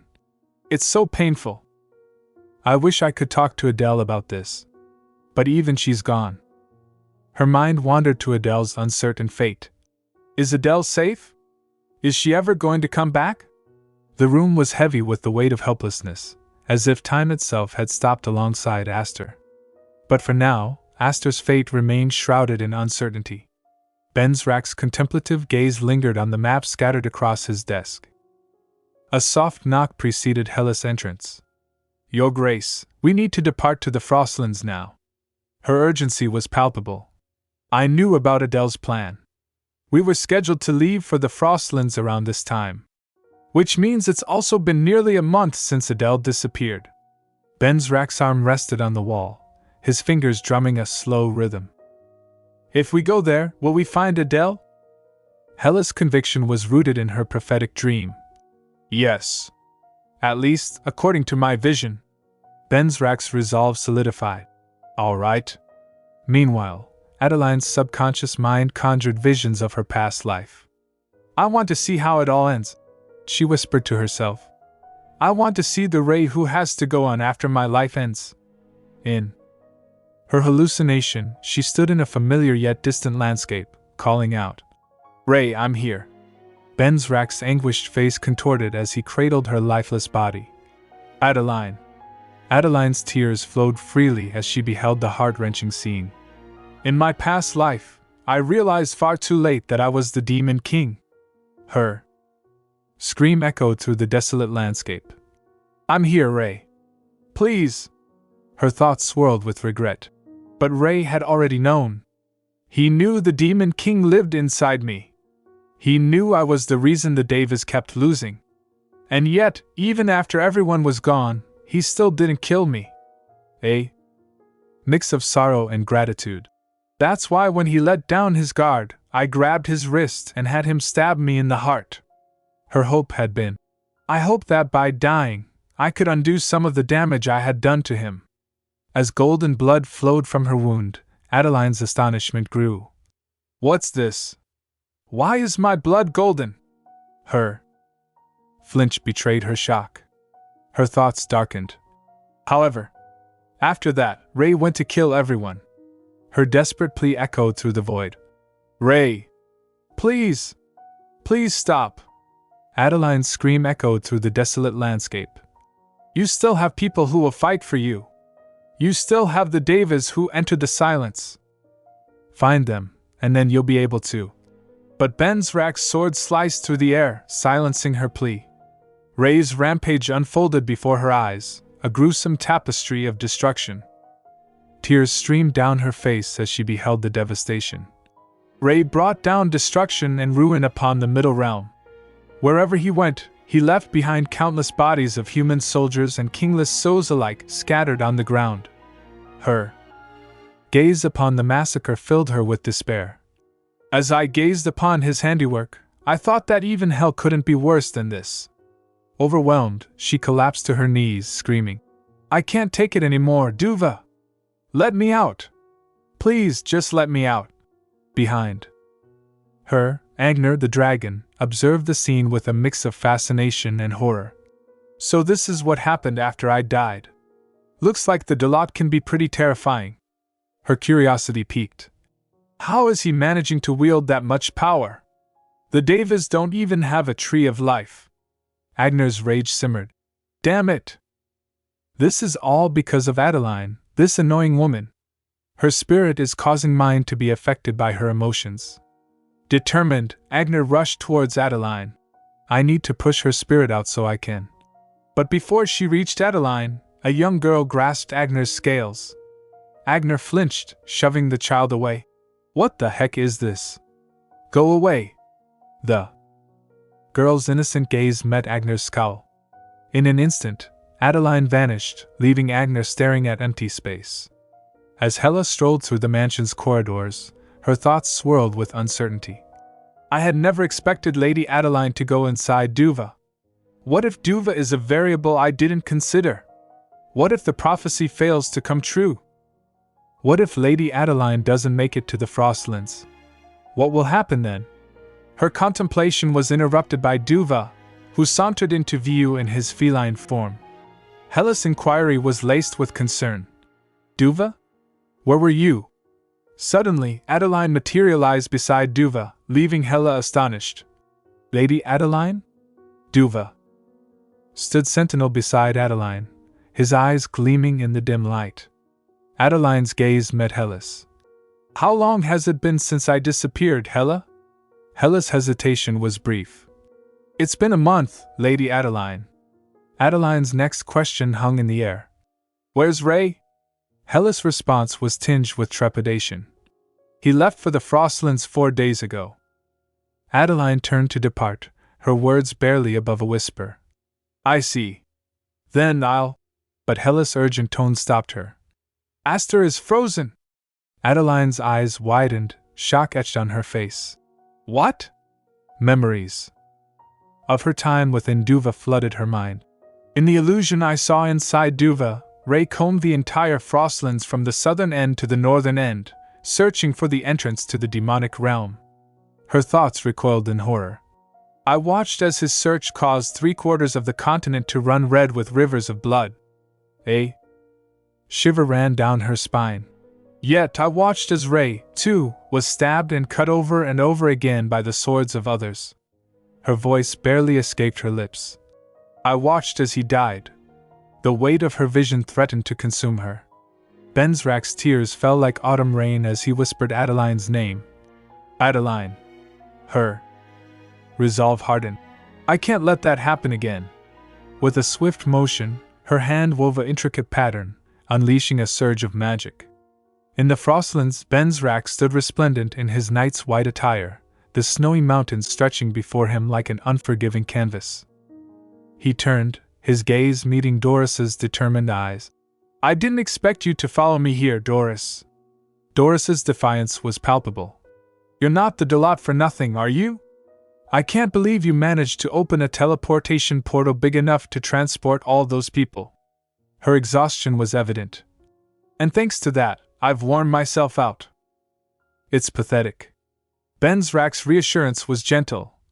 "Of course you'd be worn out after doing something like that. It doesn't mean you're weak." Doris stood beside him, her voice laced with conviction. "You and your Devas saved and protected me, even though I was a complete stranger. And now Aster's very life is in danger because of me." Her eyes shone with unshed tears. "To be honest, I don't think I've ever been treated so well since my father's passing." Her clenched fist betrayed her resolve. "I'm going to fight in the front lines, Dolot. Don't try to protect me. I'm not fighting for you guys. I'm using this chance to fight my own fight." Venzak's smirk acknowledged her ferocity. His thoughts drifted to Adeline, his heart heavy with longing. "I don't know where this journey will end. But if that end is near, I want to see Adeline again one last time." With a sweep of his sword, the mountain cracked, blue energy blazing. "All right. I'll keep that in mind." Before them, Filbert's army awaited, their commander's confidence unwavering. There are those who didn't come, still refusing to believe that the threat of the Dolot is real, but we have enough for a good fight. His gaze lingered on his secret ace. On top of that, we have our Demon King. She'll be able to take over Adeline Rotyn's body anytime she wants. Kaylee's smile heralded the arrival of their foes. Here they come. Filbert's ambition burned brighter. Come, Dolot. I'll kill you myself, before Her Majesty needs to make a single move. The stage was set for battle, the Frostlands about to run red with blood. Adeline's gentle touch ignited a warm glow around Aster. Aster. Wake up, Aster. Aster's eyes fluttered open, confusion yielding to astonishment. Adeline? As he struggled to rise from bed, Adeline's words halted him. Listen carefully, Aster. Her gravity was palpable. Aster settled back onto the bed, his gaze locked onto hers. Adeline's words dripped with solemnity. There's something I need you to do for the Devas, for Ray, and for me. She paused, collecting her thoughts. But before that, there's something you need to know. Her voice barely above a whisper. I'm the Demon King, Aster. Aster's shock was palpable. I don't understand. Why are you suddenly? Adeline's interruption was swift. I'm going to find the sleeping Devas in the Frostlands. You'll need me until then. But once that's done, I need you to kill me. Aster's eyes widened in horror. What? Adeline's resolve hardened. If I die, the Demon King will die with me. I know that to be true because I've already done this once before. Her determination was unwavering. I'll try to kill myself without any help, of course, but if I fail, you have to promise to do it. Aster leapt from bed, grasping for clarity. Wait, Adeline. You're not making any sense. What do you mean you've done it before? And why are you suddenly insisting you're the Demon King? Adeline's eyes clouded, memories of past pain resurfacing.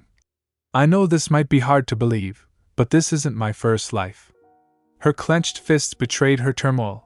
In my past life, I was utterly pathetic. I was always cowering. I couldn't even look Ray in the eyes. Self-loathing laced her words. I didn't even realize the Demon King lived inside me until it was too late. Aster's mind reeled as Adeline continued. 25 years. During the 25 years I lived with you in the Shadowlands, Camilla awoke inside me and secretly passed on information about you to the Sows. Agony etched her features. It was only after the Sows killed you all that I finally found out that I was the Demon King. Her voice cracked. I'm the reason you all died. Aster's thoughts swirled in chaos. What in the world is she talking about? Aster's words were laced with conviction. You're not the Demon King, Adeline. Adeline spun back, her eyes blazing. I am Aster. Why won't you believe me? Aster's voice was gentle, yet resolute. Because you're the one who loves our captain, and you're the one who rescued Riley. I don't know what your past life was like, but I can assure you that you weren't the reason we died. His words dripped with reassurance. The Demon King failed to fully possess you. You stopped that from happening. Tears streamed down Adeline's face as Aster's words pierced her defenses. Her thoughts swirled in despair. The Demon King is awakening much more quickly than she did in my past life. It won't be long until the past repeats itself. Aster's hesitation was evident. Adeline, without the captain's permission I can't. But Adeline's desperation silenced him. Aster! After I die, Ray will go insane. I'm not exaggerating in the slightest. He'll kill everyone and everything he sees, as if his sole purpose in life is to slaughter every living being. Her voice cracked. He'll kill, and kill, and kill again. The ground will run red with blood everywhere. Ray's sword will never dry. Aster's face froze in horror. Through tears, Adeline continued. Ray doesn't have to know you killed me. Once I rescue all the Devas from the Frostlands, I'll create a blizzard. Use that too. Aster's grip on her shoulders was fierce. Adeline, do you think I'm doing this because I'm afraid of our captain's wrath? His voice shook. No, it's because I want to save you. Don't you understand? I care just as much for you as I care about the captain. Tears streamed down Adeline's face as Aster's words pierced her heart. Her whisper was barely audible.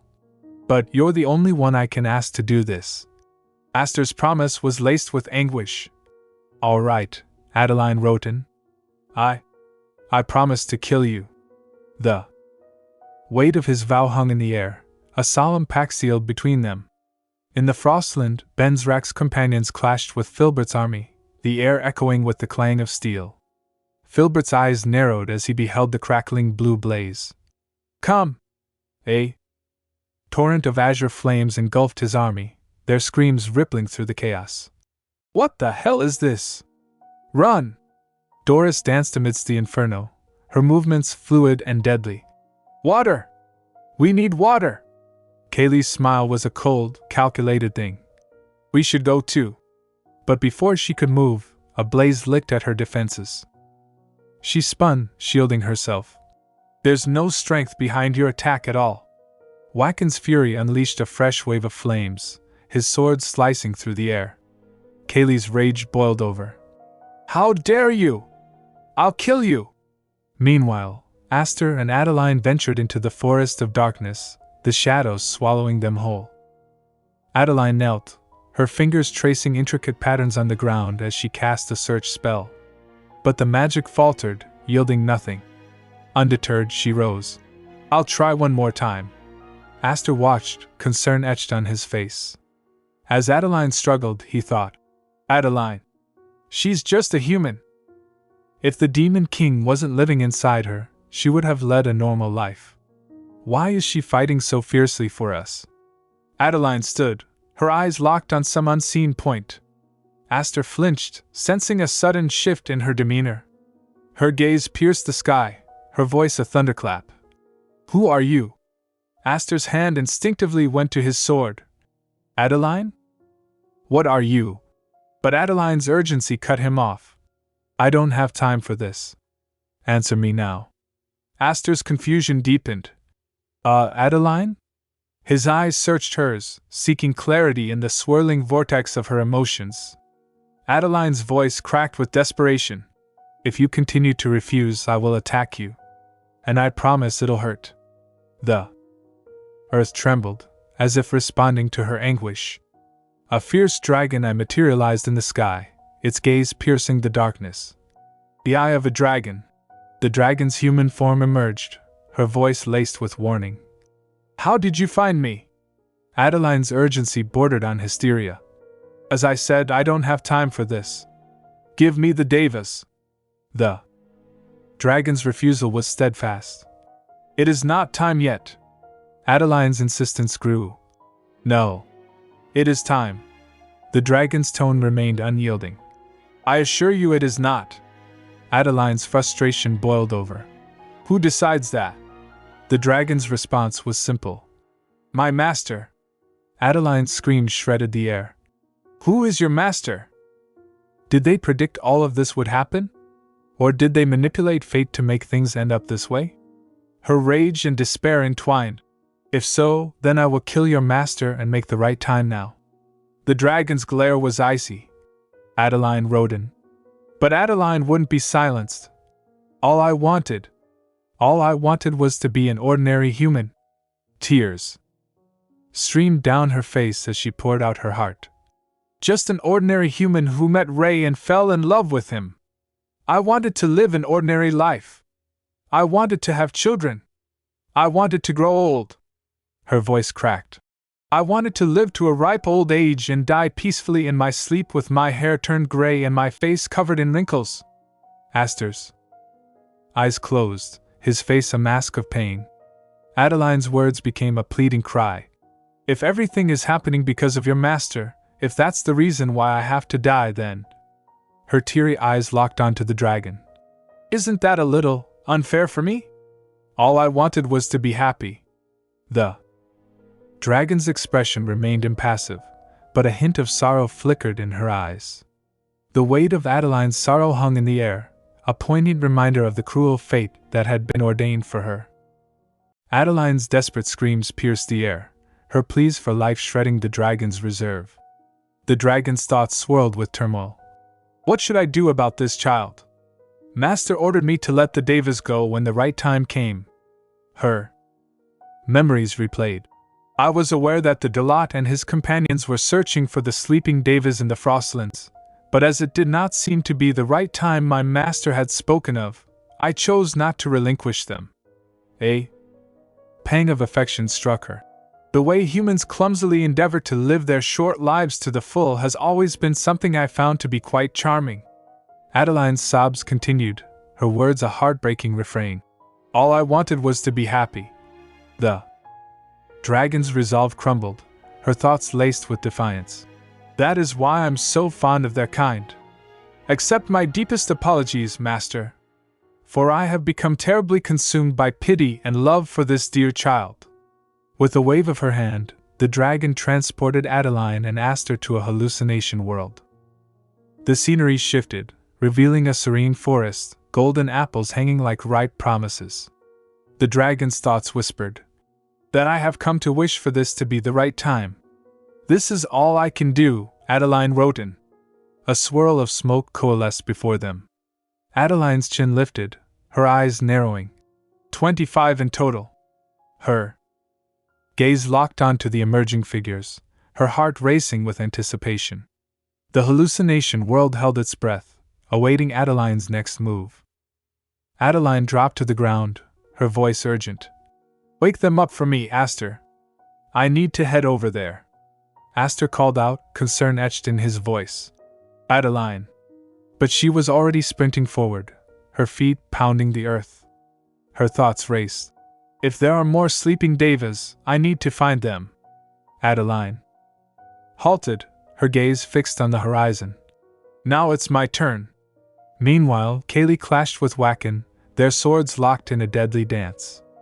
Kaylee's rage was palpable. What's the matter? I thought you wanted to fight. Wacken's thoughts reeled.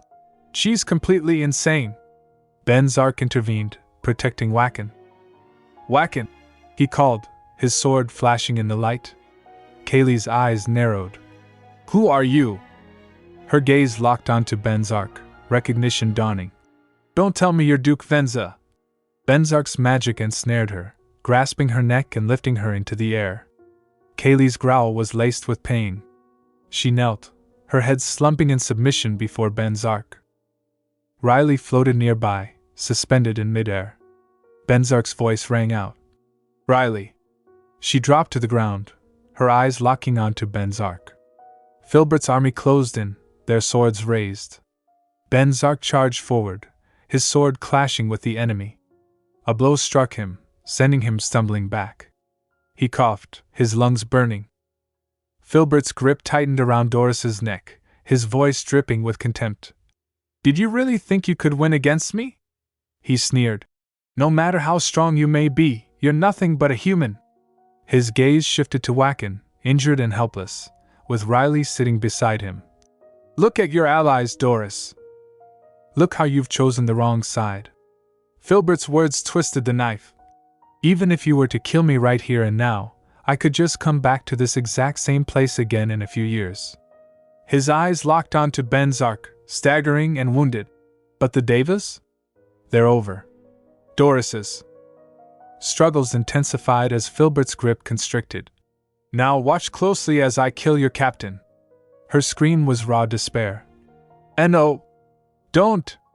Just as Filbert's blade was about to fall, a figure emerged from the shadows. Kairos, battered and bruised, plunged a knife into Filbert's shoulder. Filbert roared.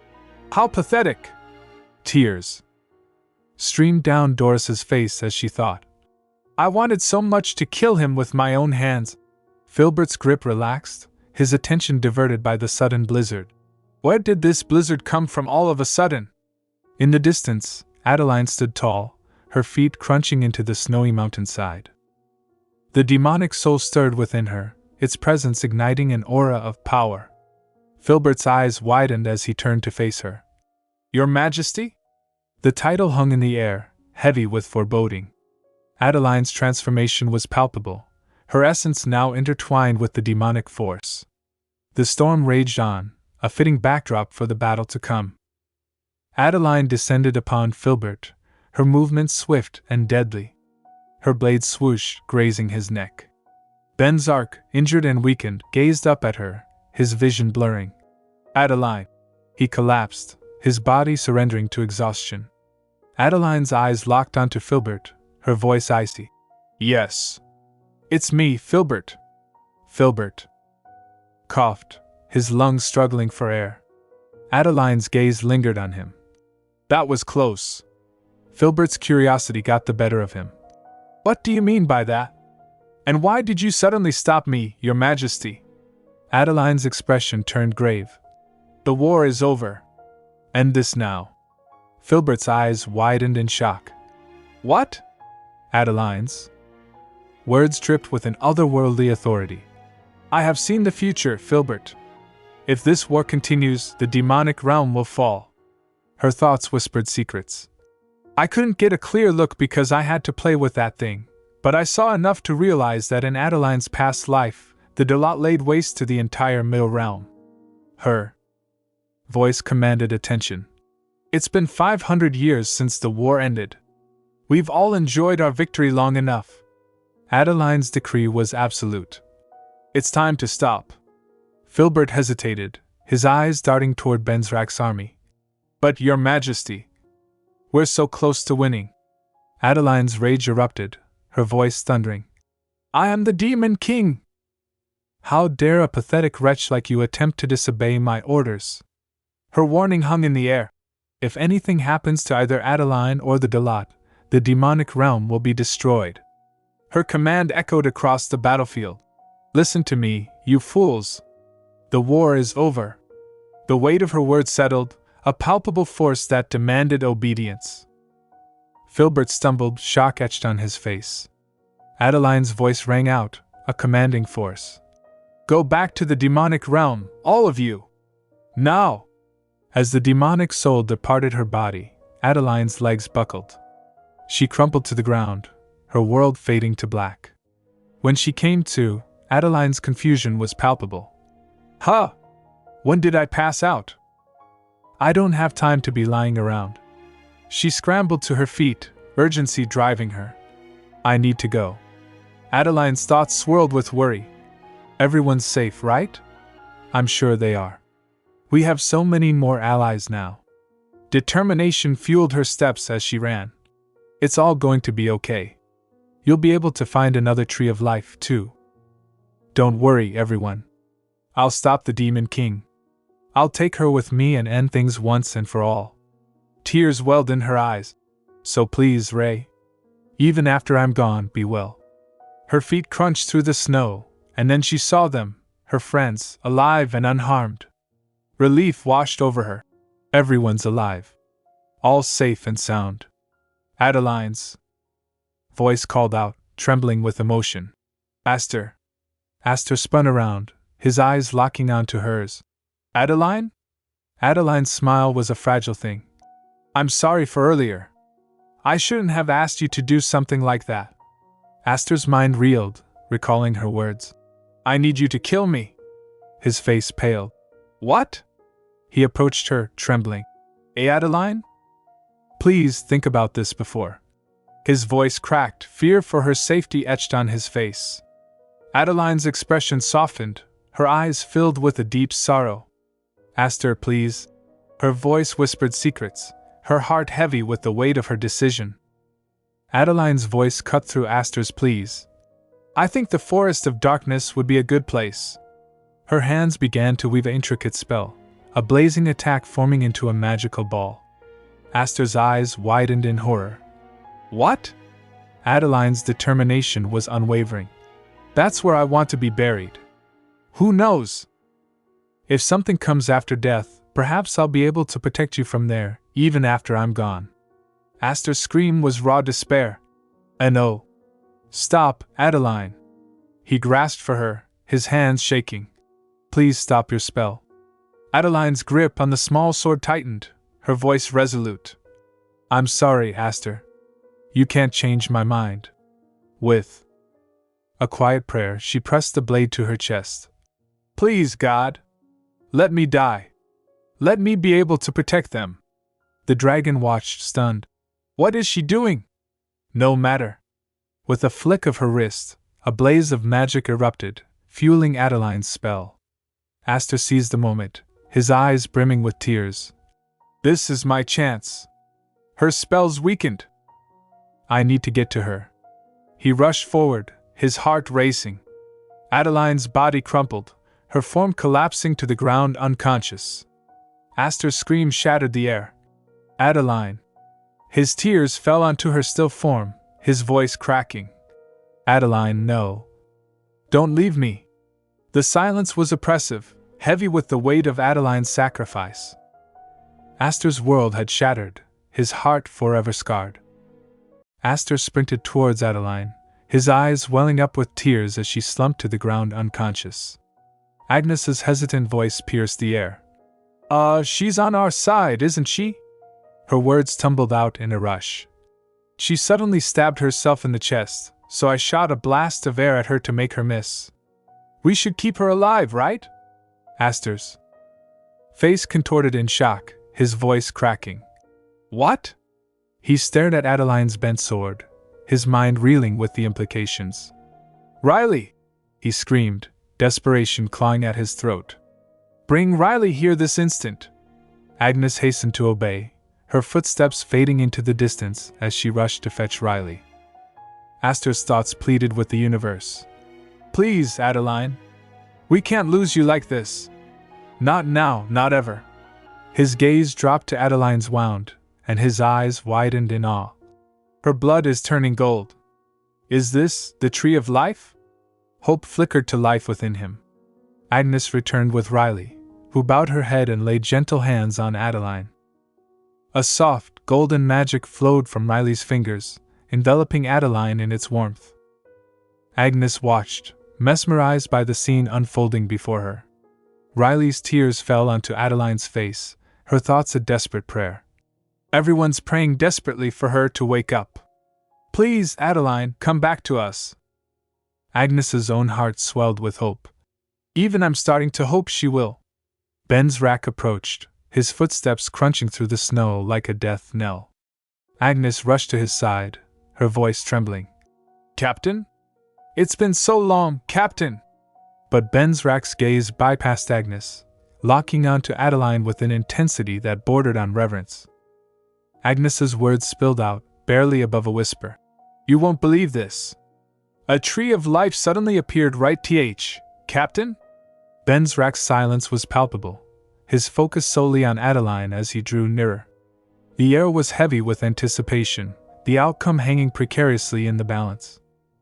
Riley's sobs racked her body as she turned to Venzak. Captain, Adeline, she's not waking up, no matter how much I try. Her heartbeat is dangerously low. If she doesn't get help, she'll die. Her voice cracked. I don't think I can give her the help she needs. Adeline, please wake up. The captain's here. Venzak's face contorted in anguish. Please, Adeline, wake up. He collapsed beside her, his eyes locking onto the golden blood seeping from her wound. Golden blood. I never did get to see what happened to that shining gold in my dream. So this is what creates a tree of life. His thoughts reeled. Did Adele bring about her own death, knowing this would happen? He cradled her head in his lap, his touch tender. Please don't go, Adele. Without you, His voice shattered as he hugged her tightly. Adele! Open your eyes, please. We've finally reunited, so why? The Devas stood frozen, witnessing their derlit's tears for the first time. Their silence was oppressive, heavy with unspoken grief. Venzak's body shook with sobs. The Devas had finally found a tree of life, but none of them could rejoice. Confronted with their derlit's tears, no one had a single word to say. Riley's sniffling accompanied Venzak's anguish. With renewed determination, Riley laid hands on Adeline once more. I'll try just one more time. His eyes widened. That's odd. Her heartbeat sounds peculiar. Riley's urgent voice cut through Venzak's despair. Captain? Get a hold of yourself. This isn't the time to be sitting in a daze. There's a child inside Adeline, Captain. Venzak's tears paused, his eyes snapping to Riley. What? A child? Riley's explanation tumbled out. But then, it couldn't be alive. Adele is. You're not understanding me, Captain. Adeline isn't dead. She's unconscious. Though I have no idea when she'll wake up. But what's important here is that you're a father, Captain. Venzak's face transformed, shock and joy mingling with his tears. A father. His voice whispered the word, as if testing its truth. His gaze dropped to Adeline's still form, a newfound sense of hope and purpose igniting within him. Venzak's mind wandered back to the serene garden, where Adeline's words had left an indelible mark. They sat together on a bench, surrounded by vibrant blooms. Adeline's voice was laced with conviction. Ray, if you ever find Julie and me drowning, you'd have to save Julie first, no matter what. All right. Venzak's brow furrowed. Couldn't I just save the both of you at the same time? Adeline's reply was tinged with urgency. No, that's not what Venzak's reassuring smile soothed her worries. There's nothing for you to worry about, Adele. I'll protect everyone. Now. As Venzak sat beside Adeline's unconscious form, the prophecy's meaning crystallized. I finally realized what that prophecy meant. Adeline Rotyn, the one who sees the truth, will open your eyes. Through her, the world shall be yours. Through her eyes, she identified the souls for me. His thoughts swelled with gratitude. Through her blood, she restored the divine realm. And through the life inside her, she gave me a world where I was a father to a child. With renewed purpose, Venzak summoned Agnes. Agnes. Yes, Captain, she replied. Take the tree of life to the divine realm. Right away, Captain. 2. His companions, he ordered. Let's return to the Shadowlands. 1 month passed, and Riley brought news of the child's growth. The child is growing well, Captain. Venzak's eyes never left Adeline's face, his heart swelling with love and gratitude. Riley checked Adeline's condition, a gentle smile on his face. A mother's love for her child is truly amazing. It's something I've only ever read about in books until now.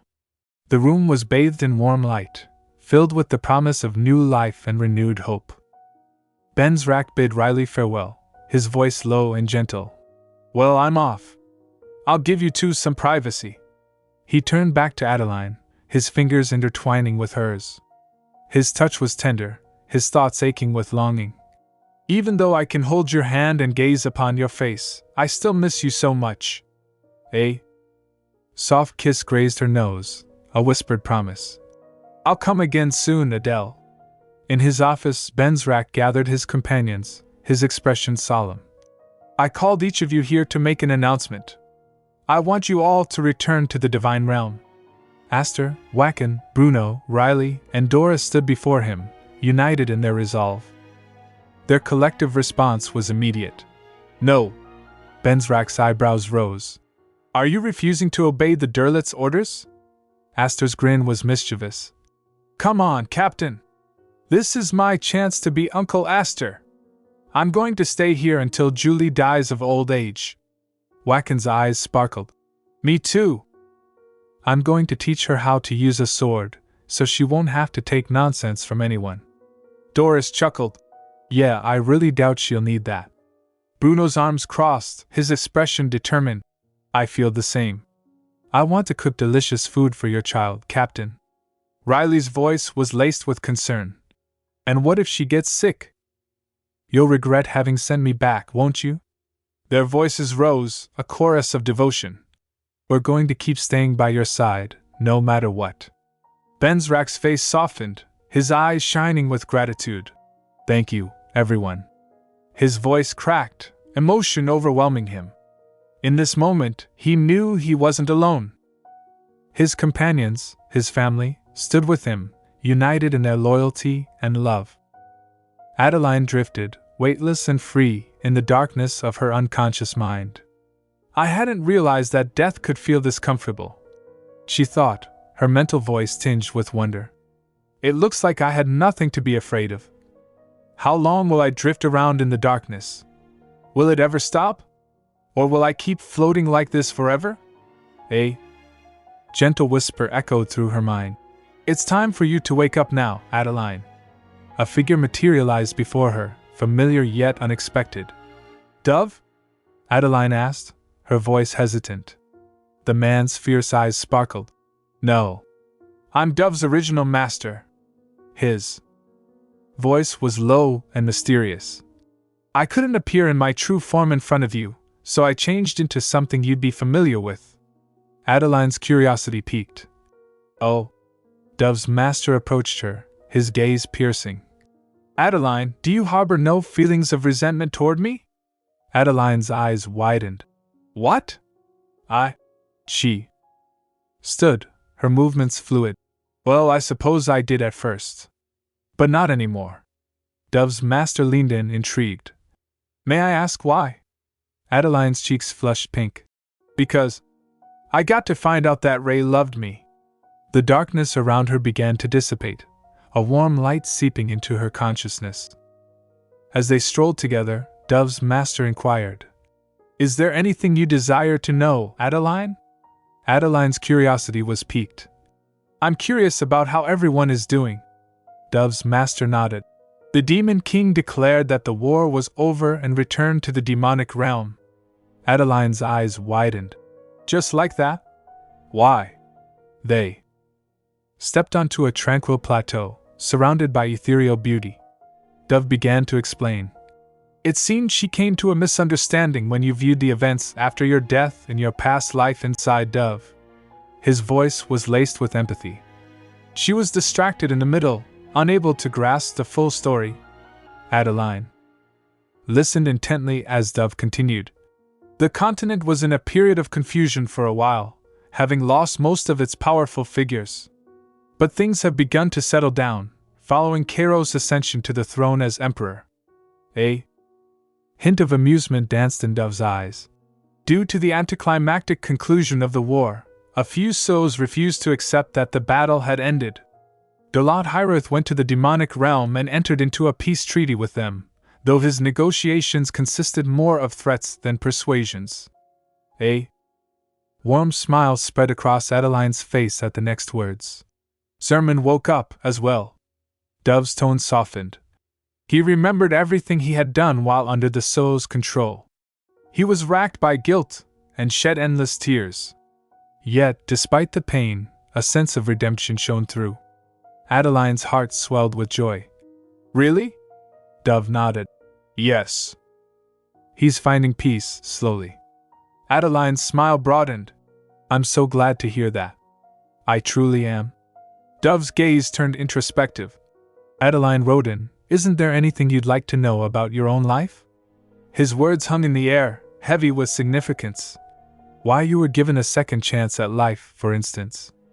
Adeline's thoughts stirred. Her eyes locked onto Dove's. Was she ready to uncover the secrets of her past? The silence beckoned, inviting her to explore the mysteries within. In her hallucination, Dove took Adeline's hand and led her to the realm, explaining, You were a central part of my plan. He began to reveal the secrets of the world. This world is divided into 3 domains: the middle realm, the divine realm, and the demonic realm. From the beginning of time, God strove to keep the balance between the 3 realms. Dove continued, Though people believed God to be almighty, the truth was that even God made mistakes sometimes. The divine-demonic war was one of them, a mistake that happened in God's moment of distraction.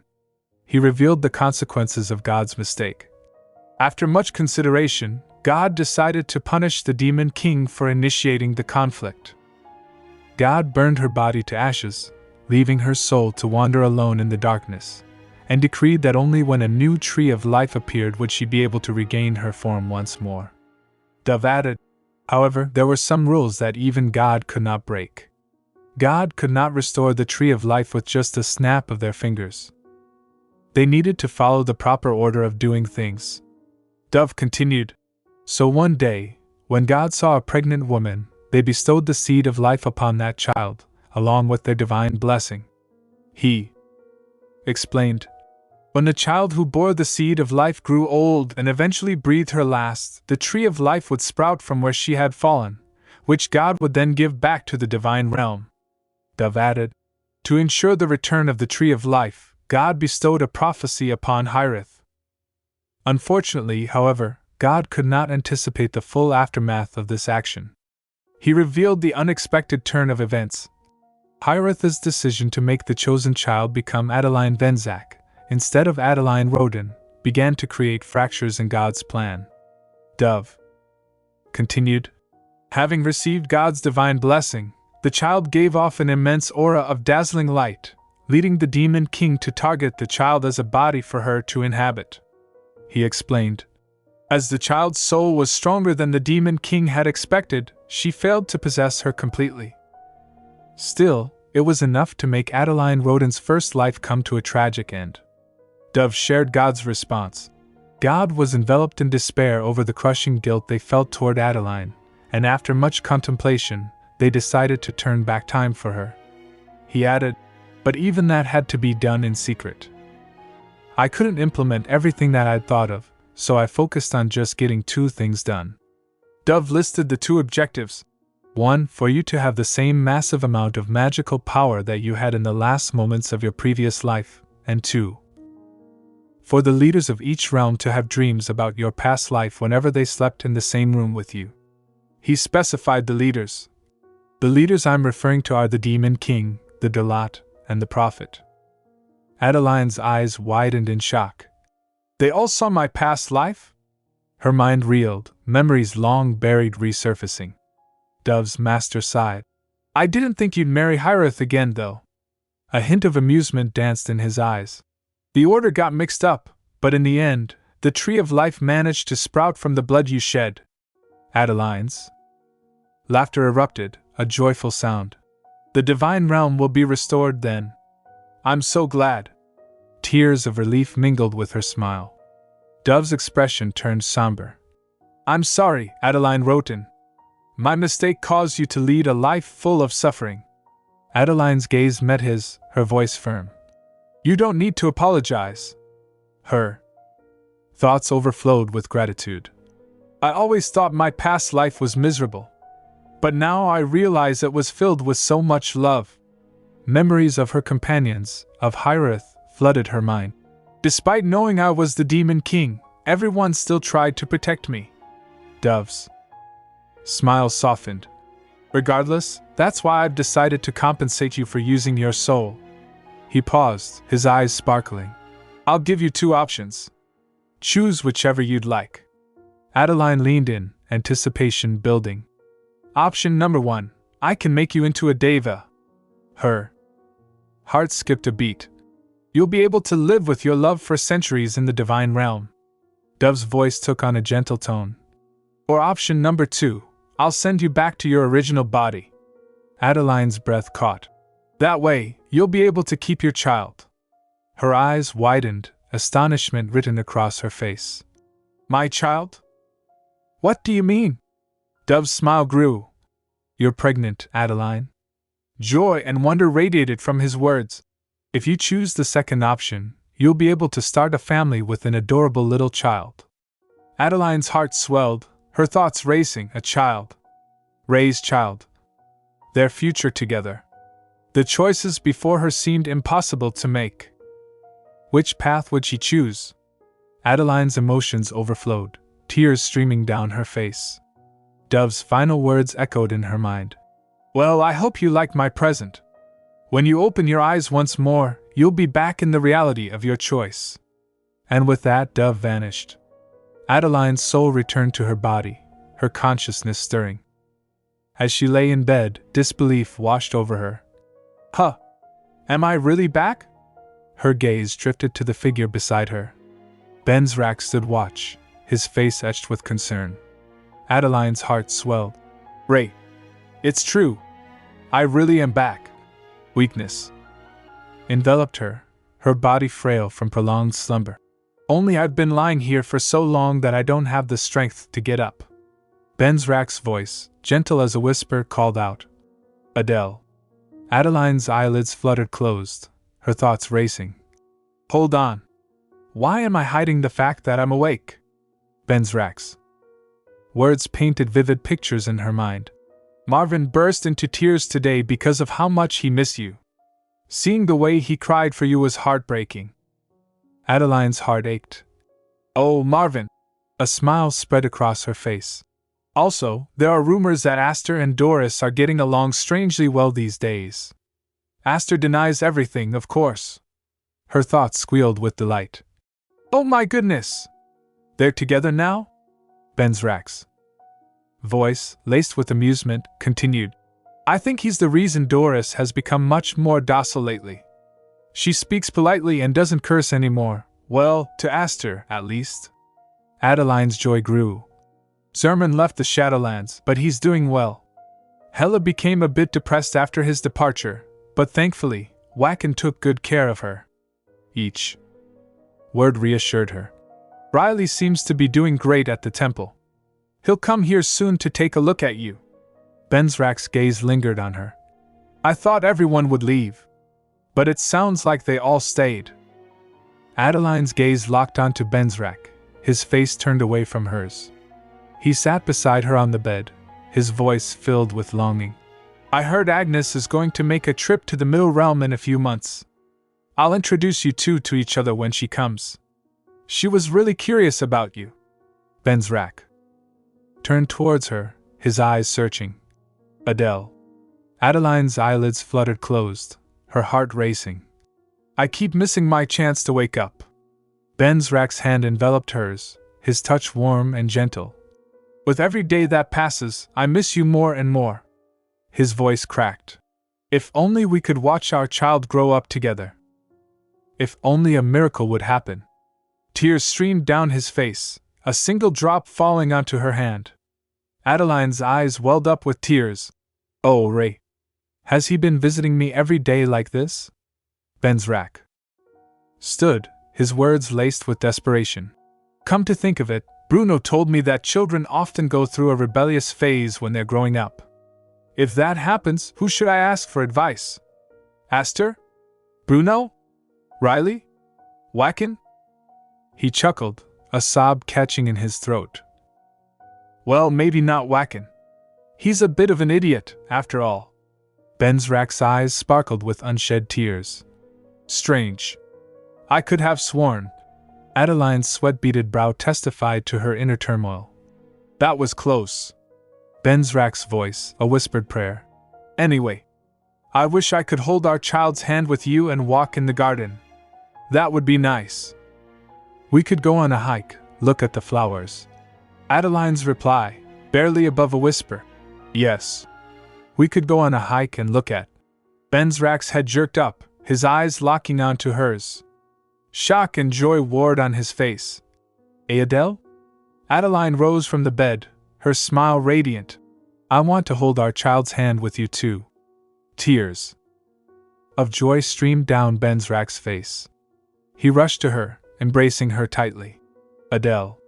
His sobs and snuffles mingled with her gentle laughter. Their hearts, once separated by darkness, now beat as one. In this moment, their love shone brighter than any miracle. Adeline's voice trembled. I'm sorry for making you all worry so much. The room erupted into a symphony of sobs and sniffles. Wacken, Marvin, Hella, and Riley wept openly, their faces etched with relief. Marvin's words spilled out like a poem. Being here without you was like being trapped in a desert without an oasis, Your Grace. Hella's voice quavered. The world is far too dangerous. You shouldn't ever go outside again. Her eyes pleaded. Yes, we'll protect you and take care of you. Forsake the outside world and live with us. Forever. Adeline's gentle refusal. No, thank you. Wacken's sniffling filled the air. I always knew you'd come back to us. I really did. Bruno's stuttering words. I miss you, Adeline. Adeline's tears flowed anew. Thank you so much, everyone. Doris wiped her tears, her voice firm. We won't be able to take it if you leave us like that again. This is a miracle. Even God must have been moved by your actions. Adeline's lips curled into a faint smile. Venzak's gaze never left hers, his eyes shining with adoration. Doris's voice cut through the emotional haze. Stop being so dense, all of you. Can't you see they want to be alone together? Her hands ushered the group towards the door. It's time for us to leave. As the others filed out, their whispers and sniffling faded into the distance. The door creaked shut, leaving Adeline and Venzak alone. Their eyes met, the air thick with unspoken emotions. Adeline's heart swelled, her lips parting to reply. Their love, once tested by darkness, now shone brighter than ever. Doris ushered the others out, the door closing with a soft click. Adeline's smile radiated warmth as she cradled her baby bump. Ray, there's something I need to tell you. Her voice barely above a whisper. This is actually my second life. Venzak's eyes locked onto hers, curiosity and wonder etched on his face. In my first life, I was married to you for 25 years. Memories, long buried, resurfaced. I thought it ended because you killed me, and I resented you for that.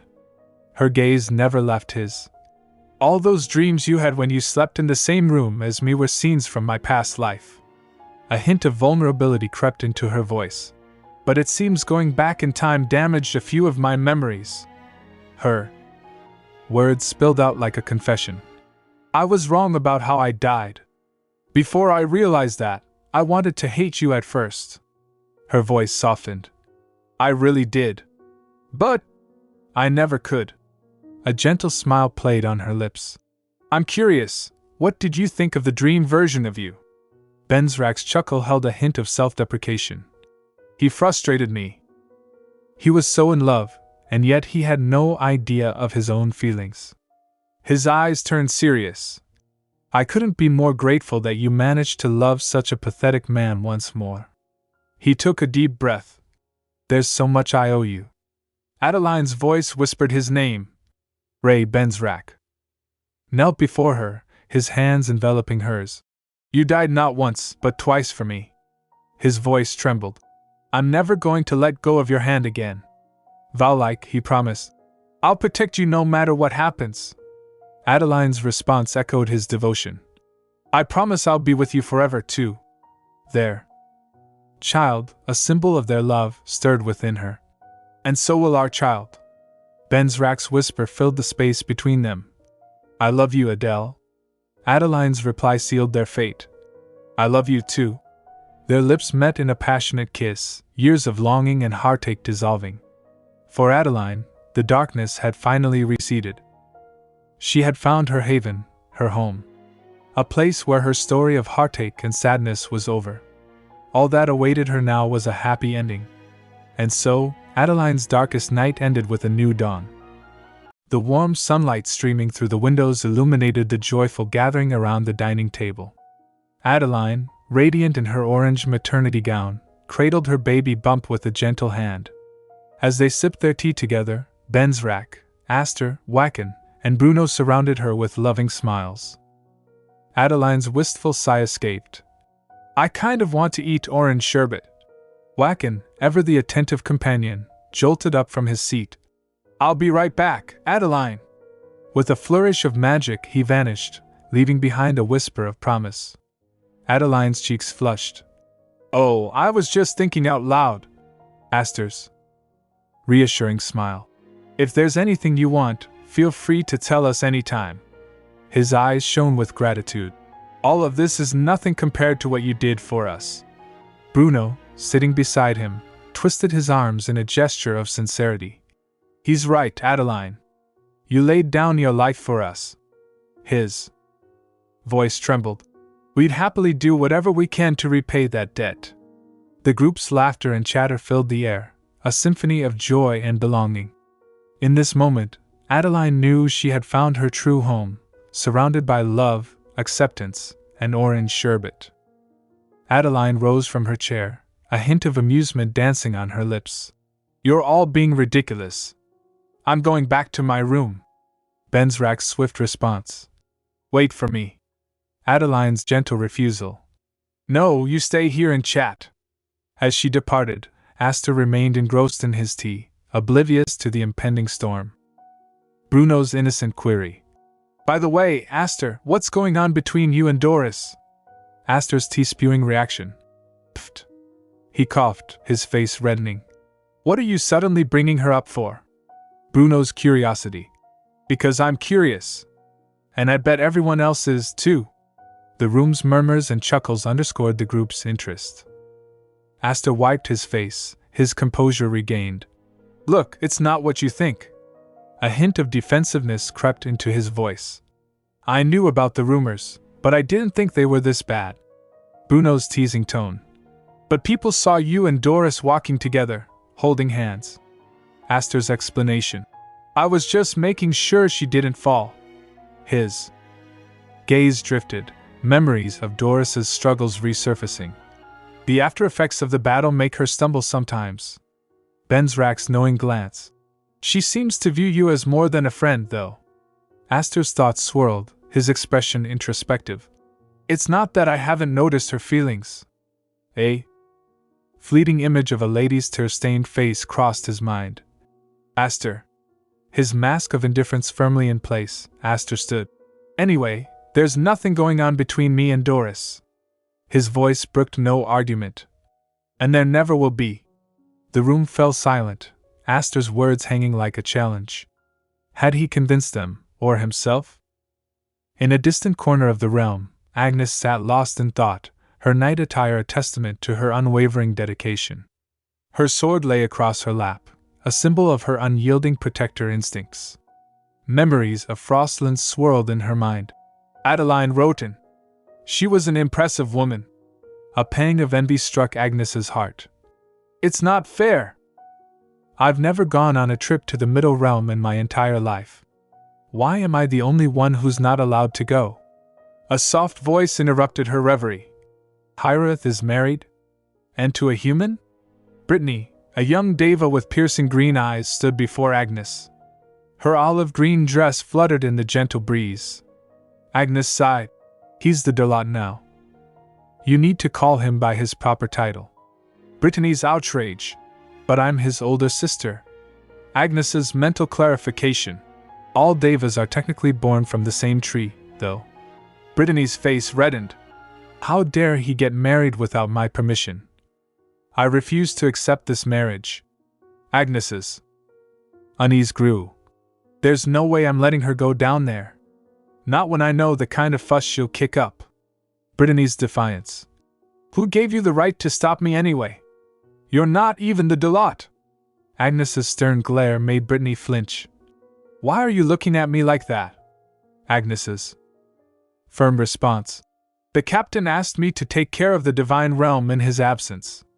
Is that not a good enough explanation for you? Brittany's hasty retreat. All right. I won't go, okay? Agnes's thoughts lingered on the encounter. I feel a little uneasy. I hope nothing happens. Meanwhile, in the serene garden, Adeline strolled, her thoughts consumed by, why do they have to keep talking about that day? It's embarrassing. Her gaze drifted, and she spotted Doris sitting alone. Adeline approached, concern etched on her face. Doris? Doris swiftly rose. Oh, Lady Adeline. Adeline's gentle gesture. You don't need to get up. Please stay seated. Doris's hesitant reply. Why yes, my lady. As Doris sat back down, Adeline slid a chair beside her, their eyes meeting in a moment of understanding. The warm sunlight and tranquil surroundings enveloped them, a haven from the whispers of the past. Adeline cradled her baby bump, her radiant smile illuminating the serene garden. Doris's gaze drifted, her thoughts swirling in admiration. Lady Adeline is always so elegant and graceful. A pang of wistfulness struck Doris's heart. I wish I was more like her. Her thoughts whispered a hidden longing. Maybe then he'd. The unspoken name lingered, a tender ache within. Adeline's gentle voice broke the spell. Falling in love with someone is so strange, don't you think? Doris's eyes snapped back to Adeline, her expression masked. Adeline's laughter echoed through the garden. At first, your eyes keep being drawn to them. Her voice wove a dreamy tapestry. Then you find yourself thinking of them, even when you're not together. A playful chuckle escaped Adeline's lips. Sometimes you imagine yourself on a romantic date with them, and end up laughing at your daydreams. Her tone turned introspective. At other times, you agonize over whether they feel the same way as you. Adeline's eyes sparkled with knowing. And then you finally realize that you like this person a lot more than you thought. Her voice dropped to a whisper. Then you're deeply in love with them. Doris's heart skipped a beat, her thoughts racing to the one who had captured her own heart. Aster's face flickered in her mind, their moments together replaying like a tender melody. Adeline's words had unwittingly awakened Doris's own feelings, and she couldn't help but wonder, would she ever find the courage to confess her love? Doris's curiosity got the better of her. Between you and His Grace, who confessed their feelings first?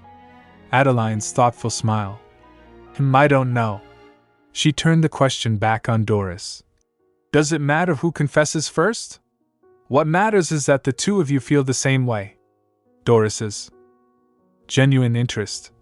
Then how did you know that you and His Grace felt the same way about each other? Adeline's candid response. To be honest, we didn't. Not for a very long time. Doris's eyes widened in astonishment. Adeline's wink sparkled with mischief. The funny thing is, when you're in love with someone, the only person who doesn't know how that someone feels is you. Her voice dropped to a whisper. even though everyone else already noticed it a long time ago. Doris's hand found Adeline's, squeezing it gently. Doris began, her voice barely audible. Before she could continue, leaves rustled beside them. Doris's reflexes kicked in, she flinched, her magic swirling. A shimmering trap materialized, ensnaring the intruder. Brittany's pained yelp. "Oh! What the heck is this thing?" Doris's caution. "Who are you?" Brittany's tears flowed, her voice trembling. I'm not anyone dangerous." Brittany's desperate plea. "Please let me go." Adeline stepped forward, her authoritative voice. "Release her, Doris. She's a deva." Brittany flinched, her eyes darting between Adeline and Doris. "How did you know I was a deva?" Brittany asked, her curiosity laced with wariness. A spark of realization ignited. Wait, could it be? I heard there was a human woman who could distinguish Sos and Devas. Brittany's voice dripped with venom. "So you're the one who has the power of the Demon King. You're even creepier up close than I imagined." Adeline's calm demeanor remained unwavering. "What is your name?" Brittany's. Defiance. "Why do you want to know?" Adeline's response sent shivers down Brittany's spine.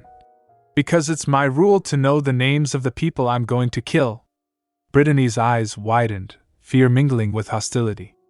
"I knew you'd show your true colors eventually, Demon King!" Adeline's swift rebuke. "I am not the Demon King." Her magic swirled, striking Brittany with a gentle yet firm force. Brittany's outraged scream. "Liar! I'll never allow a Demon King like you to marry our Delot." Adeline's serene reply. "Too bad. I'm already married to him. And I'm even pregnant with his child." Brittany's rage boiled over, her trembling body on the brink of explosion. "Why you?" Astor's timely arrival stayed the storm. "Enough." Brittany spun, her fierce gaze meeting Astor's calm resolve. The air hung heavy with tension, the confrontation balancing on a knife's edge. His eyes locked onto hers, a silent warning to restrain her emotions. The battle between reason and passion had only just begun. Brittany's eyes widened in recognition. "Astor?" Astor's calm inquiry. "What are you doing here?" Brittany's desperate plea. "Help me get up. That woman has me pinned down. She's using the power of the Demon King." Astor's sigh hinted at exasperation. "Adeline's not using the Demon King's power." Brittany's frantic cry. "I don't care what she's using. Just help me get up." Astor's firm refusal. "Sorry, but no." Brittany's shock. "What?" Astor's reasoning. "You were being rude to Adeline. You got what you deserved." Brittany's outraged shriek. "What? Astor? Did the Demon King bewitch you with her evil powers or something?" Astor's patient insistence. "Like I said, she's not the Demon King." Brittany's fury boiled over. "Unbelievable. You, Hyrith, and Agnes are all insane." Her voice trembled. "Why do you all insist on standing up for that woman?" Astor's warning growl. "Enough, Brittany. Or I'm going to get really angry." Adeline's gentle intervention. "Please stop, Astor. Don't do this in front of me. It's not good for the baby." Her soothing touch on Astor's arm calmed the rising storm. Adeline's serene presence stood as a beacon, shielding her loved ones from the turmoil. As tension simmered, the fragile peace seemed destined to shatter. Brittany's indignation. "I can't believe this. Do you obey her because she carries a child with demonic blood in its veins?" Her accusation cut deep. "Have your years here in the Middle Realm caused you to go mad? You're a deva." Astor's protective instincts flared. "Adeline, if she's bothering you, just say the word. I'll kill her right away." His reassuring smile. "Don't worry, she won't die permanently. She'll just be sent back to the divine realm." Brittany's horrified yell.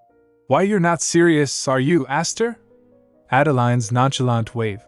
"I don't really care what she does, as long as she doesn't try to kill me." With a graceful swoosh of magic, Adeline vanished. Aster's knowing gaze. You let her go on purpose, didn't you? Adeline's voice echoed from afar. It's not as if she'll be able to kill me, no matter how hard she tries. Aster's dry remark. True, but she can annoy you to death. His eyes crinkled. The captain knows that all too well. Adeline's distant laughter. That's all right. I was getting a little bored anyway. Her departure left Aster and Doris standing in silence. Aster broke the stillness. I guess I'll be going too, then. Doris's hesitant call. Aster? Aster turned, his green eyes meeting Doris's hesitant gaze. Doris's thoughts swirled. Somewhere along the way, I became unable to look straight into his green eyes. Her voice barely above a whisper. And nothing.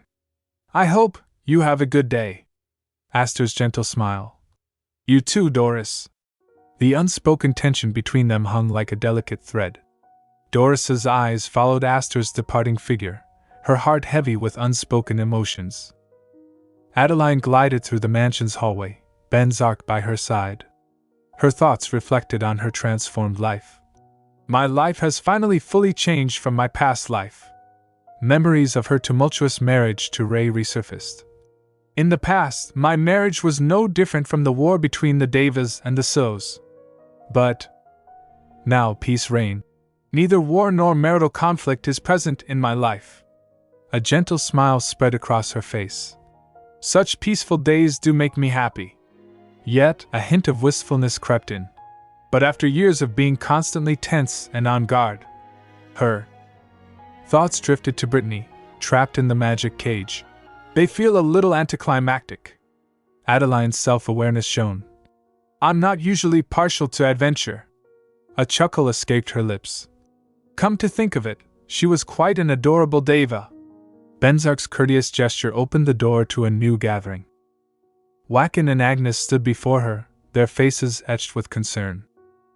Agnes's warm smile illuminated the room. Greetings, Your Grace. Her thoughts whispered. So this is the Deva they call the god of war. Adeline's gracious response. It's a pleasure to meet you. I'm Adeline Venzak. Venzak's curiosity. You use my surname now? Adeline's gentle explanation. Yes. After all, I don't need to live as Adeline Rotyn anymore. Venzak's face flushed with joy. I can't tell you how happy this makes me. His eyes shone with affection. Still, it makes me feel as if we're connected. Adeline's playful tease. Why are you so pleased? It's just a temporary surname you use only in the Middle Realm. Venzak's arms enveloped her, pulling her close. Adeline's laughter echoed, her feet stomping gently on his. Venzak's startled flinch was followed by a sheepish grin. Adeline's cheeks bloomed with color as she stepped away. Agnes's sparkling smile. No, please don't apologize. I wanted to thank you properly since I didn't get a chance to do so last time. Her voice overflowed with gratitude. I'm truly grateful for all you've done for the Divine Realm. Adeline's humble wave. It's okay. Really? You've thanked me enough. Agnes's sincere offer. If there's anything I can do for you, I'd be more than happy to do it. Her bold declaration. Perhaps I could be your personal guard, since neither Wacken, Aster, nor both of them combined together would be enough to defeat me. Adeline's intrigued raise of an eyebrow.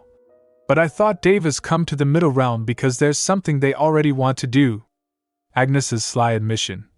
Ah, well, the thing is, there's a brat, a girl called Brittany among the Devas. Her concerned tone. I'm afraid she came to the Middle Realm without permission. Adeline's casual reveal. Oh, yes. I met her earlier in the garden. Agnes's shocked gasp. What? The room held its breath, awaiting Adeline's next words.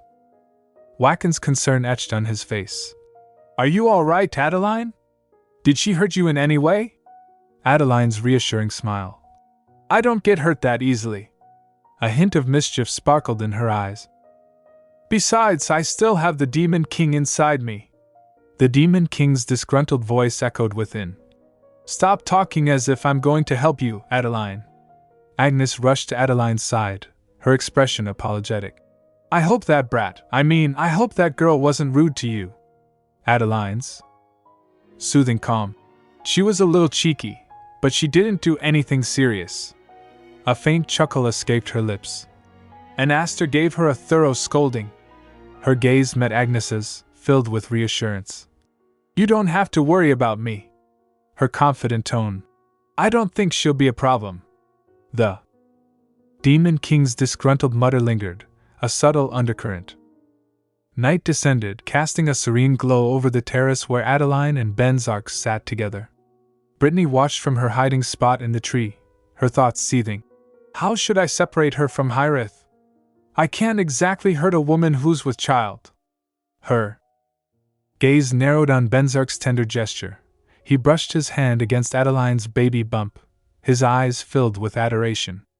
Brittany's frustration boiled. This is so annoying. Why is horrid allowing a woman with her kind of power to stay by his side? Her mind racing, she gritted her teeth. Is it because of the tree of life? But the tree was reborn from the blood she shed. Her own powers had nothing to do with it. Aster's changed behavior puzzled her. Aster has changed, too. He's normally so nice to me.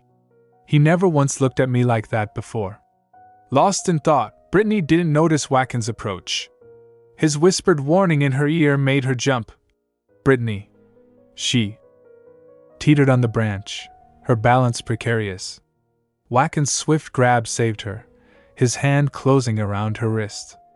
Long time no see, Brittany. How have you been doing? His tone was laced with a subtle warning. Go home, Brittany. Brittany's astonishment. What? Wacken's firm stance. You came here to harm Adeline, didn't you? I won't allow you to do that, so just go home right now. Brittany settled back onto the branch, her eyes flashing defiance. Did you fall under her spell, too? She's the Demon King, Wacken. Her accusation hung in the air, challenging Wacken's loyalty. The night air vibrated with tension, Brittany's intentions at odds with Wacken's protectiveness. Wacken's gentle correction. Her body keeps the Demon King's spirit captive, but that's it. His eyes locked onto Brittany's. It's why we were able to win in the last battle against the Sows. Brittany's protest. But, Wacken's firm interruption. The captain's happy with Adeline, Brittany. Brittany's poignant declaration. But I'm Hyrith's older sister. Wacken's soft rebuttal. That kind of distinction doesn't exist for us. You know that. Brittany's heartfelt confession. I really cared about Hyrith. I always took good care of him. Her voice trembled. Humans form something called a family. Her gaze intensified. And if it means protecting their family, they're capable of doing anything. Her words spilled with conviction. They'll even risk their own lives. It's an amazing phenomenon. A longing whisper. I want to have a family. I want to protect Hyrith. Fear crept into her voice. No matter how you put it, Adeline is still the Demon King. What if she suddenly goes berserk and attacks Hyrith? Wacken's solemn revelation. Adeline was afraid of that, too. His paws hung heavy. That's why she stabbed herself in the heart. Brittany's astonishment. What? Wacken's piercing question. Would you be able to kill yourself for the captain like that, without a moment's hesitation? His gaze probed deeper. Would you be able to cut off your wings and impale yourself on your sword? His words painted a somber picture. Humans only live about 100 years. His voice dropped to a whisper. Once her life is over, the captain will stay by their child's side. A hint of sorrow. Yet even after the child passes away as well, the captain will live on. The weight of eternity. All that the captain will have left in the end is unending loneliness and longing. Brittany's resolve wavered, her determination shaken by Wacken's poignant words. Wacken's gentle advice lingered. If you truly consider the captain as your family, the only thing you should do for him is let him enjoy his happiness here. His words painted a poignant picture. and be with him when he returns to the divine realm someday, so that he'll be able to feel a little less lonely. Meanwhile, in a nearby mine, Doris's determination shone. Mining more Melda would be a great help to the captain, no, to Aster. As she extracted a glowing blue rock, Aster's approach went unnoticed. Aster's concerned voice. You've been working here for hours. You haven't even had lunch. Doris's distracted reply. I had a big breakfast. Aster's update. Brittany came by today as an official guest. Doris's casual response. Oh yes. I heard. Though I haven't met her myself yet. Aster's invitation. Adeline told me she'll be taking her, Agnes, and Hella with her to the city tomorrow. A hint of mischief sparkled in his eyes. She said it'll be a girls' night out. Why don't you join them? I think they're going shopping. Doris's abrupt drop of the blue rock echoed through the mine. Her flush betrayed her emotions. I'm not interested in that kind of thing. Aster's teasing query. Why not? You'd look so beautiful in a dress. Doris's cheeks bloomed with color as Aster's emerald gaze locked onto hers. Her thoughts swirled. I know I shouldn't read too much into his words, but staring into his emerald eyes is making me feel dizzy. With a deep breath, Doris confessed. I like you, Aster. I like you a lot. The mine's silence amplified the vulnerability in her voice. Aster's expression softened, his eyes cradling her words. The air vibrated with anticipation, awaiting Aster's response. Aster and Doris stood outside the mine, the warm sunlight casting a gentle glow over their conversation. Doris's heartfelt confession. I like you a lot. Her thoughts swirled in panic. Why did I say that? What was I thinking? She hastened to rectify. I mean as a friend. I like you as a friend. Aster's gentle interruption. I first came down on a trip here to the Middle Realm when I was a little over 30 years old. Doris's bewildered. Huh! Aster's nostalgic tone.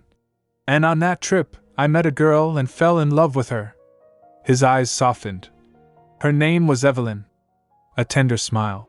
I lived with her until my trip in the Middle Realm had ended. His voice painted a vivid picture. Every moment I spent with her was full of joy. A tinge of melancholy crept in. But though we looked like lovers at first, as the years went by, we began to look more like mother and son, then like grandmother and grandson. His voice cracked. Until finally, she passed away. Aster's hands trembled, his eyes welling up with tears. He confessed. I could do so many things for Evelyn, but I couldn't stop the flow of time. His voice broke. I could do nothing but helplessly watch as she slowly grew weaker and weaker. The memory haunted him. What was worse was the look of bitterness on her face as she gazed at me, who remained as young as when we first met. His gaze locked onto Doris's. It was a look I could never forget. Aster's voice dropped to a whisper. Doris. His emerald eyes searched hers. I don't want to fall in love ever again. A hint of vulnerability. I think you're cute. A gentle smile. And I do have fun when I'm with you. His voice firmed. But I don't want to be in another relationship again. Regret tinged his tone. I'm sorry. Doris's face fell, her heart sinking. Aster's words hung in the air, a delicate balance of longing and resignation. The silence between them pulsed with unspoken emotions. Doris's face contorted in a mix of emotions as she clenched herself, twisting her arms and turning away. Her voice trembled. It's all right. You don't need to apologize. My feelings are my own. A hint of defiance. But there's one thing to say for the honor of this woman called Evelyn, even though I don't know her at all. Doris's words cut through Aster's guilt. That bitter look you saw on her face when she breathed her last wasn't meant for you. Her finger jabbed into Aster's chest, emphasizing each word. It was bitterness toward the relentless flow of time. Her voice rose. Bitterness toward no longer being able to be with you.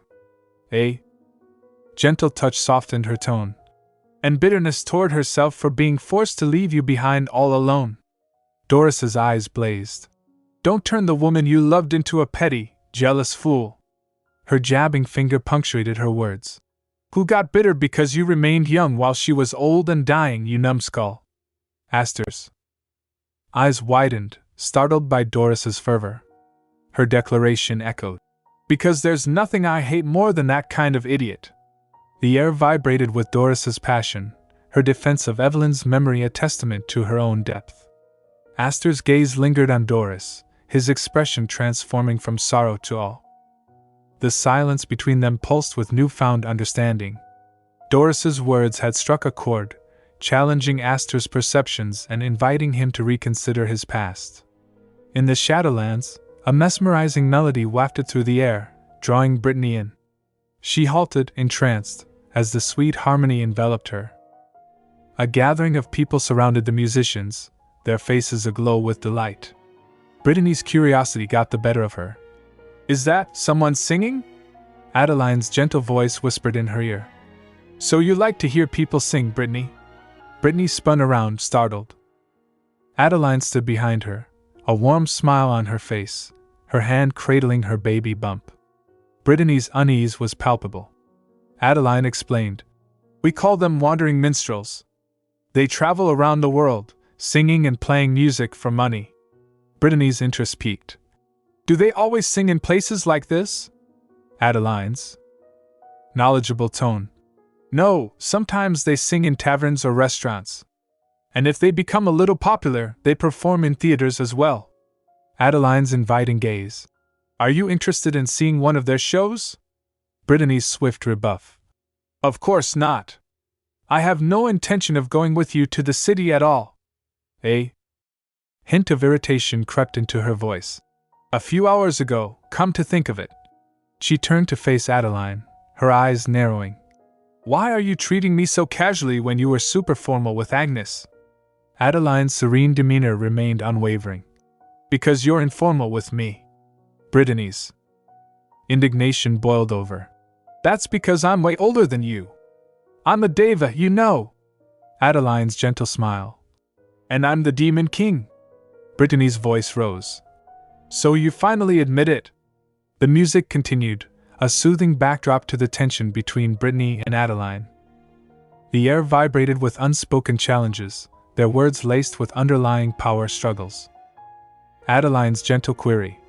Are you going to kill me then? Brittany's hesitant reply. That's no. I don't think I'd be able to kill you, even if I wanted to. A hint of resignation. Besides, I've decided to see with my own eyes how happily the captain will live.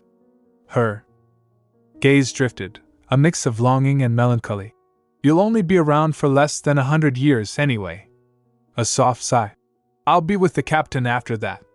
A tinge of hurt. I consider him family, but he got married without saying a single word to me. Adeline's empathetic tone. And that's what upsets you and why you hate me. Brittany's affirmation. Yes. Her voice cracked. Sure, you might be happy now. He'll probably be with you until you die. A forecast of sorrow. But what about after you're gone and he's left all alone? Her words painted a poignant picture. What about when even your child grows old and passes on from the world? Adeline's gentle interruption. He won't be alone. Brittany's hesitant affirmation. Yes, but Adeline's reassuring grasp on Brittany's arm. Everything you just said was always my biggest worry, Brittany. Relief washed over her face. When you said you'd be by his side, you can't imagine how relieved I was to hear that. A heartfelt request. I hope you'll take care of Ray when that time comes. Brittany's defenses crumbled, her expression softening. For the first time, she saw Adeline not as an adversary, but as a concerned partner. The tension between them dissipated, replaced by a glimmer of understanding. Adeline's words forged a tentative bond, bridging the gap between two women bound by their love for Hyrith. After Brittany's departure, serene days unfolded like a gentle breeze. Years passed, and the scene shifted to a warm kitchen. Bruno's skilled hands danced across the countertops, preparing a culinary delight. Beside him, a tiny, green-frocked figure stood, her eyes shining with excitement. Juliana, Adeline and Venzak's precious daughter, radiated joy. Bruno's affectionate query. Is there anything you want to eat, little lady? Juliana's decisive reply. Sherbet. Strawberry sherbet. Bruno's chuckle. You're going to get scolded by your mother if you eat sweets without her permission. Juliana's mischievous grin. It's okay. I want sherbet. Bruno's raised bowl halted midair. Sorry, but no can do, little lady. I don't want to cross the Duchess. A shiver ran down his spine. She's terrifying. Juliana's thoughts drifted to Aster. But isn't Aster the one who's the strongest? The demonic king's sudden appearance. Nope. You're way stronger than him. Adeline's proud declaration. You were born with my powers, after all. Her gaze locked onto Juliana's. You're probably the strongest being in the entire world. Juliana's innocent observation. Daddy isn't strong. He always gets ordered around by Mommy. Adeline's playful whisper. That's because she's even stronger than him. Duh. Eh? Knowing glint danced in Adeline's eyes, a hint of motherly pride and a dash of playful teasing. The kitchen filled with warmth and laughter, a testament to the loving family dynamic. As Juliana giggled, her tiny hands wrapped around Adeline's finger, a sense of belonging enveloped them. Juliana skipped out of the kitchen, her tiny hands swinging. But Mommy isn't strong either. She can't lift heavy things. A mischievous grin. She always has to ask Daddy to help her. The demonic king's amused chase. That's just her pretending to be weak. Adeline's whispered warning. Don't let yourself get fooled by her wily tricks. Eh? Conspiratorial tone. Hurry up and ask Aster and Doris when they're going to get married. Juliana's eager feet carried her to the dining table. Aster and Doris sat together, hands almost touching. Juliana's curious gaze locked onto their intertwined fingers. Aster? Her innocent query. When are you going to marry Doris? Aster. And Doris's simultaneous flinch. Juliana's tilted head. You like Doris, don't you? A gentle smile. And Doris likes you too. Her logic unfolded. Doesn't that mean you're supposed to get married now? A dreamy gaze. You should get married and hold hands everywhere, just like my mommy and daddy. Doris's cheeks bloomed with color. Aster's warm laughter. Juliana's persistence. Do you want me to give you enough money to buy a ring with a big jewel? Aster's chuckle. I have money too, Julie. Juliana's curiosity. Then when are you going to buy a ring? Aster's sly smile. I've got a ring too. Doris's startled gasp. Aster's fingers dipped into his coat pocket. A small box emerged, opening with a delicate click. A stunning ring, nestled in red stone, sparkled before Doris. Aster's heartfelt words. I'm sorry for making you wait. His gaze locked onto Doris's. I needed some time to prepare myself. Doris's tears welled up. Her trembling voice. Does this mean that you're ready now? Aster's sheepish grin. To be honest, no. A gentle laugh. But I'm beginning to think that's all right. His eyes cradled Doris's. As long as I'm with you. The room dissolved into a warm haze, love and promise hanging in the air. Juliana's beaming smile, mission accomplished. Hella stood amidst the lush greenery, lost in contemplation. I was wondering when they were going to get married. A serene smile. Everything was finally peaceful. And each day was happier than the last. Yet a lingering concern. But my prophetic dreams always showed Ray standing alone at the end. Her gaze drifted to Venzak and Juliana, strolling hand in hand. Juliana's excited sprint towards her father. Daddy! What kind of a person is Mommy? Venzak's curious. Why do you want to know that all of a sudden? Juliana's innocent. 'Cause everybody says she's scary. Venzak's warm embrace. They're right, Julie. She is scary. Eh? Gentle chuckle. You see. Adeline's approach. Look. Now the estate is much bigger. Venzak's teasing tone. Your mother can reduce an entire mountain to rubble with just a wave of her hand. Juliana's wide eyes. Venzak's guiding hands on her shoulders. So you be good and listen to her, okay, Julie? Juliana's obedient. Okay, I will. Adeline's inquiry. What are you two talking about? Hella's observing gaze lingered on the loving family scene. A realization dawned. Oh, now I understand. A soothing breath. It wasn't a sad prophecy that I saw. A heart full of hope. I had that prophecy so I could see this exact moment. Conviction etched on her face. And now, if there's one thing I'm sure of, it's that this happy time will continue forever. Her thoughts swelled with optimism. And Adeline's days will always shine brightly. The warm sunlight danced across Hella's smile, illuminating her newfound peace. In this serene moment, love and joy triumphed over foreboding shadows.